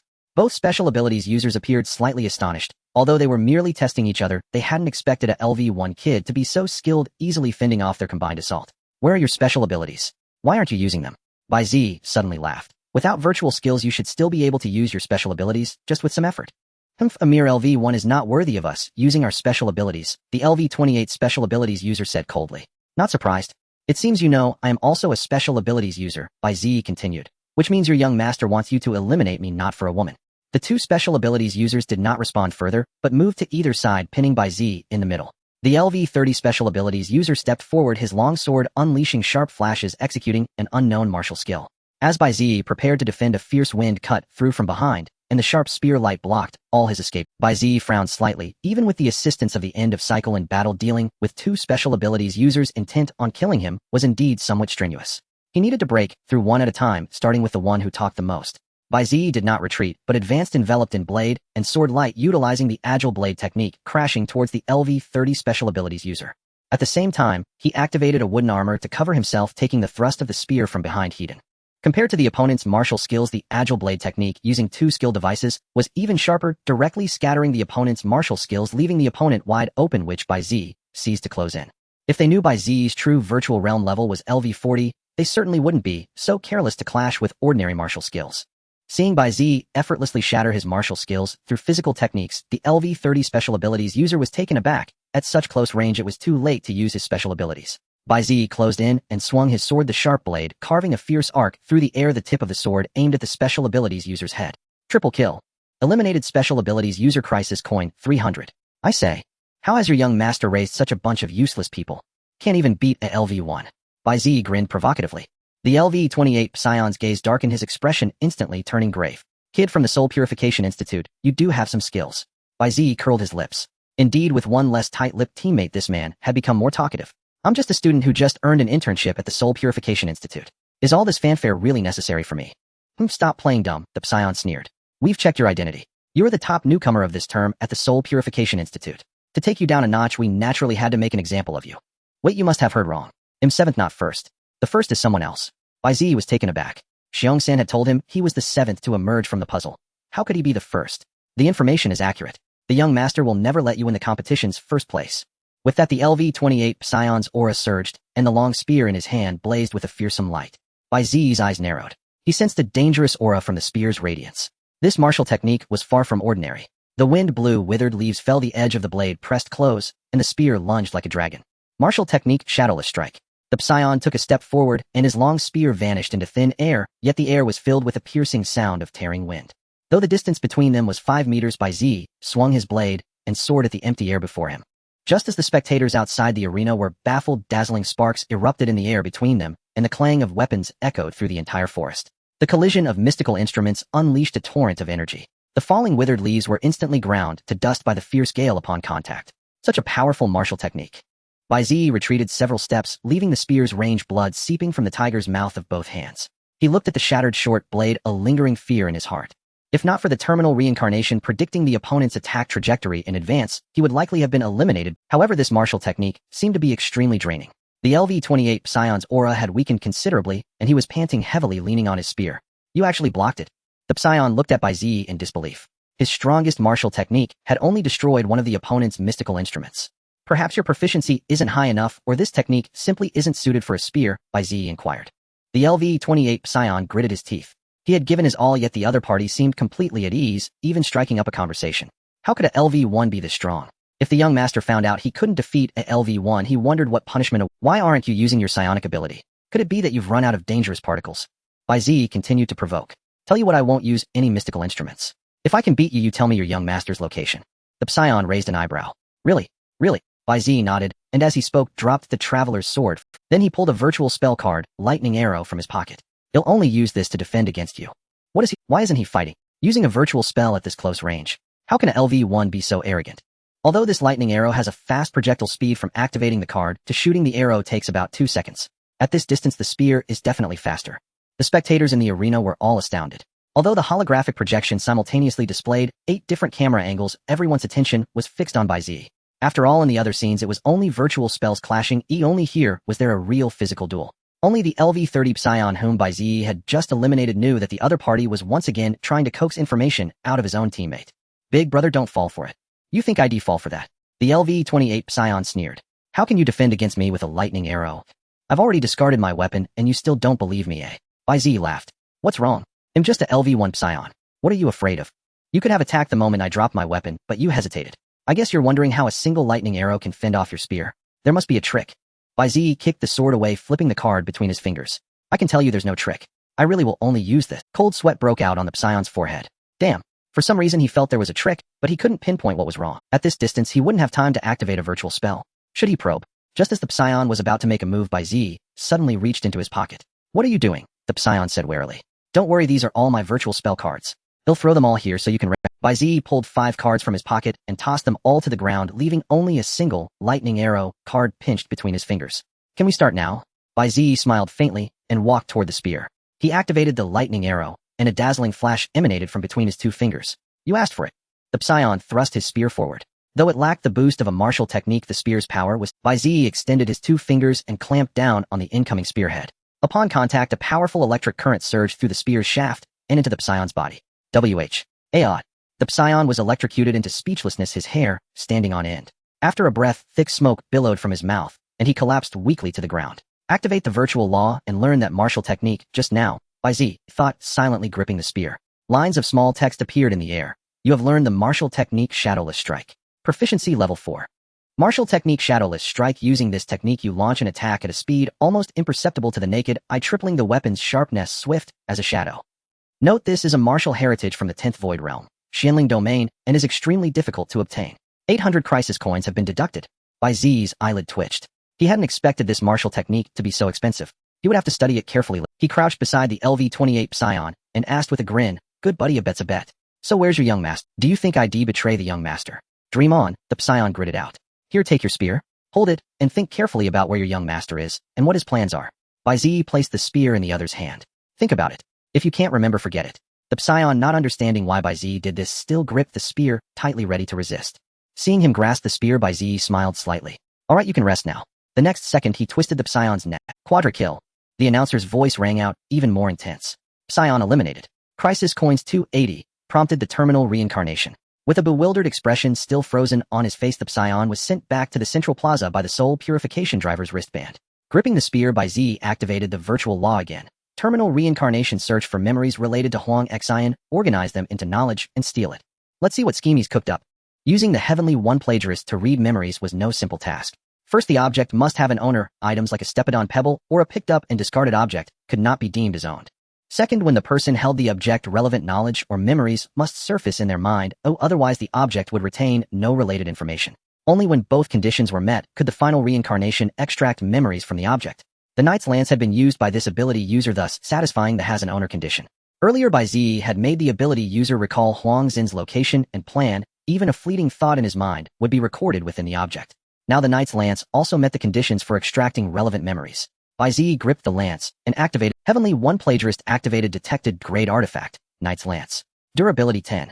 Detected that the former user of this item is Wang Defy. Successfully filtered 10 relevant knowledge entries, each consuming 7 crisis coins. Proceed with plagiarism. Bai Ziyi was taken aback by the price hike. Last time in the puzzle realm, each piece of info cost 5 crisis coins. Now it's 7. Final reincarnation. Fine plagiarize. Bai Ziyi gritted his teeth. Note you have plagiarized 10 relevant knowledge entries from the item. Tip 70 crisis coins deducted. Remaining crisis coins 658. As the final reincarnation's text emerged, a blinding light drilled from the lance into Bai Ziyi's hand, then into his mind. This way he would not be discovered by the cameras. The final reincarnation's text continued below are the new knowledge you have acquired. One young master Xian loves beauties. He has changed 108 girlfriends, so far collected all 12 zodiac signs, and is now preparing to gather the 12 Chinese zodiac animals. Tuhonghu Technology is young Master Zin's family business attached to the end of the Void Realm to operate the companion play industry, occasionally organizing teams to raid the Void Realm, but primarily for profit. 3 most employees under Honghu Technology are ability users not admitted by the Soul Purification Institute. For young Master Zin's main goal in participating in this competition is to pluck the fruit planted by the Soul Purification Institute for the newcomers and incidentally dampen the Institute's spirit. 5. This time the company dispatched 25 ability users to compete under the guise of companion play, all following young Master Zin's commands. 6. Young Master Xian has currently gone to the central area of the Death Valley with 1 bodyguard. The other 2 bodyguards have split up to gather people to deal with Bai Ziyi. 7. Young Master Xian owns a Maserati and a Ferrari. The Ferrari's paint was scratched off by me, but I won't tell him. 8. Young Master Zin's ability is unknown. The 3 bodyguards all possess abilities that can be used without void arts. 1 bodyguard can locate a target's position through photos and names, which is how we pinpointed Bai Ziyi. 9. We plan to rendezvous with 1 bodyguard named Huang Kong to launch a feint attack on Bai Ziyi, with Huang Kong leading the main assault. 10. Our other team coming to rendezvous was attacked by some rules, suffering heavy losses. Bai Ziyi took a deep breath, organizing the gathered intelligence. From the intelligence, it was clear that Huang Xian intended to move against him. The woman from the Soul Purification Institute deliberately caught his attention, merely exposing her identity to add fuel to the fire. But why did the Soul Purification Institute host this competition for him? Had they known from the start that he would become the top newcomer, and then set up an award to train him? These answers could only be sought from that female captain after leaving. Secondly, among the bodyguards, there was one with the ability to search for enemy positions. This intelligence was indeed crucial. Perhaps he could use that person to plagiarize the relevant void art, and thus find his sister. Wait, didn't this Wang Defy say they were going to rendezvous with a bodyguard, and then attack him together? Where was that person? Bai Ziyi activated Identify and Enhanced Sight, scanning the surroundings, but found no other. Damn it. He had asked too few questions after all, failing to gather intelligence on this bodyguard. If only he knew what. Next time he encountered such a situation, he would have to extract more information, asking as detailed as possible to let the object record more content. For now, he should focus on looting equipment and then immediately relocate. With that thought, Bai Ziyi began collecting the gear of the eliminated players. Bai Ziyi, with 2 swords and 4 short knives strapped to his waist, walked into the school ruins. How is it, Ziyi? Are all the outsiders dealt with? Seeing Bai Ziyi return from outside with blood on both tigers' mouths, Li Go asked urgently, "Do you need a bandage?" Bai Ziyi waved his hand. Such minor wounds would soon be healed by the Void Art Heavenly One. He replied, "All the outsiders are handled. Their equipment is far superior to ours, a real windfall." Bai Ziyi paused, then added, "I learned from the enemy that we've been targeted." Targeted? Could it be Huang Xian? Zhang Qianjun asked. Bai Ziyi nodded. Those people earlier were all summoned by him. We need to relocate immediately. Zhang Qianjun gritted his teeth. I knew it. That Huang Xian always holds grudges. He probably saw you getting cozy with that female leader and got jealous. Why don't you let your female leader give in to him? Then they won't target us, Huang Dihao suggested. Bai Ziyi gave a helpless, bitter smile. Things aren't that simple. In any case, we need to leave before their reinforcements arrive. There's a small village 2 kilometers from here. We can hide there. Li Go opened the map and suggested there are still 135 players left in the game. Playing it safe is the way to go. Alright, everyone put on a wooden armor, just in case. Bai Ziyi instructed each of you take an assassin's short knife to boost movement speed. He gave the high-level void art cards he had looted to his roommates, keeping only the most basic ones for himself. After resting, the group quickly set off toward the small village. Along the way, they occasionally encountered lone ordinary players, but Huang Dihao and Zhang Qianjin eliminated them with high-level void art cards. Li Go scolded them for being wasteful, but they said they just wanted to see the effects of the high-level void arts. Having looted twice, their equipment was luxurious among all competing teams, allowing them to dominate the Death Valley as long as they didn't encounter illegal teams of over a dozen people. Even so, Bai Ziyi dared not be careless. As the only ability user in the team, he kept enhanced sight and identify active at all times to avoid being ambushed and eliminated by unscrupulous crouchers or sneaky players. 7 minutes later, bolstered by the movement boost from their artifacts, they arrived near the small village without incident. Just 500 meters from the small village, a rift suddenly opened in the sky, from which 2 wooden coffins dropped crashing heavily into the village center. Then from the 2 coffins, thick red signal smoke rose slowly, as if waving hands to beckon nearby players. Huang Dihao was stunned. Signal flares. Zhang Qianxin's spirits lifted. These 2 coffins are actually airdrop supplies. I never expected an airdrop to land right on us. This is incredible luck. Huang Dihao licked his lips. It seems the rules say that those advanced artifacts and extraordinary techniques are packed in airdrops. We've hit the jackpot. Bai Ziyi frowned. His eyes couldn't identify any information about the 2 coffins, so he signaled everyone to find. He said, "We can't go to this small village. Busy see if there's any other place we can use as a temporary hideout." Li Go glanced at the map and replied, "There are no other buildings near here except this village. The closest place is the abandoned hospital 3 kilometers away." Huang Dihao was puzzled. What's wrong? You see an airdrop and don't go for it. Are you even human? Exactly. This is one of the 3 joys of Battle Royale games: gunfights, looting gear, and grabbing airdrops, Zhang Qianjin chimed in. We've tried the first 2, and they were thrilling. The airdrop is practically landing on our faces. How can we not go for it? The 3 roommates, unaware that this was an otherworldly realm, still viewed everything through the lens of a game. No, precisely because there's an airdrop here, the signal flares will immediately attract many enemies. Bai Ziyi sighed. Even a hero can't fight 4 foes. If you want to win chicken and claim victory, listen to me. Don't wade into this muddy water. Besides, have you ever seen an airdrop in the form of coffins? But Huang Dihao gritted his teeth. Fine, I'll listen to you. We can always take high-level artifacts from enemies anyway. We don't need this airdrop. All right, then we'll head to the abandoned hospital. Bai Ziyi nodded. The 3 roommates reluctantly followed Bai Ziyi away from the small village, leaving the 2 coffins to continue emitting ominous red smoke. Look, an airdrop. A student player's eyes lit up as he pointed at the 2 coffins in the village. Wow, we're in luck. The lids haven't been opened. Looks like no one has looted this airdrop yet. Huh, is that really an airdrop? A girl voiced her concern. I've played similar games before, but I've never seen an airdrop inside coffins. In a game world, anything is possible. Another classmate reassured her. Where's our guide? Let him take a look. The leading student called out to the group. Bro, check this out. Is this an airdrop? They were an illegal team of 7 led by 2 extraordinary guides. From the start, they had landed at the map's edge, scavenging low-tier resources to survive until now. Judging by the signal flares, it should be an airdrop.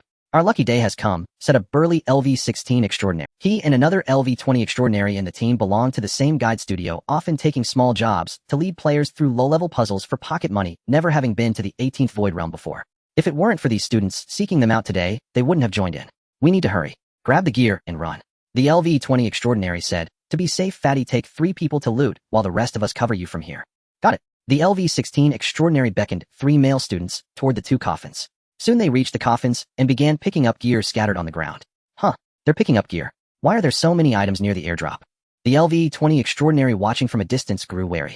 Looks like there was a fight here earlier. Several groups wiped each other out, the student and the team deduced.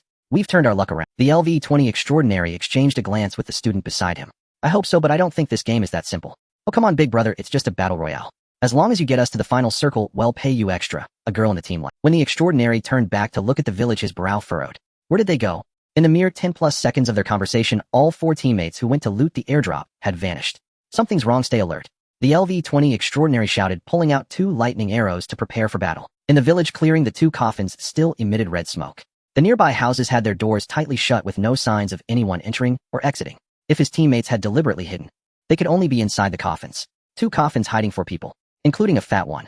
That was utterly impossible. What do we do? Have they been The girl covered her mouth and whispered. No, the player count hasn't changed. They haven't been eliminated, the extraordinary said, frowning as he looked at his wristband. Could they really be hiding in the coffins? As they hesitated, a chubby hand reached out from one of the coffins. Fatty. The extraordinary was startled. The fat hand waved at him, then retracted. Damn it, what's this all about? The extraordinary let out a sigh of relief and cursed. Come on, let's see what they found. That's so mysterious. So they really are hiding in the coffins. The girl exhaled. You guys go ahead. I'm scared he'll stay here and keep watch. It's just a game, nothing to be afraid of. There aren't any ghosts. A boy laughed. The girl still shook her head. Seeing his persuasion was futile, the extraordinary had no choice but to take the male student and approach the 2 coffins. On the ground of the small village, many pieces of gear were scattered, including some high-level extraordinary technique cards. With all this equipment, our 7-man team will dominate this game. The boy laughed joyfully as he picked up gear. The extraordinary, however, circled the 2 coffins, twice his face, full of confusion. From a distance, the coffins didn't seem large, but up close they were clearly not of normal size. The coffins were 4 meters high and 2 meters wide, with scarlet smoke seeping from the gaps in the lids. They could easily accommodate his 4 teammates. But why were they hiding inside? The extraordinary knocked on the lid and asked, "Fatty, what are you doing in there? Isn't it choking? Come. Come." A faint, eerie voice echoed from the coffin, sending a chill down the extraordinary's spine. Then the lid cracked open. "All right, bro, I've finished looting the gear. You." The student stared at the 2 coffins in the clearing, stunned. "Where are they?" The guide who had come with him had vanished too. "Hey, what kind of joke is this?" He slowly backed away, instinctively wanting to distance himself from the coffins. Suddenly the lid of one coffin was flung open, crashing into the small hut opposite. A massive scarlet hand shot out from the coffin and grabbed him. A grotesque crimson corpse emerged from the coffin, its body covered in human heads, including those of his teammates. Each head had its eyes rolled back with pale yellow liquid dripping from the corners of their mouths. "You?" Before the male student could finish, he was shoved into the giant corpse's mouth. Then a new head sprouted on its body. 100 meters away, the remaining girl covered her mouth with trembling hands, stifled, yet she was still discovered. All the heads turned to look at her mouths opening to say, "Come. Come." Then the giant corpse slowly dissolved into the air, vanishing without a trace. "Wah. I don't want to play anymore. I want to quit." The girl frantically tapped her soul purification wristband, searching for the forfeit button. But unfortunately, the wristband had no such function. In her despair, a faint call came from the clearing nearby. "Come. Come." Sigh. "The more I think about it, the angrier I get. The more I regret it. Why didn't we grab the airdrop?" Huang Dihao grumbled all the way. "Forget it, we're almost at the hospital. Staying alive is what matters." Ligo comforted him. "Everyone be careful once we enter the hospital. No matter which room we go in, don't close the door." Bai Ziyi. "Why? You've said it so many times." Huang Dihao found it baffling. "If we need to hide in a room, you wouldn't close the door." "Trust me, have I ever led you astray?" Bai Ziyi retorted. "That's true, but closing doors has become my habit. I'm afraid I won't be able to control it." Huang Dihao said. "It's fine, we'll stick together. No matter which room we enter, it'll cover the rear." Bai Ziyi patted Huang Dihao on the shoulder encouragingly. "The game's been on for 30 minutes now. Victory is in sight. In sight, my foot. There's still an hour and a half left. How many are left now?" "Huh?" Huang Dihao stared at his wristband, stunned. 129 players. How come the number hasn't dropped much in the last 10 plus minutes? That's normal. Since everyone's choosing to stay hidden, there shouldn't be many eliminations before the next toxic gas refresh. Zhang Qianjun found this phenomenon perfectly normal. Chatting among themselves, the 4 of them walked into the abandoned hospital. The abandoned hospital in the Valley of Death was not large, an area consisting of only 3 main buildings: the outpatient building, the inpatient building, and the surgical building.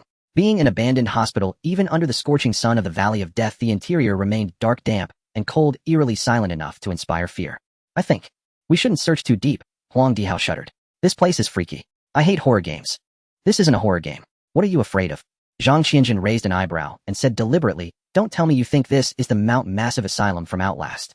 Don't worry, it's just an ordinary hospital. At worst, there might be some nurses from Silent Hill wandering around." Huang Dihao felt a chill run down his spine upon hearing this. He knew a thing or two about the nurses from Silent Hill. They had alluring figures and seductive attire, but their faces were twisted and they moved like mindless zombies. Truly terrifying. "All right, stop scaring," Huang Dihao. Ligo couldn't take it anymore and said, "Since it's a hospital, there might be many recovery-type void arts cards. Let's search thoroughly." Before he finished speaking, a white figure flashed past in the depths of the corridor. The 3 of them were stunned. "Did you all see that?" Ligo asked. Zhang Qianjun nodded. "White." Huang Dihao also nodded. "Nurse's uniform, short skirt." That Ligo suggested a nurse really did just walk by.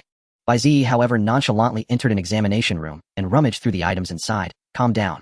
The arena master said there are no original inhabitants in the Valley of Death, so that definitely wasn't a nurse." "Then what do you think it was, eh?" Huang Dihao swallowed hard. "A player. Maybe some girl cosplaying as a nurse." Bai Ziyi found a Holy Stone's Light card on a cabinet in the room and put it in his pocket with satisfaction. "Let's just focus on collecting some recovery-type void arts cards. We might need them for fights later." No, Z, I think you're wrong," Huang Dihao suddenly said. "What's wrong?" Bai Ziyi was startled and looked at his 3 roommates in the corridor. Zhang Qianjun pointed to the end of the corridor. "I think no girl would dress up that terrifyingly, right?" Bai Ziyi frowned, then stepped out of the room and looked in the direction Zhang Qianjun was pointing. At that moment, several more figures in nurse uniforms had appeared on the dim corridor. The corridor was so dark that their faces were completely obscured, and it was impossible to tell if they were human. But they wore white stockings and tight short skirts with work badges hanging on their form-fitting shirts. Their outfits perfectly accentuated their graceful figures. Encountered elsewhere, they might have drawn admiring gazes, but appearing in the abandoned hospital of the Valley of Death, coupled with the dark, dried bloodstains on them, there was an indescribable eeriness. The 4 nurses stood crookedly at the end of the corridor, each holding a sharp knife. Seeing this, Bai Ziyi immediately raised his hand and shot multiple lightning arrows. The dim corridor was instantly illuminated by blinding arcs of electricity. In the blink of an eye, all 4 nurses were precisely shot in the head. Wow, you're merciless against the fairer sex. What if they really were female students cosplaying?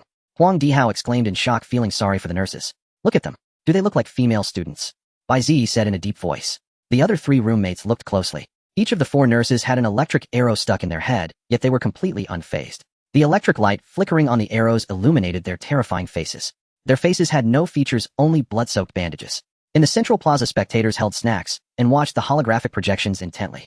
8 holographic projections in the center of the venue displayed different match footage. One of the screens consistently followed. Originally, the Void Realm broadcaster randomly selected players in combat to stream moving on to the next target. However, due to Bai Ziyi's earlier performance being too absurd, raising suspicions of cheating. At the request of the audience, the Soul Purification Institute, to avoid controversy, had staff direct this broadcaster to follow Bai Ziyi. As the audience watched with great interest, one of the 8 holographic projections suddenly went black. What's going on?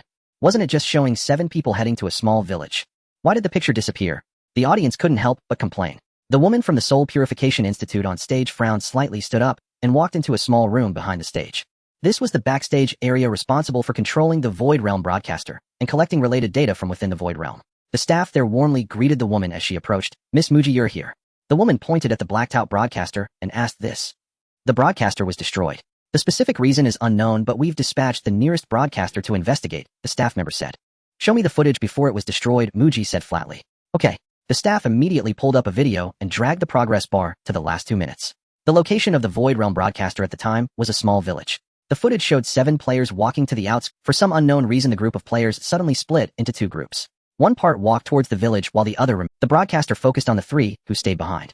They seemed to be talking about something, then suddenly looked towards the village in terror. The camera panned. The 4 who had gone to the village had vanished. Then the 2 who had stayed behind also walked towards the village. The Void Realm broadcaster followed them. On the ground of the village there were many pieces of equipment, but no other locatable participants were nearby. One of the participants suddenly started circling in empty space, talking incessantly, and finally made a knocking motion. But there was nothing in front of him. The next second the broadcaster was struck by some force, and the footage disappeared. A flicker of barely perceptible surprise passed through Muji's eyes. She asked, is the concentration of dangerous particles in the filming zone normal? The staff member shook his head. It was only when the Void live streamer detected an abnormal concentration of dangerous particles nearby that we came here expecting to witness an extraordinary battle. And instead we captured this bizarre scene. What is the return status of these 7 players? Muji inquired. Well, the staff member's face was filled with helplessness. It seems they haven't been eliminated but are trapped in some strange state. Currently 26 players are in the same condition. Muji nodded. Now I finally understand why the Soul Purification Institute wanted Bai Ziyi to participate in this competition. The staff member was taken aback. Miss Muji, what did you just say? Nothing. Muji leaned against the wall, arms crossed. Let's see what Bai Ziyi is doing now. The staff member scratched his head and maximized the surveillance feed of Bai Ziyi. In the feed, Bai Ziyi and his 3 roommates had arrived at the abandoned hospital. He was initially searching for equipment in a consultation room, but suddenly ran into the corridor and shot a lightning arrow at the empty air at the end of the hall. Seeing this, even Muji was perplexed. What are they fighting against? In the hospital, Bai Ziyi squinted his eyes and activated Identify Void Creature Purge Sequence, Undead Nurse, LV-30. Gazing at the 4 eerie nurses, Bai Ziyi fell silent. The Purge Sequence. Only the purifiers within a puzzle belonged to this sequence. But how could a purifier appear while he was participating in a battle royale competition? Bai Ziyi asked. Go Z, does the internet say that no puzzle exists in the 18th Void Realm? Li Go was startled. That's right. To this day, no one has triggered a puzzle in the 18th Void Realm. The Death Arena only has this competition function. Not many players usually come to the 18th Void Realm, and the commercial street only sells ordinary armor and weapons, not even great artifacts. Bai Ziyi nodded. Then there was only one possibility left. Death Valley itself was a colossal puzzle. This was terrible. The presence of a puzzle's purifier myth. The puzzle's destroyer was also hidden within Death Valley. Given the vastness of Death Valley, the destroyer nurtured within it would likely be incredibly powerful. Why aren't these nurses moving? Zhang Qianshan's voice pulled Bai Ziyi back from his thoughts. Indeed, it was strange that they had not reacted at all even though he had initiated the attack. The only explanation was that no one had yet triggered their predation logic. Everyone listen to me. Slowly retreat to the main entrance and leave this hospital. Bai Ziyi instructed the others. The 3 nodded and began to cautiously back away towards the entrance. The moment they took their first step back, the undead nurses moved. They rushed towards the group with an eerie gait, closing a 10-meter distance in the blink of an eye. Holy shit. Huang Dihao was startled by their sudden advance and quickly turned to sprint for the entrance. Damn it. Don't run. Bai Ziyi shouted. Zhang Qianshan and Li Go immediately froze in place, but Huang Dihao could not stop his momentum in time. Simultaneously, one of the undead nurses brandished her scalpel and lunged at Huang Dihao with astonishing speed. In an instant she landed on his shoulder, causing him to lose his balance and crash to the ground. The scalpel in the nurse's hand gleamed with a sharp edge as she aimed for his carotid artery. Just then a rope formed of flowing water ensnared the undead nurse, yanking her off. Huang Dihao. Void art card water rope. Quick, take her down, Bai Ziyi urged. Zhang Qianjun and Li Go fumbled to draw their lightning arrows and fired a chaotic barrage at the undead nurse. Just as the undead nurse was about to break free from the water rope, she was riddled with the incoming arrows. It was only when the final arrow pierced her name badge that she let out a blood-curdling scream and dissolved into ashes. Is this a person or a ghost? Huang Dihao lay on the ground, too terrified to move. It's a minor monster, Bai Ziyi said. It seems that once you enter the hospital, trying to leave triggers their attack. Each of us corresponds to one nurse. That's why only one nurse pounced when Huang Dihao ran. As long as we don't, but the closer we get to the entrance, the faster they become. No way. Zhang Qianjun cautiously turned his head to look at the nurse, only 2 meters away from him, a cold sweat trickling down his back. From a distance, these undead nurses had alluring figures that could lead one's thoughts astray. But up close, their faceless visages were so horrifying they could stop one's heart. So what do we do? Zhang Qianjun swallowed hard. Bai Ziyi didn't answer. Instead, he raised his hand and fired 3 more lightning arrows. This time he aimed not at their heads, but at their name badges. Just as the 3 were puzzled, the remaining 3 nurses all shrieked and turned to ash. Li Go suddenly understood, so their weak spot is the name badge. Huang Dihao picked himself up from the floor. Who knew these minor monsters would be so dedicated? Maybe they see us as patient. As long as their name badges are intact, they won't allow patients to leave the hospital, Li Go theorized. Wait, aren't we playing a battle royale? How did these monsters suddenly appear? Zhang Qianjun found this not amusing, but utterly absurd. The arena master never mentioned any rules like this. He did. No indigenous inhabitants refers to them. Bai Ziyi picked up the nurse's scalpel to examine it. What the arena master meant was for us to stay away from any humanoid figures other than players. The nurse's scalpel was not an artifact, so Bai Ziyi tossed it aside. At that very instant, all the colors in the world drained away and the sky turned bleak and dim. The thrown scalpel froze midair. The dust motes dancing in the sunlight solidified within the light beams. Even the saliva droplets Huang Dihao sprayed while speaking were suspended in space. Everything was frozen in that single moment. His 3 roommates were immobilized. Time had stopped. But Bai Ziyi's consciousness remained active. The final reincarnation's prompt flashed rapidly. Caution, you have been struck by authority. Breath of time stop. Note 1, this authority can halt the world's time for several seconds. Only the user can move during this period. Note 2, temporarily unknown. Tip, the range of this authority is the entire world current. Explanation, as this ability has been enhanced by the Ascension chip, technological means have maintained your consciousness, allowing you to think normally during the time stop. 5 seconds passed, and time resumed its flow. The scalpel completed its parabolic arc and clattered to the floor. The dust in the sunlight danced merrily again, and Huang Dihao's saliva droplets splattered onto Zhang Qianjun's face. The number of survivors in Death Valley plummeted in that instant. Something had used an authority to stop time and eliminate a large number of contestants. The original 129 players were now reduced to only 107. No one knew what had just happened in that moment. No one except Bai Ziyi. The ability to halt time for a few seconds. This was nothing short of an invincible power. As time resumed its flow, Bai Ziyi's mind was profoundly shaken. Meanwhile, the number of surviving players plummeted, dropping directly from 129 to 107. All 22 players had been eliminated during the time freeze, undoubtedly linked to the temporal stillness ability. If someone in this competition could pause time, what was the point of fighting? Bai Ziyi could only pray that this power hadn't fallen into the hands of Huang Xian or the Destroyer. Oh, isn't this Bai Ziyi? Fancy meeting you again. A familiar voice suddenly rang out from the hospital entrance, snapping Bai Ziyi back to reality. Everyone turned to see 10 players standing at the doorway, the speaker being none other than Jiju. So it's Brother Zhu. Don't start a fight, don't start a fight. We're all family. Zhang Qianjun immediately greeted Jiju to avoid conflict. Out of your dorm, Qianjun is the most sensible one. Jiju stepped forward, patting Zhang Qianjun on the shoulder with an appreciative look. How about it? I've formed a team. Why don't you join us? Bai Ziyi discreetly observed the opposing team, activating Identify. Aside from Jiju and 2 girls, the rest were all ability users with their Void Realm levels exceeding LV25. The 2 girls kept their distance from the other men, likely stragglers Jiju had encountered on the road and recruited into his team due to his lecherous nature. Among the ability users, the highest leveled was a man in black with a Void Realm level of LV54, one of Huang Xin's bodyguards. It was unclear why he was in Jiju's team.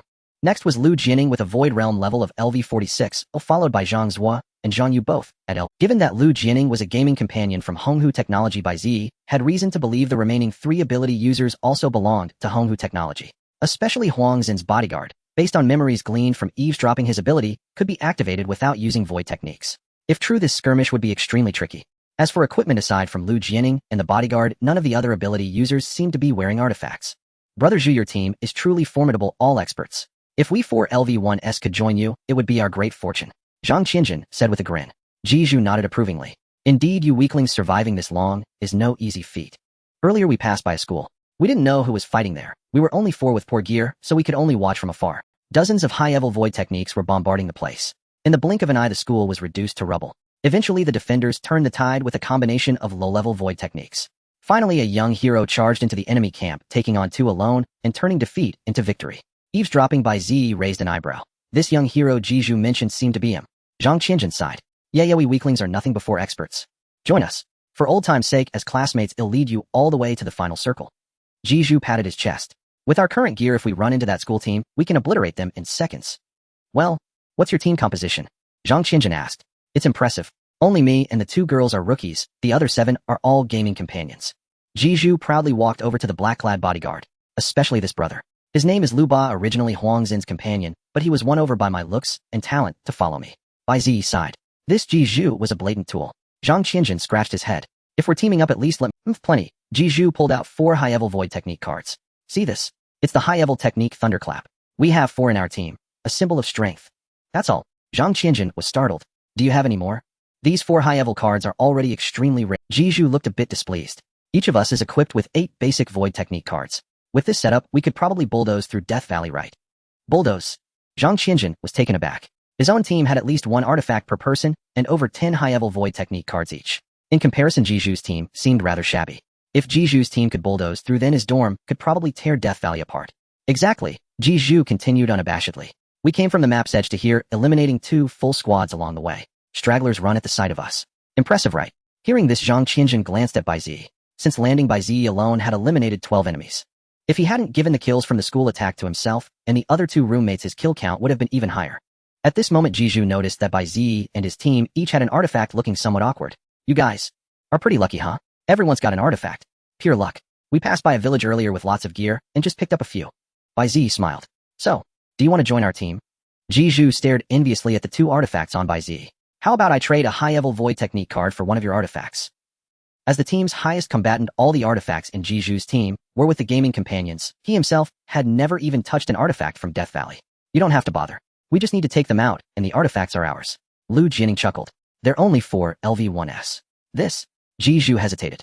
Seeing this, Zhang Qianjun immediately retreated warily to Bai Ziyi's side on, enough, no need to pretend. Let's just fight. Lu Ba stepped out from the crowd. I thought Wang Defa and his crew could handle you, so I didn't join the school siege. Seems you've got some skill. Huh. Brother, what are you saying? Who sieged Bai Ziyi? Jiju's eyes widened. You mean the school siege was against Bai Ziyi? He looked at Lu Ba, then at Bai Ziyi's void realm level. No way, they're just 4 LV1SA rookies like me. How could they escape a siege of that scale? He's nothing like you, Lu Ba sneered. He's the top rookie of this year's Soul Purification Institute, solved a brank mystery that no one had cracked in 5 years, and took down a LV-50 destroyer. He's the strongest LV-1 in history. These words stunned Bai Ziyi's 3 roommates. They all knew Bai Ziyi had been admitted to the Soul Purification Academy, but they were unaware that he had been admitted as the top newcomer. First place among the newcomers. What a boundless future. The 3 roommates immediately cast admiring glances at Bai Ziyi. Jiju was momentarily stunned, unsure of what to say, so he simply gave Bai Ziyi a thumbs up and praised, young hero. Awesome. Impressive. All right, time to act, brothers. Our young master doesn't want to see Bai Ziyi in the final circle. Lu Jianing smiled and waved his hand, and the psychics behind him all activated their virtual technique cards. Bai Ziyi had long anticipated this turn of events. As psychics from Honghu Technology, Lu Ba and Lu Jianing would never miss an opportunity to eliminate him. Let's make a bet, Bai Ziyi said with a smile, beckoning Lu Ba with his finger. You and me, Onion. They'll take you down. Oh, are all members of the Soul Purification Academy this arrogant? Lu Ba laughed, drawing his traveler's sword and preparing to strike. Wait, Bai Ziyi called out. Don't you know the rules of a duel? Is this how your master Xine taught you? You're a disgrace to the Huang family. Lu Ba frowned, halting his steps. What other rules are there for a duel? You know how cowboys duel in the Wild West. We have to walk 10 paces back-to-back, then turn and strike. Bai Ziyi said. Forget the back-to-back part. I'm afraid you'll cheat. Lu Ba grew impatient. What exactly do you want? Bai Ziyi continued. You're too close to me now. Step back 2 meters, and then we'll make our moves. I'm trying to pull a trick. Lu Ba shook his head. Let me teach you a lesson. In the face of absolute power, no amount of tricks amounts to futile resistance. With that, Lu Ba stepped back 2 paces. At the same moment, a group of nurses emerged from the depths of the corridor. Li Go understood immediately and shouted, wow, a ghost. A ghost. The 2 female students trembled uncontrollably as they stared at the spectral nurses. The moment they turned, several spectral nurses lunged at them, landing on their shoulders in the blink of an eye. With a sweep of their knives, they severed their carotid arteries. Jiju's team, unaccustomed to such crises, instantly fell into chaos. They were already near the main entrance, and a slight misstep triggered the nurses' predation logic. One spectral nurse after another rushed forward, brandishing their knives with ferocity, converging with the psychics. Only their work badges were weak points. Other attacks were insufficient to pose a threat. Even decapitating them did not stop their assault. Soon, aside from psychics above level 30, who could still hold their own, the rest were brutally eliminated by the nurses. Jiju was too terrified to move, crouching on the spot with his head in his hands to survive. Lu Ba, who had been about to strike, was intercepted by a nurse and became entangled in combat. The three roommates were momentarily taken aback. They had fought these nurses before, but Bai Ziyi had quickly dealt with them. Why were the nurses so formidable and vicious against Jiju's group? Was Jiju's team really that weak? No, it wasn't that they were weak. It was that Bai Ziyi was too strong. No wonder he was the top newcomer of the Soul Purification Academy.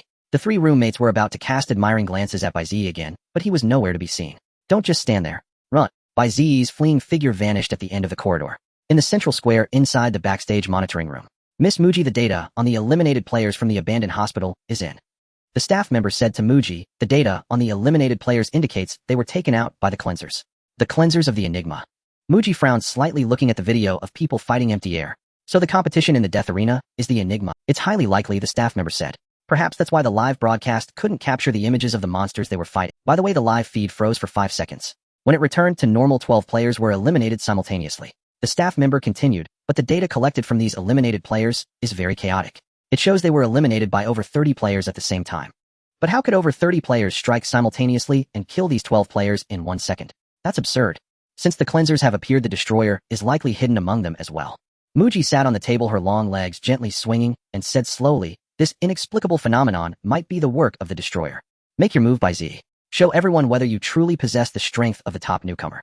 Strange. Lu Ba is Huang Xin's man, so it makes sense for him to target us. But why is Jiju's entourage so hostile? Li Go asked as they ran. Those escorts are all from Honghu Technology, which is Huang Xin's family business. Naturally, they're all under Huang Xin's command, Bai Ziyi replied. Then why didn't we take the chance to escape the hospital earlier? Zhang Qianjun asked. It was a perfect opportunity. We couldn't escape, Bai Ziyi said. Even if we dealt with our assigned nurses, approaching the main entrance would immediately spawn new ones. Their fight just now was a perfect example. So as long as we don't leave the hospital, the nurses won't come after us. Huang Dihao scratched his head. Does that mean we're trapped? The poison fog circle will shrink again in 15 minutes. If we're still trapped here, we might end up within its range, Li Go said, looking at the map. Don't worry, I've figured out the rules of this hospital, Bai Ziyi said as he ran. What rules? Everyone was taken aback. This abandoned hospital is actually a maze, Bai Ziyi said, projecting a three-dimensional map from his wristband. It consists of the outpatient building, inpatient building, and surgical building, each connected by corridors. If we pass through these 2 corridors and reach the surgical building, we can leave through the back exit of the abandoned hospital. That's just your speculation, Zhang Qianjun voiced his opinion. Since the main entrance is blocked, jumping out a window would be a Huang Dihao nodded in agreement. Makes sense. He'll do it. With that, he immediately ducked into a consultation room, smashed the glass, and prepared to jump. Are you an idiot? Bai Ziyi was stunned. Sometimes he really couldn't fathom what was going on in Huang Dihao's mind. As the words left his mouth, 2 faceless nurses appeared outside the window, ready to greet the escaping patient with their knives. At the critical moment, Bai Ziyi's water rope pulled him back. Huang Dihao lay on the ground, panting heavily. Let's just listen to Ziyi and finish this maze. Damn it. Where's that kid? Lu Ba shattered the last undead nurse's badge, scanning his surroundings. Don't let them escape. Chase them.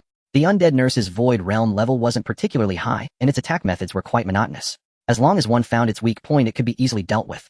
Even so, the undead nurse had already taken down 3 ability users. Wait, you're all going after Bai Ziyi, but what about me? Jiju grabbed Lu Ba's leg and shouted. You're useless now. Get lost. Lu Ba kicked Jiju away and ran into the depths of the corridor without looking back.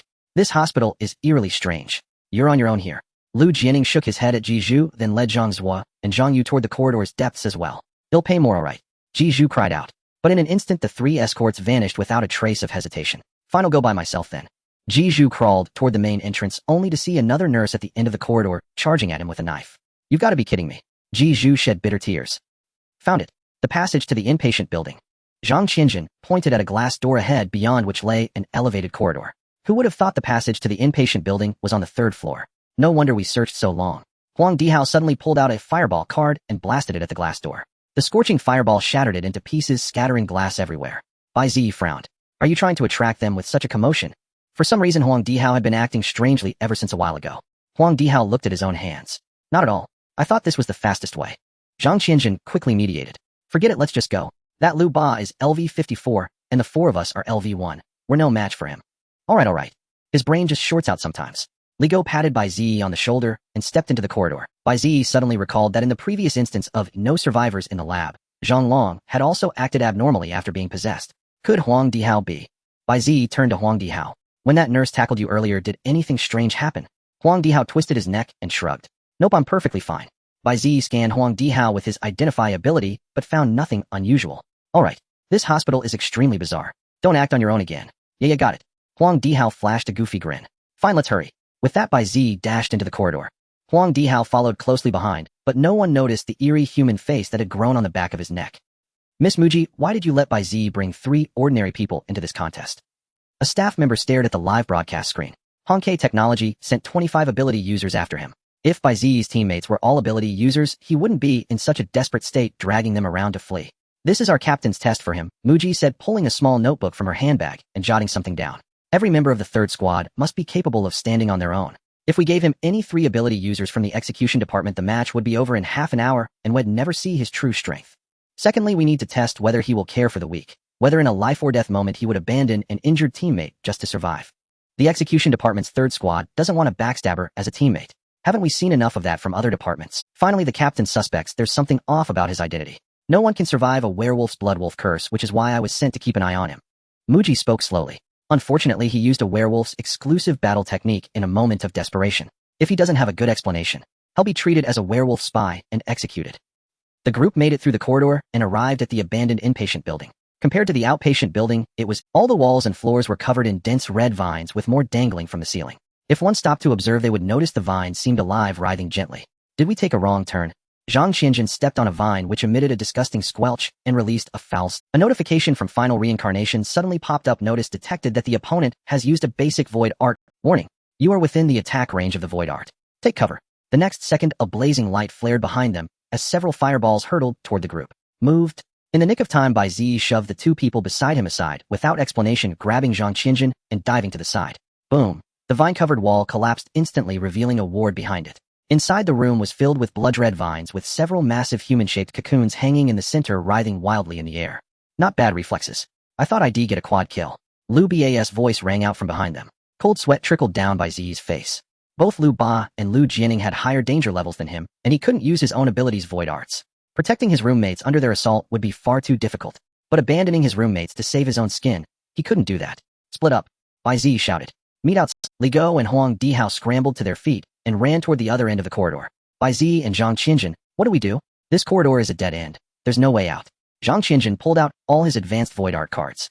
Let's fight them. Bai Ziyi glanced at Zhang Qianjun's cards: 3 Windblades and 4 Great Flame Fists. Windblade was a void art similar to his own battle technique Air Slash, extremely sharp, but requiring a certain charge time to release. The same went for Great Flame Fist. Although advanced void art cards were powerful, they weren't suited for direct combat. No enemy would wait for you to charge up. Aren't you the one who likes to negotiate? Lu Ba approached slowly with Lu Jianing and the twin brothers following behind. How about this, Bai Ziyi? It'll make you an offer. If you come out and kneel before me and surrender, it'll spare your roommates and give them a chance to survive. What do you think? It's not like you'll actually die. You just won't be able to continue this match. Lu Ba's words were ostensibly a deal with Bai Ziyi, but in truth they were aimed at Zhang Qianjun. Having seen Zhang Qianjun chat with Ji Zhu in the lobby earlier, Lu Ba sensed he was a tactful person. Under such coercion and temptation, he might just betray Bai Ziyi. Zhang Qianjun looked at the cards in his hand, then at Bai Ziyi beside him. Indeed, their target was only Bai Ziyi. If he pushed Bai Ziyi out, neither he nor his roommates would be targeted anymore. Why not? Just as Zhang Qianjun hesitated, Bai Ziyi snatched 2 advanced void art cards from his hand and whispered, "Do as I say." Bai Ziyi, don't let one bad apple spoil the whole barrel. Our young master is only targeting you. Your roommates are outstanding and must not be dragged down by you. You must understand the gap in strength between LV1 and LV54 is as vast as heaven and earth. You have no chance to turn the tables. Lu Ba spoke while gesturing to Lu Jianing. You guys kill his roommates later. Seeing that Bai Ziyi and Zhang Qianjun remained silent, Lu Ba drew his traveler's sword and prepared to unleash a martial skill. Lu Jianing and the twin psychics also activated their illusory technique cards, ready to launch a fierce assault. Just then Bai Ziyi finally spoke. You're right. My roommates are indeed innocent. Please don't hurt them. Lu Ba raised an eyebrow. Was Bai Ziyi actually? Bai Ziyi quickly peeked out from the corner of the wall, then immediately retracted. Tell them to dispel their illusory techniques. They'll come out and kneel before you. Heh, ha. Lu Ba couldn't help but laugh, and Lu Jianing behind him shook his head with a smile. Come on, come out and kneel. After you kneel, we'll kill you. If the Soul Cleansing Institute knew they had a rookie like you, they'd probably dig a hole and crawl into it. Then why don't you dispel your illusory techniques? Bai Ziyi snorted coldly. Fine, dispel them all. Lu Ba signaled Lu Jianing and the others to cancel their activated illusory techniques. Seeing that all illusory techniques were dispelled, Bai Ziyi walked out with his hands raised. You must promise not to hurt my roommate. Haha, we promise. Lu Ba nodded with a laugh. Now kneel down, will you? The audience outside the arena erupted in boos. Though they couldn't hear the dialogue in the competition, they could tell Bai Ziyi was making a surrender gesture. They had long suspected Bai Ziyi of cheating and were resentful. Now seeing him about to surrender, they held him in even greater. The staff backstage, hearing the audience's jeers, asked nervously, Miss Muji, should we cut this segment? The audience outside is watching. Wait a bit longer. If he dares to disgrace the Soul Cleansing Institute, he'll immediately appeal to revoke his internship qualification. Muji said coldly.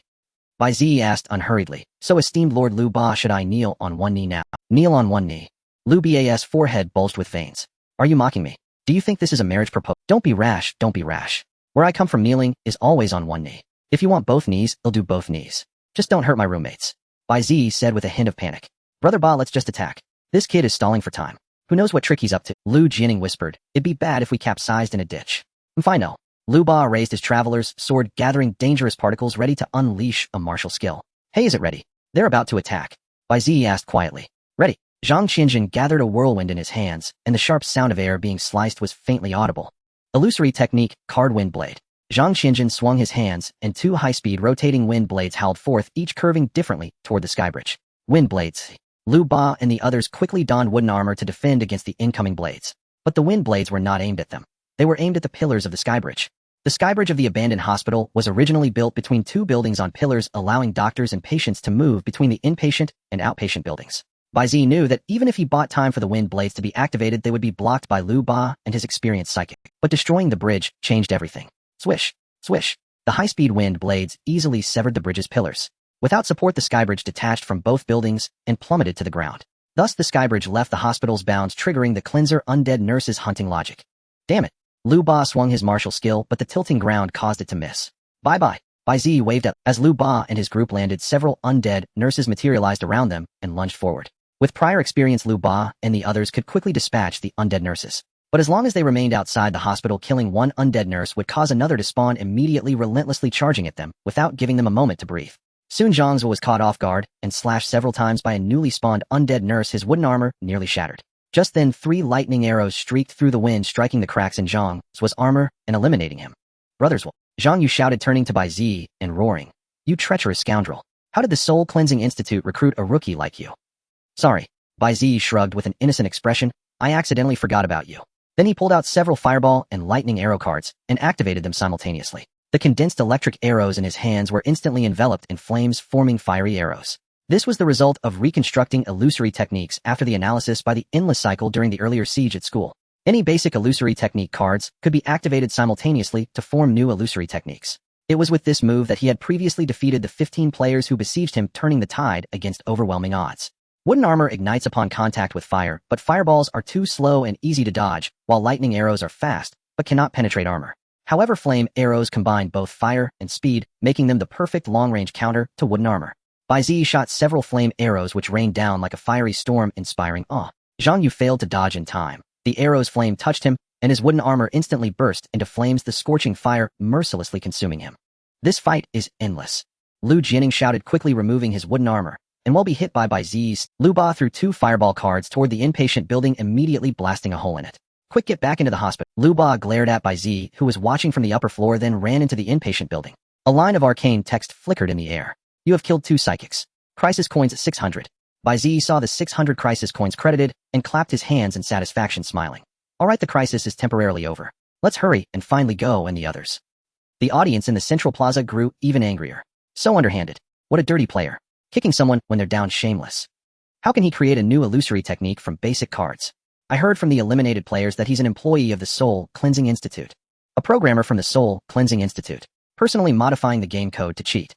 If he's cheating, ban his account. Do they want him to win this match? If he wins, everyone here is responsible. We have zero tolerance for cheaters. When he comes out of the virtual world, don't let him escape. The staff, hearing the audience's shouts, forced an awkward smile. Miss Muji, is this considered disgracing the Soul Cleansing Institute? Most of those causing a ruckus are employees of Honghu Technology. They're panicking. Muji rarely smiled like a polar light over a glacier, splendid and stunning. This counts as bringing honor to the Soul Cleansing Institute. Cough, cough. What's wrong with this hospital? Zhang Qianjun pushed open a ward door and dust surged out with the airflow. Why are there blood red vines everywhere? Perhaps it's these very vines that caused the hospital to be abandoned, Bai Ziyi said, covering his nose. Zhang Qianjun looked at Bai Ziyi in slight surprise. Isn't this just a scene from the game? How come you have a backstory for it? Oh, that's how we do things in the Soul Purification Institute. Every game scene is designed with meaning to help players better immerse themselves in the story. Bai Ziyi said with a serious expression. You've only just become an intern, and you already know so much. Zhang Qianjun raised an eyebrow and walked toward another ward. I wonder where Li Ju and the others are hiding. Logically, they shouldn't be hiding in a closed room, Bai Ziyi said. Zhang Qianjun laughed out loud. You're not the emperor, so are your words imperial edicts. With that, Zhang Qianjun pushed open another ward. More dust poured out. He used the light function of his wristband to illuminate the room, but was startled by what he saw. Inside the ward, thick vines hung two massive human-shaped silk cocoons. Upon hearing the sound, the cocoons writhed. Could this be Li Ju and Huang Dihao? Zhang Qianjun swallowed hard. Or are they the cocoons of some monster? Bai Ziyi squinted his eyes and activated Identify. Several lines of text appeared above the two giant cocoons. Void Realm Creature Clearance Sequence. Mutated Patient. LV20 LV40. After breaking cocoon. Cocoon state vulnerable to fire. Post-cocoon state vulnerable to water. Upon breaking cocoon will launch a swift attack on a random nearby enemy. Zhang Qianjun drew his technique weapon ready to break the cocoons. Whoever's inside, let's save them first. Bai Ziyi immediately grabbed his hand. These two aren't human. Zhang Qianjun was stunned. How do you know? This is an abandoned hospital. We haven't seen any signs of other players along the way. How could there be people wrapped in cocoons hanging here? Bai Ziyi conjured a fireball spell. Besides, the rules say the Valley of Death has no natives. If they're not players and not natives, then they can only be monsters. With that, Bai Ziyi hurled the fireball. The flames engulfed the silk cocoons, and the figures inside writhed even more violently, letting out beast-like screams. After a few breaths, both cocoons turned to ash, and the creatures inside fell to the ground as charred remains. Zhang Qianjun looked closely. Those weren't humans at all. Their fingers were long, sharp as blades, unmistakably monsters. A line of text floated in the air. You have slain 2 clearers. Crisis coins 400. Current crisis coins remaining 2,572. Bai Ziyi was in high spirits seeing the crisis coins replenished. Now he could secretly learn and store some useful void techniques to deal with the werewolves in University Town. Buzz. Bai Ziyi's soul purification drive wristband suddenly vibrated, and a light screen visible only to him appeared. Congratulations, ID by Ban. You have discovered the mutated patients and identified their weaknesses. You have triggered the hidden quest of the abandoned hospital, infectious mutation. A mutated source of infection has appeared in the hospital. Find the origin and eliminate it. Reward upon completion: 1 rare technique weapon. Failure: immediate elimination. Commission from the Arena Master. After reading these lines, Bai Ziyi fell silent. This hidden quest couldn't have come at a worse time. Although the rare technique weapon was tempting, and at any other time, he would go all out to complete it. Right now the priority was to leave the abandoned hospital immediately, not get bogged down by this quest. But once a void quest was triggered, it had to be completed. Otherwise he would be eliminated by the rules and die. It seemed there was no way around this quest. Time is running out. Bai Ziyi shoved the void technique cards he had found into Zhang Qianjun's arms. We split up now. You find the corridor to the surgical building. I'll intercept Lu Ba and his group. If Lu Ba returns to the inpatient building, he'll search for us. If they find Huang Dihao and Li Ju first, we're in trouble. Alright, that's the best plan. Be careful. Zhang Qianjun nodded and ran upstairs. Having sent Zhang Qianjun away, Bai Ziyi let out a breath and headed downstairs. Before completing the quest, he might as well deal with Huang Xin's annoying hounds first. 8th brother, why don't we go straight to the 3rd floor to catch Bai Ziyi? Why are we looking for his roommates here? Lu Jining asked, following behind Lu Ba. He made fools of us. Can you swallow that anger? Lu Ba kicked open a ward door. He'll catch all his roommates and kill them one by one in front of him. Let him know how naive and pathetic he is. Indeed, I don't know what the Soul Purification Institute was thinking admitting someone. Lu Jining nodded too. Earlier at the venue I tested him. There were no dangerous particles inside him. I thought he was just an That only means his ability is somewhat peculiar, Lu Ba analyzed. Maybe it's a support ability that enhances physical techniques and martial skills. Isn't that just useless? Lu Jining chuckled.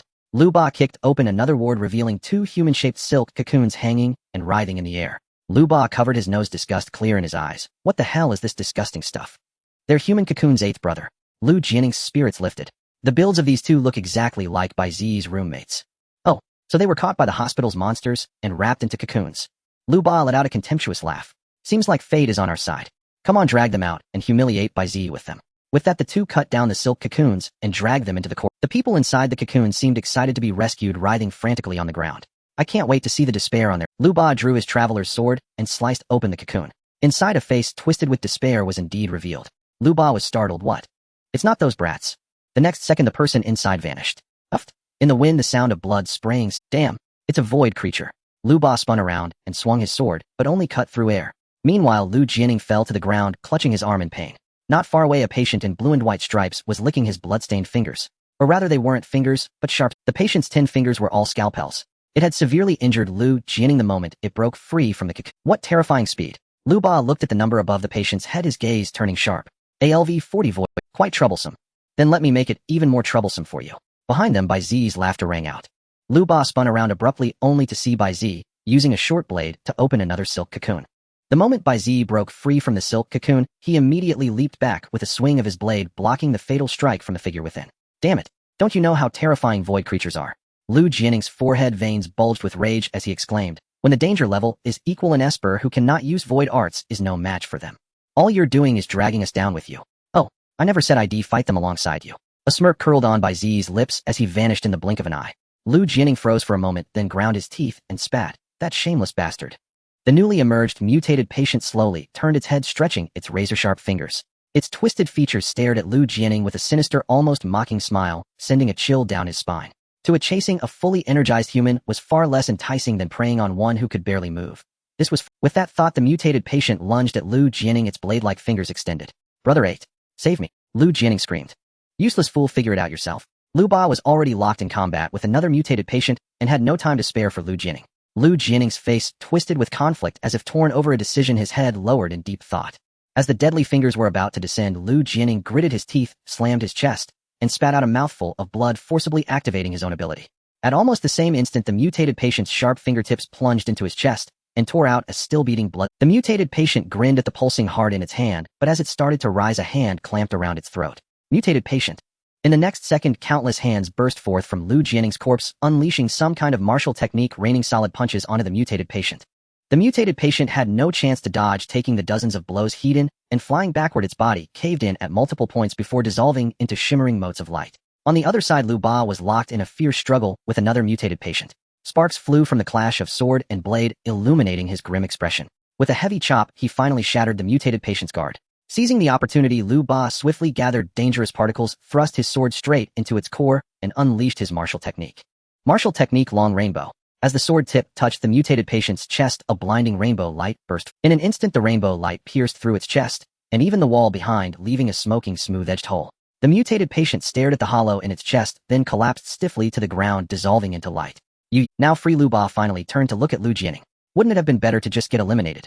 Why pay such a heavy price? Void arts were a method of releasing abilities and dangerous particles. Forcing an ability without using void arts would cause irreversible internal damage to an esper.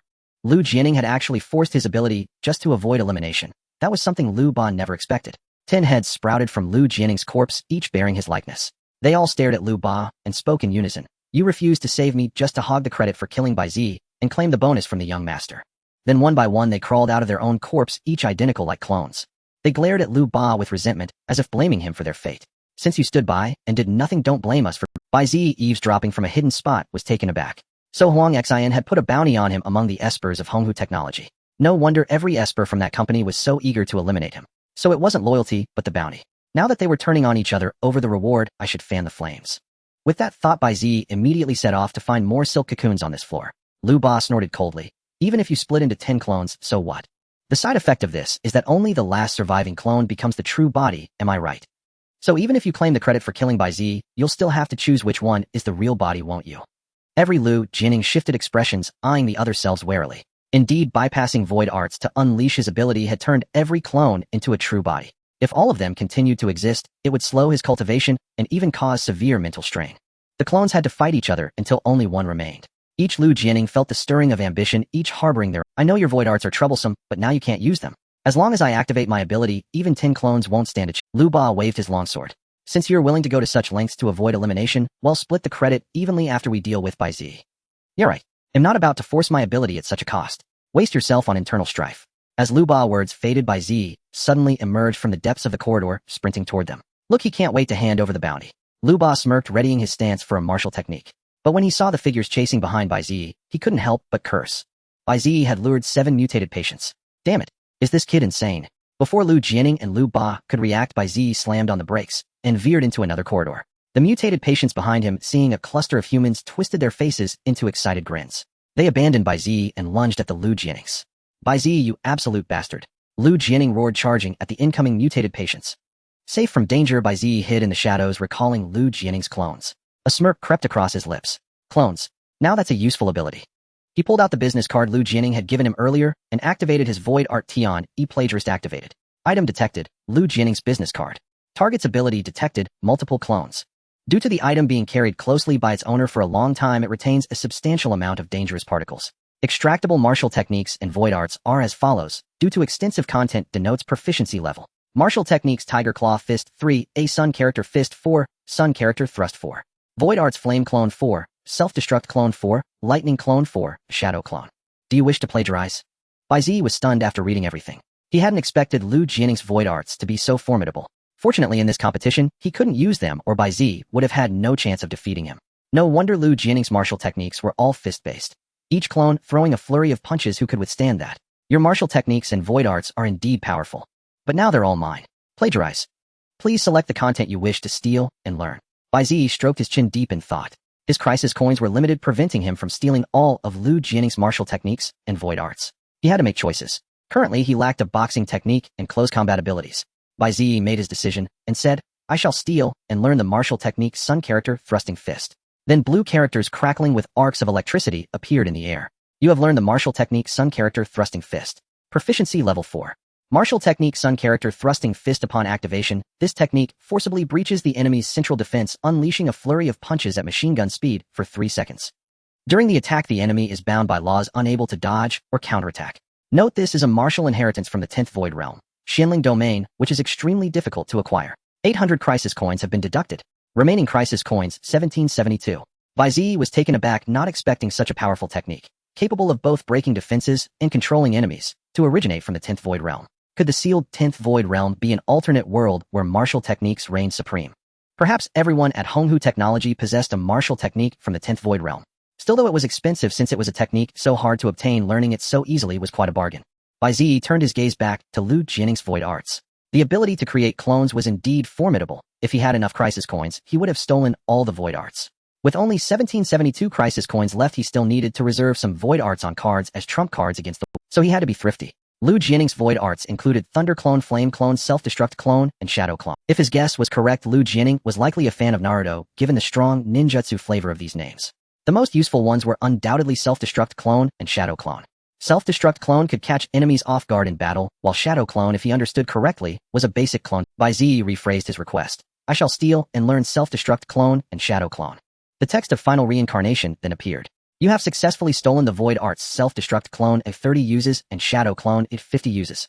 Void Arts Self-Destruct Clone upon activation generates a clone identical to the user within a 1-meter radius.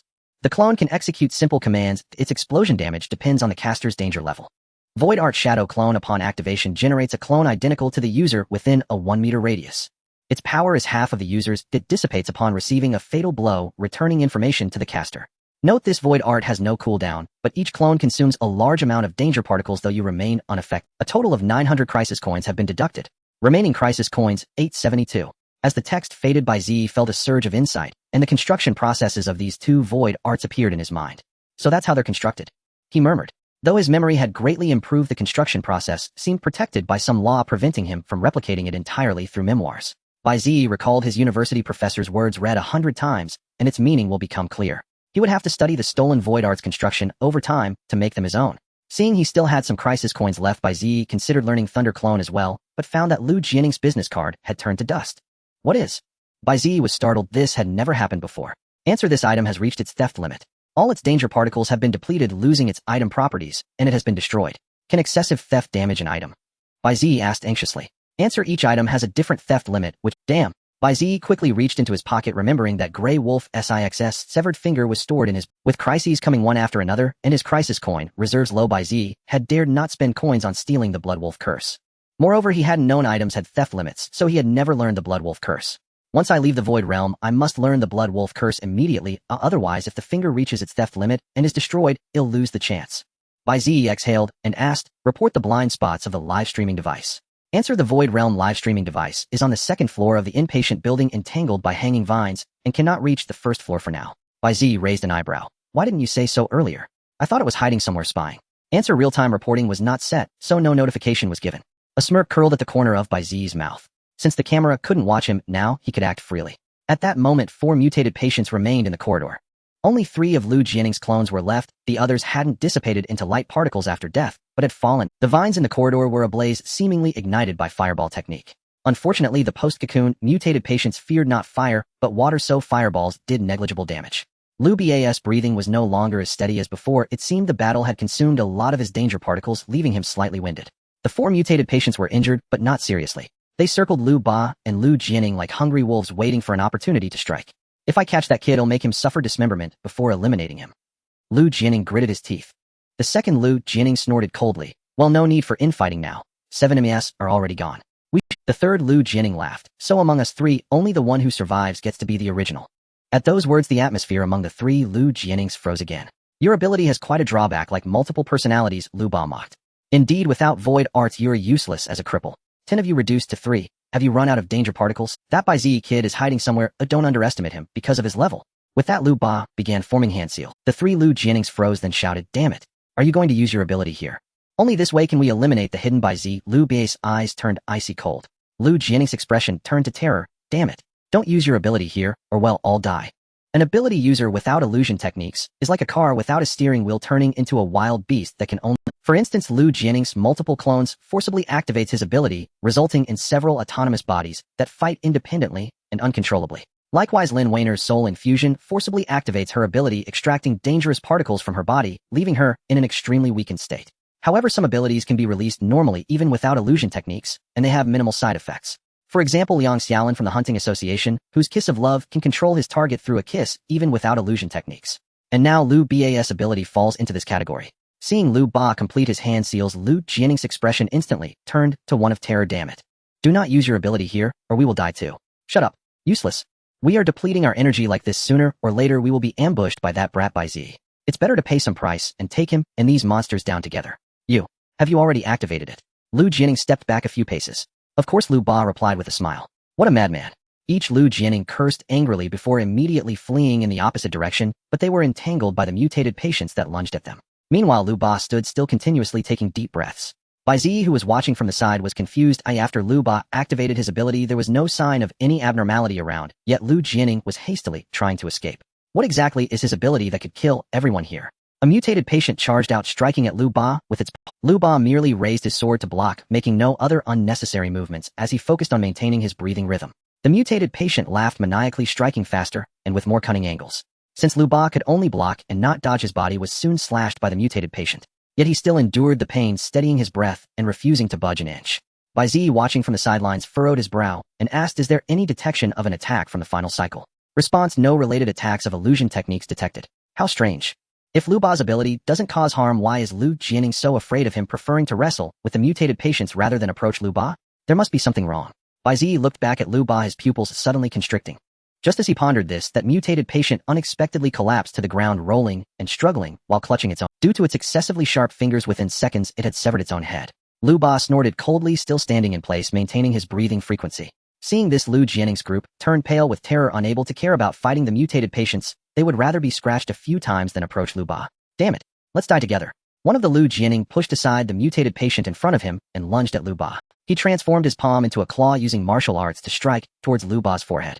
However, before Lu Ba could react, he collapsed to the ground, struggling desperately, as if something was lodged in his throat, his expression contorted in immense pain. In less than 2 breaths, this Lu Jianing lost his breath and became a corpse. The mutated patient following Lu Jianing faced the same fate, clutching its own throat as it writhed in agony on the ground. Damn it. What exactly is his ability? Mind control? Or poison gas? Bai Ziyi activated identification, but detected no abnormalities. Instinctively, he wanted to leave the first floor of the hospital, but reason compelled him to stop. He knew very well that if he did not resolve Lu Ba here, he might never have the chance to leave the abandoned hospital alive. However, Lu Jianing's card had reached the maximum limit for stealing knowledge and turned to ashes. Otherwise, he could have obtained information about Lu Ba's abilities.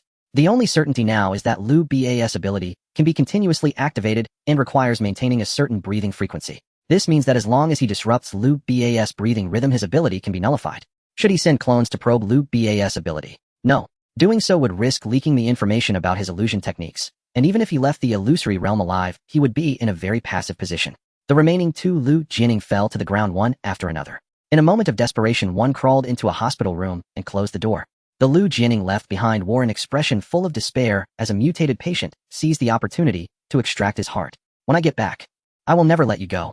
He spoke with the last bit of strength he had. The next moment he turned into a point of light and vanished. The two remaining mutated patients witnessing the fate of their comrade dared not approach Lu Ba and quickly retreated in the opposite direction.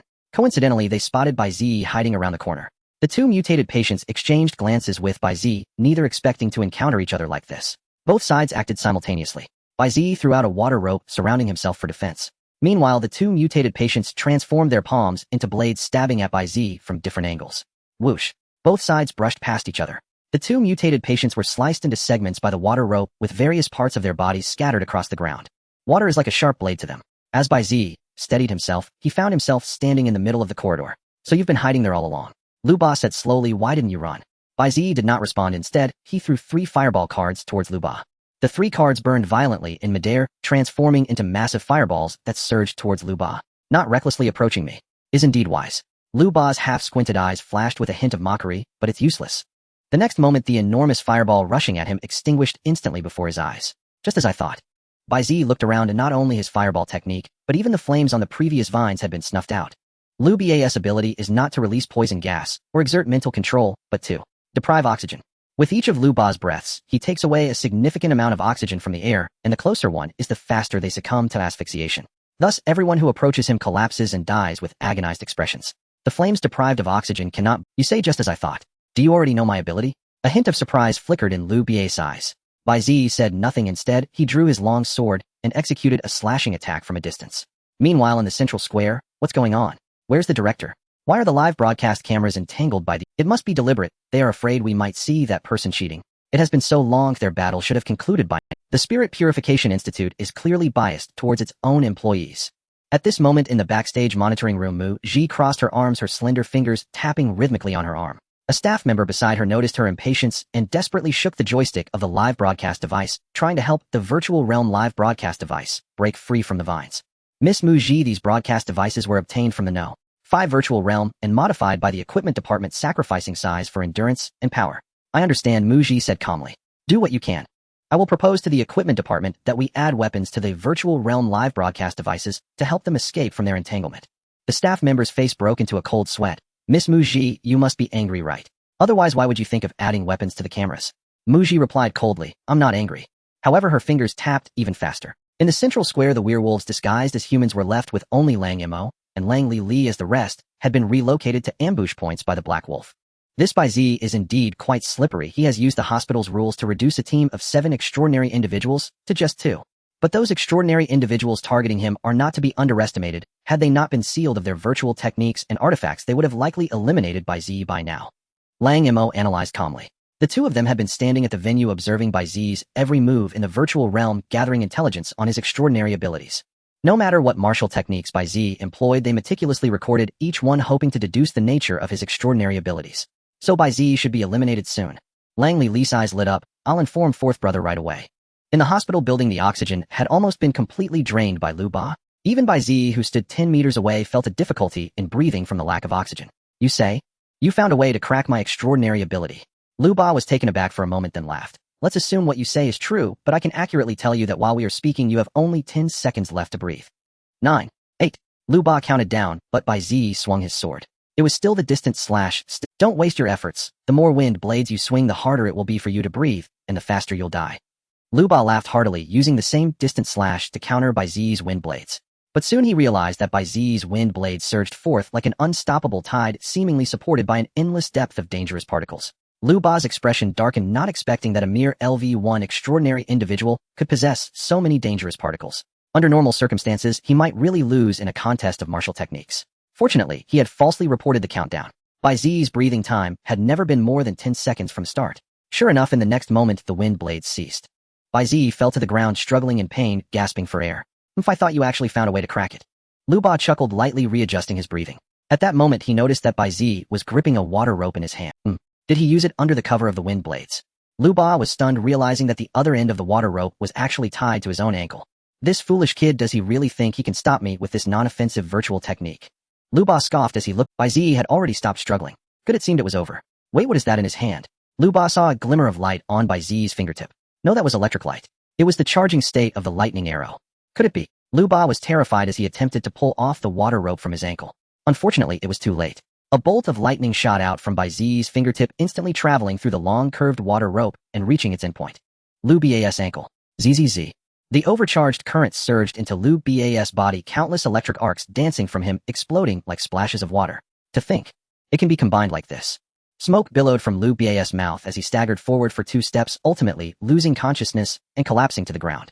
His extraordinary ability was forcibly terminated, and oxygen gradually returned to the air. 1 breath, 2 breaths, 3 breaths. As Lu Ba regained consciousness, he vaguely saw a figure approaching him. I say that oxygen isn't coming from your mouth, is it? Bai Ziyi gasped, retching twice. That would be too disgusting. ULV1. Lu Ba struggled to lift his head. After being paralyzed by the current of the lightning arrow, he had already lost his combat ability. Bai Ziyi picked up Lu Ba's sword and examined it. What's wrong? Is it embarrassing to be taken down by a LV1? In a fair fight, you couldn't possibly defeat me. Yes, I admit it. Bai Ziyi shrugged, placing the sword back in Lu Ba's hand. How about this? You answer my questions, and I'll let you go. What kind of joke is this? Do you think I would betray the young master? Lu Ba used all his strength to grip the sword and struggled to get back up. Your young master's extraordinary ability must be quite strong, right? If he is so powerful, why do you several experts need to act as bodyguards? Or do your bodyguards' extraordinary abilities have some remarkable aspects? Bai Ziyi asked with a smile. Don't be nervous, I just want to join you, not go to that damned Spirit Purification Institute anymore. Join us. Lu Ba was taken aback. Yes, where is your young master? I want to talk to him, Bai Ziyi said with a smile. Perhaps I can even act as an undercover agent for Honghu Technology in the Spirit Purification Institute. Think about it. Bai Ziyi asked again. Lu Ba, surprised, said, do you really want to join us? Yes, Bai Ziyi nodded. Flashes of thought crossed Lu Ba's mind, and after a moment's contemplation he said, this is a significant decision I don't get to decide. I will eliminate you first, and afterward you can discuss it with our young master. Is that so? Bai Ziyi grinned. Thank you. Saying this, Bai Ziyi suddenly swung the knife in his hand. Seeing the other party suddenly change their mind, Lu Ba had no time to block and was decapitated. Kill confirmed. With the passionate broadcast echoing in his ears, Lu Ba transformed into a point of light and dissipated. Bai Ziyi glanced at the data statistics of the final cycle. Kill virtual realm creatures, eliminate sequence. Mutated patients X2. Crisis 800. Killed extraordinary individuals, crisis coins 540. Current remaining 2,212 crisis coins. Bai Ziyi clapped his hands joyfully. Great, I broke even. He picked up Lu Ba's sword and activated the virtual technique. Everything he had said earlier was for this moment. Tian E Thief Scholar. Bai Ziyi was quite satisfied with his interrogation technique just now, though he felt it still needed further refinement. First, by praising Huang Xian, he evoked Lu Ba's memories of Huang Xin's ability. Second, by expressing curiosity about the bodyguard's exceptional abilities, he prompted Lu Ba to recall the abilities of other bodyguards. Finally, feigning allegiance, he inquired about Huang Xin's location. Having extracted all the intelligence he needed, Lu Ba's sword had now recorded every piece of information. It was time to reap the rewards. Bai Ziyi activated his void technique, filter out information regarding Huang Xin's location, abilities, and the capabilities of his bodyguards.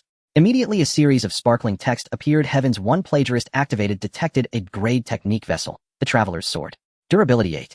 Detected previous user of this item, Lu Ba. Detected martial techniques once performed by this item, long rainbow, severing, / heavy cleave. Successfully filtered 9 relevant pieces of knowledge, each requiring 7 crisis coins to acquire. Proceed with plagiarism. New martial techniques. Bai Ziyi raised an eyebrow and responded, plagiarize the martial technique long rainbow and the 9 filtered pieces of knowledge. Notice you have learned the martial technique long rainbow proficiency level 4. Martial technique long rainbow. When using this technique, hazardous particles infuse the weapon, forming a sharp sword aura released from the blade's tip, piercing through enemies in a straight line like a rainbow, with ordinary armor unable to withstand it. Notice this is a martial heritage from the 10th Void Realm. Xianling domain, extremely difficult to acquire. Prompt 800 crisis coins, deducted remaining balance 1412. Notice you have successfully plagiarized 9 pieces of relevant knowledge from the item. Prompt 63 crisis coins, deducted remaining balance 1349. As the font of the final reincarnation appeared, a blinding light rose from the Traveler's Sword and surged into Bai Ziyi's brow, unveiling scenes from memories not his own before his eyes. Lines of text from the final reincarnation continued to emerge below. Is the new knowledge you have acquired? 1. I, Lu Ba, once participated in the Purification Academy's newcomer screening assessment, but after failing, I joined Honkai Technology. Originally part of Honkai Technology's guard team, selected by the old master, I joined 2 other ability users to form a bodyguard unit answering only to the young master, handling his daily needs and matters he preferred not to deal with. 2 of the bodyguard members include I, Lu Ba, Huang Kong, and Luo Ding. 3. Huang Kong, danger level 2. 6. Ability Steel Body, which can withstand all physical damage, serving as the frontline shield in the team with martial techniques and void arts leaning toward defense. For Luo Ding, danger level 2. 9. Ability The One in Thought, which can lock onto a target's location using a photo and name and transmit information to the target, acting as the team's strategist, contacting me every 5 minutes. 5. I, Lu Ba, danger level 2. 7. Ability Oxygen Manipulator, which can control oxygen concentration in the air, killing without a trace, serving as the team's assassin. Void arts include pure oxygen poison oxygen free zone oxygen shield. 6 Huang Xian danger level 2. 8. Ability master of all things which allows him to manipulate all his belongings with his mind. Currently known void arts, sword control art 10,000 swords returning to the origin. Most martial techniques are swordsmanship with formidable physical combat skills. 7. The strongest in the team is Luo Ding. Though his ability is not combat-oriented, he possesses an exceptional movement martial technique, Flash Step, which allows high-speed movement within a certain range, achieving a teleportation effect. Combined with other martial techniques, it can instantly kill all low-level ability users. Since each use of Flash Step causes some damage to his legs, his daily usage limit is 20 times. 8. The young master has issued a bounty rewarding 2 Kraid technique vessels and 2 0 federal coins for killing Bai Ziyi. I set out with Huang Kong to hunt Bai Ziyi, but Huang Kong disappeared midway and Luo Ding couldn't contact him, likely eliminated. I temporarily teamed up with Lu Jianing, whom I met on the way, intending to approach Bai Ziyi under Jiju's pretext, but 9. The young master and Luo Ding have already headed to the central town of the Death Valley, gathering a large amount of advanced supplies, confident of victory. As all the text vanished, Bai Ziyi took a deep breath, his brow furrowed in worry. This was truly terrible. He hadn't expected Huang Xian to be this formidable. His ability is master of all things, and his void arts are sword control art and 10,000 swords returning to the origin. That sounds exactly like the abilities and void arts of a protagonist. Fortunately, the Death Valley sealed their void arts, otherwise if he unleashed 10,000 swords returning to the origin, how could I possibly fight back? And this Luo Ding, though his ability is nothing to fear, that teleportation martial technique is too overpowered and his danger level is so high. Could I really secure first place in this battle royale and walk out alive? Bai Ziyi slapped his own face to regain his composure. The top priority now was to complete the arena master's commission and stockpile some crisis coins for emergencies.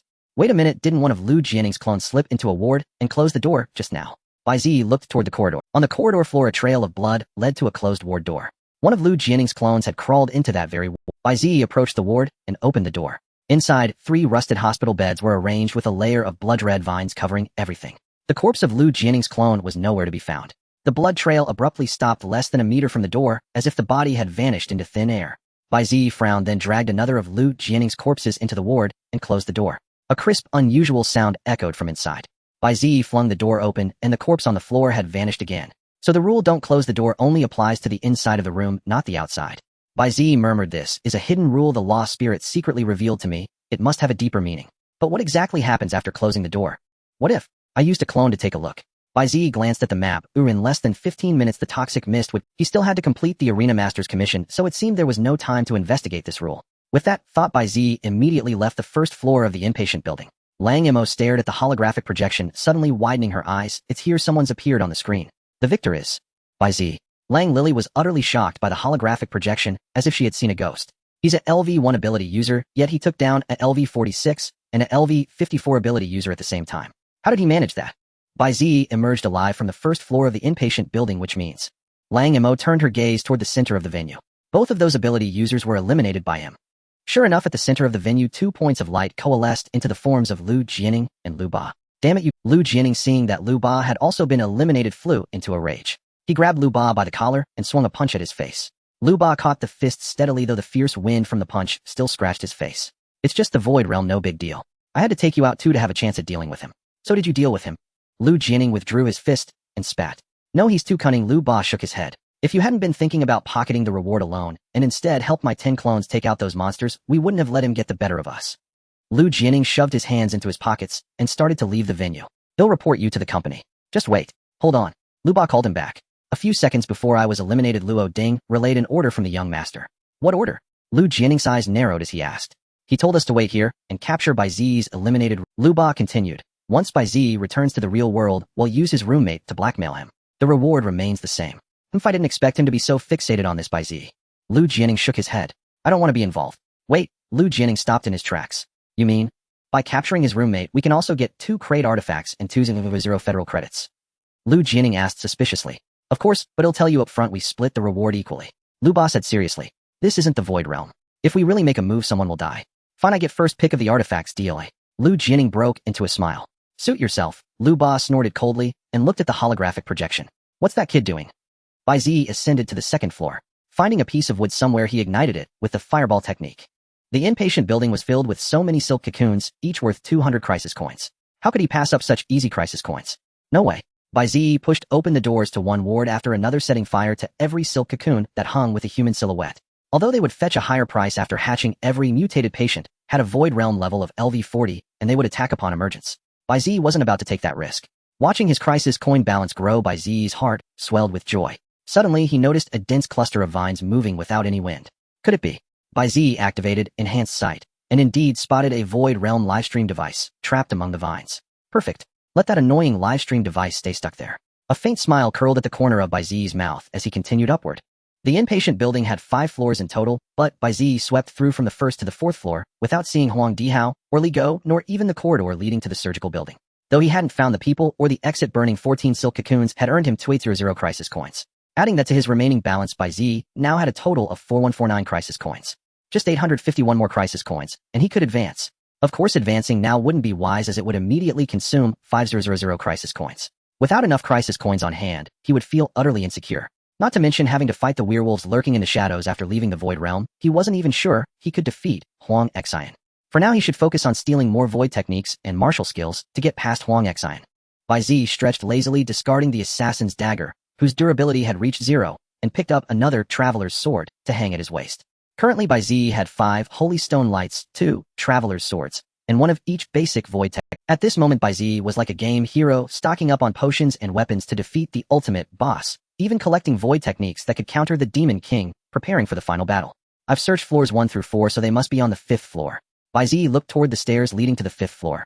For some reason, he felt a deep, ominous premonition from the depths of his heart. This feeling was even stronger than when he had fought Lu Ba. Could the source of the mutation in the mission be hiding on the 5th floor of the inpatient building? In that case, he should be cautious. Terminal reincarnation, is that live stream device still on the 2nd floor? Bai Ziyi asked. Answer: yes. Without external force, it cannot break free from the vines. Bai Ziyi nodded and began forming hand seals. I think it's like this, he murmured, clumsily forming 3 hand seals. Void technique, shadow clone. Poof! Suddenly a cloud of smoke erupted beside Bai Ziyi, and in the next second a figure identical to him appeared within the haze.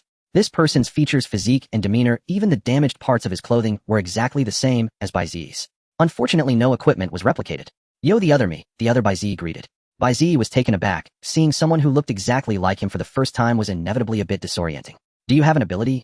Bai Ziyi asked curiously. The other Bai Ziyi sensed for a moment, then shook his head. Among all the clones, only the original should possess terminal reincarnation. In that case, you don't even have dangerous particles. Bai Ziyi was somewhat surprised. Wouldn't that mean the clone had no The other Bai Ziyi sensed again and replied, I can use all martial skills, but the stolen void techniques can only be used once. The amount of dangerous particles in my body is roughly at the normal level for the same rank. I see. Bai Ziyi understood. Without terminal reincarnation, the clone's dangerous particles weren't infinite, and they would be depleted like any ordinary ability user of the same rank. So do you have any desire to become the original? Bai Ziyi pressed further. Earlier, Lu Jianing had forcibly activated his ability, and every clone had wanted to kill the others to become the one and only Lu Jianing. He wondered if the clone he had stolen had this flaw. Don't worry, him, just one of your thoughts. I know I'm just a clone, and when I die, I simply return to the original. Good, Bai Ziyi nodded in satisfaction. Then you'll be no. 1. He'll share some equipment with you, and we'll look out for each. Bai Ziyi no. 1 nodded. No problem. Just give me a sword. Bai Ziyi handed no. 1 a traveler's sword. Feeling he was being too stingy since the other was his clone, he also stuffed a few void technique cards into his hands. With their equipment properly allocated, the two of them walked toward the 5th floor together. Bai Ziyi ascended to the 5th floor and immediately spotted the skybridge leading to the surgical building. However, the entire floor was now engulfed by dense blood-red vines resembling a tropical rainforest woven from these creepers. The doors to every ward were sealed by thick vines impossible to open. Those blood-red vines pulsed rhythmically against the walls like living flesh, occasionally glowing with a sinister crimson light, evoking an indescribable sense of macabre enchantment. Bai Ziyi drew his traveler's sword and moved cautiously along the corridor, searching for traces of his 3 roommates. This was the top floor of the inpatient building. If his roommates were not here, they were likely eliminated. Suddenly, he spotted Zhang Qianjun in a corner. Zhang Qianjun was facing the wall, repeatedly banging his head against it, his clothes already stained with blood. Hey Qianjun, what are you doing? Bai Ziyi stepped forward and reached for his shoulder. In that instant, several vines burst from Zhang Qianjun's body, coiling up Bai Ziyi's arm. Bai Ziyi's gaze sharpened, and with a flash of his blade, he severed all the attacking vines. Before him was not Zhang Qianjun, but a hollow shell woven from vines. Before Bai Ziyi could process this, another figure dropped from the ceiling behind him, extending tentacle-like vines to ensnare. Bai Ziyi unleashed several wind blades, shredding the approaching vines before they could reach him. As he recognized the figure, he asked coldly, "What's wrong with you, Li Go?" The figure that fell from the ceiling was indeed his roommate Li Go. Li Go did not speak, but opened his mouth and made retching sounds toward Bai Ziyi. In the next instant, countless vivid red vines shot out from his mouth coated with slime and whipped toward Bai Ziyi with incredible speed. Bai Ziyi leaped back several paces to create distance, gathering sword energy in his right hand to unleash a storm. Just then 2 fireball spells streaked in from afar, striking the Ligo and the vines emerging from his mouth with precision. The Ligo let out a resentful roar, then collapsed to the ground as a burning humanoid mass of withered vines. Bai Ziyi turned to see the caster. It was another Ligo. This Ligo was bound to the wall by vines with only one hand free, which he had used to cast the fireball spell. Can you clone yourself? Bai Ziyi rushed over, cutting away the vines binding him. What happened? How can there be 2 of you? No, that wasn't me. It was a vine puppet created by the source of the disease. Ligo coughed and grabbed Bai Ziyi's hand. Quick! Zhang Qianjun and Huang Dihao have been captured by these vines. These vines are draining their life force. Where? Take me there, Bai Ziyi urged. This way. Ligo eagerly led Bai Ziyi deeper into the corridor. What happened after we split up? Bai Ziyi asked as they ran. When Huang Dihao and I reached the stairwell, I planned to search from the bottom up for the bridge to the surgical building. Ligo continued as they ran. But suddenly Huang Dihao said he heard someone calling him from upstairs. He couldn't be restrained and ran up like had lost his soul. Worried, I followed him, and that led me all the way here. Huang Dihao vanished in an instant, so I explored alone. But soon you and Zhang Qianjun appeared on the 5th floor. The moment I approached to speak, I was caught by the vines on you and tied to the wall. That's when I realized the Zhang Qianjun and you I saw were fakes, all decoys made of vines. After a while, the real Zhang Qianjun arrived. He had just freed my right hand when he encountered Huang Dihao. That Huang Dihao was also a fake. They immediately fought, and Zhang Qianjun was caught off guard and captured by the vine. Finally, they disappeared here, Ligo said. Bai Ziyi frowned. But you were tied to the wall. How did you know they were brought here? Because after being caught by the vines, a vague thought in my mind told me to bring them here, Ligo explained. So I guess they were taken here. Suddenly, writhing vines appeared in the corridor ahead, swaying in the air like tentacles ready to ensnare any path. Bai Ziyi casually slashed out 2 wind blades, severing all the moving vines. They cut through the obstacles and finally reached the end of the corridor. There stood a large open iron door with Zhang Qianjun and Huang Dihao bound to it by vines like ancient crucifixes. Quick, let them down, Ligo said, rushing to Huang Dihao and freeing him in a few moves. But Bai Ziyi stood still. He noticed that beyond the iron door was a spacious rehabilitation room scattered with vine-covered equipment. In the center of the room was a wheelchair overgrown with vines occupied by a gaunt old man. Several holes in the old roof let in sunlight that bathed him, making him appear serene. But in this abandoned hospital overrun with vines, the scene rendered the old man deeply ominous. Bai Ziyi sensed an aura of death emanating from him. Seeing Bai Ziyi unmoved, Ligo freed Zhang Qianjun himself. What are you waiting for? Run. Zhang Qianjun and Huang Dihao gasped on the ground, shouting to Bai Ziyi, quick. Carry me. If we don't leave the poison... That old man. Bai Ziyi stepped back, gripping his sword. He's very dangerous. For minutes earlier at the center, 2 beams of light descended from the void, forming 2 young figures. They were Bai Ziyi's roommates, Zhang Qianjun, speak of the devil.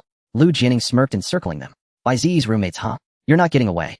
The newly returned Ligo and Zhang Qianjun, still reeling from their deaths in the void, wore expressions of sheer terror. Zhang Qianjun's incredulous face was tinged with fear. What was that, old man? Why did Huang Dihao turn on us? Oh no. Ligo muttered as Lu Ba grabbed him. Hey, you 2 brats, what's going on? Lu Ba's eyes flickered with surprise. You look like you've seen a ghost. Ligo snapped out of it and shouted, we must tell Bai Ziyi. Huang Dihao betrayed us. Those people were all fakes. Sunlight streamed through the gap in the roof, pouring into the rehabilitation room. Dust particles danced in the golden rays, sketching the shape of light. The old man and his wheelchair sat precisely within the largest pillar of light, as if enjoying an afternoon nap, cozy and carefree. In the real world, one might mistake him for a kindly elder. But this was the void realm. This was an abandoned hospital, an inpatient building overrun with blood-red vines, the very epicenter of all mutations. The vines entwining the wheelchair all sprouted from the old man's body. Bai Ziyi sensed the aura of death emanating from the old man. He was the source of this outbreak. Be careful. This old man is extremely dangerous. Bai Ziyi shielded his roommates behind him. Shouldn't our priority be to leave this hospital? Huang Dihao urged. We only have one more building to cross. Through the surgical building we can escape. Yes. Only 7 minutes left until the toxic fog arrives. We can't waste time here. Zhang Qianjun added. They both tugged at Bai Ziyi, pulling him outward. The old man kept his eyes closed, still basking in the sunlight. Unable to resist his roommates, Bai Ziyi followed them out of the 5th floor of the inpatient building, fleeing toward the surgical building. Their passage through the surgical building was surprisingly smooth, with no strange creatures encountered, allowing them to reach the back door unimpeded. Just as they were about to leave, the ghostly nurses reappeared, flanked by a group of mutated patients. Damn it. Why do these monsters have to show up now? Let's break through, Zhang Qianjun said with gritted teeth. Yet Bai Ziyi remained unmoved, speaking calmly. Sorry, but my earlier analysis might have been wrong. The real exit probably isn't the back door. The exit should be back in the rehabilitation room. Only by dealing with that old man can we leave the hospital. Are you joking? You said the exit was at the back door. Ligo reminded him. And Huang Dihao confirmed your theory. When he tried to jump out a window, a nurse immediately stopped him.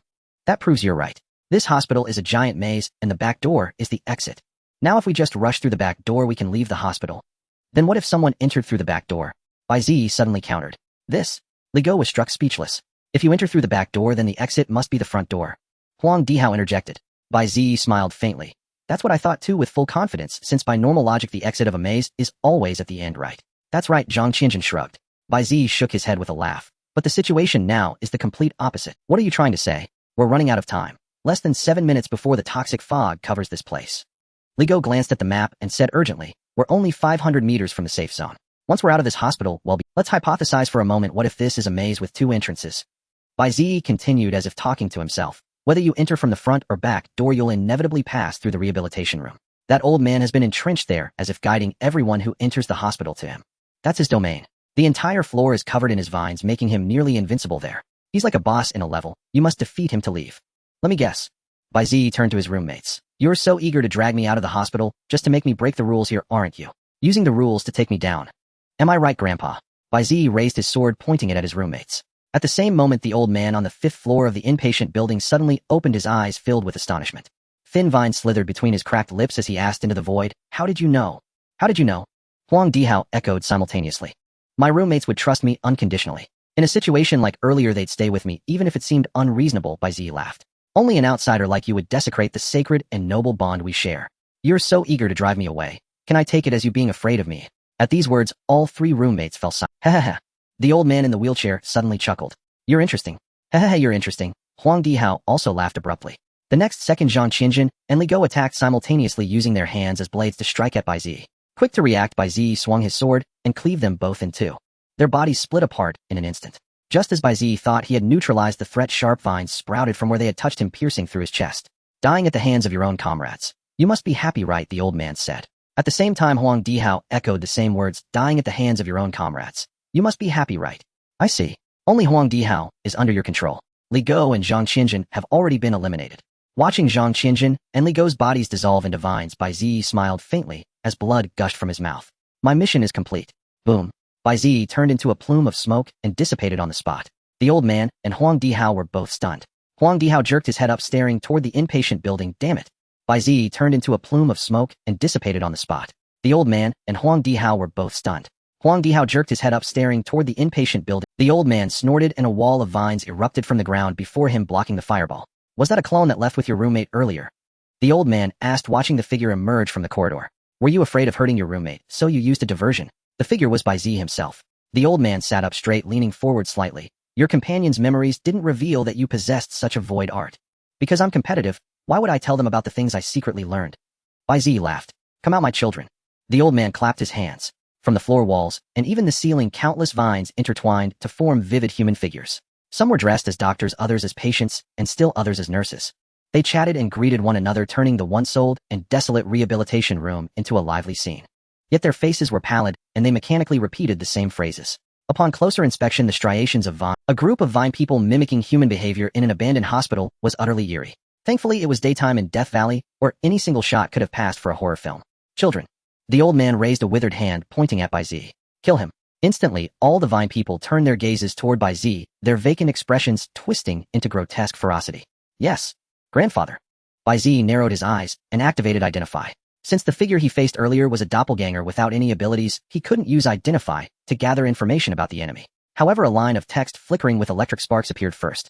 Notice, due to your frequent use of the Identify function, your proficiency has greatly increased. You can now directly identify and display the individual information of Void Realm creatures. Keep up the effort to improve your proficiency. As the text faded, several lines of crimson text emerged above the old man's head. Void Realm creature virus sequence. Bloodvine pathogen. LV30 damaged state. This pathogen is born from resentment. Those it parasitizes will form silk cocoons on their surface and mutate into aberrations. Those devoured by it will be absorbed by the bloodvine as nutrients for evolution, and the pathogen can acquire their abilities. Any part of the body touched by the vine man will be instantly infected, causing vines to sprout. Virus sequence. This old man didn't belong to the Purge sequence or the Oblivion sequence, but an entirely new. Even in a damaged state, he had a Void Realm level of LV30. How powerful would his complete form be? What role did he play in the Void Realm? As Bai Ziyi pondered, the vine man's arm transformed into a blade as it charged at him. It's a pity I don't have any flame-type Void Arts cards left, or I could burn you all to ashes. Bai Ziyi shook his head and unleashed a massive wind blade. Martial art, spatial slash. Without the Void Realm broadcaster surveillance, Bai Ziyi could finally use his martial arts without restraint. The relentless wind blades cleaved the charging vine man in half, crushing them with unstoppable momentum. Seeing this, the old man slammed his wheelchair, and two colossal vine giants erupted from the ground, tearing through the roof as they stood. The two giants each raised a hand, intercepting all the wind blades. Simultaneously, the vines around Bai Ziyi transformed into spikes, thrusting toward him from every conceivable angle. So the ability to manipulate vines in battle. Just as the vines were about to pierce him, a fierce, killing intent blazed in Bai Ziyi's eyes. Martial art, wolf strike. Bai Ziyi transformed into a wolf shadow, vanishing in a flash. The incoming spikes all struck empty air, quite fast on your feet. The old man chuckled, then suddenly sensed something amiss. The surrounding vines immediately coiled around him, forming a protective barrier. Clang! A sword shadow slammed into the vines, producing a metallic clash. That tough. Bai Ziyi flickered again, landing several meters away. In the next instant, sharp vines shot out from the spot he had just occupied. You're pretty quick at dodging too. The old man's gloomy eyes peered out through the gaps in the vines. Come forth, my good sons. Protect your father. Annihilate the enemy before you. The old man's hoarse voice echoed from within the vines. The next moment, two silk cocoons hidden in the corner suddenly burst open, and two skinless blood corpses crawled out. In the blink of an eye, they appeared beside Bai Ziyi, swinging their fists at him. Boom. Bai Ziyi instinctively dodged one punch, but the other struck his head, twisting his face as he crashed into the ground. The floor couldn't withstand the force and instantly collapsed. A massive crater was blasted into the ground, and Bai Ziyi was punched all the way down to the 4th floor. The feel is off. Another doppelganger. The old man frowned, scanning the area for Bai Ziyi. Finally, he spotted him behind a broken wall. You little brat, the old man gritted his teeth. Aren't your void arts supposed to be sealed? How can you still use them? Bai Ziyi didn't answer. Instead, he made a funny face. This maddening game of cat and mouse, visible, yet untouchable, made the old man's blood pressure spike, nearly driving him to the brink. The two blood corpses turned their gaze to Bai Ziyi. One of them waved its right hand, which transformed into a sword of... Bai Ziyi immediately activated Identify, and lines of text appeared above the two blood corpses. Void Realm Creature Purge Sequence. Blood Corpse. LV50. This blood corpse evolved from an aberrant patient after acquiring the pathogen's blood. It possesses extremely high mobility and aggression. Their skin is coated with a layer of lethal poison blood. Contact means instant death. The blood can solidify into weapons as hard as crate artifacts. Fear of electricity. Fear of electricity. A faint smile curled at the corner of Bai Ziyi's mouth. The earlier information had made him uneasy. Enemies with high mobility and poisonous blood seemed unbeatable. But if they fear electricity? What a coincidence. Bai Ziyi activated Enhanced Vision, his dynamic vision, locking onto both blood corpses and plotting their trajectories. The moment the blood corpses lifted their feet, they vanished.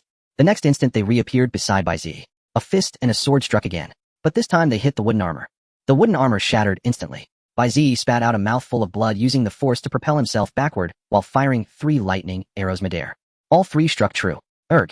Electricity coursed through the bodies of both blood corpses, causing blood bubbles to erupt from their skin. In moments, they dissolved into pools of blood and exploded.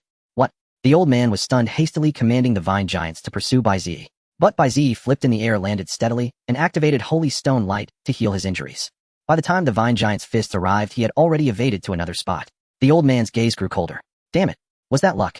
He used lightning arrows to instantly destroy my blood corpses. But no matter. This entire building is filled with my cocoons. He'll summon them all at once. Upgraded. Blood Corpse Army. Come forth, my sons. Grind the enemy before you into dust. The old man slammed his wheelchair, and a blinding crimson light surged beneath it, channeling through the vines like pipes to... Just you wait, you little bastard. He'll have the blood corpses peel off every inch of your skin and hang it on my wall as decoration. The old man laughed hideously, even as he choked on his own saliva. Cough, cough. And he'll thread your flesh through with vines, one strand at a time, to make a human puppet. A blood corpse army. There were still many blood corpses of that caliber. This was terrible. He had no more lightning arrows. He should have secretly learned a few more. The old man continued, his hideous grin, his mouth nearly splitting to his ears.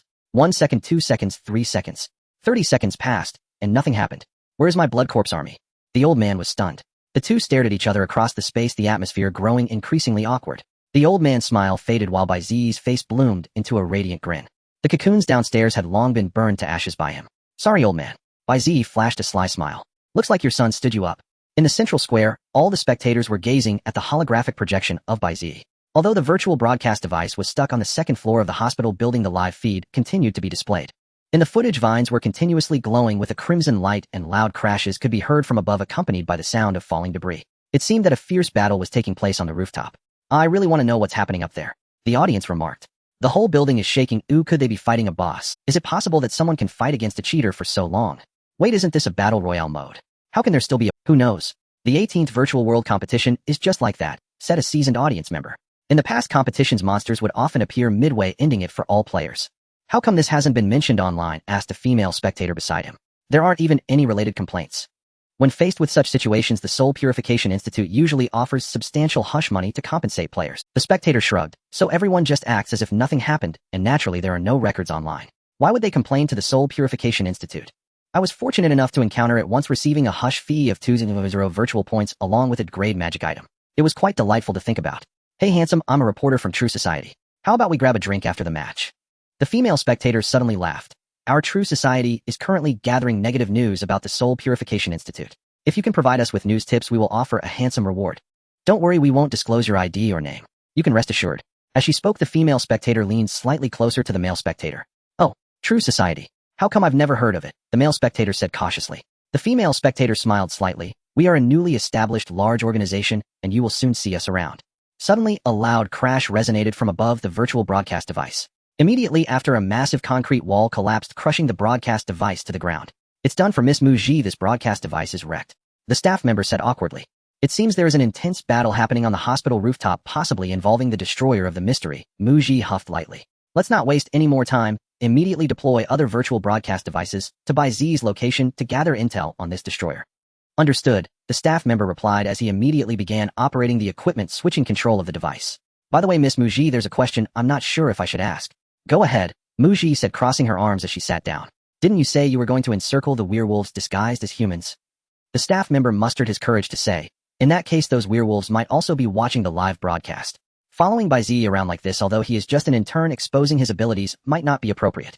Oh, so you noticed too. Muji's pitch-black eyes revealed no hint of emotion. Originally the intern participating in this competition was not him, but Zhong Xing.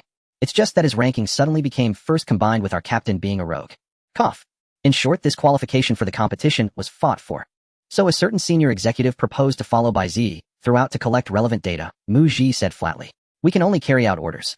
I see another power struggle among the higher-ups, and Bai Ziyi is the one getting hurt. The staff member also felt helpless for Bai Ziyi. After all, everyone's abilities are their most important secrets, exposing them to all who watch. It's like sticking your rear end up for display. The staff member said. Muji frowned. What a strange metaphor you have. How could this happen? I've collected silk cocoons for decades. How could there not be a single one left? The old man's pupils trembled, not knowing the shock on the face hidden behind the vine. You didn't dispose of them all, did you? Those were my decades of hard work. Who knows? Bai Ziyi shrugged. Your sons have abandoned you. If this gets out, won't they say I bullied a lonely old man? You little brat, don't get too cocky too soon. Suddenly, the old man's wheelchair began to move, enveloping his entire body and transforming into a hard crimson armor. The old man stood up, supported by the armor, as a vine reached out from a distance, handing him a set of virtual technique cards. Those roommates of yours, though all ordinary people, after being absorbed by me, can actually allow me to use items with the spirit of the rules. It's truly wonderful. Vines extended from behind him, helping him classify and arrange the cards in midair, totaling 27 cards. These were all the virtual technique cards Bai Ziyi had previously given to his roommates, and unexpectedly, they all ended up in the hands of this pathogen. At this moment, the old man, donned in blood-red armor with 27 floating virtual technique cards surrounding him, was guarded by two massive vine giants resembling ancient deities. What exactly are you? Why are your actions not restricted by the laws of the virtual world?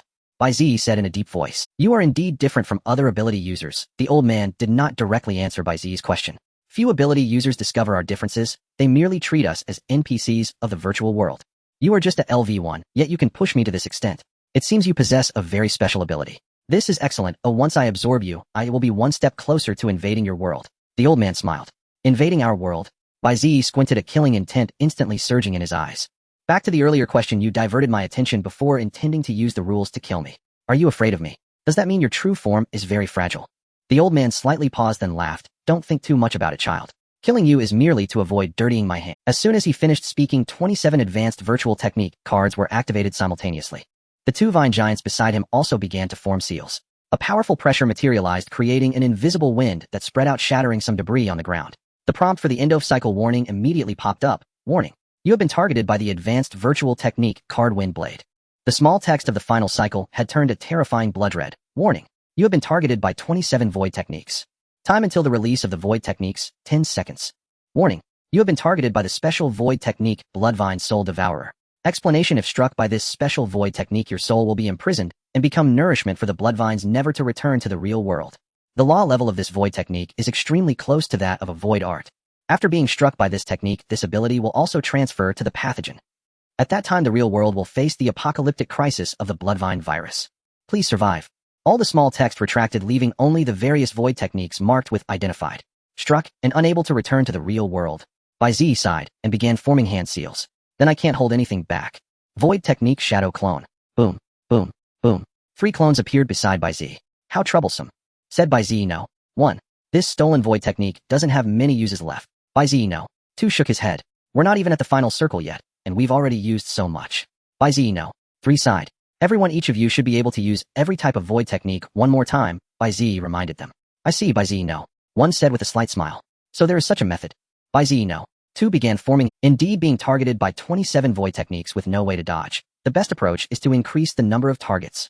Bai Ziyi no. 3 had already completed his hand seals. Boom, boom, boom. 3 more clones appeared around them, but their aura was even weaker than the first batch. We have no abilities, no void techniques, only martial skills to use. The second batch of clones said after a brief assessment. Bai Ziyi nodded. It stands to reason. If every clone were perfect, it would likely surpass the level of a void technique. The old man in the distance watched Bai Ziyi multiply from 1 to 4, then from 4 to 7, his expression growing colder. Never mind, the activation time for the high-level void technique cards is satisfied. Even if you split into 100, the outcome will be the same.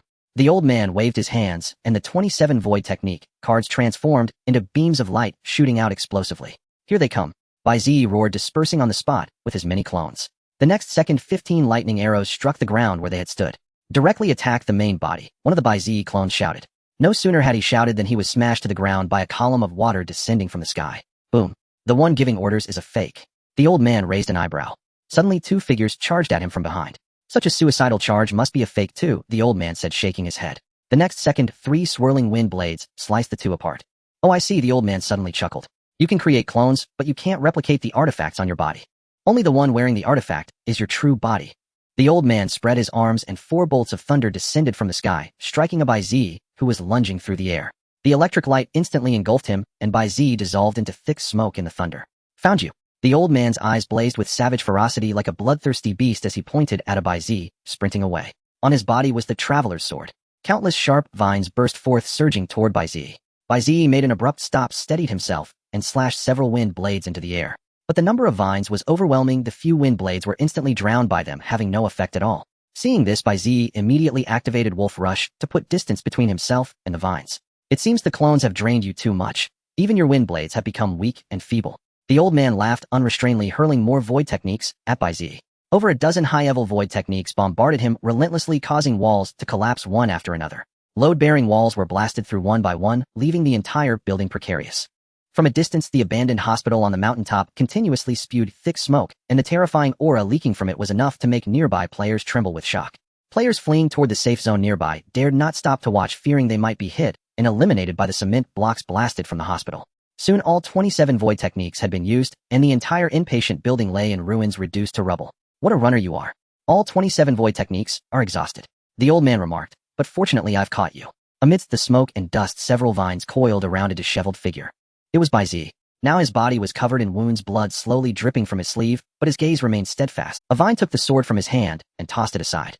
Souls struggling in their death throes are the most delicious. The old man chuckled, pulling Bai Ziyi close.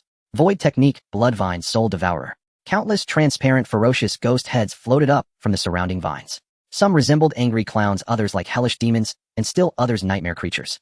The old man had originally planned to use this void technique from the shadows to ambush Bai Ziyi, but he never expected capturing him to be so easy. They surrounded Bai Ziyi, opening their gaping maws to bite into his powerless form. Your ability is mine. The old man made a grasping motion toward Bai Ziyi. At that moment, 2 Bai Ziyi simultaneously appeared above his head, raining down countless fists upon him. Martial skill Sun character straight punch. During the attack, the enemy is bound by laws, unable to dodge or counterattack for 3 seconds. Both executed it simultaneously, resulting in 6 seconds of control. Using yourself as bait to let the clones take the lead. The old man paused, then laughed. How naive. A helmet instantly materialized on the old man's head, blocking the punches from the 2. The powerful impact swept away the nearby rubble and broken pillars. Checkmate. The old man clenched his hand, and countless ghost heads lunged at Bai Ziyi to devour him. Scream, weep, struggle. Your despair is the finest seasoning for the soul. The old man cackled. Bai Ziyi opened his mouth in agony, forcing out a single word with all his might. Drip, huh? The old man was stunned. Boom. Bai Ziyi's body suddenly exploded, the immense destructive force shattering the old man's armor, revealing his withered frame. Void Art self-destruct clone. This was a clone Bai Ziyi had released earlier amidst the thick smoke, having given it his traveler's sword. Not far away, a figure picked up the sword from the ground and assumed a martial stance toward the old man. Old man, you didn't really think the one holding the sword was the main body, did you? Damn it. The old man struggled in terror, but he was still under the control of martial skill Sun character Straight Punch. Martial skill Rainbow. Bai Ziyi thrust his sword forward and a highly condensed sword chi shot out as a beam of rainbow light. The two giants beside the old man immediately threw themselves over him. But the next instant the rainbow light pierced through them, leaving a smooth, smoking hole. The light struck the old man's body, creating a large, smooth cavity. Bai Ziyi said calmly, checkmate. That rainbow-like sword aura like a ray of light pierced through the old man's body and gradually dissipated in the air. The thick vines around quickly withered, and the giant vine figures like two punctured balloons slowly deflated. Bai Ziyi's two clones flanked the old man, preventing any counterattack. Enough. Enough. The old man coughed lightly, his aura rapidly weakening. Tell me, what exactly are you and why are you invading our world? Bai Ziyi asked, stepping before him. Cough, cough, cough. Heh. Though a gaping hole was torn in his chest, the old man could still laugh. You ability users, each thinking yourselves exceptional, always believing you can save the world. Then let me ask another question. Bai Ziyi sheathed his sword. How many more beings like you are hiding in this world? If I don't mind telling you. The old man sat up straight, gazing at the sun overhead. I am the doom sealed in the valley of death. In every competition, every map, there is at least one doom, like me, seeking a chance to invade your world. You tell me this, aren't you afraid it'll shut down the 18th Void Realm? Bai Ziyi asked. You? What makes you think you can shut down the 18th Void Realm? The old man's aura grew even fainter, like a candle in the wind, ready to go out at any moment. Have you heard of the Soul Purification Institute? Bai Ziyi probed. Oh, you're from the Soul Purification Institute. The old man coughed and laughed. The Soul Purification Institute still has people like you. Interesting. Interesting. If we shut down the 18th Void Realm of the Soul Purification Drive, people will never enter here again, and you'll have no chance. Bai Ziyi continued. Young man, do you think the Void Realm was born for nothing? The old man forced out a breath. It's nothing but a deal between many laws. Since you've defeated me, I'll tell you. The so-called spirit of the Void Realm's laws is actually on the side of doom. The rules may seem to favor humanity, but the biggest beneficiaries are us dooms. Die. The old man suddenly let out a manic laugh. The withered vines around him came to life, coiling around the three Bai Ziyis. Bai Ziyi traced a sword flourish, cutting through the attacking dry vines. The other two clones, lacking weapons, had their necks twisted by the dry vines. With a sharp gaze, Bai Ziyi swung his sword and decapitated the old man. This time the old man truly breathed his last. Then all the dry vines crumbled into powder and scattered in the wind. Bai Ziyi grabbed the old man's head, intending to use void art to gain clues. But the old man's head also quickly turned to powder, slipping through Bai Ziyi's fingers and carried away by the wind. In the end, not a single clue remains. Bai Ziyi looked around. Even the wheelchair had turned to dust. There was nothing left to use for the void art. Suddenly, the entire building shook violently, on the verge of collapse. The impatient building, already unable to withstand the battle between the two, was riddled with holes and teetering, held up only by the sturdy vines. Now that the old man was gone, the vines could no longer support the building. Collapse was inevitable. Bai Ziyi's figure flickered and vanished from the rooftop. Soon the entire impatient building disintegrated, crashing down, with a thunderous roar stirring up a huge cloud of dust. Bai Ziyi emerged from the dust, using a light of the sacred stone to heal his wounds. He rested on the spot for a while, tallying his gains. After eliminating 2 blood corpses, he had earned 1000, but defeating the pathogen, which was clearly much stronger than the blood corpses, only yielded 300 crisis coins. He had also used 3 shadow clone void arts and 1 self-destruct clone void art, nearly losing his life in the process. And all for just 300 crisis coins.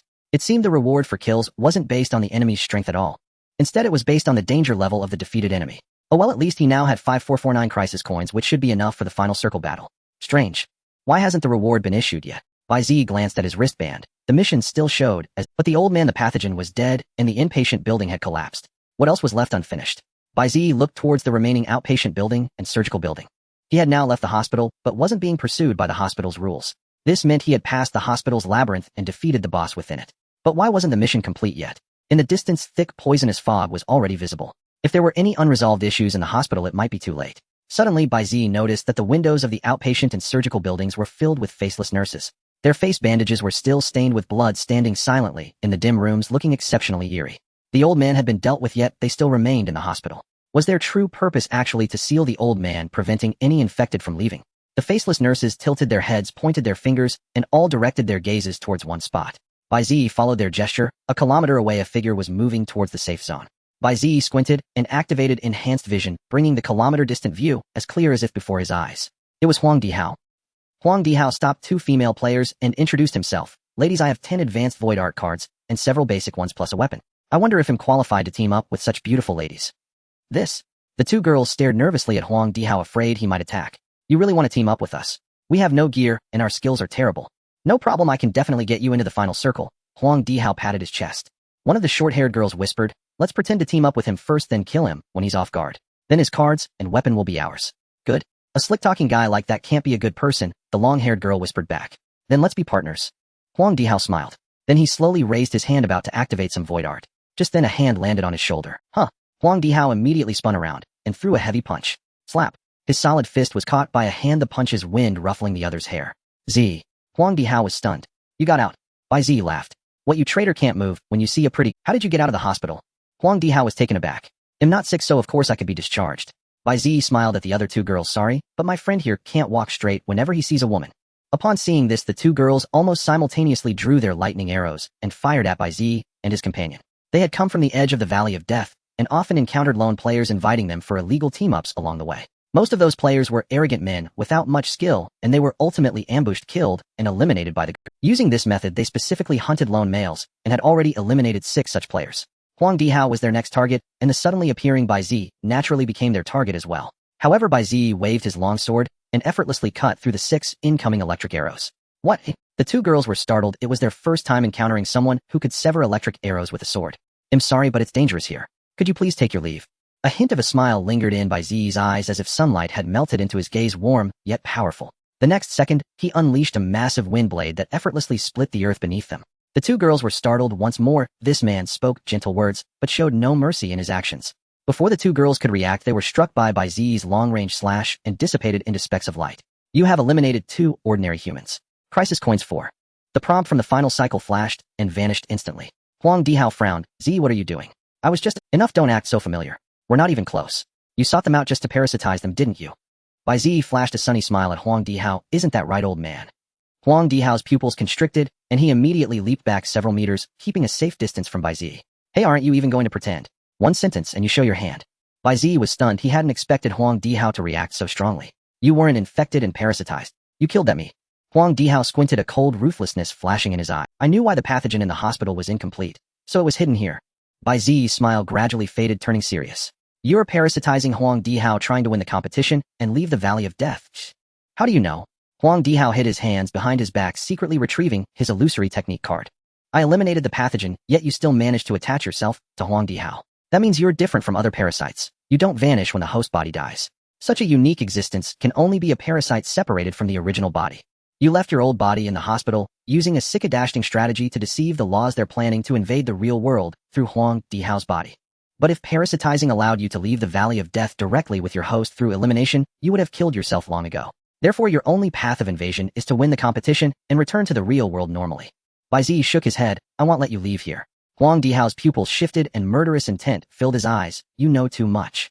His infiltration plan must not be thwarted by this esper. Before his words faded, Huang Dihao had already hurled 3 high-speed rotating wind blades. Advanced illusory technique, card wind blade. A sharp screech immediately filled the air as 3 rapidly spinning wind blades sped toward Bai Ziyi. As if he had foreseen it, Bai Ziyi suddenly stepped back and 2 earthen walls rose before him. However, the wind blades, being advanced illusory technique, cards easily sliced the 2 walls into several pieces. Your understanding of illusory techniques is far too poor. Huang Dihao sneered, but the next second he froze. Behind the earthen walls there was no trace of Bai Ziyi. A fierce gust of fist wind struck from behind his head. It was Bai Ziyi. While his attention was fixed on the earthen walls, he had moved behind him. Just as Bai Ziyi's fist was about to land, a voice rang out from the back of Huang Dihao's head. Too naive. It was the old man's voice. A hideous face suddenly emerged from the back of Huang Dihao's head, bearing fangs and biting down on Bai Ziyi's fist.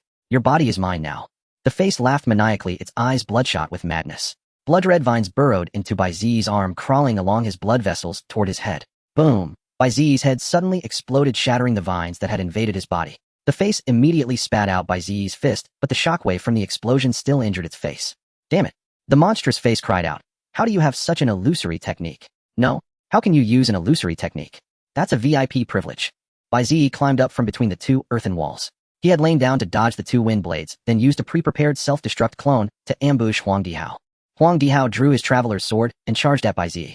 Bai Ziyi also gripped his sword, assuming a drawing stance. Just as their figures were about to collide, Huang Dihao was astonished to see Bai Ziyi's sword suddenly vanish. Dropped.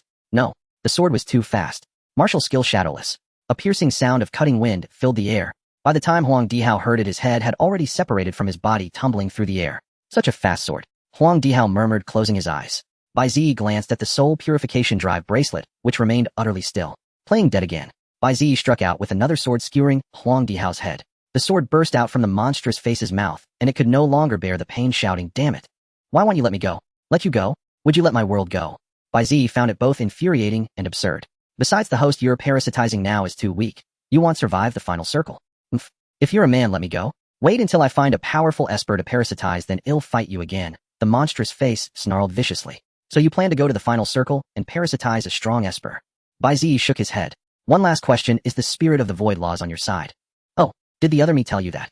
The monstrous face rolled its eyes and laughed. That's right. The spirit of the void laws is on our doomsday side. Otherwise, why would it seal the illusory techniques of you espers? Is that so? Bai Ziyi nodded. Thank you. With that, he twisted the blade, utterly annihilating the monstrous face. A speck of light landed in the center of the venue, forming the figure of Huang Dihao. Huh. I'm eliminated.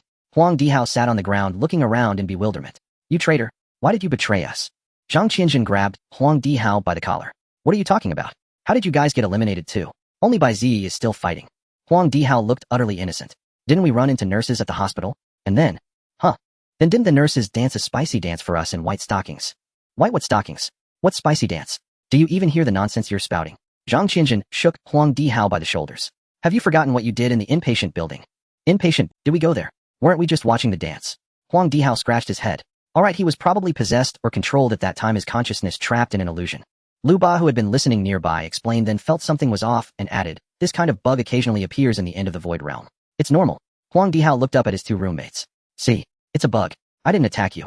Zhang Qianjun snapped. Then this game is too dangerous. It has bugs that can control players. Doesn't the Spirit Purification Institute do anything about it?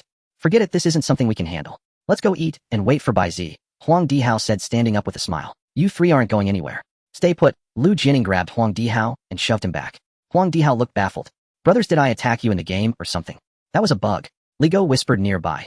You didn't attack, but Ziyi screwed them over royally, and now they want to use us to threaten him. Hey, if you suck at the game, don't take it out on. Huang Dihao started to retort, but then saw Lu Ba pull a pit. He immediately fell silent. Zhang Qianjun smiled bitterly beside him. Now you see why we don't dare to leave. Ziyi is in big trouble. Suddenly the audience in the central square started shouting. Here it comes, finally a live stream drone got to the scene. Let's see what that cheater has done now. Li Go and the others looked up. The staff had deployed another Void Realm livestream drone to follow Bai Ziyi. The holographic projection showed the abandoned hospital again. The abandoned hospital was now in shambles, the central inpatient building completely collapsed into rubble. While Bai Ziyi, Zhang Qianjun was stunned. After all, he had separated from Bai Ziyi not long before being eliminated by Huang Dihao and knew nothing of what happened later at the hospital. Huang Dihao was also taken aback. You guys went through such a terrifying fight. No, I think Bai Ziyi did this alone. Li Go marveled. Is Bai Ziyi part of a demolition crew? He brought the whole inpatient building down. Huang Dihao grew more shocked. Did he find some bomb card and blow up the entire building? Only the two ability users behind them knew how incredible this was. Even unleashing their full void arts, they could never demolish an entire building in just over 10 minutes. In other words, after using strategy to eliminate them, Bai Ziyi had fought some powerful entity, and the shockwaves from that battle had destroyed the entire building. Had Bai Ziyi been holding back when he fought them? But he was only LV1. You have slain a Void Realm creature, viral sequence, Bloodvine pathogen. Crisis coins 300. Before Bai Ziyi's eyes floated several lines of text flickering with electric arcs. The next second his spirit purification drive wristband vibrated, and a light screen popped up. Congratulations. You have completed the hidden mission of the abandoned hospital, infectious mutation. You have earned the admiration of the arena master, who has prepared a fine gift for you, a rare artifact. Then the screen displayed a golden flare gun. This flare gun is the artifact. Bai Ziyi was startled. The light screen explained, according to the rules, artifacts rewarded from hidden missions can only be given through special means. Please use the flare gun to summon an airdrop. The artifact will be delivered via airdrop. Please activate the flare gun in a relatively safe area. The light screen vanished, and the flare gun emerged from it, falling into Bai Ziyi's hand. It was a flare gun made of pure gold loaded with a single red flare. Firing it into the sky would summon a plane to drop an airdrop supply. Bai Ziyi turned back to look at the hospital and activated enhanced vision.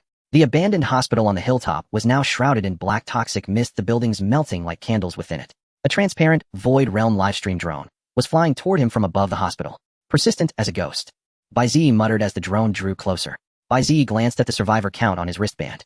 There were still 87 survivors in Death Valley, with less than an hour left until the competition ended.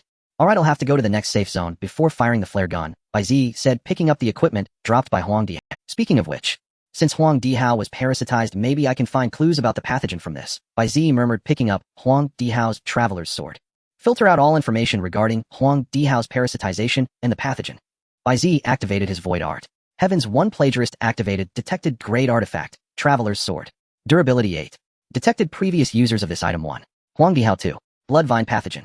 Successfully filtered 2 pieces of knowledge related to Huang Dihao and 3 pieces related to the bloodvine pathogen. Each piece costs 7 crisis coins. Do you wish to plagiarize? Both Huang Dihao and the parasitic pathogen had relevant knowledge clues. Plagiarize. Bai Ziyi confirmed. Note you have plagiarized 5 pieces of related knowledge from the item. Prompt deducted 35 crisis coins. Current crisis coins remaining 5,418. A blinding light shot from the sword's hilt into Bai Ziyi's hand then flowed into his mind.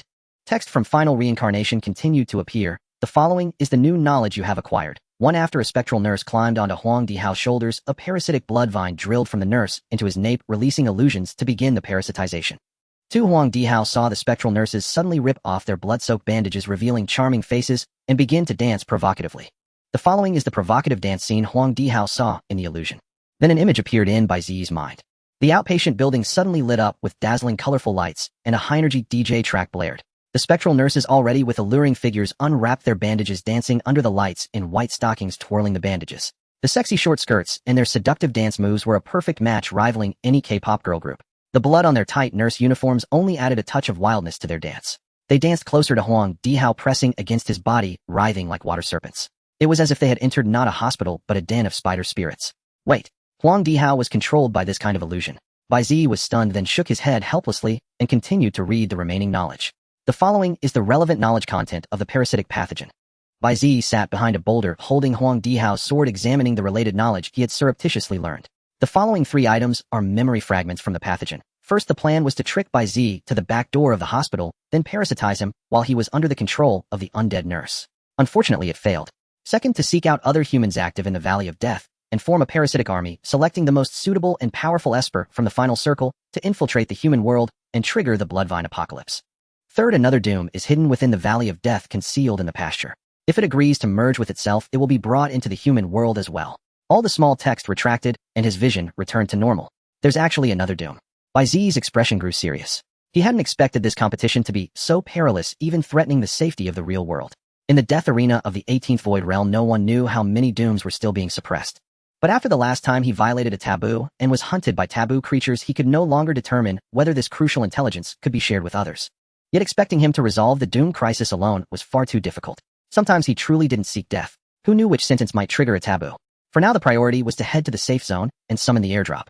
Bai Ziyi opened the map, planning his route into the fire. But he quickly realized that no matter how he planned his route, he couldn't bypass the pasture area. The pasture was simply too... The arena master had seemingly warned that the area within the pasture fence was a restricted zone. Could it be because the pasture imprisoned a doom? It's useless to overthink. I should secure the special artifact first. An extra tool means an extra layer of security. Bai Ziyi spread out all his equipment on the ground. He now had 2 traveler's swords which could be used in conjunction with his clones, ensuring his clones would no longer be exposed due to a lack of equipment. His own void technique cards combined with Huang Dihao's totaled 13. The 2 girls he had eliminated earlier only had 5 lightning arrows with no other types of cards.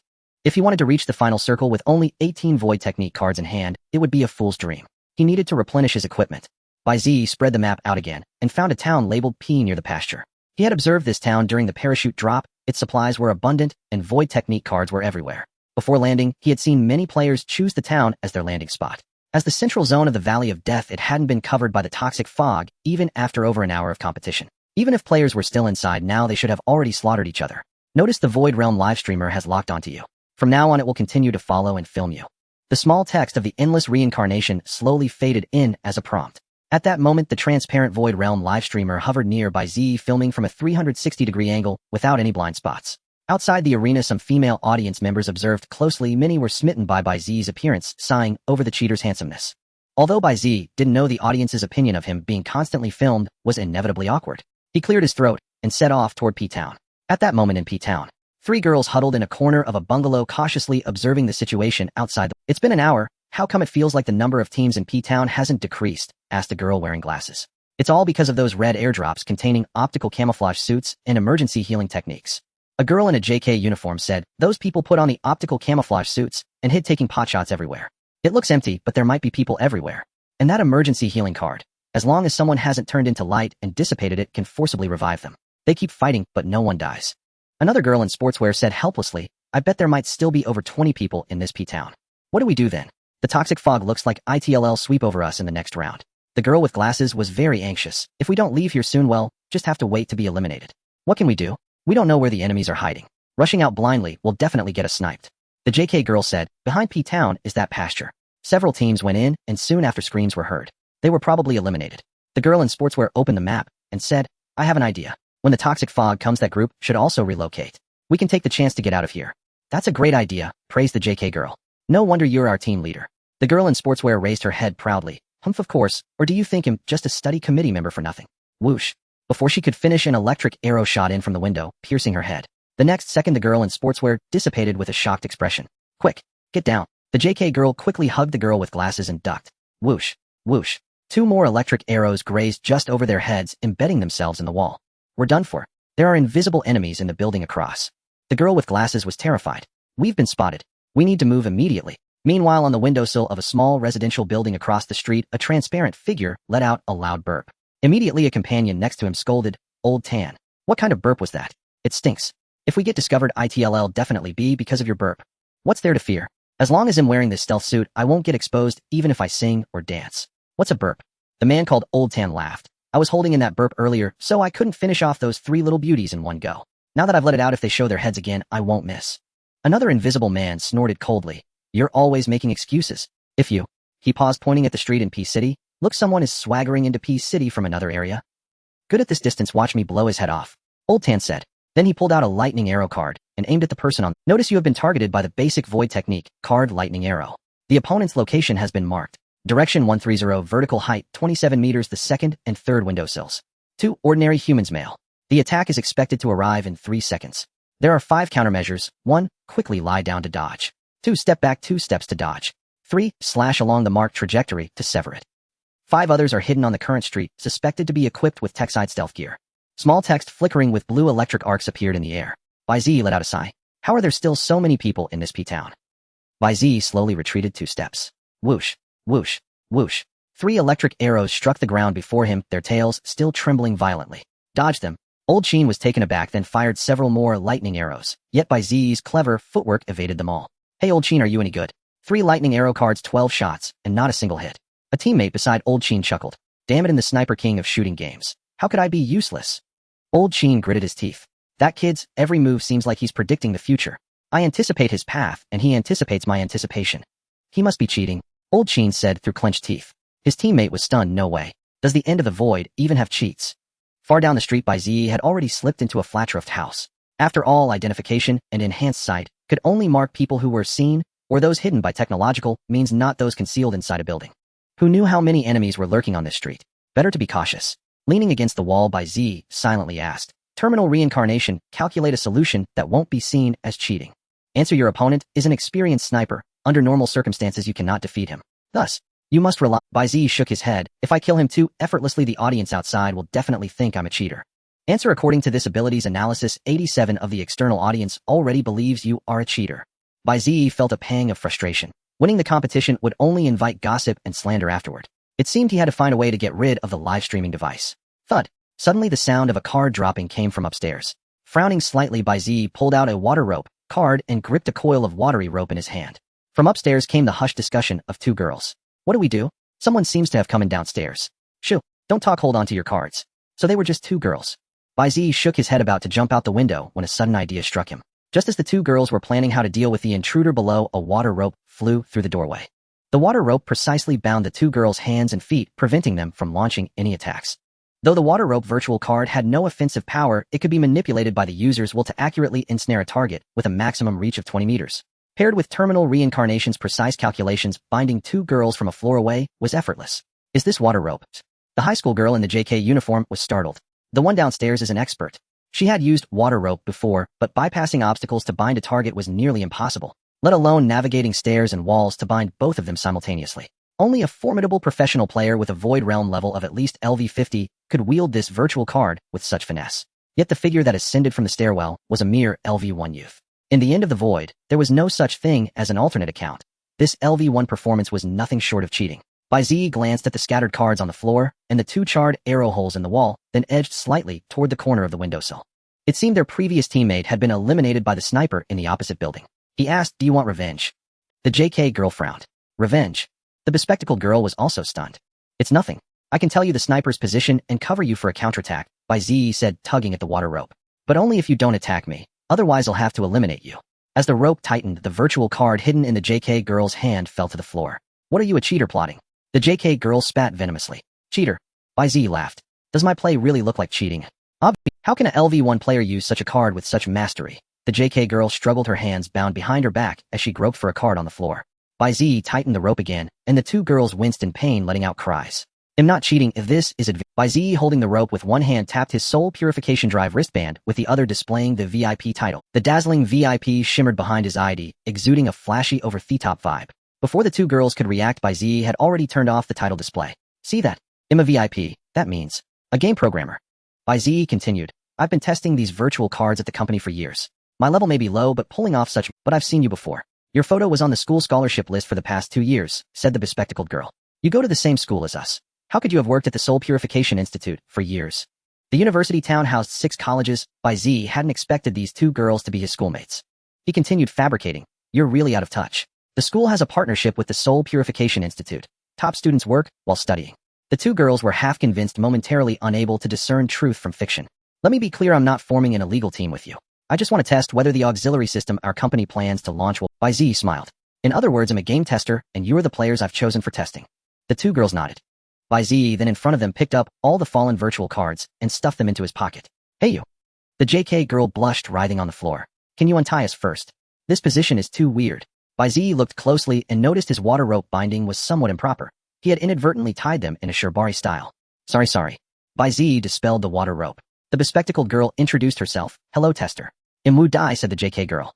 I'm Bai Ziyi. Bai Ziyi nodded. I'm the game tester for this competition, and also the two girls exchanged glances and asked, what do you want us to do? Bai Ziyi pulled out his golden signal gun and said, my goal in coming to P-Town is simple, to summon this special airdrop and simultaneously test our developed auxiliary features. What special gear is in your airdrop? Wu Dai asked. Can it take us into the final circle, Bai Ziyi shook his head. The golden signal gun is our new product. If successful, it can be used in the future to deliver artifacts to paying players in the game. So you can't use it. But if you follow my instructions once I get the test data, I can lead you out of P-Town safely. Hey Old Sheen, did that guy just slip into the two junior sisters' bungalow? Asked Old Sheen's teammate. You'll take care of him after he's done with those two girls. Old Sheen licked his lips. This is like the mantis stalking the cicada, unaware of the oriole behind. Suddenly a figure leaped out from the windowsill. It was Bai Ziyi. Bai Ziyi flipped the sniper off. Oh, you're provoking me. Old Sheen immediately activated his virtual technique card. 6 lightning arrows shot through the wind, targeting the windowsill and its outer wall. Whether Bai Ziyi retreated back indoors or jumped out of the bungalow, he was within Old Sheen's trajectory. He had predicted all of Bai Ziyi's possible paths. But Bai Ziyi once again outpredicted his prediction. He neither retreated inside nor jumped down. Instead, he chose a third path. Bai Ziyi grabbed the eaves with both hands, flipped himself over with a hook, and landed on the rooftop. Old Sheen was dumbfounded. Was this even possible in the game? No. He almost forgot. This was the end of the void. What a player could do in reality was even easier to accomplish within the void realm. Could it be that this guy was a parkour expert in real life? Old Sheen frantically tried to track Bai Ziyi with his finger, but since this wasn't a realistic shooting game, aiming at a moving target with his finger was incredibly difficult. Thanks to the enhancement of Void Art Tiani, Bai Ziyi's physical abilities, including jumping and climbing, were greatly improved. Leaping and scaling the bungalows were effortless for him. Soon he reached the rooftop of the third bungalow, leaving Old Sheen's lightning arrows trailing behind him. 27 meters away, the 9th floor found it. Wu Dai and Tan Shi simultaneously aimed at the windowsill on the 9th floor. There are indeed 2 incongruous transparent objects here. Old Sheen and his teammate, completely distracted by Bai Ziyi, had no idea the two girls had emerged. Then, following the parameters Bai Ziyi had left, they raised their hands to the right angle and unleashed lightning arrows. Whoosh, whoosh, whoosh. 6 arrows struck the 2 snipers in optical camouflage suits with perfect accuracy. What? Those 2 junior girls. How did they find us? Old Sheen realized. We're wearing invisibility suits. It must have been your damn hiccup, his teammate cursed before dissolving into the air. Awesome. That Bai Ziyi didn't lie to us, Tan Shi exclaimed joyfully. Next he told us to attack the first floor of that low building. Wu Dai, half doubtful, pulled out an advanced virtual technique card and activated it. Inside the low building, 2 players in optical camouflage suits were still spectating. Not bad, that kid can really run on. It's all because the snipers on the next building tipped him off. If he'd passed by us, would have taken him out quietly. The other snorted. Wait, don't you feel a bit hot?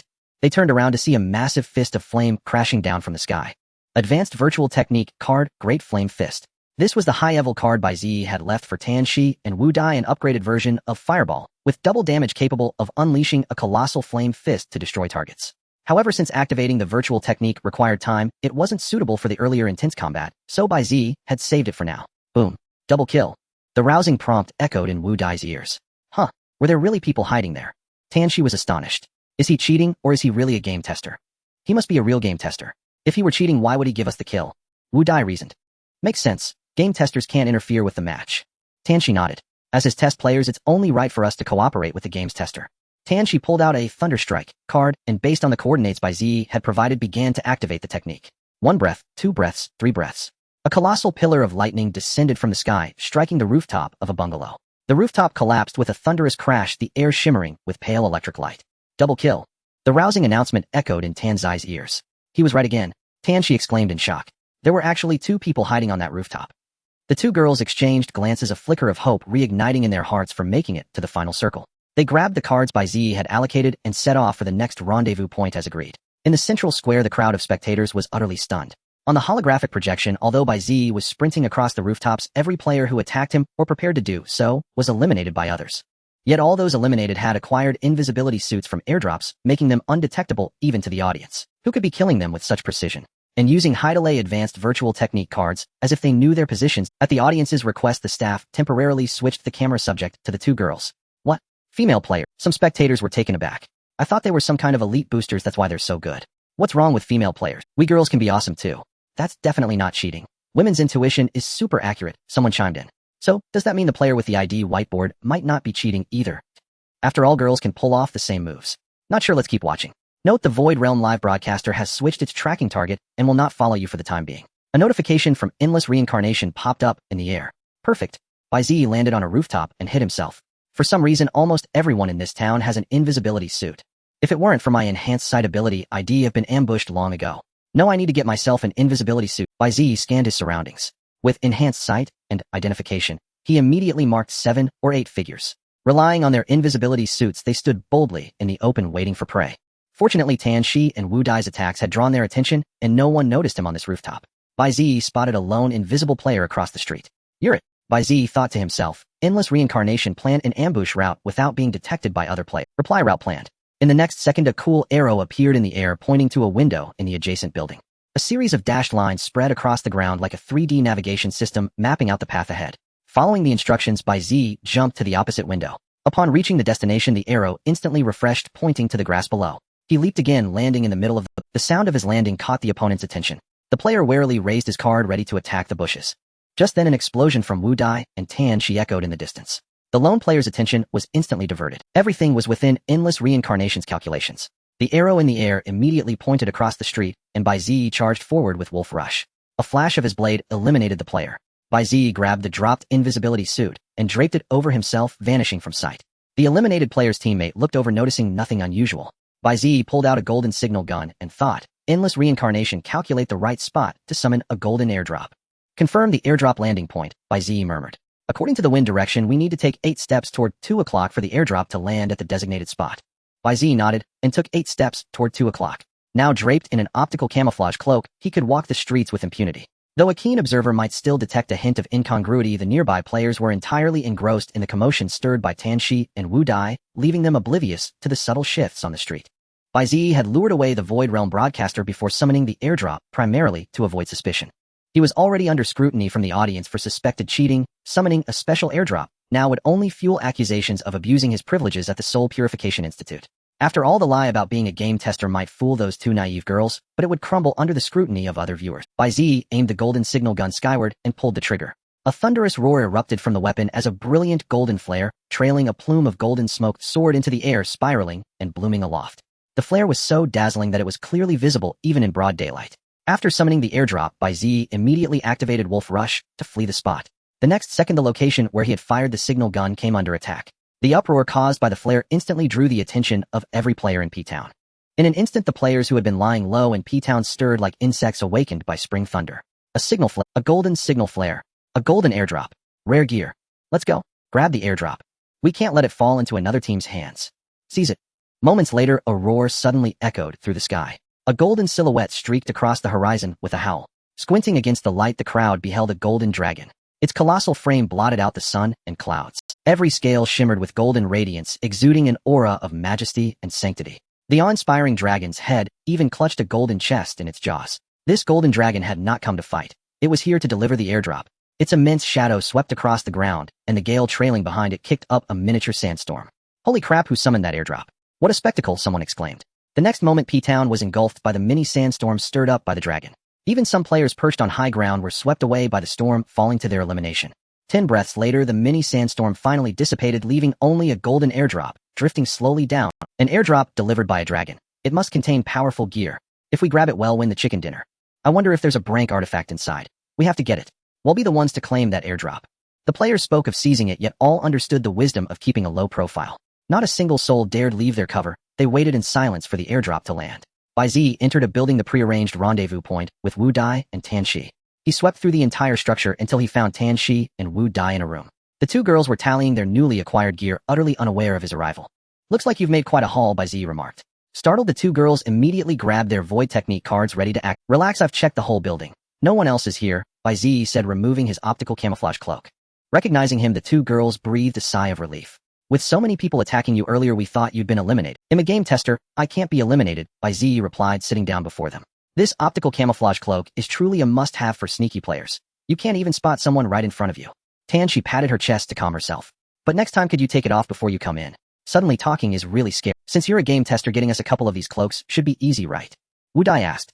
Of course I can just ask for them. Wu Dai was overjoyed. If Bai Ziyi could really get them a set of optical camouflage cloaks, she could reach the final circle even without his help. Tan Shi asked again, what about your airdrop? Did you get it? It hasn't landed yet. Bai Ziyi glanced discreetly at the countdown of the final reincarnation. 2 minutes and 48 seconds until the airdrop landed. Now let me assign your next test tasks. Wait. Tan Shi suddenly stood up and pushed the room's door. We need privacy for our plotting. This move startled Bai Ziyi. She was about to close the door.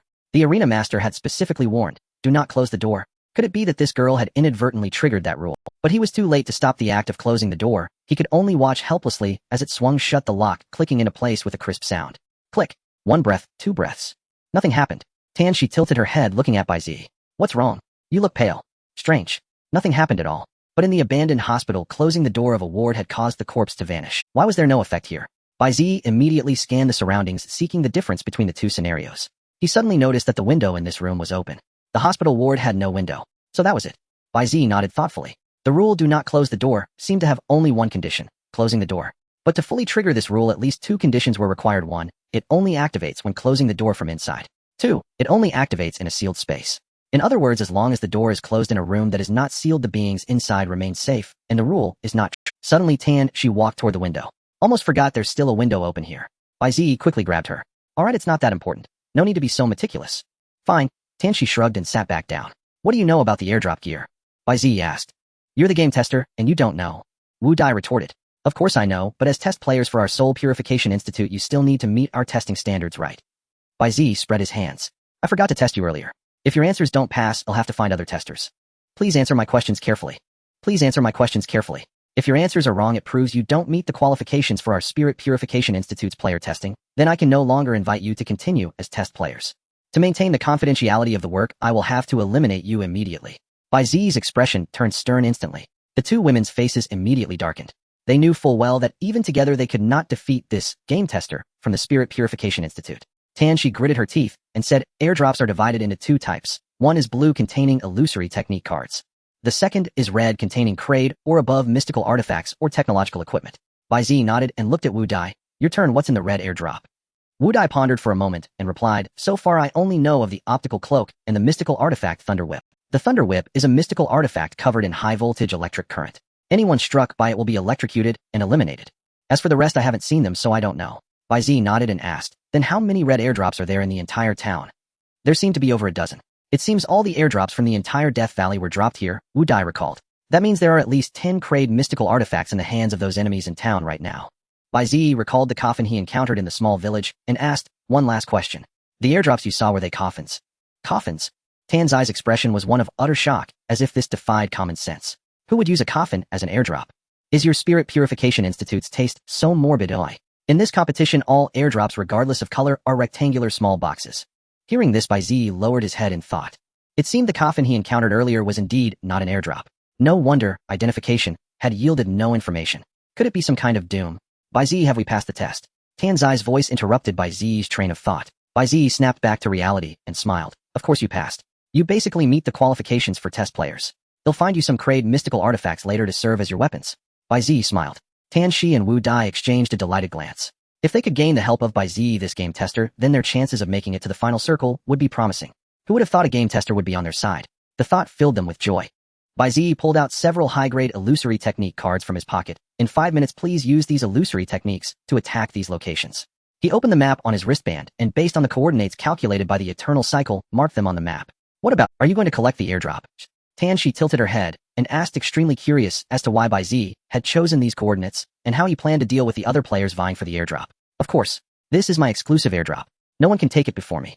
Bai Ziyi put on the optical cloak again and vanished into the room. There was 1 minute and 49 seconds until the airdrop landed.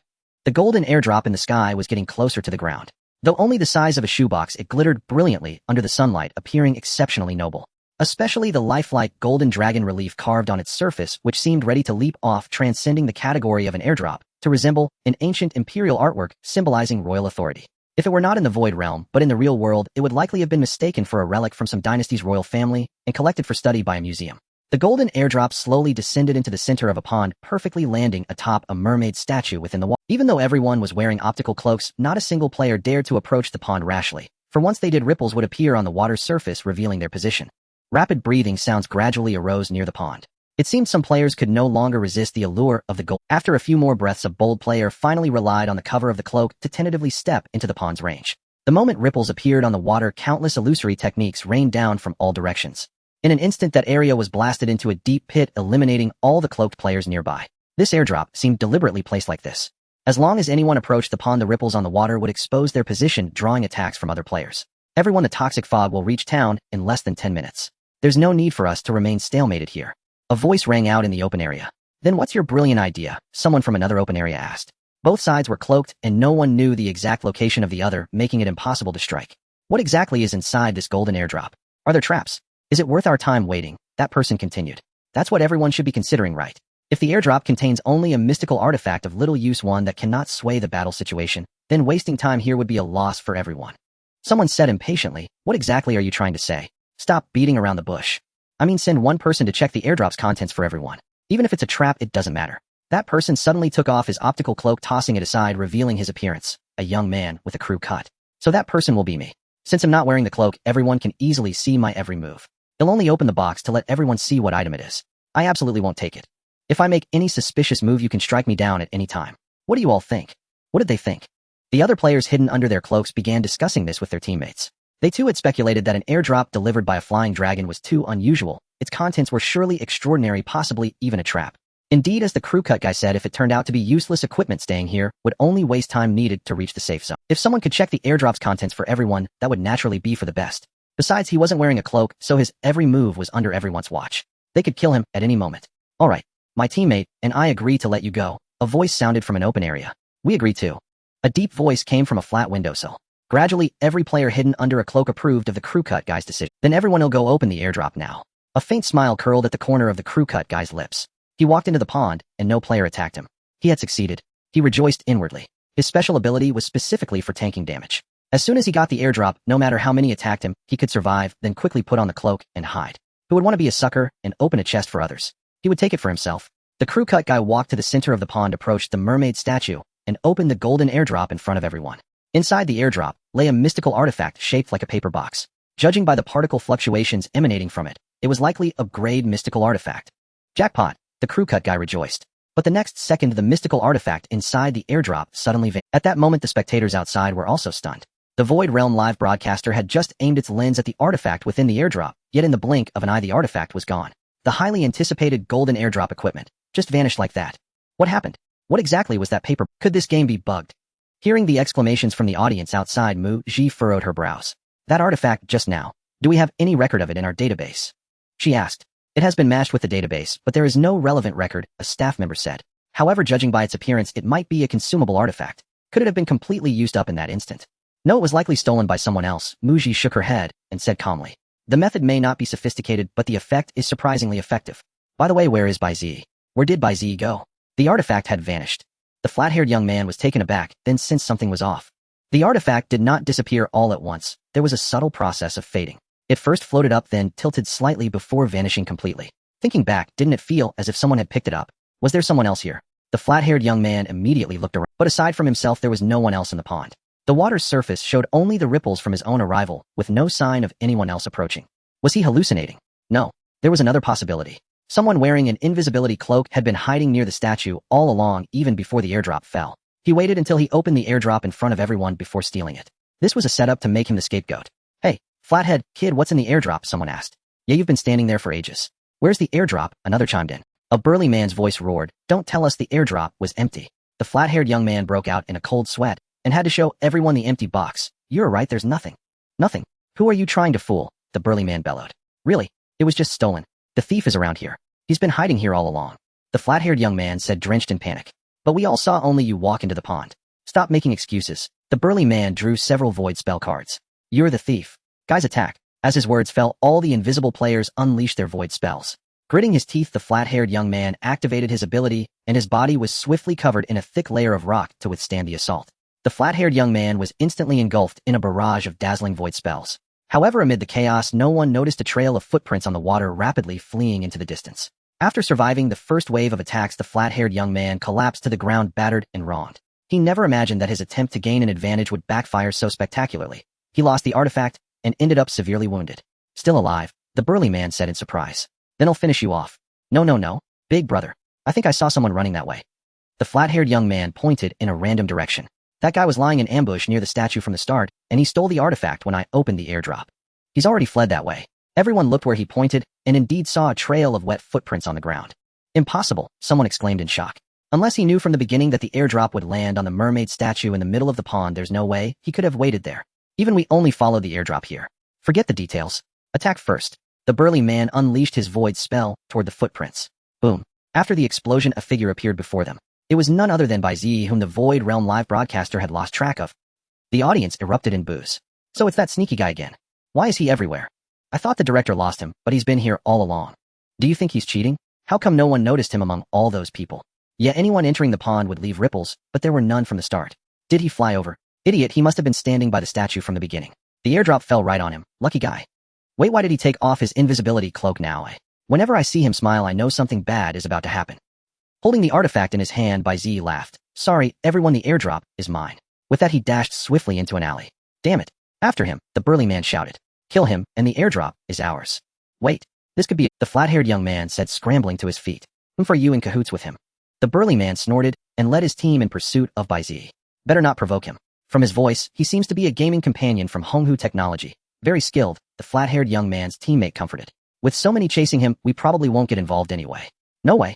We may be mere ability users with a low danger level, but we're not someone that LV1 can bully. The flat-haired young man gritted his teeth. That punk used me to escape. I won't let him off. With that, he pulled out a long whip crackling with electric arcs from the back of his clothes. It'll make him taste what it's like to be electrocuted. On the other side, Bai Ziyi was sprinting frantically through the alleys, dodging the other players' pursuit. Terminal reincarnation. Have all the players on site been marked? Bai Ziyi asked in his mind. Answer: 18 players on site, including 5 ability users, all marked. Good. Answer: the plan route is displayed. Distance to destination 1500 meters. The next second, in Bai Ziyi's field of vision, all buildings were overlaid with a grid, and a 3-dimensional map even appeared in the upper left corner. Then a radiant route appeared on the ground, guiding him like a navigation system. Whenever a player appeared in his sight, terminal reincarnation would mark them immediately.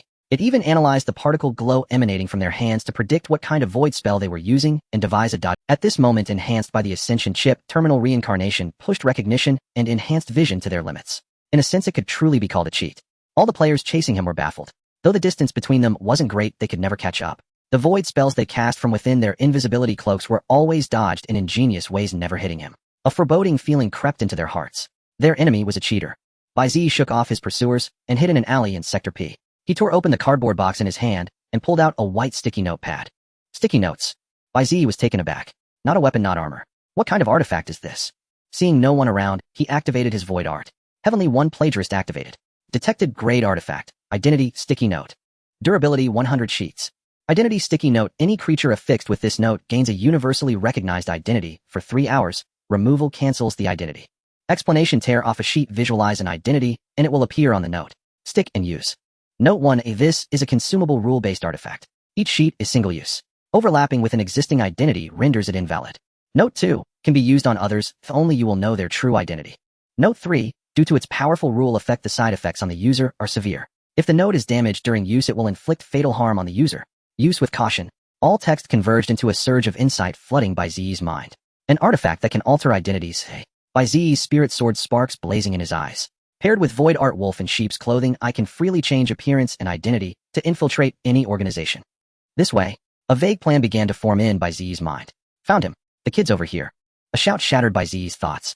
He looked up to see two players in invisibility cloaks on the rooftop, while chaotic footsteps approached nearby. Bai Ziyi turned and fled. Suddenly, a massive circular lightning icon appeared in his field of vision, displaying. Bai Ziyi accelerated, instantly leaping over the icon on the ground as he sprinted deeper into the alley. The next second, a thick bolt of lightning crashed down precisely where the icon had been. A phantom figure materialized in his vision, leaping from the ground onto a low wall, scaling a flat rooftop, and bounding into the distance. Bai Ziyi understood and followed the phantom's path, mimicking its movements to climb onto the roof. In the next instant, two earthen walls sprouted from the previously empty alley. Had Bai Ziyi reacted a moment later, he would have been trapped. Incredible foresight. He dodged that, someone shouted. He's on the roof. Another voice answered, leave it to us. Countless lightning arrows shot from all directions, weaving an impenetrable net of electric bolts. Sensing the danger, Bai Ziyi looked ahead. In his vision, the trajectories of every lightning arrow were marked out. Amid the dense web of trajectories, a phantom figure appeared. With bizarre agile dodges, it sprinted forward, weaving safely through countless paths. Like a butterfly flitting through a garden without touching a single petal. Isn't this too obvious? Bai Ziyi muttered, pulling out a wooden armor and equipping it. He then followed the phantom's evasive moves, occasionally letting an arrow graze him. Impressive footwork, a player exclaimed. Nearly 100 arrows and barely any hit him. The 3 that did were all blocked by his wooden armor. What else could that be but cheating? Not so fast. If he were truly cheating, how could 3 arrows have struck him? Fair point. Stop chatting and keep up. Meanwhile, Bai Ziyi was both astonished and elated. He hadn't realized how much the Ascension chip had enhanced his abilities. Originally, the Endless Cycle's void art deceptive words could only sense attacks from void arts and suggest evasions. Now it not only warned him of attacks, but also told him exactly when they would strike, when to dodge and how. With this, facing those powerful werewolves again might actually give him a fighting chance. Text from the Endless Cycle slowly emerged. Notice destination nearly reached. 1 minute until plan execution. All text vanished as Bai Ziyi leaped from the roof into an alley. Void Art Heavenly One had been subtly enhancing Bai Ziyi's physique. Now heights of 7 or 8 meters posed no threat. Bai Ziyi reached a low building and climbed onto its roof. This was the edge of Sector P with no other structures nearby except this one. Notice all pursuing players are in position. Time's up. Plan initiated. The Endless Cycle's text appeared once more. Kid, you sure can run. Can't land a hit on you. Several invisible players panted on the ground. Brothers, it's just one artifact. Why chase so relentlessly? Bai Ziyi's eyes glinted with amusement. Enough talk. Kill him, and the artifact will drop. A burly voice rang out from a wall. Wait, Bai Ziyi shouted. I hid that artifact while escaping. If you kill me now, you'll never find it in time. The group looked into the distance where a thick black fog was slowly spreading. In less than 10 minutes, the poison mist would engulf all of Sector P. Too little time to search. What do you want then? Someone asked. I propose a bet. If I lose, I'll tell you where the artifact is hidden. Bai Ziyi smiled faintly. If I win, you'll all have to leave your equipment behind. Don't waste time. Attack. The burly man pulled out a void art card ready to strike. As an esper from Honghu Technology, his orders were to prevent Bai Ziyi from reaching the final circle. But the burly man's hand was stopped by a bald teammate. Wait, don't kill him yet, the bald man said. If we learn the artifact's location and present it to the young master, we'll be richly rewarded. This? Aren't you afraid he's up to tricks? The burly man asked. The bald man chuckled. What tricks? With so many of us, can he take us all down in one shot? The burly man thought for a moment and nodded. Find your call. Speak, kid. What's the bet? Someone asked. Simple. If I can take down all of you with just one void art card, I win. If not, I lose. Bai Ziyi held a card between 2 fingers, too far away for anyone to discern what it was. 1 void art to defeat all of us. The burly man sneered. Among all the cards from the Valley of Death, there's no large-scale lethal void art. Don't talk nonsense. Save your breath and just tell us where the artifact is. The void technique cards that appeared in the Valley of Death were the physical manifestations of void techniques. As long as one activated them, they could utilize the corresponding void technique. However, up until now, none of the basic or advanced void technique cards possessed a massive area effect lethality. In the venue, Huang Dihao discussed, what do you think the card in his hand is? It shouldn't be a basic card like Fireball or Lightning. Li Ju analyzed, Lightning Arrow can only release 3 arrows at a time, and Fireball has high damage, but is slow, so it can basically be dodged. As for Earthen Wall, Wind Prison, or Water Rope, none of them deal damage, so it absolutely cannot be any of those. Zhang Qianjin nodded. Zhu Zi makes a good point, but among the advanced void technique cards, there doesn't seem to be a void technique that can take down everyone, does there? There are only a few advanced void technique cards: Great Flame Fist, Thunderclap, Water Pillar, and Windblade. Lu Jianing snorted coldly. The delay for Great Flame Fist and Thunderclap is too high and their startup too slow. They simply can't hit anyone. That Water Pillar has no damage at all. Only Windblade has a chance to take out the players on the field. Lu Ba, standing nearby, shook his head and said, although Windblade can be controlled and has strong destructive power, all the enemies here are wearing optical camouflage cloaks. How could it possibly hit them? You do have a point. After all, we can only vaguely see those invisible players through the Void Realm live streamer, Lu Jianing said, stretching his limbs. Bai Ziyi can't see them at all. If he uses Windblade to kill everyone, the ordinary people watching live will think he's cheating. If he cheats by suddenly pulling out many Void Technique cards and ambushing those players, the audience certainly won't accept it. It seems your dorm leader is about to shoot himself in the foot. Lu Jianing laughed and put his arm around Bai Ziyi's 3 roommates. Now he's caught between a rock and a hard place, surrounded by so many invisible players. There's no escape. When he comes out later, well, give him a proper welcome. Lu Ba beside him remained silent, feeling an uncanny sense of deja vu about this scene in the holographic projection. This feeling was too familiar. Do you really intend to take all of us down with that single Void Technique card in your hand? The burly man asked in a deep voice. What if you cheat? You should all know that this competition is being broadcast live to the outside world, right? Bai Ziyi pointed to the sky. Perhaps there's a camera hidden up there. If I cheat, all the audience will see it, and it'll be scorned by all players and viewers when I leave. Even if I win the championship because of it, I will surrender all the prizes. I guarantee that I will only use this one card, Bai Ziyi declared confidently. The bald man whispered to the burly man, rest assured no single Void Technique card can take us all out instantly, especially since everyone is wearing optical camouflage cloaks. If he cheats, just shoot him dead. He's just putting on a front right now. Maybe he's stalling for time, hoping the toxic fog will arrive and take us all down with him. The burly man nodded and analyzed. That means no matter what, we don't lose. The bald man grinned and said, remember to treat me to a big feast after you collect the reward. The burly man grinned and shouted at Bai Ziyi, get on with it, you brat. Let's see what trick you're going to pull. At that moment, Wu Dai and Tan Shi, following Bai Ziyi's earlier instructions, were hiding on the rooftops of 2 tall buildings. Between the 2 buildings was the open ground where Bai Ziyi stood. What's Bai Ziyi doing over there? Who's he talking to? Tan Shi looked at the open ground in confusion. On the open ground, Bai Ziyi stood on the roof of a single-story house, chatting animatedly with the empty space. Could it be that all the players wearing optical camouflage cloaks in the entire P-town are gathered here? Tan Shi suddenly remembered something and looked at the time on her wristband. There were still 10 seconds until the time agreed with Bai Ziyi. Good. Tan Shi patted her chest, pulled out an advanced Void Technique card that Bai Ziyi had given her, and aimed it at the sky above Bai Ziyi. No way, he's too incredible. This coordinate is exactly at the card's maximum range. But if Wu Dai and I activate our Void Techniques at the same time, won't they cancel each other out? Tan Shi looked puzzled at Wu Dai on the opposite building. Wu Dai nodded, signaling that she was ready. Alright, let's see what trick Bai Ziyi is playing. Tan Shi activated the Advanced Void Technique card in her hand. Advanced Void Technique, card Water Pillar. At the same time, Wu Dai used the same Void Technique card aimed at the same coordinate. 2 water pillars formed in the air and collided with each other. Due to being too close, the 2 water pillars instantly canceled each other out upon formation, and a massive amount of water turned into droplets pouring down from the sky like a downpour. Tan Shi was stunned. They canceled out directly. Did we fail? The thunderous sound in the sky caught everyone. They looked up at the sky, but saw nothing. Just as the burly man was puzzled, a drop of water hit his face. Huh, is it raining? The next second, the sound of pouring rain filled the surroundings. On this open ground, a torrential downpour had suddenly begun. The dry ground was instantly soaked by the rain, stirring up a mist of rain. In no time, the accumulated water on the ground had risen to ankle level. What's going on? There are no clouds, so why is it suddenly raining? The sun is still out. Quick check if that kid has a... Everyone immediately looked in the direction where Bai Ziyi had been. There stood Bai Ziyi still in the rain. The dense raindrops soaked his hair, and the rain curtain made it hard to see his expression. The Void Technique card held between his fingers showed no sign of activation. Many players looking at this figure of Bai Ziyi felt cold sweat trickling down their backs and a rising urge to flee this place. At that moment, Bai Ziyi was like a butcher quietly observing his prey in the rain, who no one knew when he would strike. Everyone's nerves were taut, uncertain of what Bai Ziyi was about to do. After a few breaths, the rain finally stopped. Under the sunlight, the lingering rain mist formed a rainbow. Everyone had become drenched, their clothes soaked with water droplets slowly dripping down the folds of their garments. I didn't expect it to rain suddenly. Bai Ziyi finally spoke, and all players tensed up immediately, assuming defensive posture. Bai Ziyi pushed back his rain-soaked hair. Sorry for the wait. For the sake of fairness and justice, I deliberately waited until the heavy rain ended before proceeding with our bet. So let's begin. Bai Ziyi activated the card in his hand. Advanced Void Technique card Thunderclap. The illusory technique card between Bai Ziyi's fingers slowly dissipated, yet no unusual phenomena occurred. The burly man raised an eyebrow. There's a delay. He's using a high-level illusory technique card. Be careful. No matter what illusion he employs, he can't turn the tide now.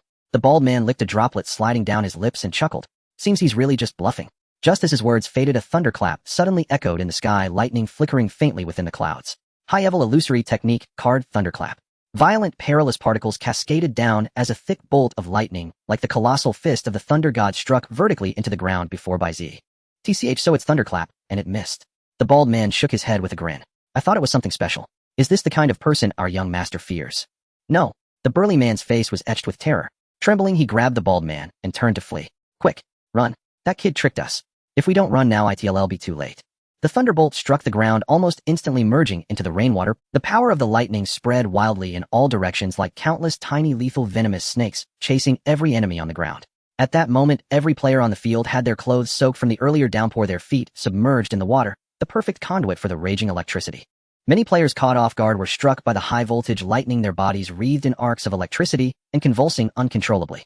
More and more players were hit, the high-voltage current passing through their hearts, triggering fatal arrhythmias that eliminated them. The burly man and the bald man couldn't escape the current, either collapsing to the ground with smoke rising from their bodies. From the lightning strike to the defeat of the group, it took less than 10 seconds. All of this was calculated within the endless reincarnation. From the moment the airdrop was deployed, all 18 players in P-Town had already fallen into the chessboard of the endless, using precise calculations to control the airdrop's landing point, then ambushing it in advance to lure those who would open the crate. Then leveraging the airdrop's allure to draw all players here, and with Tan Shi and Wu Dai's illusions soaking every player on the ground to expand the attack range of illusion Thunderclap. Every step before this was interlinked, indispensable. With these preparations in place, it took only a single illusory technique card to eliminate all 18 players in an instant. In the center of the venue, 18 eliminated players appeared all at once. Whoa, what did that kid do? Didn't his Thunderclap miss? How come we still got electrocuted? And how could Thunderclap have such a huge area of effect? What the hell happened? The two superhumans from Honghu Tech spotted Lu Jianing and Lu Ba in the venue and immediately ran over to meet them. Brother Ba Jianing, how did you two get eliminated too? The bald man seemed astonished. What kind of expert managed to take you? Lu Jianing tilted his head toward the holographic projection. There, that's the guy. Both of them looked up at the projection, which showed only Bai Ziyi. You two are so strong, and that kid eliminated you. The burly man was startled. I underestimated him. Lu Ba rubbed his forehead. Seeing he was LV1, I didn't go for the kill right away. True. He played us too. The bald man patted his own head. Should have listened to Zhuang and just taken him out. Spotting Lu Ba holding Li Go and the other two, the burly man asked, Brother Ba, who are these three? Bai Ziyi's roommates. Lu Ba glanced at them. You two gather all our Honghu Tech people. Once Bai Ziyi's eliminated, surround him immediately. Don't let him escape. Got it. The burly man pulled out his phone and began contacting other eliminated Honghu Tech superhumans. Oh no, RZ has no idea, so much trouble's waiting for him outside.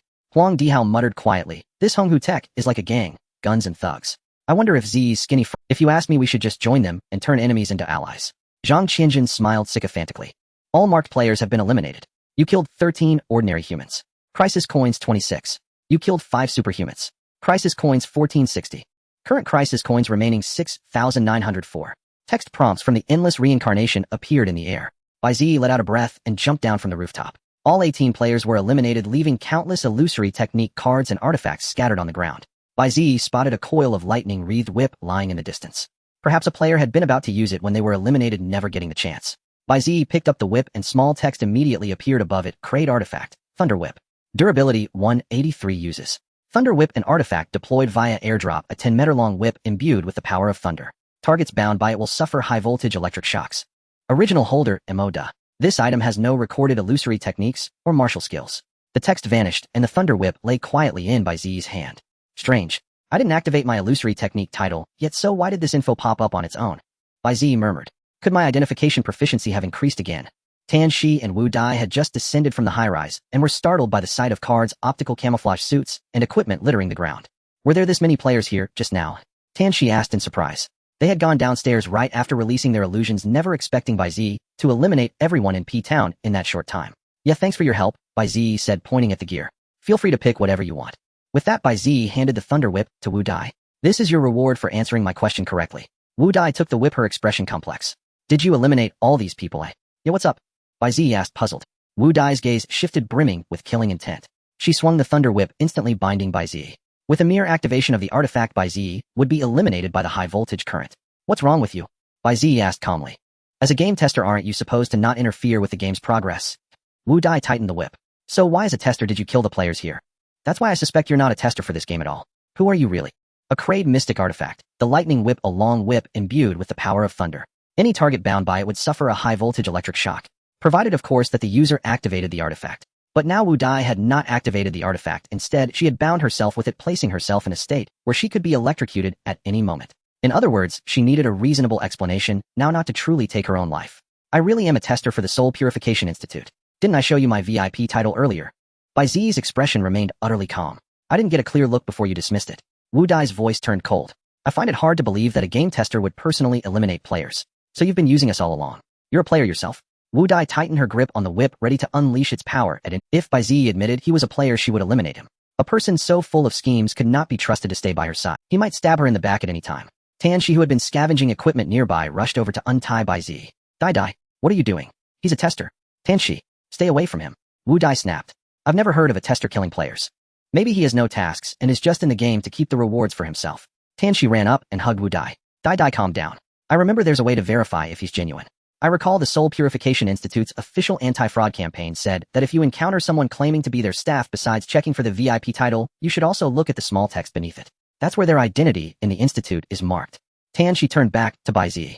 How about this, show us the VIP title again to prove who you are? Bai Ziyi didn't answer directly. He looked at Tanshi's hopeful gaze, then at Wu Dai's wary expression, and let out a sigh.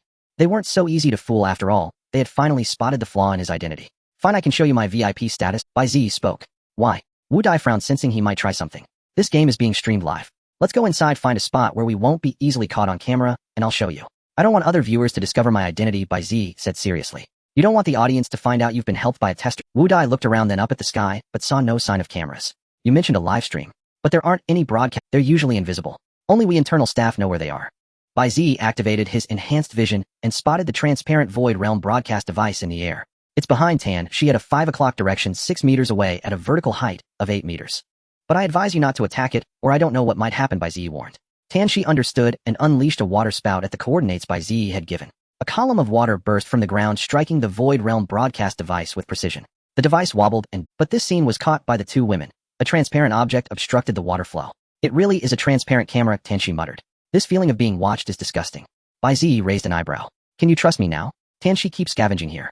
First find those mystic artifacts, Wu Dai said to Tan. She then turned and led Bai Ziyi into a tall building with a lightning whip. Bai Ziyi followed closely, but his hand stealthily slipped into his pocket. Bai Ziyi followed Wu Dai into a room. Worried about being caught by the broadcast device, Wu Dai pulled him into a bathroom. Should I close the door? Wu Dai asked. Bai Ziyi quickly replied, no need. The room is small enough. The broadcast device can't fly in it, can only peek through the window. Wu Dai glanced at the bathroom window and pulled down the blinds. All right, show me your proof. Aren't we a bit too close? Bai Ziyi looked a bit awkward. Maybe, change positions. A man and a woman squeezed into a single bathroom. The proximity was undeniably intimate. If they breathed deeply, their breath would brush against each other's faces. Adding to that, Wu Dai was still in her JK uniform, her slender white legs beneath the skirt pressing tightly against Bai Ziyi. Bound by the lightning whip, Bai Ziyi would inevitably make physical contact with Wu Dai if he tried to open his wristband, and it was truly a predicament for him. Wu Dai, however, was unfazed. You're not planning some trick, are you? How could I? This spot was your choice, Bai Ziyi said, awkwardly shifting his arm to reveal his Soul Purification Drive wristband. I can't move. Take a look yourself. Since both of Bai Ziyi's arms were bound by the lightning whip, the only way to check his wristband was for her to crouch down. Wu Dai then realized how close they were. Standing so near, she couldn't bend down at all. So she shifted her body, creating some space, then crouched to examine Bai Ziyi's wristband. A beam of light shot out from it, displaying ID by ban. LV1. Void credits, 150000. Wu Dai asked curiously, is that 1500 void credits your salary? Bai Ziyi paused for 2 seconds before remembering that the 1500 void credits were the reward from the last puzzle. He hadn't expected the Soul Purification Institute to have recorded them all into his wristband. Yeah, it's a month's pay, Bai Ziyi said with a smile. The Soul Purification Institute's benefits are pretty good. Wu Dai continued scrolling through Bai Ziyi's information. When I in turn, I'll go to the Soul Purification Institute too. Welcome. Bai Ziyi forced a smile. Joking. Everyone in the Soul Purification Institute was an esper. There was no way they'd recruit her. Wu Dai finally found the VIP information section and tapped it. A flashy, dazzling VIP title appeared above Bai Ziyi's head, radiating a riot of colors. For a moment, Wu Dai was blinded by the intense flashy light and shut her eyes. No wonder the VIP effect. Wu Dai squinted. She focused and saw a line of small text beneath the VIP title, game tester. Wu Dai was startled. She hadn't expected Bai Ziyi to truly be a game tester. She had assumed he was just using the Soul Purification Institute's name to exploit them with no real tester status. If that was the case, what a huge misunderstanding it was. Wu Dai then noticed several more titles after game tester now. 18 Void Realm Designer. Void Card Debugger. Special Inspector of the Soul Purification Institute. Enforcer of the Soul Purification Institute's games. Game Tester No. 18 Void World Designer, Virtual Arts Card Debugger, Special Inspector of the Purification Institute, Executioner of the Purification Institute's games. A full 5 titles appeared beneath the designation VIP. So many identities. Wu Dai was taken aback. She had been crouching on the ground, but now she looked up at Bai Ziyi with a different gaze. Admiration. This LV1 was truly a big shot. Wu Dai immediately untied Bai Ziyi, apologizing profusely. I'm sorry, I didn't know you were real. Ahem, even if I were fake, you shouldn't treat our staff like this. Bai Ziyi cleared his throat. I'm sorry. Wu Dai quickly bowed her head in apology, her ears red as a but. Wu Dai changed the subject, saying, last time I clearly didn't see so many small characters under your title. The company leaders said to keep a low profile, so a quick flash was enough. Who knew you wouldn't trust me? Bai Ziyi said while stretching his limbs. Killing those players was also part of the job. As a special inspector, I'm allowed to retaliate when attacked. After all, I promised to take you safely out of P-Town. Wu Dai suddenly understood, so they did all attack you. Let's hurry out. Bai Ziyi led the way out of the house and found Tan, she eavesdropping outside the door. So fast. Tan, she scrambled to his feet, smiling awkwardly. I didn't disturb you, did I? Misunderstanding cleared up. Cleared. Wu Dai murmured, lowering her head. Bai Ziyi asked curiously, weren't you picking up equipment outside? Why are you here? Well, Tan, she sized up Wu Dai and said awkwardly, I was just worried about you two being alone in a bathroom. Hearing this, Wu Dai blushed instead. What are you talking about? This is a game world, what could we possibly do? Indeed. Indeed. Tan, she smiled apologetically, but the sensations here are so real, who knows if we could. Ahem. Bai Ziyi coughed dryly and walked out of the building. Tan, she whispered, so? Is he legit? Wu Dai's face flushed, even redder, faintly steaming. What do you mean by legit? Nothing happened between us. Tan's eyes expression turned odd. I meant, is his identity legit? Oh, that's what you meant. Wu Dai's face cleared. It's real, and he has many titles. Many. How many? Tan, she suddenly became interested.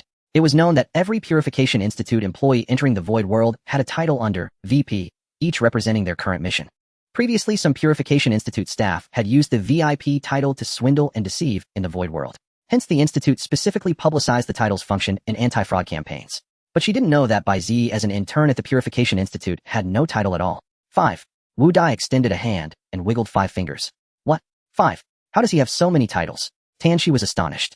Not only was the man not a fraud, but he seemed to be a high-ranking figure in the Purification Institute. What are the titles? Game Tester No. 18 Void World Designer, Virtual Arts Card Debugger, Special Inspector of the Purification Institute, Executioner of the Purification Institute's games. Wu Dai repeated. Those titles, Special Inspector and Game Executioner, seem to be official permissions to kill players. But I've never seen these titles in the official list published. Tan's eyes widened, her face full of shock, but the information from the Purification Drive doesn't lie. Wu Dai and Tan, she both looked at Bai Ziyi. That means he's truly a hidden big shot from the Purification Institute. Bai Ziyi was currently picking up loot in the open space, unaware that the two girls were discussing his identity. He glanced secretly at the girls behind him and let out a slow sigh of relief. Little did they know 5 identity stickers were plastered inside his pocket. Great artifact. Identity sticker. A creature with this sticker affixed gains an identity recognized by all lasting 3 hours. Removing the sticker cancels the identity. Fortunately, he had obtained this great artifact first and secretly applied it to himself earlier. 1 wasn't enough, so he even used 5. Finally, he had rationalized his fabricated identity and actions. Otherwise, if his false identity were exposed, he might have died at Wu Dai's hands. He had underestimated them a bit. Lesson learned from now on: treat everyone equally regardless of gender or age. Never hand over weapons to them lightly. Bai Ziyi glanced at his wristband. There were only 3 minutes left before the toxic fog arrived. Picking up equipment should be enough time. Tanshi, have you collected all the artifacts from the airdrops? Bai Ziyi turned back to ask. Found them all stacked over there by the wall. Tanshi pointed to a corner where various artifacts were piled up. Bai Ziyi activated Identify, and immediately dozens of lines of text popped up. Total 11 artifacts. Crate artifact, Lightning Dagger. Effect: attacks with this dagger carry lightning damage, increasing attack speed and movement speed. Crate artifact, Fire Turtle Shield. Effect: after blocking an attack, the attacker will suffer fire damage. Crate artifact, Swift Leg Guards. Effect: increases movement speed when worn, allows up to 2 teleportations. Crate artifact, Bibidi Babidi. Effect: requires a transformation incantation to use. Transforms the user into a magical girl, enhancing all virtual arts abilities. Bai Ziyi blinked, and the eternal reincarnation classified all the artifacts in his mind, forming the optimal loadout against Huang Xin and Luo Ding. Bai Ziyi stepped forward, picked out a few items from the pile, and equipped them. The remaining artifacts, like the Bibidi Babidi Boo transformer, were given to Tanshi. Damn it, he took all those airdrop artifacts. The burly man gritted his teeth in frustration. All the red airdrops we fought so hard for, he's profited from them. And he's quite stingy. Out of over a dozen artifacts, he only took 5 or 6 for himself and gave the girls what junk. Lu Jining complained. His roommates, sitting on the ground, were already looking up artifact guides on their phones. Not bad, the ones Ziyi picked are all rare and expensive. Huang Dihao praised. It seems Ziyi really memorized the artifact prices on the trading app. But isn't the Bibidi Babidi Boo transformer the most expensive? Zhang Qianjun wondered. It sells for 2 million virtual credits on the black market, equivalent to 2 million federal coins. Why didn't he keep it? That price is clearly inflated by female players. Why would Ziyi keep it? Li Ju analyzed. Lu Ba frowned slightly as he looked at the artifacts Bai Ziyi had chosen. He had heard of these artifacts' effects before, but somehow their abilities seemed specifically tailored to counter Luo Ding and the young master's powers. Was it a coincidence, or had Bai Ziyi obtained intelligence on the young master and Luo Ding?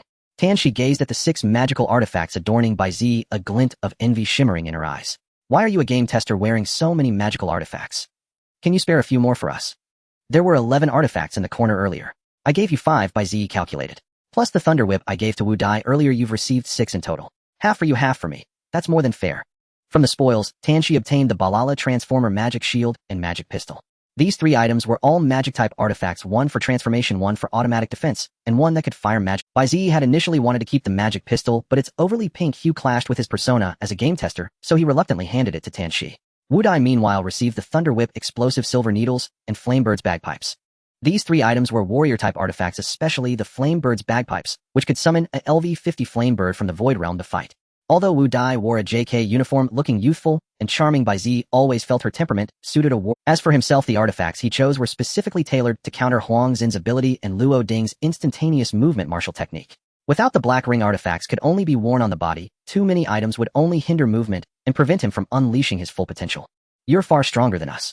Do you really need 6 artifacts for yourself? Tianxi muttered. Bai Ziyi didn't answer directly, but silently handed 2 optical camouflage suits to Wu Dai and Tianxi.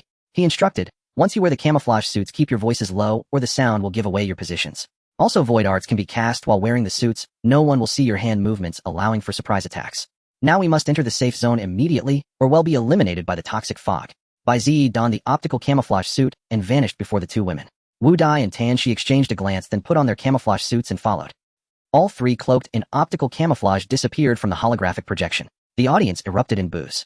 Bai Ziyi's battles were always the most thrilling, but now that they were invisible, what was at the venue? Li Go turned his gaze to other holographic projections. The first Void Realm broadcaster was weaving through a forest, occasionally capturing players crawling through the underbrush. For the past 30 minutes, the first holographic projection had shown the same scene of forest with 5 players, all lying low. The second Void Realm broadcaster was following Huang Xian from behind. Huang Xian walked ahead with his hands in his pockets while Luo Ding trailed, closely dragging dozens of magical artifacts. Huang Xin's ability was omnipotent control, allowing him to manipulate any object that belonged to him. Although void arts were unusable in the Valley of Death, he could still wield his ability to simultaneously control dozens of artifacts in combat.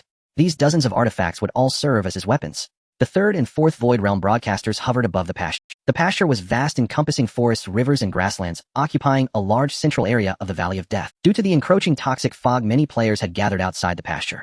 They were those who hadn't planned their routes in advance, now driven by the fog. To reach the next safe zone, they had to cross the pasture. Yet they also heeded the arena master's warning and dared not step over the pasture's fence. Thus the players congregated, forming temporary alliances to find a way through the pasture together. The 5th, 7th, and 8th Void Realm broadcasters had been destroyed, so their holographic projections were removed by the staff. Of the original 8 holographic projections, only 5 remained active. The only one showing combat was the one following Bai Ziyi. So when Bai Ziyi put on the optical camouflage suit, the live broadcast immediately fell into a lull. Who would have thought that in this competition only Bai Ziyi is fighting for his life, while everyone else is just lying low? Zhang Qianjun shook his head and complained. There's no helping it. This isn't like a gun game battle royale. Li Go sighed. Most void art cards are silent when cast. You never know where the next one will come from. Staying alive by hiding is the best survival strategy. Why is it so safe around Huang Xian? Isn't anyone attacking him? Huang Dihao asked in confusion. If only the blind would attack our young master. Lu Ba snorted coldly. The person beside him is Luo Ding of Void Realm level 58, the strongest bodyguard among us. TCH, this is just a game. It's not like you have special abilities. Huang Dihao muttered under his breath. Lu Ba opened his mouth to respond, but recalling the great precept, he fell silent. After all, even if he told Huang Dihao that they were ability users, Huang Dihao's memory would be altered by the great precept into something else. By the way, didn't you have 3 bodyguards? Where's the third one? Huang Dihao asked.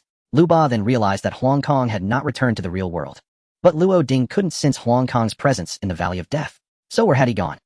The pasture is ahead. Stay alert. Bai Ziyi turned back to say. Bai Ziyi, what's in the pasture? Why does the arena master say it's a forbidden zone? Tianxi asked, since you're the designer of Void Realm 18, can't you give us some hints about the game? Bai Ziyi cleared his throat and said, I'm not the only designer. This Valley of Death was designed by another colleague of mine, so I don't know the rules inside either. Then what do? We can't just wait here for the toxic fog to arrive, can we? Wu Dai turned to look at the map's edge. The toxic fog was invading P-Town. Buildings covered by the fog for over a minute were already showing signs of melting. The bracelet's map indicated that the entire pasture would be engulfed by the fog in 15 minutes. There seemed to be quite a few players over there. Let's go invisible and see if they have any ideas. Bai Ziyi pointed at the crowd. The 2 women nodded, gripping their artifacts tightly as they quietly followed Bai Ziyi toward the crowd. Someone in the crowd shouted, enough. The rules are probably just bluffing. He'll try it. With that, the player ignored the others' attempts to stop him, vaulted over the fence, and charged into the pasture. 10 meters, 20 meters. He ran nearly 100 meters without any incident. So it really was just a bluff. Everyone breathed a sigh of relief. Just then a flock of goats suddenly appeared in the field of view, blocking the player's path. Goats. It seemed reasonable enough to find goats in a pasture. Yet each of these goats was remarkably large, their muscles slightly bulging, each one as robust as if they had been working out. The player paused for a moment, then charged into the herd. Soon he vanished among them. Hey, seriously, how are these goats so much? Exclaimed another player in astonishment. Who cares, they're just a bunch of goats, said a university student in a cap following suit as he climbed over the railing and leaped into the pasture. Shortly after, 3 more players jumped in, advancing together toward the far end of the pasture. Should we follow them? Suggested Tanshi. Wait a little longer. Bai Ziyi stopped Tanshi, narrowing his eyes as he activated identification. Goat offspring. Goat offspring. Goat offspring. Words appeared above the goats' heads, revealing nothing unusual. Were they really just But why did he sense an ominous aura emanating from this herd? As Bai Ziyi pondered, a black sphere was tossed from amidst the flock, rolling across the ground with a dull thud. The crowd stared intently. It was a human head. Half of its face had been gnawed into a bloody mess by some unknown creature. Yet Bai Ziyi could still recognize it as the head of the first player who had entered the pasture. Wu Dai and Tan Shi nearly screamed, clamping their hands over their mouths. The 4 players who had just dashed into the pasture were also frozen by the sight, daring not step closer to the herd. The head slowly dissolved on the ground as if it had never existed. But the horror of that moment planted a seed of fear in everyone's heart. Hidden within the flock lurked a monster. In the center of the arena, a beam of light landed, forming the figure of the player who had just been eliminated. Ugh! Cough! The player collapsed, clutching his throat and face retching violently. Li Go rushed over, helping him up, and asked with concern, "What's wrong, classmate? Are you okay?" Cough. Is this a horror game? It scared me to death." The player's eyes were filled with terror. "What happened in the flock to frighten you so much?" asked Li Go. "It's a monster," the player cried out. "It's a demon." Was that the head of the first player who went into the path? Wu Dai's voice trembled. Bai Ziyi nodded. Upon his confirmation, Wu Dai and Tan Shi nearly vomited. Since entering the Valley of Death, the 2 girls had stayed in P-Town playing hide and seek, with the other players never witnessing such. They were ordinary humans. It was natural for them to retch at the sight of a mutilated head for the first time. Meanwhile, in the pasture, the 4 players had drawn out their arcane cards, entering a state of alert. Something's wrong. The capped player activated a high-level arcane card, unleashing a rapidly spinning wind blade. The wind blade screeched through the air, slicing straight toward the herd. Under normal circumstances, it would cut a bloody path through the flock with unstoppable force. Tan Shi and Wu Dai quickly shut their eyes, unable to bear the sight of the brutal slaughter. Yet the anticipated bah! A clear bleat rang out. In the next instant, a pitch-black hand emerged from the flock, catching the high-speed wind blade barehanded. Bai Ziyi's pupils contracted. That was not a human hand. The wind blade shuddered violently in that grip, struggling for less than 2 breaths before dissipating. The cap player was stunned. That wind blade could easily slice through solid rock. No one could catch it with bare hands, let alone snuff it out. The dark hand transformed from a palm into a fist, throwing a punch through the air at the capped player. Run! Run! Sensing the murderous intent bearing down, the capped player spun around and shouted. But before his words faded, his head was struck by an invisible force, exploding into a vivid spray of blood in midair. The remaining 3 legs, trembling with fear, stumbled toward the fence. Thud, thud, thud. In the next second, their heads were also struck by an invisible force, bursting into blossoms in the air. Oh! A female in the crowd screamed, overwhelmed by the shock. Behind them, Wu Dai and Tan Zai's bodies quivered, arms wrapped around themselves in helplessness. Bai Ziyi watched the 3 headless bodies slowly dissolve, his brow deeply furrowed. Though the player's traumatic memories would be altered by the Great Commandment, upon returning to reality, and the audience outside would later forget these inhumane scenes, the psychological impact on ordinary people was still immense. If Wu Dai and Tan Shi could not continue, he would have to retrieve his artifacts and abandon them. Bai Ziyi, don't leave us. Wu Dai extended a trembling hand, clutching tightly at the corner of his clothes. Sigh. Bai Ziyi let out a sigh, patting Wu Dai's hand. Relax, it's just special effects, none of it is real. Have you forgotten? This is the end of the void, a virtual game world. They'll have my colleagues remove all these gruesome images later, you can rest assured. Hearing Bai Ziyi's words, the 2 women finally stopped trembling and gradually regained their composure. Right. This is a game. Tan Shi kept reassuring herself. It's just because it feels so real, that's why we're so scared. From amidst the flock, a black figure suddenly rose. It bore curved horns on its head, resembling a goat. Its face was covered by a goat skull mask, the pale bones exuding an aura of dread. Bai Ziyi suddenly recalled the arena master's hint. Rule 6: goats do not walk upright. They weren't real goats. They were the apocalypse sealed within the pasture. Bai Ziyi activated identification again on the herd. Lines of small text appeared above the black figure's head. Void creature aberrant sequence. Goatman. LV80. Goatman, a being between human and goat, extremely aggressive with a powerful physique that ignores all elemental arcana. All life is on their menu. They devour everything. Each month they produce 10 goat offspring, and from every 10 offspring, 3 goatmen emerge. Due to their overwhelming destructive power and reproductive capacity, they have been classified as an apocalypse by BEP. Their mysterious power comes from their horns that destroy the horns and you end their lives. As if sensing the scent of food, the flock suddenly grew restless. One by one, goatmen slowly rose from among. Feeding time had come. On Blue Star, an urban legend circulated. The Goatman. It was said that in a distant era in some small town on Blue Star, a mysterious creature suddenly appeared. They possessed the head and legs of a goat, but the torso of a human. By day, they hid in the mountains and forests. By night, they entered towns to attack solitary humans. There were many eyewitnesses and photographs. The most famous sighting in the legend occurred in Meizhou. One night, a teenager returning home from evening classes was attacked by a monster with a goat's head and a human body. The sheriff who arrived on the scene shot at the monster, driving it away. But the youth had already lost an arm and a leg, collapsing, and other sheriffs who arrived continued the pursuit, but aside from some bloodstains, they found no further clues. Later, the surviving youth described how the monster had torn off his arm and leg and eaten them right before his eyes. This showed the Goatman's brutality. But until now, Bai Ziyi had always regarded such absurd creatures as mere. Now it seemed even urban myths were an understatement. The Goatman before him was not only grotesque and sinister, but could even kill from a distance. It was far more powerful than the monsters and legends that only fled and ambushed humans. Their reproductive ability was also formidable. No wonder they were classified as an apocalypse. What was that blocked organization, and why would it classify such creatures as an apocalypse? One by one, the Goatmen rose from the flock like bamboo shoots after rain, slowly turning their heads to gaze at the crowd. There were actually 9 such powerful Goatmen. Each one was level 80 in the Void Realm. Who knew how many more terrifying Goatmen were hidden among the flock? They wore goat bone masks, their expressions hidden beneath the pale, ghastly bone. Bai Ziyi suddenly recalled the information displayed by identification, and his pupils constricted. All life is included in their diet. They devour everything. Damn it, they see the humans here as food. Let's move away from the crowd. Bai Ziyi whispered, pulling the 2 girls as he slowly. Among the crowd, a player was conjuring a fireball. Brothers, don't be afraid. If we take them down, we can. Before he could finish, a black shadow flashed out from the flock and instantly arrived at the fence. What? Bai Ziyi's eyes widened. His identification and enhanced sight had only caught a faint blur before the Goatman was already before him. By the time the crowd reacted, the player conjuring the fireball had been grabbed by the head and lifted into the air by a black Goatman. The player had already lost consciousness, dangling like a puppet in the Goatman's hand, swaying gently. The Goatman reached out with its other hand and snuffed out the fireball in the player's hand. All elemental attacks were useless. The Goatman opened its mouth, its sharp teeth coated with slime. It raised its head and, like eating a grape, bit the player in half at the waist. With a squelch, blood splattered everywhere. The crowd scattered in panic, quickly keeping their distance from the Goatman. The devoured player slowly dissipated, returning to the real world. The dissipated player did not satisfy the Goatman's hunger. It slowly looked toward the others as if choosing its dinner for the night. Yet it seemed to have no intention of leaving the fence, turning and slowly walking back into the flock. It seems the fence is a barrier. As long as we don't enter the pen, the Goatman won't harm us. Bai Ziyi judged, opening the map on his wristband. That means we'll have to take a detour. But soon he abandoned that option. The safe zone at this moment was a perfect circle. The ranch cut through it like a transverse line, trapping Bai Ziyi and the others between the toxic mist and the safe zone. There was no choice but to cross the ranch. They'll try to see if the invisibility cloak can fool the Goatman, Bai Ziyi said slowly. Wu Dai clung tightly to Bai Ziyi's hand, refusing to let go. Don't do anything stupid. Even if it's just a game, I don't want to see you get eaten by the Goatman.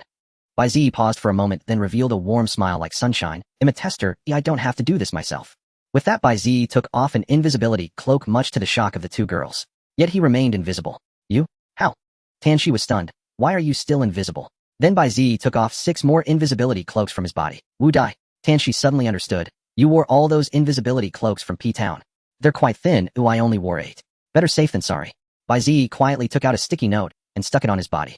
Outside the ranch, the remaining 23 players sat dejectedly on the ground, waiting for the poison gas to arrive. After all, if they couldn't cross the ranch, elimination was inevitable. Hello, everyone. A voice caught everyone's attention. The crowd looked around, but saw no one. Congratulations, players. You have successfully triggered a hidden quest. With your current equipment, you cannot pass this stage. I am an NPC from the Valley of Death, the spokesperson of the arena map. I have come specifically to provide you with a clue to clear this stage. Upon hearing this, the 23 players were stunned. An NPC? Where are you? Save us. The clue. Where is it? Tell us quickly. The players looked around, craning their necks toward the sky, searching for the source. Some even began to pray as if this were a divine miracle. Not a single person doubted his identity. Only Wu Dai and Tanshi recognized it as Bai Ziyi's voice. Tanshi was taken aback, then slowly nodded. I didn't expect him to be an NPC. Don't get excited, everyone.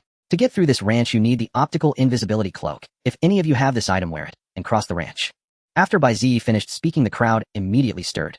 So that's it. Only specific game equipment can get through. I knew it. How could such a monster guard the ranch without a reason? It requires special gear. A player asked, where can we get the optical invisibility cloak? Is it hard to obtain? It's simple. This equipment is concentrated in P-Town to the west. You can easily get it there. P-Town. A player opened the map on his wristband and said in despair, that place has already been consumed by the toxic mist. Oh, is that so? It seems the game has progressed too far, you've arrived too late. Bai Ziyi feigned great surprise. Is there no hope left for us? The players cried in despair. No, there is still hope, Bai Ziyi smiled. You can get help from me. Really? The players were overjoyed. Great. We thought this was the end. Bai Ziyi changed his tone and said, don't celebrate too soon. Only powerful players are worthy of my help. Only the strong among you will receive my assistance, Bai Ziyi declared solemnly. The crowd suddenly realized that this invisible NPC would not help everyone. He only helps the strong. Several players in the crowd immediately stood up. Pick me. I've eliminated 8 people.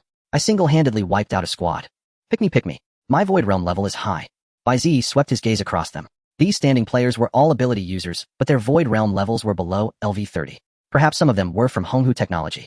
Fortunately, he had used the identity sticker, causing these ability users to unconsciously acknowledge his identity, mistaking the voice for a decree from the Void Realm.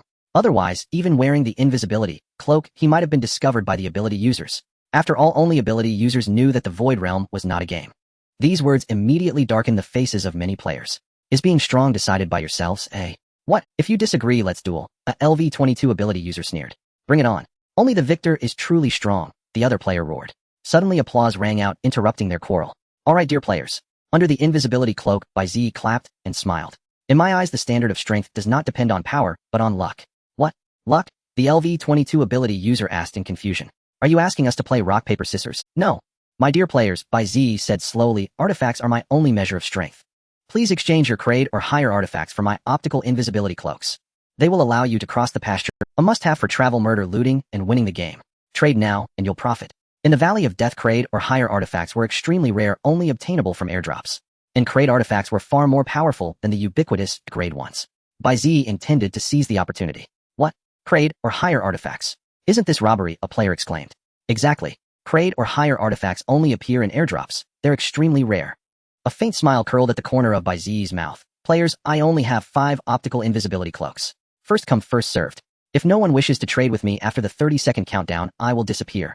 If any player is willing to trade, please place the artifact under the tree marked with a cross. Please manage your time wisely. Countdown 30 seconds. 29 seconds, 28 seconds, 27 seconds.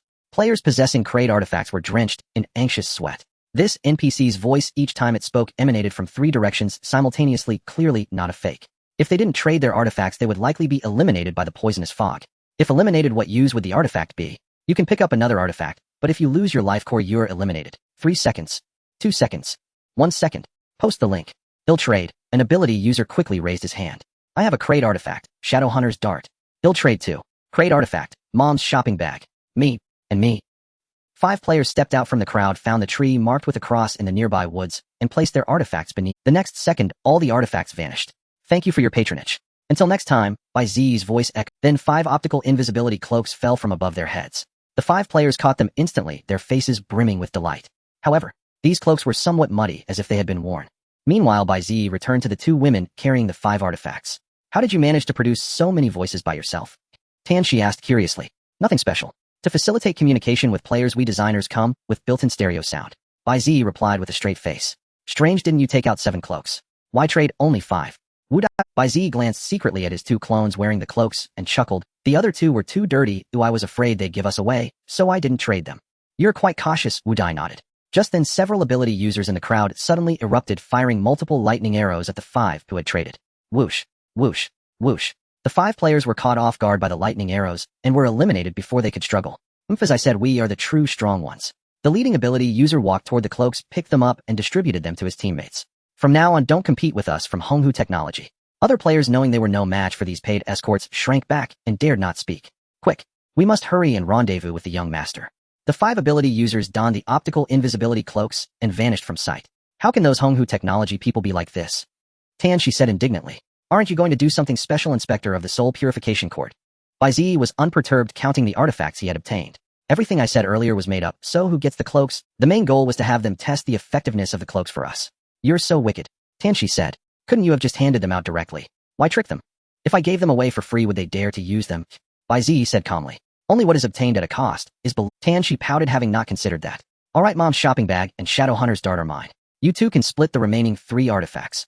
Bai Ziyi handed the remaining 3 artifacts to Tanshi and Wudai. The gloom on their faces lifted, replaced by radiant smiles. Thank you, Tester. Bai Ziyi turned his gaze toward the flock of sheep. The 5 ability users, without any suspicion of the cloak's efficacy, swaggered toward the flock after donning them. The goatmen in the flock did not detect their presence, still staring intently at the perimeter fence waiting for new prey to approach. Seeing this, the LV-22 ability user beamed. It worked. It worked. They really can't see us. Chill. Don't speak. Who knows how sharp their hearing is? His teammate whispered cautiously.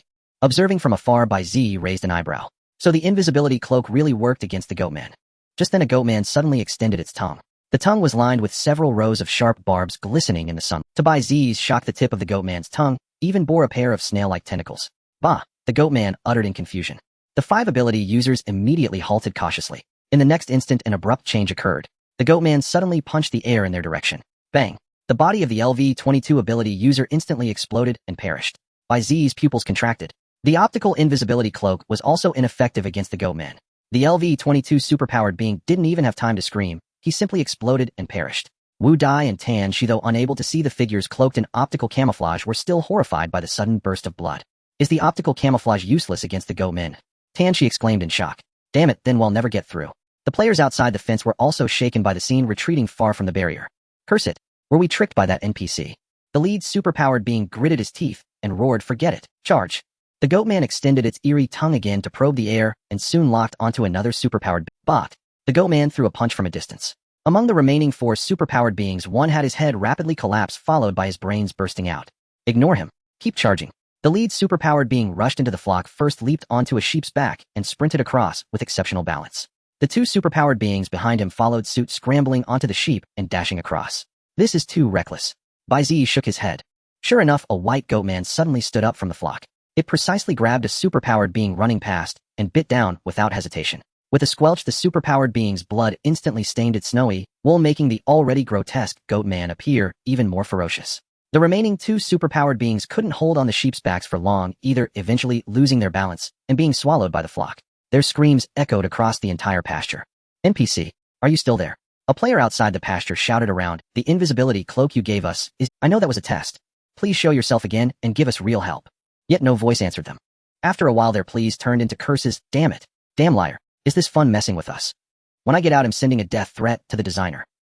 Bai Ziyi, standing aside, ignored them, stroking his chin as he analyzed the situation. From the deaths of the 5 superpowered beings, the goatman possessed some kind of ranged attack, either a mystic art or martial skill.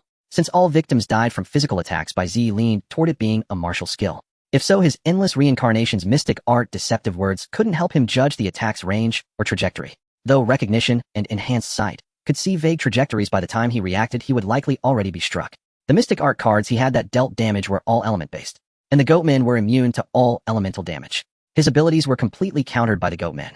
Bai Ziyi, if he couldn't cross the pasture, he would be eliminated by the toxic mist. Once eliminated without the protection of the Void Realm's laws, he would die for real. Now it was a hopeless situation. It had only been 3 days since his awakening, and there was still no clue about his sister. Was his life truly meant to end here? No, it wasn't time to give up yet. Bai Ziyi turned his gaze back to the flock. The goatman that had previously stuck out its tongue had closed its mouth, its hollow eye sockets beneath the bone mask staring at the crowd. After a long pause, Bai Ziyi spoke. I think the goatmen can't see players wearing the invisibility cloak. But those players were all eliminated. Tan Shi retorted. If the optical camouflage worked, why were they taken out by the goatmen? The problem lies in their tongues, Bai Ziyi asserted. Let me ask you, if the goatmen could attack from a distance, why didn't they kill the 5 players the moment they entered the pasture? Well, Tan Shi tilted her head. Maybe they weren't in range. No, it's because they didn't see anyone coming in at all, Bai Ziyi said slowly. That's why those 5 players managed to get so close to the flock, until the goatman extended its tongue and the feelers on it. Bai Ziyi continued. So it's their tongues that detect the cloaked players. Therefore, as long as they keep their mouths shut, we have a chance to cross the pasture. Tan Shi asked, and if it sticks out its tongue, then I'll cut it off. Bai Ziyi drew his traveler's sword, its sharp blade humming in the wind, as if echoing his words. But among the 3 of us, only you as the tester can see them invisible. We can't verify if you're right. Wu Dai said, everyone has seen how powerful the goatmen are. You have no chance to cut off its tongue. Bai Ziyi wasn't surprised by her words. In the Void Realm, doubting everything was the way to survive longer. But if they didn't agree with his view, he would have to part ways with them. Seeing Bai Ziyi didn't respond, Wu Dai smiled and said, but since we're all your test players, well, follow your lead. Anyway, in less than 10 minutes, the toxic mist will cover the entire pasture. Staying here means elimination too, so we might as well take the risk. Tan Shi stammered, what are our chances? 50%, Bai Ziyi said. All right, let's do it. Tan Shi gritted her teeth, though her body still trembled. Bai Ziyi was taken aback. These 2 girls changed their mood so quickly. Was it because his fake identity from the identity sticky note gave them enough security? Wait, that's right, he could try the identity sticky note. Bai Ziyi tore off a sticky note from inside the invisibility cloak and silently envisioned an identity Soon 4 small characters appeared on the identity sticky note, Goatkin. Bai Ziyi stuck it on himself. But the next second the sticky note fell off and dissipated on its own. Bai Ziyi's heart skipped a beat. So it didn't work. He glanced at the small text displayed by Endless Reincarnation. Note 1, this item is a consumable law-based artifact. Each sticky note can only be used once and is ineffective if it overlaps with another identity. Was it overlapping with another goat's identity? So Bai Ziyi tore off another identity sticky note and envisioned a new line of small characters appeared on the fresh sticky note, Sturdy Goatkin. Bai Ziyi stuck it on himself again. This time the sticky note adhered firmly. Success. Immediately Endless Reincarnation flashed a line of text crackling with electricity. Warning: by using the identity sticky note, you have created an identity of Doom and utilized it. You will be assimilated by Doom. Countdown 3 minutes, starting now. 259258. What? Using the identity of Doom would cause assimilation? That was no different from death. Bai Ziyi took a deep breath and he then removed the identity sticky note from himself. The assimilation countdown disappeared. Bai Ziyi thought of an identity of ordinary Goatkin and stuck it on again. The countdown reset, restarting from 3 minutes. Bai Ziyi's eyes lit up. He could exploit this bug. At this moment Bai Ziyi inwardly praised the arena master and the wisdom of the rewards bestowed upon him. It was evident that the spirit of the Void Realm's laws was on his side. Otherwise there would have been no reason for them to grant him such powerful aid.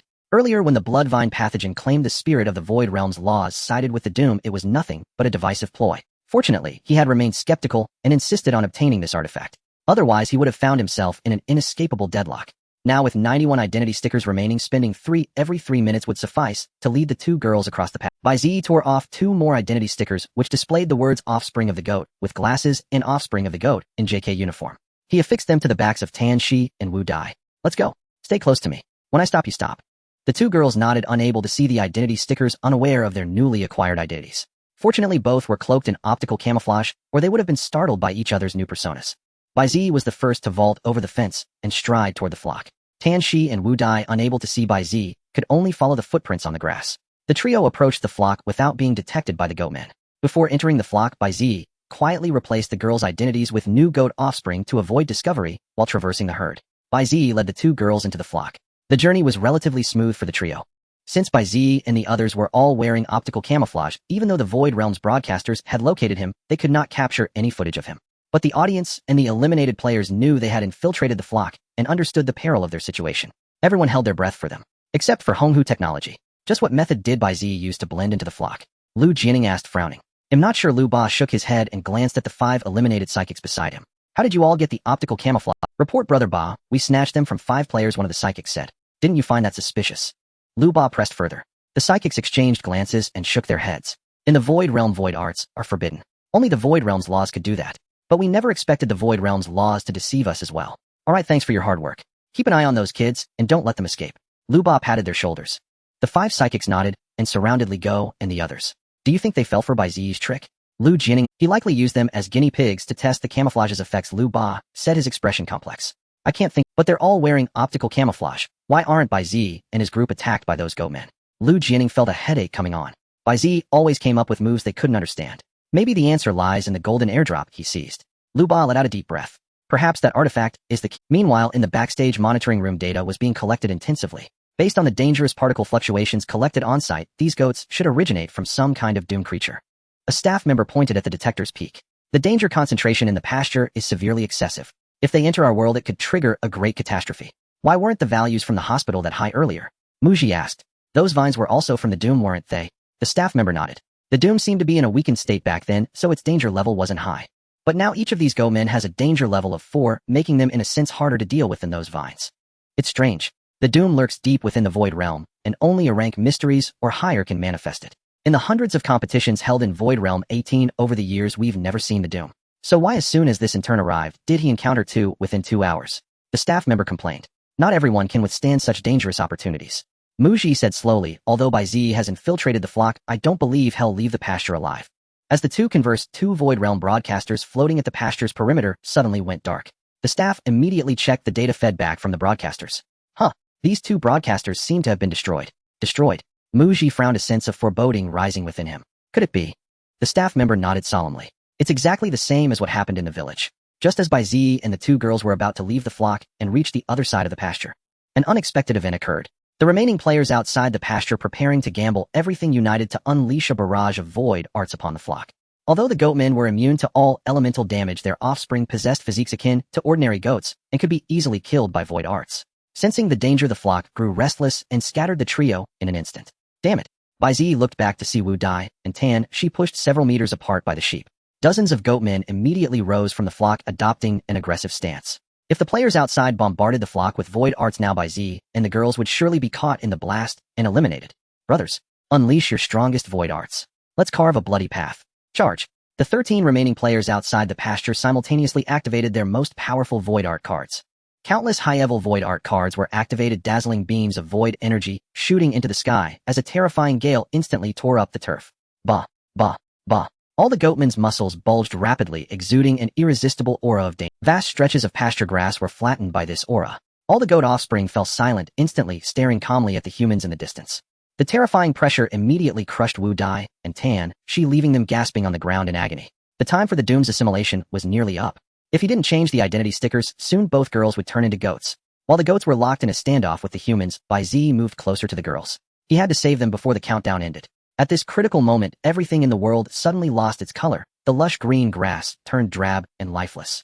Everyone's movements froze in that instant. The players' faces were locked in roars, the veins on their necks still bulging, and the void arts in their hands turned a dull gray.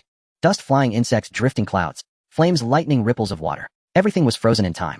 Time had stopped. In the air, only the pale blue text of the endless cycle continued to pulse. Warning, you have been struck by the authority. Time stop. Breath. Blue characters crackling with arcs of electricity flickered before Bai Ziyi's eyes. In the entire world, only they still radiated a brilliant hue. After being enhanced by the Ascension chip, the endless reincarnation was no longer affected by time stop, allowing his brain to continue functioning during the frozen moment. Notice you have been struck by authority. Time stops. Breath. Explanation 1. This authority can halt the world's time for several seconds. Only the user can move during this period. Explanation 2. Too little information, currently unknown. Hint the range of this authority. The entire world current. Note the user is still unidentified.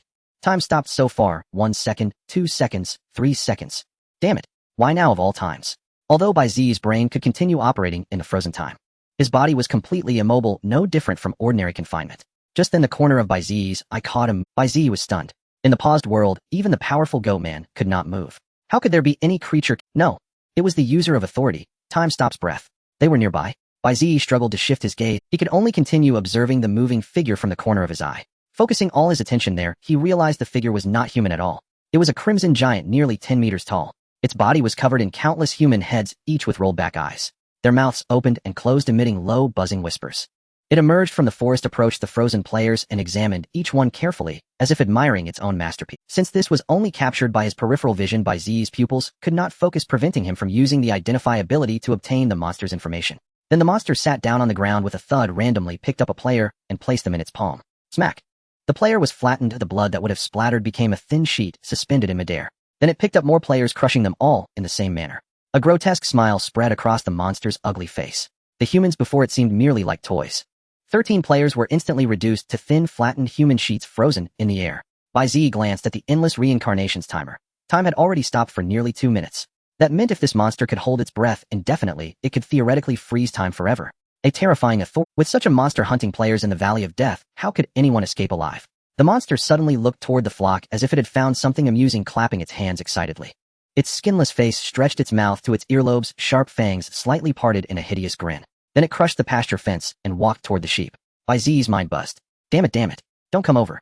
Stopping time for so long, aren't you afraid of suffocating? Bai Ziyi strained to control his eyeballs, but they would not budge. In an instant, the monster vanished from his field of vision. Bai Ziyi had completely lost track of the monster. It could appear behind him at any moment and attack. In the following moments, the world fell into a terrifying silence. Never had Bai Ziyi felt that a few seconds could be so long. The clock's second hand suddenly ticked forward, and time resumed. Dust fell to the ground, the grass regained its color, and clouds drifted again in the high sky. All the players were flattened into meaty slices in midair, blood splattering everywhere. Bai Ziyi immediately looked around, but found no trace of the monster. It was as if everything that had just happened was an illusion. The pale blue text of the endless reincarnation updated. Note: since you have witnessed the user of authority, time stops. Breath. This ability has obtained new intelligence on said authority. The maximum time stop duration for this authority's user is 3 minutes and 30 seconds. Explanation 2. The cooldown of this authority is 5 minutes. Explanation 3. While using this authority, the user cannot employ void arts or void techniques. Void art. Heavenly One, since you have been struck by this authority twice, your body has gained immunity to it. The next time stop will allow you to move for 3 seconds. Excellent. Heavenly One as a void art that strengthens the body continuously fortifies it. Each injury or strain is a tempering of the flesh. This time Heavenly One treated the authorities' time stop as damage, allowing the body to develop immunity. Though 3 seconds is short, being able to move during a time stop is far better than being a lamb to the slaughter. Bai Ziyi replaced his sticky note, then pushed through the flock to reach Wu Dai. Sensing someone approaching, Wu Dai prepared to "It's me," Bai Ziyi whispered. Though Wu Dai could not see him, hearing his voice immediately eased her guard. "I got separated from Tan, I can't see her. Don't worry, I know where she is." Bai Ziyi silently replaced her identity sticky note. Wu Dai happened to glance at the players outside the pasture and gasped, covering her mouth.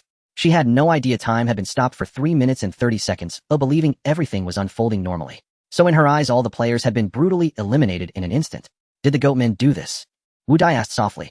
Bai Ziyi shook his head. "We can't stay here, we need to leave him." With little time left before Doomsday assimilation, he pushed through the sheep toward Tan Shi. But when he reached her, he was startled by the sight.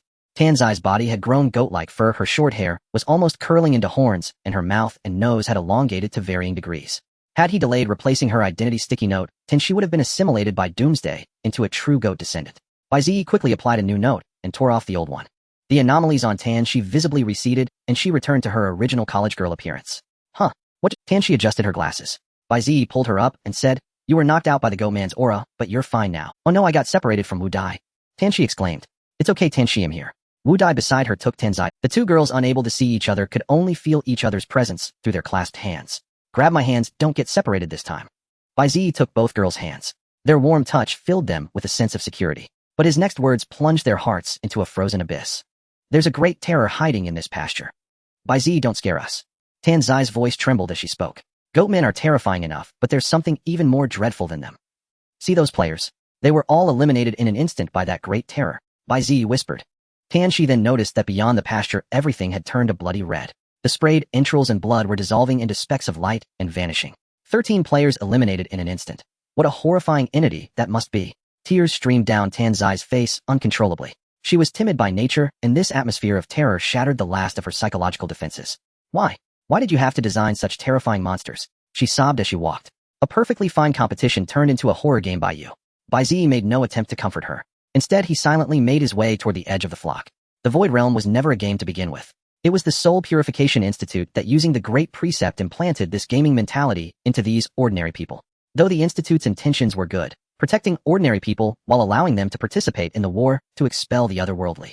Yet this led most people, and even some psychics, to treat life with indifference within the Void Realm, losing their genuine. At the same time, they lost their reverence for the otherworld. In time, it would be inevitable for the apocalypse from that other world to seize the opportunity and reinvade Blue Star. If the pressure became too much to bear, being eliminated early might be a mercy for these two girls. "How about this? They'll eliminate you so you won't have to endure this fear anymore." Bai Ziyi walked ahead, his voice cold. "Fine," a female voice replied. Bai Ziyi frowned. The voice didn't sound like Tan Zai's at all. "Fine, fine, fine, fine, fine, fine, fine, fine." Immediately after, a cacophony of responses came from behind, like the ancient cryptic whispers of a bygone era. Every hair on Bai Ziyi's body stood on end.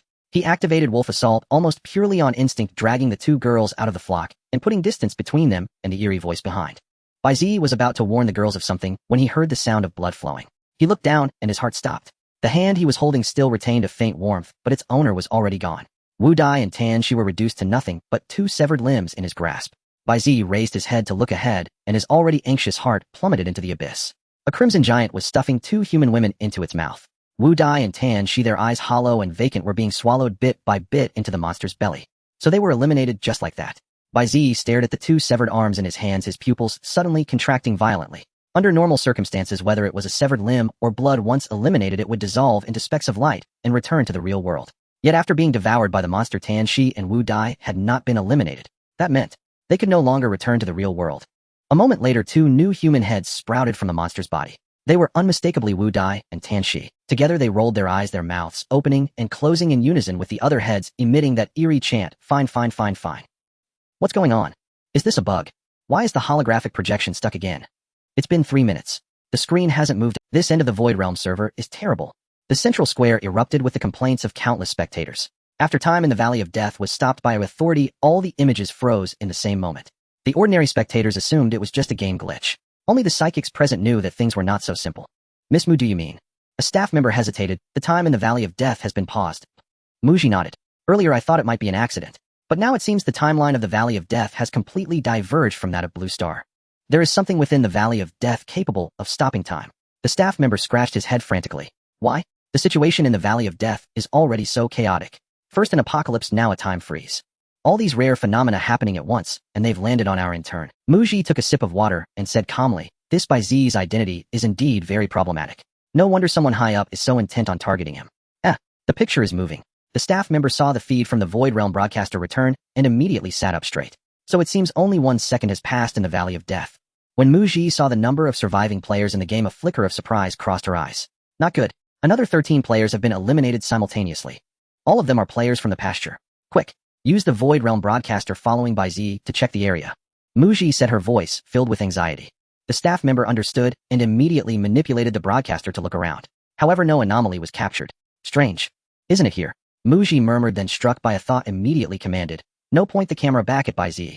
The staff member was startled, then manipulated the camera to lock onto Bai Ziyi. Although Bai Ziyi was currently wearing an optical camouflage suit, it didn't prevent the Void Realm broadcaster from locking onto the position of his wristband. But the next second, both the staff member and Muji were stunned. At the edge of the flock, 2 bloody, severed arms were floating in midair. ZZT. The image flickered, and the Void Realm broadcaster following Bai Ziyi was also destroyed. Damn it. How many Void Realm broadcasters do we have left? Muji asked. 2. The staff member understood and immediately mobilized the nearest broadcaster to rush to the scene. Be quick, Muji said in a low voice. Bai Ziyi might be up against a destroyer, and one of a type we've never seen. A Void Realm broadcaster fell from the sky, landing among the flock and causing a stir among the goat progeny. The goatmen then realized an uninvited guest had entered their territory.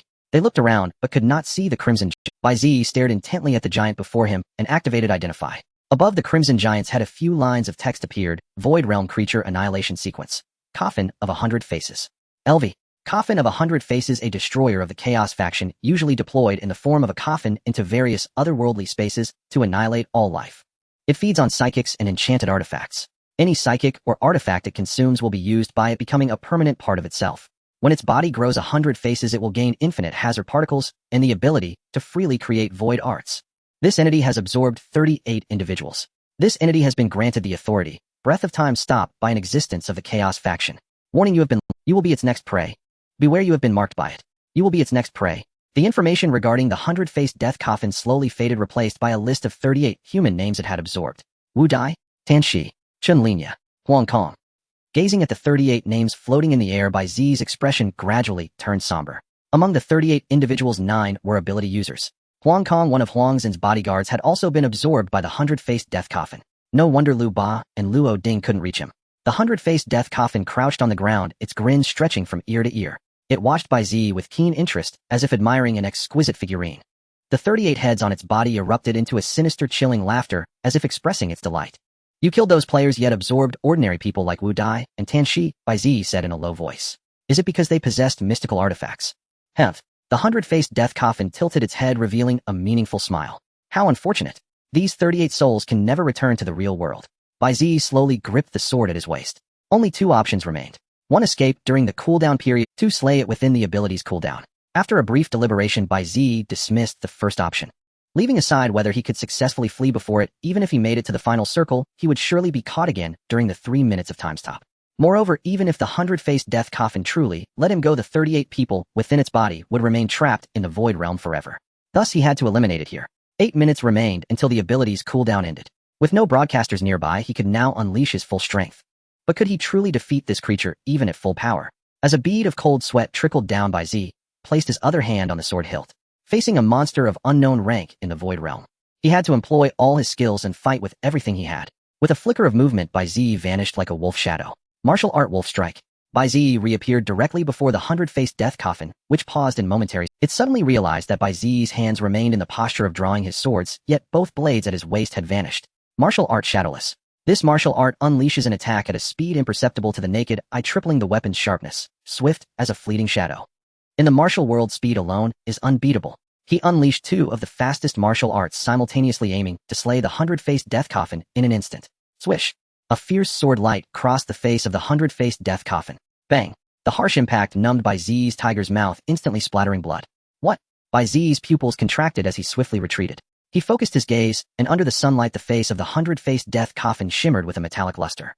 Bai Ziyi's mind flashed with the intelligence he had previously stolen. Huang Kong, danger level 2. 6. The ability Steel Body, capable of blocking all physical damage.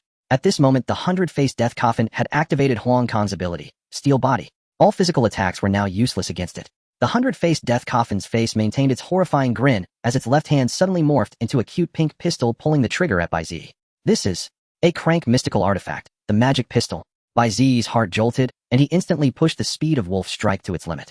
3 magical orbs shot forth, striking Bai Ziyi's afterimage. Boom, boom, boom. Though they missed, the energy from the magical explosions carved a massive crater into the ground. The flock of goats scattered in panic, darting across every corner of the battlefield. The goatmen continued to look around, still oblivious to the 100-faced death coffin's presence. Who would have thought the artifacts I gave away would end up being used against me? Bai Ziyi emerged from the smoke, pulling a piece of rubble from his arm as blood dripped slowly along the lines of his muscles. Enough is enough. A card dissipated between his fingers, transforming into a green healing light that mended his wounds. The heads on the 100-faced death coffin laughed eerily. It raised the magic pistol and aimed at Bai Ziyi. Click, click. No magical projectiles fired from the muzzle. Bai Ziyi smiled wryly and pulled out 5 void technique cards. Though the 100-faced death coffin could use the artifacts of those it had devoured, it was utterly ignorant of their durability. Yet Bai Ziyi had memorized the durability of every artifact before giving them to the 2 girls. The magic pistol's durability had hit 0. Bai Ziyi activated 5 high-level void technique cards. Since you're immune to physical damage, use void arts. 5 enormous fists of flame materialized around Bai Ziyi, their searing heat igniting the nearby pasture and turning it into a sea of fire. The 5 colossal fire fists floated behind Bai Ziyi, the blaze casting him in an almost divine light. He threw a punch through the air at the 100-faced death coffin, his eyes blazing with killing intent. High-level void technique card, Great Flame Fist. Boom. The massive fire fist hurtled toward the 100-faced death coffin, the heat of its trajectory setting the grass ablaze, leaving a trail of fire. The 100-faced death coffin attempted to dodge, but was startled to find its legs bound by several ropes of water. A magical shield grew from the 100-faced death coffin's left hand, blocking its front.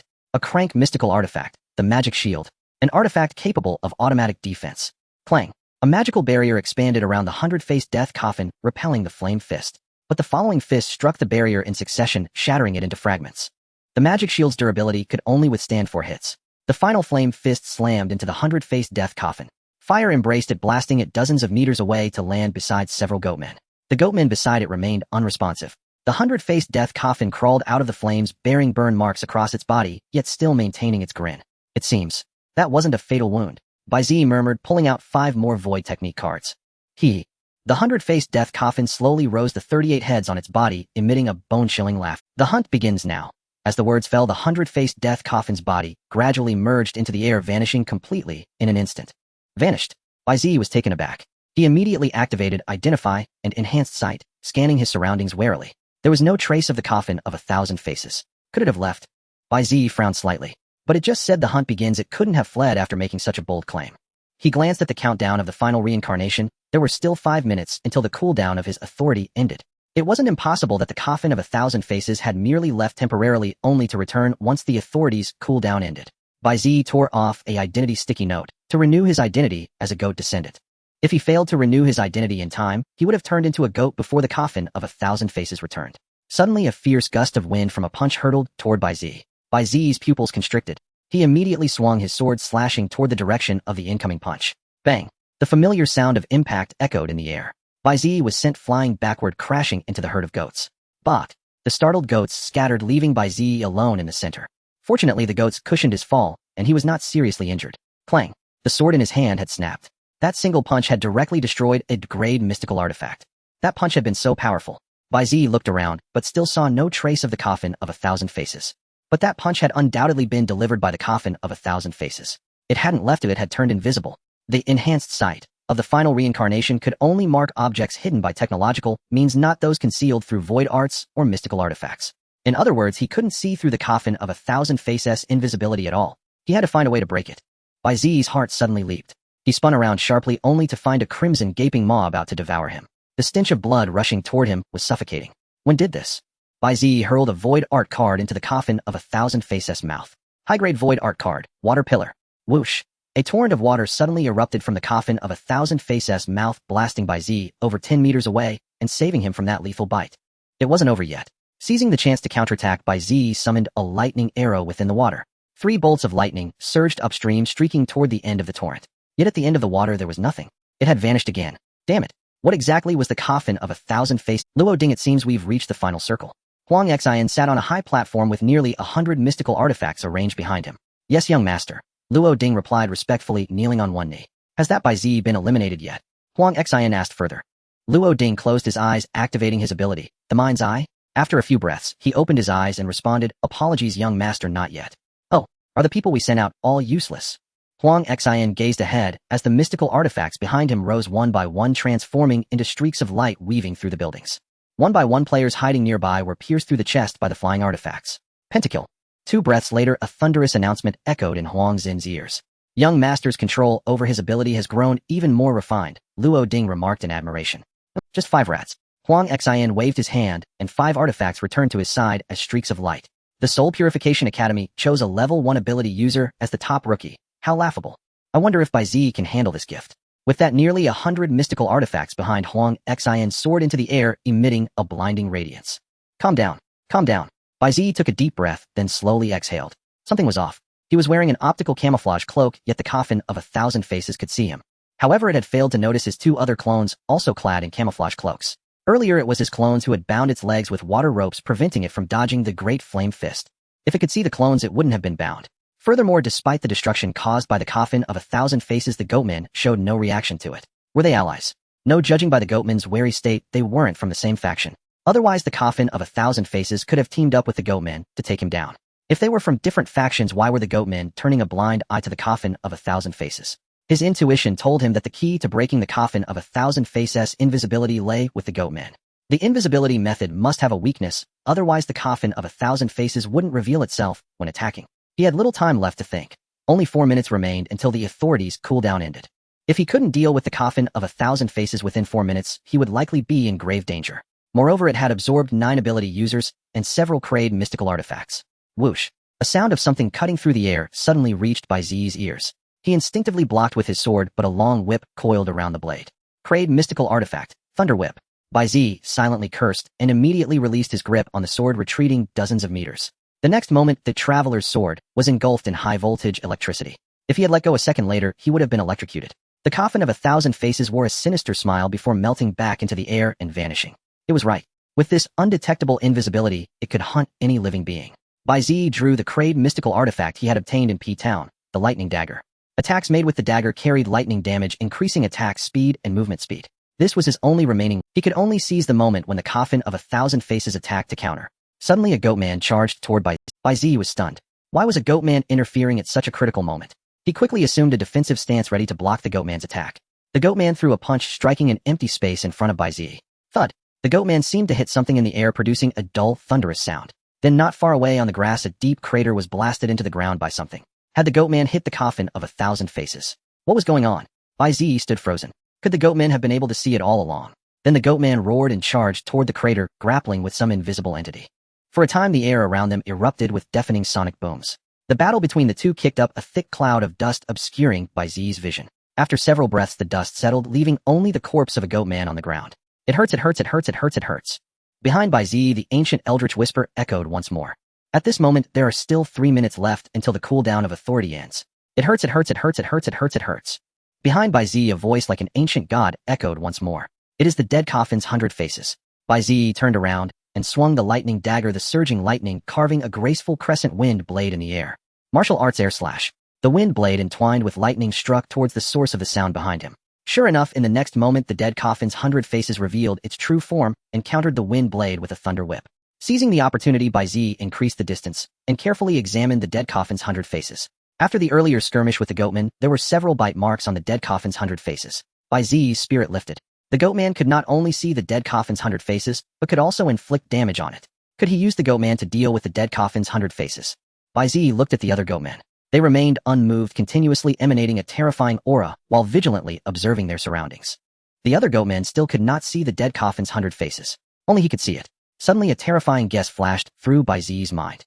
The ability of the dead coffin's 100 faces is not invisibility at all. Rather, it is a similar effect. The dead coffin's 100 faces plunged its hands into its own body and pulled out 10 silver needles. Before Bai Ziyi, an explanation of this artifact appeared. C-class artifact, explosive silver needle. Any object that the silver needle collides with will explode with force equivalent to that of a hand grenade. The dead coffin's 100 faces hurled the 10 explosive silver needles at Bai Ziyi. Boom, boom, boom. Continuous explosions instantly engulfed Bai Ziyi. The The flames illuminated the face of the dead coffin's 100 faces, and the 38 heads on its body all revealed eerie smiles. Bang! A fireball thrown from an unknown source hit its face. Before it could react, it was struck by 4 or 5 more fireballs. The fireballs did not cause much damage, but they enraged it. It let out a roar, the sound waves transforming into a tangible shockwave sweeping outward. The dead coffin's 100 faces immediately locked onto its target, Bai Ziyi, and he was right on its shoulder. When did he get the dead coffin's 100 faces looked puzzled, but still grabbed him and stuffed him into its mouth. Poof! Bai Ziyi turned into a cloud of smoke within it. A clone. Before the dead coffin's 100 faces could react, a sharp blade suddenly struck its neck, producing a crisp sound. Clang! The dead coffin's 100 faces was startled and activated its ability again, locking onto the attacker. It was Bai Ziyi again, and he was hanging on its neck. While it was dazed, Bai Ziyi on its neck struck it several times. So you have always had the ability of Huang Kong activated, Bai Ziyi exclaimed. With the same physical attack, why can the goat man hurt you while I cannot? A look of disgust suddenly appeared on the face of the dead coffin's 100 faces, and it grabbed Bai Ziyi and crushed him in its palm. Poof! It was indeed another clone. But when did these clones land on itself? The dead coffin's 100 faces looked towards the explosion area in confusion, and a shadow stepped out from the flames. It seems the clones have completed their mission. At this moment, the left half of Bai Ziyi's body was injured by the explosion, his severed left arm hanging limply, skin charred black. Indeed, your ability is not invisibility, but lock on.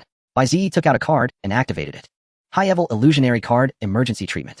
The card immediately dissipated, transforming into a stream of white mist that surged into his body. The fractured bones were instantly repaired, and the burned skin began to heal at a visible rate. This high-level healing type illusionary card is only available through airdrops. As long as one is not dead, it can completely restore them. In the Battle of P-Town, Bai Ziyi only scavenged 5 of these cards, highlighting their rarity. In the blink of an eye, the left half of Bai Ziyi's body had fully recovered. To be precise, your ability should be to lock on to a target, and only that target can see you. Those who are not locked on by you cannot see you. Thus, when you attack me, the goatman would overlook you. So, when you were fighting the goatman earlier, I could not see you either. Am I wrong, monster? For you, this is a unknown hunt. Speaking of which, Bai Ziyi tore off a brand new identity sticky note.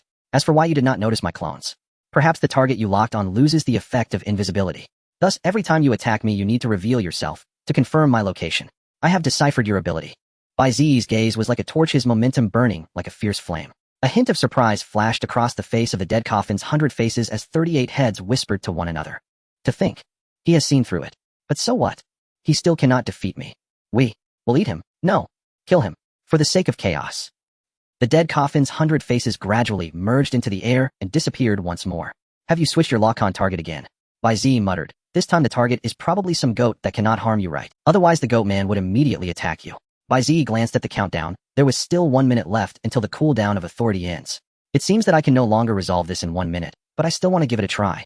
After saying that, the sticky note in Bai Ziyi's hand emitted a faint aura of danger. I need a identity that is recognized by the goatmen and can command them. Immediately, a new identity appeared on the identity sticky note. The Doomsday Shepherd. Bai Ziyi affixed it to himself. Boom! A wave of destruction instantly radiated, causing the surrounding grass to wither and rot rapidly. In the air, blue words floated that signified the end of cycles. Attention, due to your use of the identity sticky note, you have created a high-level Doomsday identity and have activated it. In the current world, there is no higher Doomsday identity than yours. You will command all creatures of this Doomsday, becoming their commander. All goat offspring are your soldiers. All goat men are your generals. Whatever your heart desires shall be the target. You are the embodiment of Doomsday. Thus you will undergo a more intense assimilation of Doomsday. Countdown 59 seconds, 58 seconds. A terrifying aura erupted from Bai Ziyi, soaring into the sky and sweeping around. At this moment, he is the Doomsday. Bang! An overwhelming aura of doom instantly blanketed the entire pasture. All the goat offspring and goatmen turned their gaze toward Bai Ziyi. They sensed a familiar and intimate aura emanating from Bai Ziyi. Bah! Countless goat offspring surrounded him, vying to nuzzle against his face. The towering goatmen stood respectfully behind Bai Ziyi, awaiting his command. In the air floated a crimson countdown for assimilation into the doom. 58 seconds. 57 seconds. 2 pitch black horns sprouted from Bai Ziyi's head, their tips ablaze with dark flames. He resembled a demon from myth, his pupils contracting into horizontal slits, his vision broadening like a goat's. In merely 3 seconds, Bai Ziyi's body began to manifest goatman traits. Once the countdown ended, he would be completely transformed into the doomed, forever trapped within the pasture of the Valley of Death. Maddening thoughts surged relentlessly through his mind. Kill. Devour. Annihilate everything. Fortunately, the endless cycle suppressed these impulses, preventing Bai Ziyi from losing himself entirely. My offspring. Bai Ziyi spoke slowly, his voice ancient, yet commanding. Tell me, where is it hiding? For the coffin of 1,000 faces to vanish from Bai Ziyi's sight, it had to lock onto a goat. Only then would every creature except the locked goat be unable to see it, allowing the coffin to achieve invisibility. However, every goat now obeyed Bai Ziyi. Baba. Over there, a goat bleated twice. The image within that goat's mind instantly appeared before Bai Ziyi's eyes. The coffin of 1,000 faces was stealthily retrieving a long spear artifact from its body. It intended to snipe Bai Ziyi from a distance. Destroy it, Bai Ziyi commanded coldly. Bah? Yes. In an instant the dozen or so goat men behind him vanished, reappearing beside the coffin of 1,000 faces the next moment. The human heads on the coffin of 1,000 faces were all astonished. He can see us. No, he cannot see us. He is the Doom. No, he is not. He can command the Doom. He is the legendary one. Yes, the legendary one. Kill him. Kill him. As they spoke, the coffin of 1,000 faces swept its long spear in one hand and lashed a lightning whip with the other, instantly driving back the dozen charging goatmen. But the reprieve was only temporary. The next instant a goatman rammed its horns into its body. Roar. Enraged, the coffin of 1,000 faces seized that goatman, activated some ability, and corroded it into nothingness. The remaining goatmen seized the opportunity to pounce their heavy fists, creating a series of sonic booms. Thump, thump, thump. The coffin of 1,000 faces was battered beyond recognition, blood spurting from the mouths of its 38 heads. For the first time, genuine terror dawned on the faces of the coffin of 1,000 faces. Although Huang Kong's ability Steel Body granted immunity to all physical damage, it could not withstand the onslaught of over a dozen LV-80 goatmen's fists. The 38 heads muttered to themselves, flee. The goatmen are endless. The authority will be usable soon. He can be killed. He cannot. He can be killed. Just stop time. Switch targets. With that, the coffin of 1,000 faces vanished once more from Bai Ziyi's sight. Bai Ziyi frowned, then inquired, which offspring can see it? All the goats looked towards him. Ba, none. Ba, not me either, ba. An uproar of bleating ensued. Among the hundreds of goat offspring, not a single one could see the coffin of 1,000 faces. Bai Ziyi then looked towards the dozen goatmen, who shook their heads in response. The coffin of 1,000 faces had locked onto a target other than them. Could there be another creature nearby? Bai Ziyi glanced at There were 38 seconds remaining until the coffin of 1,000 faces' authority cooldown ended. Bai Ziyi looked at his own body. Gray wool had already begun to appear on his skin. He had 41 seconds left until he was completely assimilated by the Doom. The times were perilously close. If he didn't find the coffin of 1,000 faces, soon he would die. As Bai Ziyi's mind stirred, all the goatmen immediately sensed it. They opened their mouths and extended long tongues. The antennae on their tongue tips emitted undetectable waves, probing for the coffin of 1,000 faces trace. Found it. The goatman's perception instantly transmitted to Bai Ziyi's mind. 20 meters behind him, the coffin of 1,000 faces had hurled 2 long spears. Guard me, Bai Ziyi commanded. The moment the words left his mouth, 2 goatmen immediately positioned themselves before him, catching the spears with their bodies. Simultaneously, the remaining goatmen punched the air towards the coffin of 1,000 faces. Martial art strike through the goat. Dozens of fist imprints appeared on the coffin of 1,000 faces' body, instantly inflicting severe injuries. Bai Ziyi slowly looked up, spotting an eagle soaring in the sky. So you chose it as your lock target, did you?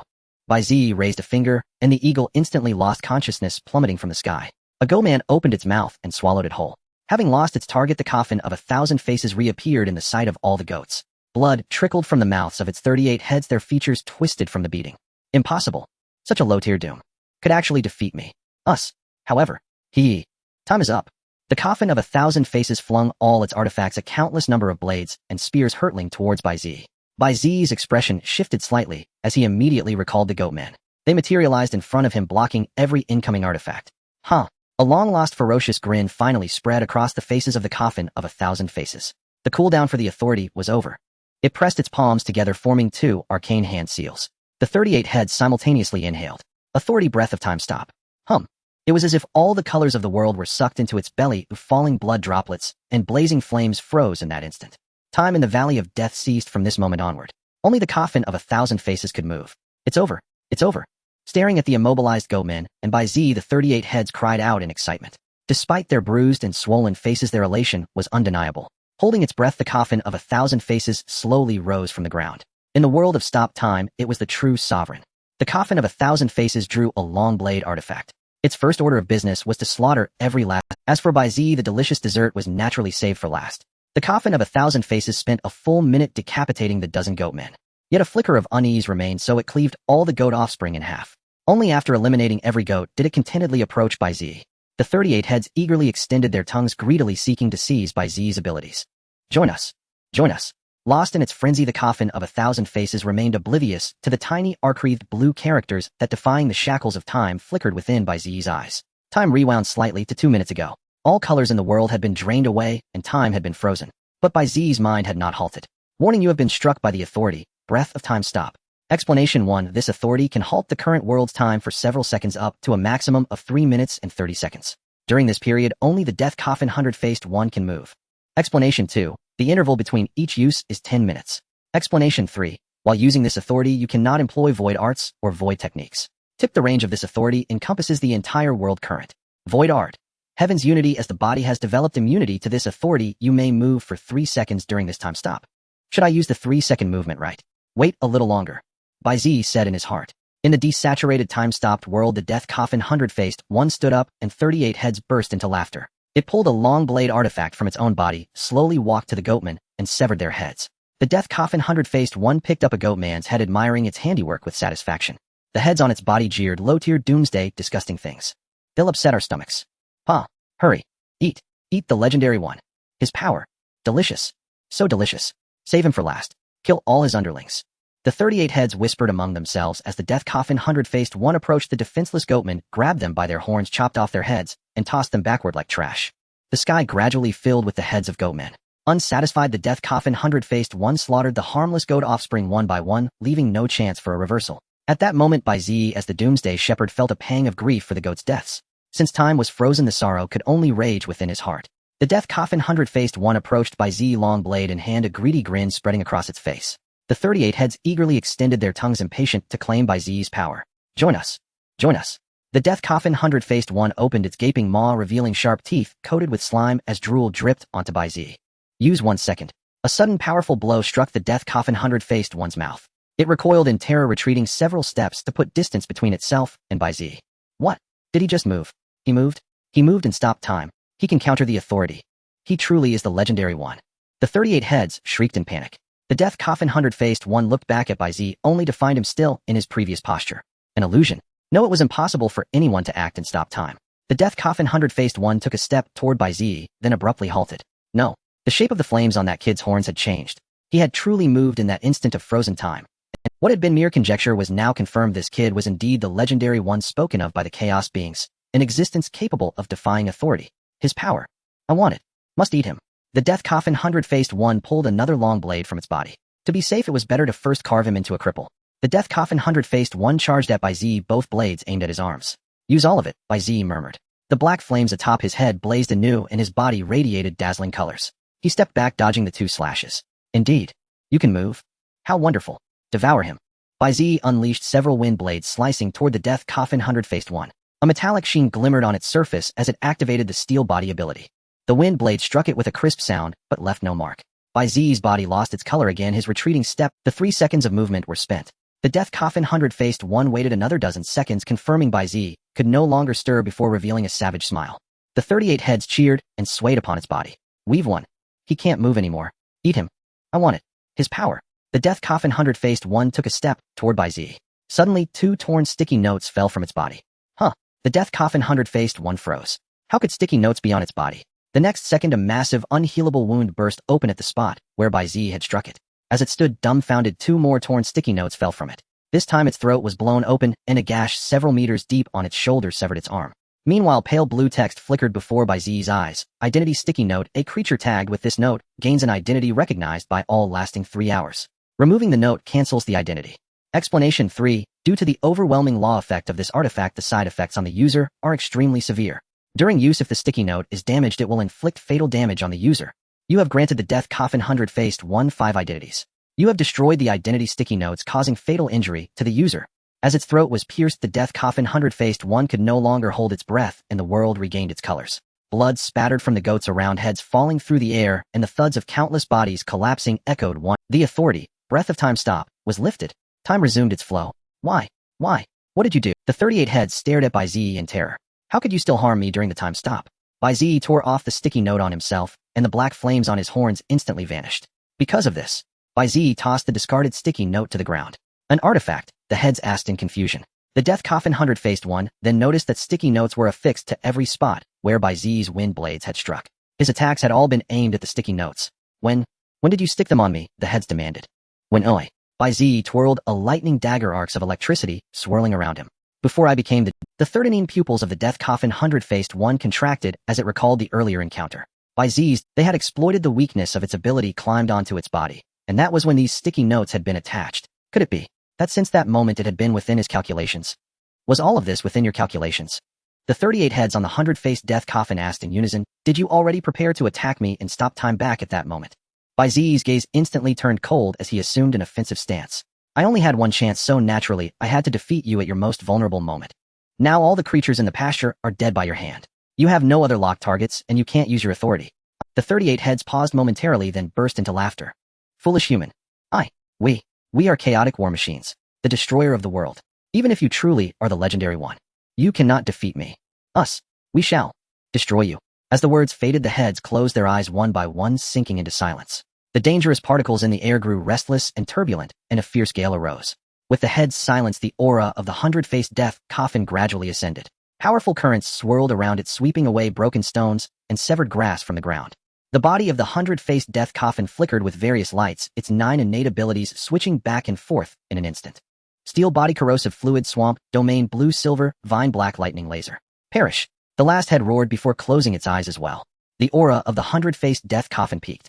It opened its massive maw, condensing a blinding orb of light. 2 blue vines suddenly coiled around Bai Ziyi's legs, and the ground turned into a quagmire, slowly pulling. A prompt from the final cycle appeared in the air, warning: you have been struck by ability Swamp Domain and ability Blue Silver Vine. Your legs are now bound by these abilities and cannot move. Warning: you have been targeted by Void Art Hundredfold Radiance Cannon. Hundredfold Radiance Cannon, the exclusive void art of the 100-faced death coffin, which concentrates absorbed abilities into a beam, carrying the effects of all those abilities. The more abilities absorbed, the greater its power. Current ability, count 9. The void art will fire in 10 seconds. Warning: you are within its attack range. Evade. All the small text slowly faded. An invisible current surged toward Bai Ziyi, and the gale whipped severed grass and fallen leaves against his face. A void art imbued with 9 abilities. Bai Ziyi's dark eyes remained utterly unperturbed. The maw of the 100-faced death coffin stretched wider, its lower jaw touching the ground. Black lightning crackled around the orb, and the aura of destruction shattered the earth inch by inch. An unknown level 100-faced death coffin unleashed a void art containing 9 abilities. Bai Ziyi raised his lightning dagger, channeling his own dangerous particles. A dazzling electric light erupted from the dagger. Golden arcs repelled all foreign objects carried by the wind, and Bai Ziyi's momentum peaked in that moment. Suddenly the wind ceased. Fallen leaves and rubble hung, suspended in midair. Their killing intents clashed. Void Art Hundredfold Radiance Cannon. A terrifying beam shot from the orb in the death coffin's maw, carving a trench across the ground. At the same time, Bai Ziyi moved. His right hand transformed into a flash of golden lightning, vanishing instantly. Martial Art Shadowless. Martial Art Rainbow. 2 stacked martial arts were unleashed simultaneously. A rainbow sword aura entwined with golden lightning met the beam. The ground split, debris flew, and the air a martial art. A flicker of mockery passed through the death coffin's eyes as a metallic sheen covered its body. At Bai Ziyi's level, his martial art couldn't breach its steel body. This time, it had won. Yet the 100-faced death coffin failed to notice the sticky note firmly pressed against the... That sticky note had been placed there by Bai Ziyi during his first attack in the stop-time world. The rainbow sword aura wrapped in golden lightning pierced through the 100-fold radiance cannon and struck the sticky note directly. You have destroyed Identity Sticky Note. The user will suffer fatal damage. The pale blue text of the final cycle appeared. The 100-faced death coffin with its steel body was pierced clean through by the sword aura. Hey! Its eyes widened in utter shock. Boom. The void art of the 100-faced death coffin collapsed under the sword aura. The orb detonated uncontrollably, and the violent particles within rampaged, tearing apart every inch of its body. In a single breath, countless cracks spread across it, and light burst forth from the fissures. It was blown into chunks of flesh by its own void art. An unknown level 100-faced death coffin, even at full strength, could not be matched by Mu Ji, a Void Realm being, at LV-84. But now, after being battered by the Goatmen and suffering 4 fatal wounds from Bai Ziyi, its condition had been reduced to its lowest point. Coupled with Bai Ziyi's earlier setup, turning the Identity Sticky Note into a fatal weakness layer upon layer of preparation, had finally given him a chance to defeat it. The 38 heads within the death coffin gushed out with its blood, transforming into human forms as they fell to the ground. Their bodies gradually dissolved into specks of light, dissipating into the air. 38 kills. Global highest. An impassioned announcement echoed in Bai Ziyi's ears. Exhausted, he collapsed straight onto the ground. Using the last of his strength, he activated 2 healing cards to mend his wounds. In the air, crackling blue text leaped out cheerfully. You have slain the Void Realm creature destruction sequence. 100-faced death coffin. As you have only slain its projection, not its true body, you have not earned crisis coins. Additionally, you have eliminated 9 ability users and 29 ordinary humans within it. Total crisis coins earned 2,960. Current crisis coins remaining 9,806. Void Law Heaven's Unity. As you have been struck by this authority 3 times and survived, your body has developed immunity. The next time stops, you will be able to move for 30 seconds. Bai Ziyi exhaled with difficulty. I fought desperately for so long, even using Doom, and it was just a projection. If a projection is this strong, how terrifying must its true body be? Meanwhile, in the small village, shrouded in poison mist, the lid of the remaining coffin was kicked open. A crimson giant stepped out from the coffin. Damn it. Good thing I sent 2 projections. This time I'll personally control the projection. I must absorb this legendary one and make him my 100th head. Outside the safe zone in a village shrouded by poisonous fog, another coffin lid was kicked open violently. A crimson giant emerged from the coffin, its appearance identical to the 100-faced death coffin. It actually managed to eliminate one of my avatars.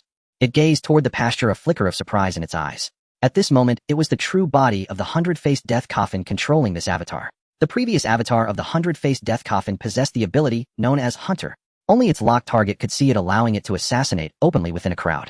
This current avatar wielded the power of fearful gaze. The moment their eyes met the target's soul would be instantly devoured by the 100-faced death coffin. It felt no pain, enabling it to fight endlessly and tirelessly. If the previous avatar was an assassin, this one was a true predator in every sense. A battle weapon specifically designed to harvest extraordinary abilities. Good thing I deployed 2 avatars, or I would have missed this once-in-a-lifetime opportunity. I must absorb this legendary one as my 100th trophy. The 100-faced death coffin strode toward the pasture. Thud! It stumbled and fell flat on its face. Startled, it looked down at the ground. The ground was perfectly level without any depressions. How could it possibly have tripped? Bewildered, the 100-faced death coffin tried to stand. Just then an eyeball dropped from its face. Strange, wasn't this avatar assembled properly? It picked up the eyeball and tried to shove it back into its socket. Thump! Its head tumbled to the ground as well. Feeling no pain, the 100-faced death coffin only then noticed its feet had melted down to the bone, and its entire body was melting like a candle. What's happening? Its head was utterly terrified, its tongue also melting like a starfish, rendering it unable to speak properly. Could it be? This poison fog is... Splash! The 100-faced death coffin dissolved into a pool of liquefied flesh, its consciousness vanishing. High above the death arena hung like a full moon beneath the dome of the Death Valley. A floating cloak slowly materialized within the arena master. Beneath the cloak, the profound shadows resembled a vast cosmos concealing his features. Once is one thing, but you intend to do it twice. Do you think I don't exist? What do you chaotic scum think you're up to? The arena master gazed at the distant Death Valley above, his tone filled with admiration. Truly worthy of the legendary one. At a mere danger level of 2, he can skillfully wield the artifacts I gave him, even borrowing the power of doom through them to eliminate the 100-faced death coffin's avatar, something I couldn't have imagined. Among his peers. No. Below danger level 5, no one should be capable of this. It seems the legend is true. On the pasture, Bai Ziyi recovered from his injuries and rose from the ground. Suddenly recalling something, a chill ran down his spine. Damn, there were 2 coffins in the village. If both avatars came from those coffins, then there's still another avatar out there. As if sensing his doubt, the endless cycle flashed with sparks and displayed a line of text. Note: the other avatar of the 100-faced death coffin has been eliminated. No other avatars remain in this world. You are safe. What? The other one has been taken out. Bai Ziyi was stunned. Who's that powerful? Wait. He immediately checked the remaining player count on his wristband. Now only 10 players remained in Death Valley. This meant the one who killed the other avatar was likely among these 10. Could it be Huang Xin and Luo Ding? He had exhausted every effort, even risking assimilation with Doom, just to take down one avatar. Could those 2? If so, they were incredibly strong. No, he needed to prepare even more thoroughly. With that thought, Bai Ziyi looked toward the spot where the 100-faced death coffin had exploded. After its death, the 100-faced death coffin had dropped a heap of artifacts like loot. Bai Ziyi approached and sifted through the remains. Unfortunately, most of the artifacts it had devoured were destroyed by the violent explosion and were now unusable. After searching for a while, he finally found a bagpipe and a makeup case. These were the artifacts he had previously given to Tan Shi and Wu Dai. The bagpipe was a flame bird's bagpipes that could summon a LV-50 firebird from the Void Realm to fight alongside him. The makeup case was essentially a magical transformation device. Bai Ziyi glanced at it and tossed it aside. No way. Transforming into a magical girl to fight would be worse than death. Fortunately, he now had plenty of crisis coins to stealth learn some advanced void arts and be prepared. With that, Bai Ziyi immediately pulled out the remaining high-level void art cards and began studying them earnestly. After a few more minutes, Bai Ziyi had spent 3 0 crisis coins to stealth learn 3 uses of emergency healing, 2 of Windblade, and 5 of Great Flame Fist. He still had 6864 crisis coins left. Too bad I couldn't learn the 100-faced death coffin's void art, Bai Ziyi sighed regretfully. After a while, Bai Ziyi found the previously lost mom's shopping bag, a storage artifact he had traded for with an invisibility cloak earlier containing all the artifacts meant for Huang Xin. Bai Ziyi tidied his attire ready to head to the final safe zone. Just then a sound caught his attention. On the ground nearby, an object emitted a faint red glow. He approached and saw it was a goat mask. The mask was pure white with a pair of pristine goat horns radiating faint, dangerous particles. It appeared to be an artifact. Given his earlier experience, Bai Ziyi dared not touch it directly and used Identify from a distance. Lines of text appeared on the mask: Crate artifact, pure white goat mask. Durability 1 use count. Effect: wearing this mask increases resistance to toxins and allows movement within poisonous fog without harm. Note: a gift from an anonymous kind-hearted citizen. You know the drill. All the text faded and Bai Ziyi was caught between laughter and tears. Clearly this was another reward from the arena master. Likely it was a token of thanks for helping eliminate a doom. Increases toxin resistance and immunity to poison fog. Bai Ziyi picked up the goat mask. I know you want to help, but playing it safe until the game ends isn't my style. I appreciate the gesture. With that he placed it into Mom's shopping bag. Bai Ziyi opened the map, planning his route into the final circle. Miss Mu Ji, the live broadcast device, has arrived at the ranch. The staff operated one of the 2 virtual broadcast devices and hovered above the ranch, but there is no trace of Bai Ziyi here. Mu Ji stepped closer to the screen, leaning slightly forward, observing the situation on site with great seriousness. The scent of her perfume wafted into the staff member's nostrils, quickening his heartbeat. The screen revealed thick smoke billowing with traces left by the clashes of virtual techniques scattered across the ranch. Hundreds of goat corpses lay strewn across the grass, each goat kneeling in a prayer-like posture, their heads all severed and lying 10 meters away. Blood stained the soil and grass, creating a gruesome and horrific scene. A terrifying chasm appeared in the frame, at the end of which lay a pile of strange flesh mixed with some broken magical tools. I didn't expect such a large-scale battle would occur here. Mu Ji's eyes flickered. Could it be that these goat people were all dealt with by Bai Ziyi? According to the collected data, there are still dangerous particles from other non-human entities present at the scene, suggesting that there may have been other creatures involved at the time. The staff member analyzed. That pile of flesh must be from the invisible monster we encountered earlier. Immediately, Mu Ji said. However, we can only locate him if the wristband is within a 200-meter radius of the live broadcast device. The staff member wiped away cold sweat. We have been operating the live broadcast device all the way here without detecting his trace. Is it possible? He can't come back. No, I think. Mu Ji glanced at the 38 players returning to the venue. He must have entered the final circle. Based on the trend of this shrinking circle, the final circle should ultimately be at the abandoned training camp in the Bai Ziyi looked at the wristband's map, muttering to himself, however, I need to pass through this forest first. Only 10 players are left, excluding myself, Huang Xian, and Luo Ding. The remaining 7 should not be hiding. Bai Ziyi spoke to himself while gazing at the mountains and forests. Figures were marked as identified and strong view. Exactly 7, all of whom were supernatural beings. They are actually all here. Bai Ziyi felt a toothache instantly. Could they all be from Honghu technology? Meanwhile, the 7 supernatural beings hiding in the forest were communicating with each other using special hand signs. No. 3. Target spotted 10 o'clock direction. No. 5. Received now executing a pincer attack. No. 1. Received moving towards the target. The target is only carrying a shopping bag, suspected magical tool. No. 2. Received I have set thunder bomb along his route. The target will be attacked by virtual techniques. If no. 6. Received I and no. 7 are ready for close combat.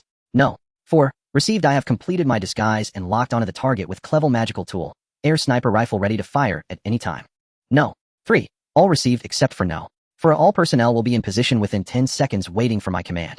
In the forest, the 7 supernatural beings were meticulously arranging their attack strategy. Watching the 7 move stealthily through the forest making hand signs he couldn't understand. Bai Ziyi's head was filled with black lines, so this is how ridiculous it looks when seeing others conspiring. However, the 7 supernatural beings had yet to realize they had been exposed. No. 1. I am in position. The magical tool on the target is confirmed to be Mom's shopping bag, a tool capable of storing items. No. 2. The target has stopped. Repeat.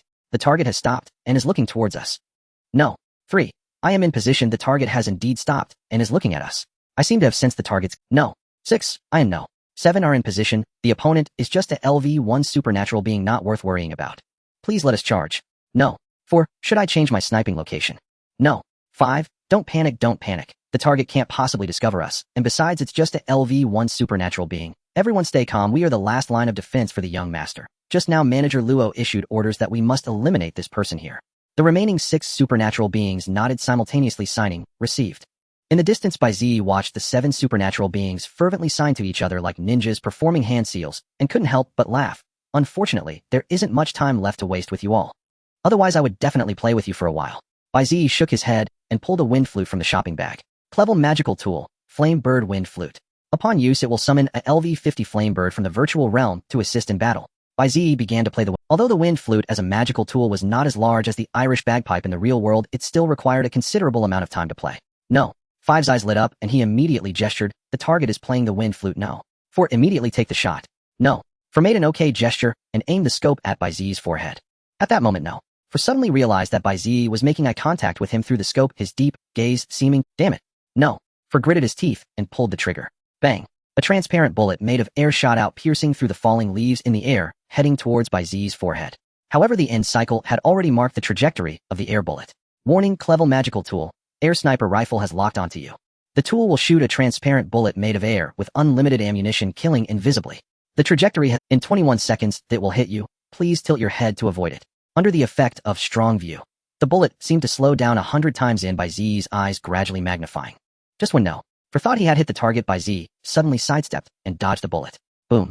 The air bullet struck the wooden post behind Bai Ziyi, leaving a bullet pit. What? No. For was taken aback.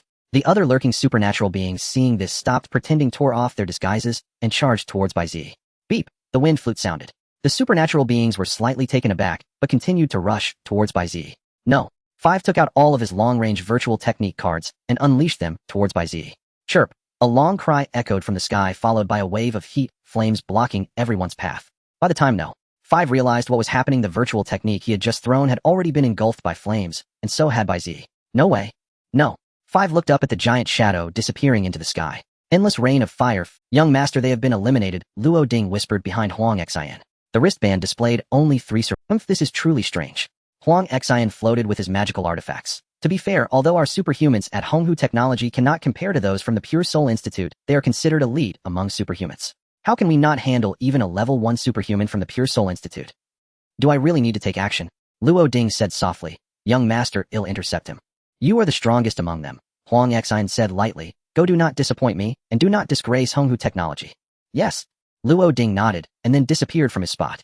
Humph, that woman from the Pure Soul Institute actually looks down on me. Huang Xian clenched his hand slightly, and the sword artifacts behind him soared into the sky, forming a vast array of swords. In that case, I will plant an indelible and painful memory in the hearts of your most cherished newcomers. Let him fear death, let his danger level remain at level 0 forever. In the frame, Luo Ding appeared at the entrance of the abandoned training camp, holding a traveler's sword. Standing at a height of 1.9 meters, his exaggerated muscles made him look like a fitness coach. At this moment, he stood at the entrance, exuding an aura of invincibility. Cool, this big brother, a fitness student exclaimed. His inverted triangle shape shows he has developed core strength very well. Yeah, out of so many contestants, only he looks strong at first glance. Great, finally someone can punish that cheater. Absurd, if that cheater wins the championship, I definitely won't accept it. The audience murmured, having already forgotten the strange occurrences in the ranch earlier. Under the influence of the great discipline, all supernatural events that defy logic would be rewritten into reasonable explanations. How did we get eliminated? Wu Dai sat up from the ground surrounded by players who had just returned. I can't remember what happened just now. How long was I on? About 5 minutes. You were sleeping like a pig here, Tan, she said gently with a smile. Off. I remember we entered the ranch and seemed to have been attacked by monsters inside, but then I don't remember anything. Wu Dai looked around, but did not see Bai Ziyi's trace. Where is Bai Ziyi? Is he still not back? Die, we were all fooled by him. Tan, she shook her head helplessly, saying, the audience at the scene said Bai Ziyi is a cheating player who has been using hacks. He is not a tester at all. He was just using us. After battling the death coffin, Bai Ziyi tore off the 5 identity stickers to avoid being affected by them during the fight with Huang Xian and Luo Ding. Therefore, Bai Ziyi's 5 identities had already become invalid, and Wu Dai and Tan Shi no longer recognized his identity. So did he betray us or save us? Wu Dai asked in confusion. I have a vague memory of us fighting Bai Ziyi with more than 30 players at the same time. But we looked like monsters while he was surrounded by flames like a celestial being. Tan Shi shrugged. As for me, I have no memory at all. I just closed my eyes and opened them to be here. On the other side, the superhumans from Honghu Technology also gathered together, watching the holographic projection. Wow, Brother Luo is about to take action, Lu Jianing said with emotion. Although his superpower is not offensive, his martial skills are the strongest among us. Especially that instant flash, which is a high-level martial skill inheritance from the 10th virtual realm, Xianling domain, with a high acquisition difficulty. Even if I summon hundreds of clones, I may not be able to defeat him, Lu Jianing said. Indeed, my superpower also cannot deal with that martial skill. Lu Ba nodded in agreement. It's a pity we didn't have the opportunity to learn this martial skill from Xianling domain. All right, brothers, get ready. Lu Ba clapped his hands loudly, gathering the superhumans from Honghu Technology nearby. That Bai Ziyi is about to come out. We must capture him immediately. It's over. Ooh, every member of Honghu Technology that Bai Ziyi eliminates in the game will come looking for him in the real world, Huang Dihao said worriedly. The more he kills, the more people will seek revenge. Sai, why don't we find a way to escape? Zhang Qianjuan whispered. Those guns might just be bluffing. You few can forget it. Zhang's was squatted behind Zhang Qianjuan, poking him with his gun. Do you think this is a toy? Want to try it out? No. Zhang Qianjuan hurriedly raised both hands. Don't worry, we are only targeting Bai Ziyi. Now, as long as we catch him, we will let you go. Zhang Yu laughed beside them. There he is. Someone in the audience shouted, Bai Ziyi is coming. Wait, what? In the frame, Bai Ziyi's figure slowly rose from the horizon. Beneath him stood a bird engulfed in flames. Is that a flame bird? The audience was shocked. What's going on? It was supposed to be a chicken-eating competition. How can he have a pet? Hey, isn't this cheating? He changes his cheating methods every time. So shameless. Bai Ziyi squatted down and patted the flame bird beneath him. Good buddy, rained down fire. Coo. The flame bird let out a long cry and waved its wings towards the ground. Boom, boom, boom. A sky full of fire rain erupted from the flame bird's wings, instantly covering the entire abandoned training camp. Luo Ding snorted coldly and slashed through the rain of fire with several sword energies. This is bad, young master. Luo Ding immediately looked towards Huang Xian. Huang Xian was seen controlling the myriad swords and blades like a giant steel hand, extinguishing all the flames. Daring to provoke me. A glint of cold light flashed in Huang Xin's eyes. No, I am not targeting you. Bai Ziyi said, wearing the previously collected magical artifacts on the back of the flame bird. What I mean is, why don't you all come at me together? Bai Ziyi, do not be arrogant. How can you challenge our young master? Luo Ding shouted at Bai Ziyi. Forget it, Luo. Huang Xian waved his hand, grinning at Bai Ziyi. I originally wanted Luo Ding to deal with you just to make your loss. I didn't expect you to be so arrogant, daring to challenge both of us at the same time. To deal with you one hand is enough, lest outsiders say we from Honghu Technology bully others. Young master, you must not do this. Intelligence reports say he is cunning and full of tricks. You must not let your guard down. Luo Ding advised from afar. It's fine, you, in the face of absolute strength, all tricks are small and powerless. Huang Xian manipulated the swords and blades, forming a magical artifact staircase in front of him, slowly walking up to stand eye to eye with Bai Ziyi. Come, let me see what abilities you, a level 1, possess. After saying that, countless magical artifacts formed a metallic PSM sick, forcing out a chapter. If I stop updating in the next few days, it might be due to worsening health. Brothers, take care of your health, although I know not many are reading laughs. Huang Xian stood with his hands behind his back, treading upon a longsword artifact. The steel dragon assembled from countless artifacts, sword and dove, behind him, resembling a cultivator swordsman. Bai Ziyi narrowed his eyes, activating identification. In an instant, dense streams of text emerged from the steel dragon and Huang Xian human. Danger level 2. 8. Great artifact, traveler's sword. Great artifact, knight's lance. Great artifact, assassin's dagger. Great artifact, butcher's knife. Great artifact, spiral sword. Statistics show the target is controlling a total of 1001 artifacts. All the fine print retracted, and a bead of cold sweat slid down Bai Ziyi's face. Even with his abilities sealed, he can still simultaneously control over 1,000 artifacts. Truly the young master of Honghu Technology. Flattery won't make me go easy on you, Huang Xian declared arrogantly. No, what astonishes me more is where you found so many artifacts, Bai Ziyi countered. Bai Ziyi crouched on the back of the flame bird, gently stroking its feathers. In this competition, Honghu Technology dispatched a total of 25 psychics. Ostensibly participants, they've actually been gathering equipment for me. The artifacts collected by others are all handed over to the 7 you just encountered, who bring them back to me, Huang Xian explained bluntly. Oh, since you think I'm just a LV1, why go to such lengths to collect artifacts? Bai Ziyi raised an eyebrow. Afraid you can't beat me with just 1 or 2 swords. Don't misunderstand. They're only helping me find a suitable trophy. A longsword flew to Huang Xin's side. Its blade shimmered a gem-like azure under the sunlight, and at its center was carved a profound black rune, giving it an unfathomable depth, as if another world lay within. Huang Xian flicked the blade, eliciting a sharp, lingering ring. Great artifact, cavern sword. Cavern sword, an artifact inscribed with spatial runes possessing its own storage space. In battle, it can release stored items for a surprise attack. One sword hides 10,000 swords. Within the sword lies a cavern. This artifact is a special reward for completing the Arena Master's commission. Before Huang Xian could introduce it himself, identification displayed all the artifact's information. A sword with its own storage space. Troublesome. This sword was a perfect match for Huang Xin's universal dominion ability. In battle, it could fire other controllable weapons at any moment, making defense nearly impossible. That meant the artifacts Huang Xian could control might not be limited to the 1001 visible ones. The cavern sword likely held a vast arsenal within. Bai Ziyi was at a loss for words. He thought to himself, why would the Arena Master leave such a powerful artifact for my opponent? Isn't this just setting me up for failure? This is the great artifact, cavern sword, that I obtained from completing a hidden quest, Huang Xian said, his voice brimming with pride. What hidden quest yields such a powerful sword? Bai Ziyi suddenly asked. Well, I suppose telling you won't hurt. Huang Xian manipulated the cavern sword as he spoke slowly. In all death arena competitions, collecting 100 artifacts triggers this hidden quest, earning a tailor-made great artifact. After hearing this, Bai Ziyi was even more speechless. He had gone through hell to resolve an apocalypse only to get a sticking, your human wave tactics, collecting 100 artifacts for a custom great artifact. The difference is too stark, isn't it? This is a secret discovered by Honghu Technology. Even the Soul Purification Institute doesn't know. Huang Xian flashed a meaningful smile. What? Revealing such a big secret to me? Trying to recruit me? Bai Ziyi chuckled in return. No. Because you're about to become a useless cripple. Huang Xian reasserted control over the dragon, preparing to attack. The Soul Purification Institute won't believe the intelligence of a cripple. Strange.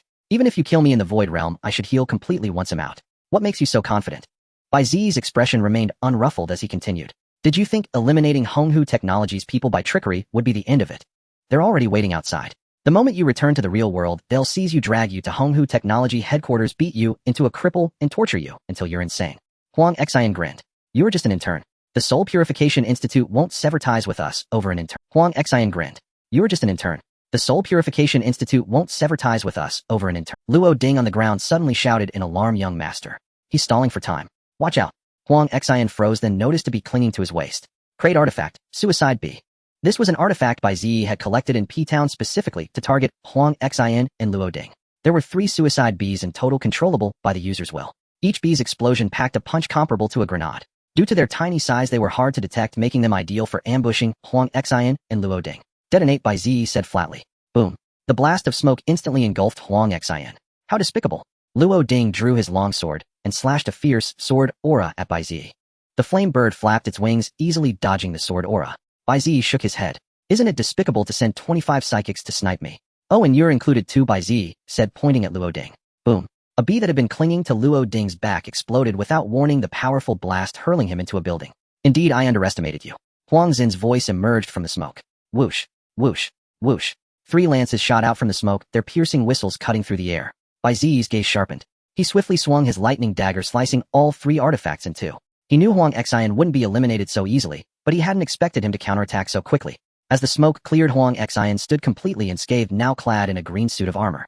Crate artifact, life armor crafted from the branches of the life tree. It can withstand 2 fatal blows. 2 lines of text materialized from Huang Xian. So he retrieved it from the cavern sword the moment the explosion hit. Bai Ziyi murmured. Huang Xin's reaction speed was faster than had imagined, far surpassing the likes of Lu Ba and Lu Jianing. No more tricks. Face me, Heathen. Huang Xian commanded the steel dragon, charging it straight at Bai Ziyi. With a single wave of Huang Xin's hand, the steel giant dragon behind him charged toward Bai Ziyi. The flame bird raised its head and let out a resonant cry, conjuring a scorching storm of fire that swept toward the steel dragon, forcibly halting its advance. ALV-50 flame bird. That's indeed a bit troublesome. Huang Xian remained unfazed at the sight. With a single hand gesture, the dragon instantly dispersed into dozens of red-hot flying swords that burst through the fiery storm. Before Bai Ziyi could react, they reassembled above him into a dragon's claw and struck downward. It can freely reassemble. Bai Ziyi's eyes narrowed as he swiftly commanded the flame bird to retreat. The steel dragon's claw slammed into the ground, then instantly transformed into hundreds of flying swords surging toward the flame bird. Good buddy, show me everything you've got. Bai Ziyi gently patted the bird's back. The flame bird nodded with a soft cry, and the next moment it spewed a torrent of fierce flames that melted all the incoming hundreds of flying swords. As expected of a beast dwelling in the Rongyu volcano, it can even melt grade artifacts. Huang Xian clapped in admiration. But your summoned helper sustained by an artifact, how much longer can it last? 2 lines of pale blue text appeared before Bai Ziyi's eyes. The flame bird has destroyed 98 artifacts, for 3 more to reach the target. The text vanished, and Bai Ziyi nodded, asking the flame bird, good buddy, can you melt more artifacts? The flame bird blinked, then nodded. All right, help me melt 400 more artifacts, and you can go back. Bai Ziyi gently stroked its head.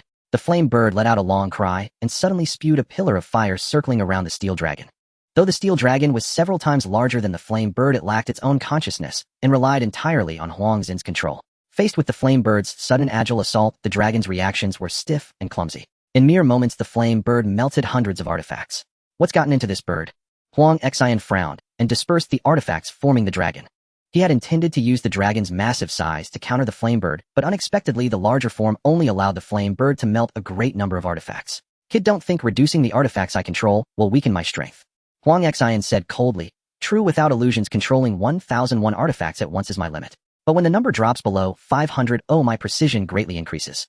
ITLL only make you die faster. Bai Ziyi grinned. What a coincidence. I'm helping you. Say thank you, brother Bai. Such a sharp tongue. Huang Xian waved his hand, manipulating dozens of flying swords to form 7 or 8 metal wheels with blades facing outward. They spun at an extremely high speed, charging toward the man and the bird. The air screeched with friction, startling Bai Ziyi. Each wheel was composed of nearly 10 grade artifacts, their sharpness self-evident. With such astonishing rotational speed, even Huang Kong's iron body would be unable to withstand the high-speed cutting wheels. The flame bird also sensed the danger, concentrating its flames on its wings and tail. Like a fighter jet, it weaved through the wheels. Seizing the opportunity, Bai Ziyi used a water rope to pull a flying sword from the air and hurled it at one of the wheels. Whoosh! The sword was cleanly sliced in 2, the cut surface smooth and slightly reddened by friction. That brutal. Bai Ziyi was stunned. Any creature cut in 2 by that would be beyond even first aid to save. He patted the flame bird beneath him. Your mission ends here. Go back. I don't want your help to get you killed. Seeing this from afar, Huang Xian sneered. What, trying to flee now? But there's no escape. Poison fog surrounds. To be honest, I just don't like heated fights. Bai Ziyi shrugged and vanished into the flame bird's blazing fire. The man and the bird disappeared from the sky. What? Huang Xin's eyes widened, but he found no trace of Bai Ziyi in the air. Did he really escape? No. Huang Xian immediately abandoned his aerial search and turned his gaze to the ground. Sure enough, as he looked down, he spotted a sprinting figure darting into a training room. When did he get to the ground? Huang Xian was startled, then swiftly commanded the wheels to chase the figure. A line of text appeared before Bai Ziyi, 51 artifacts remaining to reach the target. Bai Ziyi nodded. The flame bird had helped him destroy 450 artifacts, greatly reducing his burden. The remaining 51 artifacts were up to him alone. Since the wheel's trajectory depended on Huang Xin's visual control once inside, he could only track Bai Ziyi by instinct. The 8 wheels followed the figure into the building, slicing back and forth through the cramped space. After a few seconds, the building's load-bearing walls and pillars were destroyed by the wheels. The already dilapidated structure, now under such assault, could no longer hold and collapsed with a thunderous roar. Got you now. Huang Xian snorted coldly. Dozens of flying swords hovered over the rubble. With a wave of his hand, the swords descended like meteors, piercing every piece of debris, filling the air with dust. Dead, Huang Xian sneered. But after 2 seconds, no triumphant broadcast sounded in his ears. Not impossible. Huang Xian frowned. Just then Bai Ziyi emerged from another building, waving at Huang Xian. What a hider. Huang Xian moved to recall the swords from the rubble, only to find that the dozens of flying swords had lost their connection with him, becoming uncontrollable. Pale blue text slowly faded in the air, target achieved. Bai Ziyi looked at Huang Xian nonchalantly. Bai Ziyi beckoned to Huang Xian. Come down and he'll tell you what my ability is. Your ability. Huang Xian. This kid's ability was indeed peculiar. Despite being a LV1, he had survived through the finals against numerous opponents. Listening wouldn't hurt. Huang Xian descended slowly on his flying swords, hovering 5 meters above the ground, looking down. What is your ability? My ability is teleportation. Bai Ziyi smiled slightly. Teleportation. Huang Xian squinted. If it truly were that troublesome ability, Bai Ziyi could indeed defeat his subordinates with his LV1 strength. It would also explain how he disappeared from the air and reappeared on the ground, and how he escaped the collapsing building to appear in another house. But no 2 identical abilities existed in the world. The ability user with teleportation was a renowned treasure hunter. How could it be Bai Ziyi? You're lying. Huang Xin's voice was grim. With that, countless flying swords behind him shot toward Bai Ziyi like missile. Boom, boom, boom. The air was filled with whistling sounds and dust billowed. Huang Xian left Bai Ziyi no room to die. As the dust settled, Huang Xin's pupils contracted. Countless artifacts were embedded in the ground, but Bai Ziyi was nowhere to be seen. I told you. Bai Ziyi's voice came from the rooftop of a nearby building. He stood with arms crossed, 1 foot on the edge, backlit by the sun, his figure radiating an indescribable sanctity. My ability is teleportation.